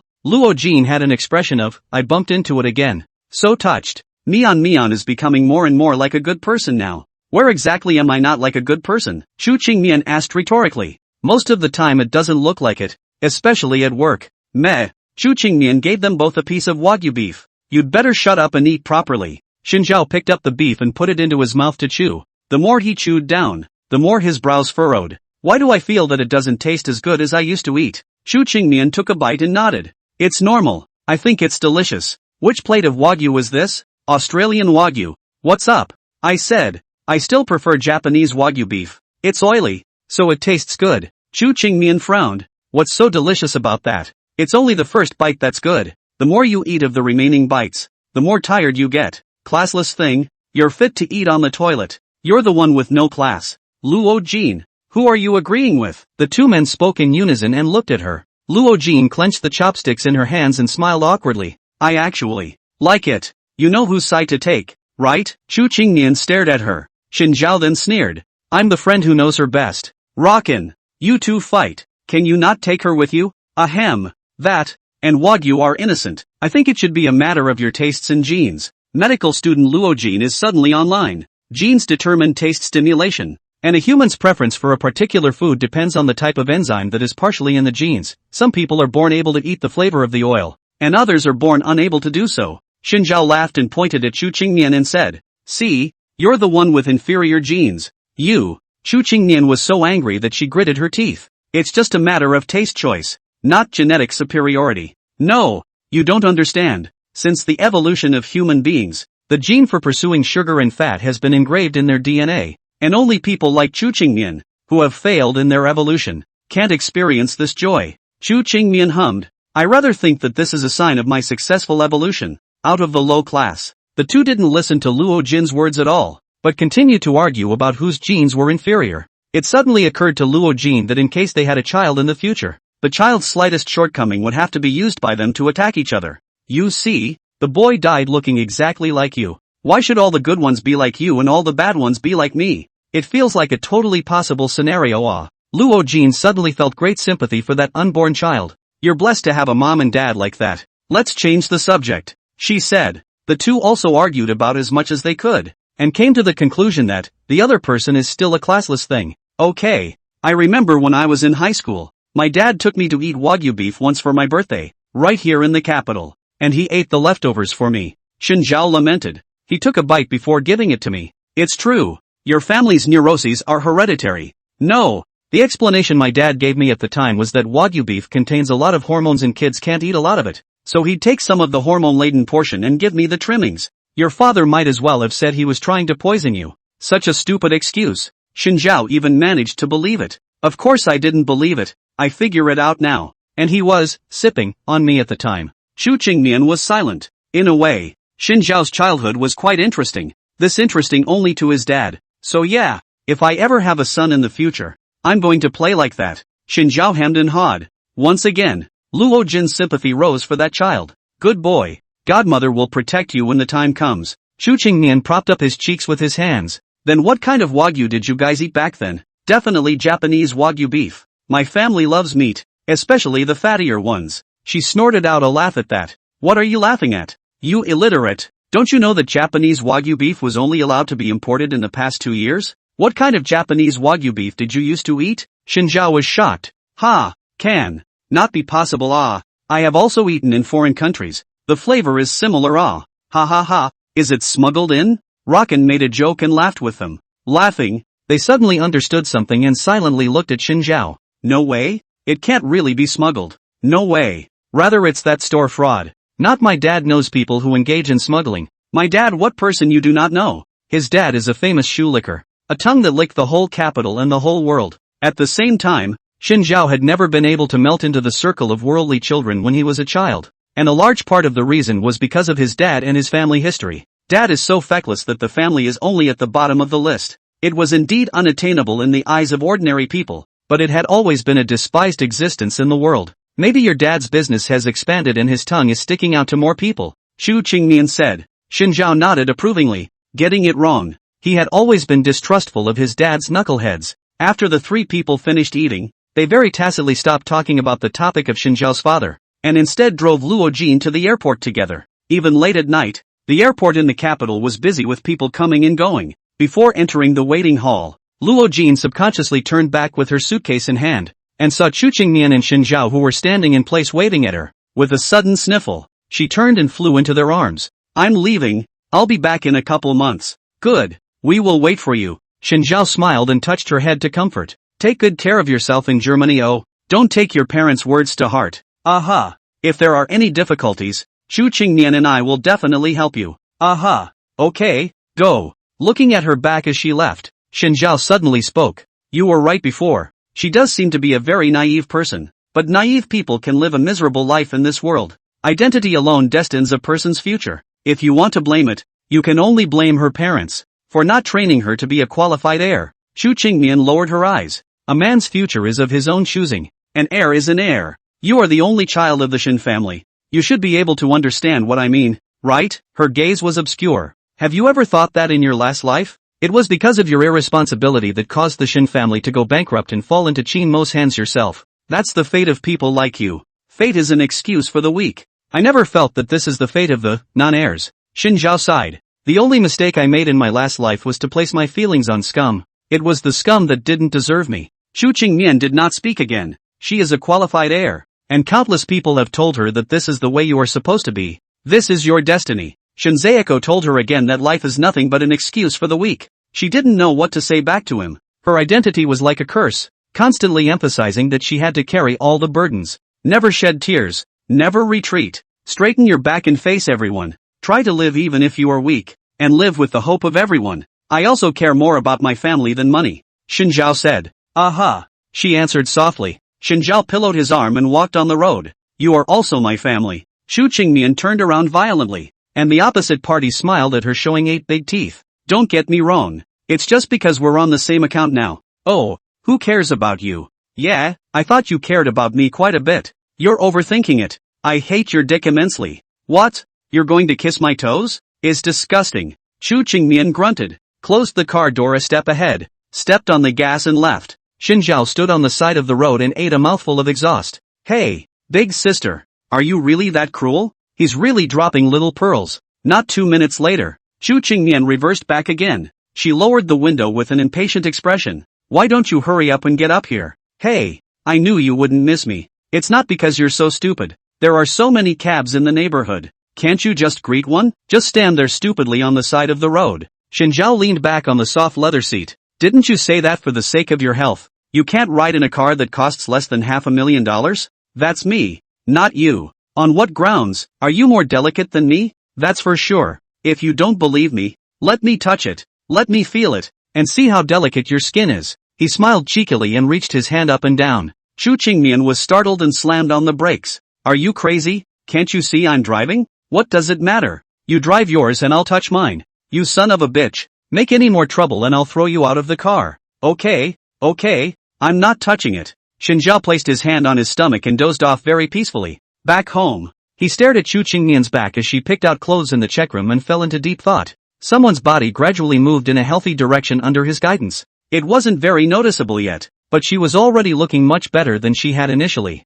Have you seen enough? Chu Qingmian threw the clothes she took off in his face and changed into her usual pajamas. Shinzhao held her clothes and placed them on a shelf to the side. It's not like you're going to lose a piece of meat by looking at it. And if you don't think it's fair, you can look at mine. Whether it's being watched by you or watching you, you're the one who's better off, right? Yes, that's the kind of person I am. What a bitch. At least I'm explicitly bitchy, so be content. Are you done with your work? No. Shinzhao shook his head. Then get the hell out of here and go work overtime and don't come sight raping me. Will you? Lu Sun said. Do today's things tomorrow, tomorrow's things the day after tomorrow, and the day after that when you have time. If Lu Sun heard that, he'd be afraid he'd be pissed off at you. Saving a life is better than building a 7-level pagoda. Amit Ba Buddha. Shinzhao folded his hands. If Lu Sun is resurrected, he should thank me. Before Chu Qingmian made a move to hit him, he made a run for it. After handling the work, he dragged his tired body back to the bedroom. Chu Qingmian was sitting on the bed applying a mask,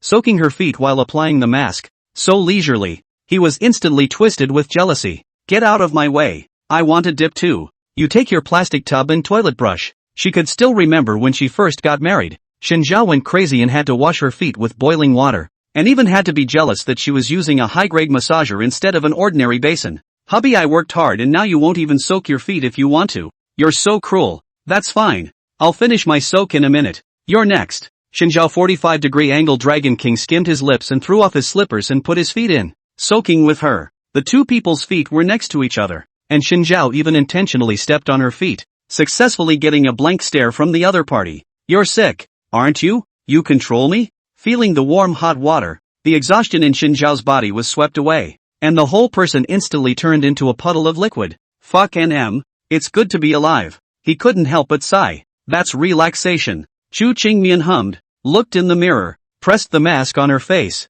and placed her feet on Shinzhao's feet. Shinzhao felt her movements and once again placed his foot on top of hers. Chu Qingmian frowned, repeating the action once more. The same goes for Shinzhao. Do you still have to fight over this? She asked. People are a cute little kitty. Cat's paws on the principle. Get it? Meow. It's late at night. Don't gross me out. I'll blame you if I have nightmares tonight. Ha ha ha. Shinzhao leaned against her body and laughed happily. I'll count it as a win if I can disgust you. Childish ghosts. So can you share your mask with me? The childish ghost? Looking at the mask on Chu Qingmian's face, Shinzhao himself had a little itch to try. Her skin was smooth and fair, like a freshly peeled egg, soft to the touch. It must be the effectiveness of these overpriced skincare products. Good stuff. And he wants to use it. We can't let Chu Qingmian have it all to himself. I don't have anything here that fits you. Next time I'll get you a set that fits you. Okay? Really? Shinzhao did not believe that Chu Qingmian was so generous. Really? No. What kind are you going to buy me? Be specific about price and brand.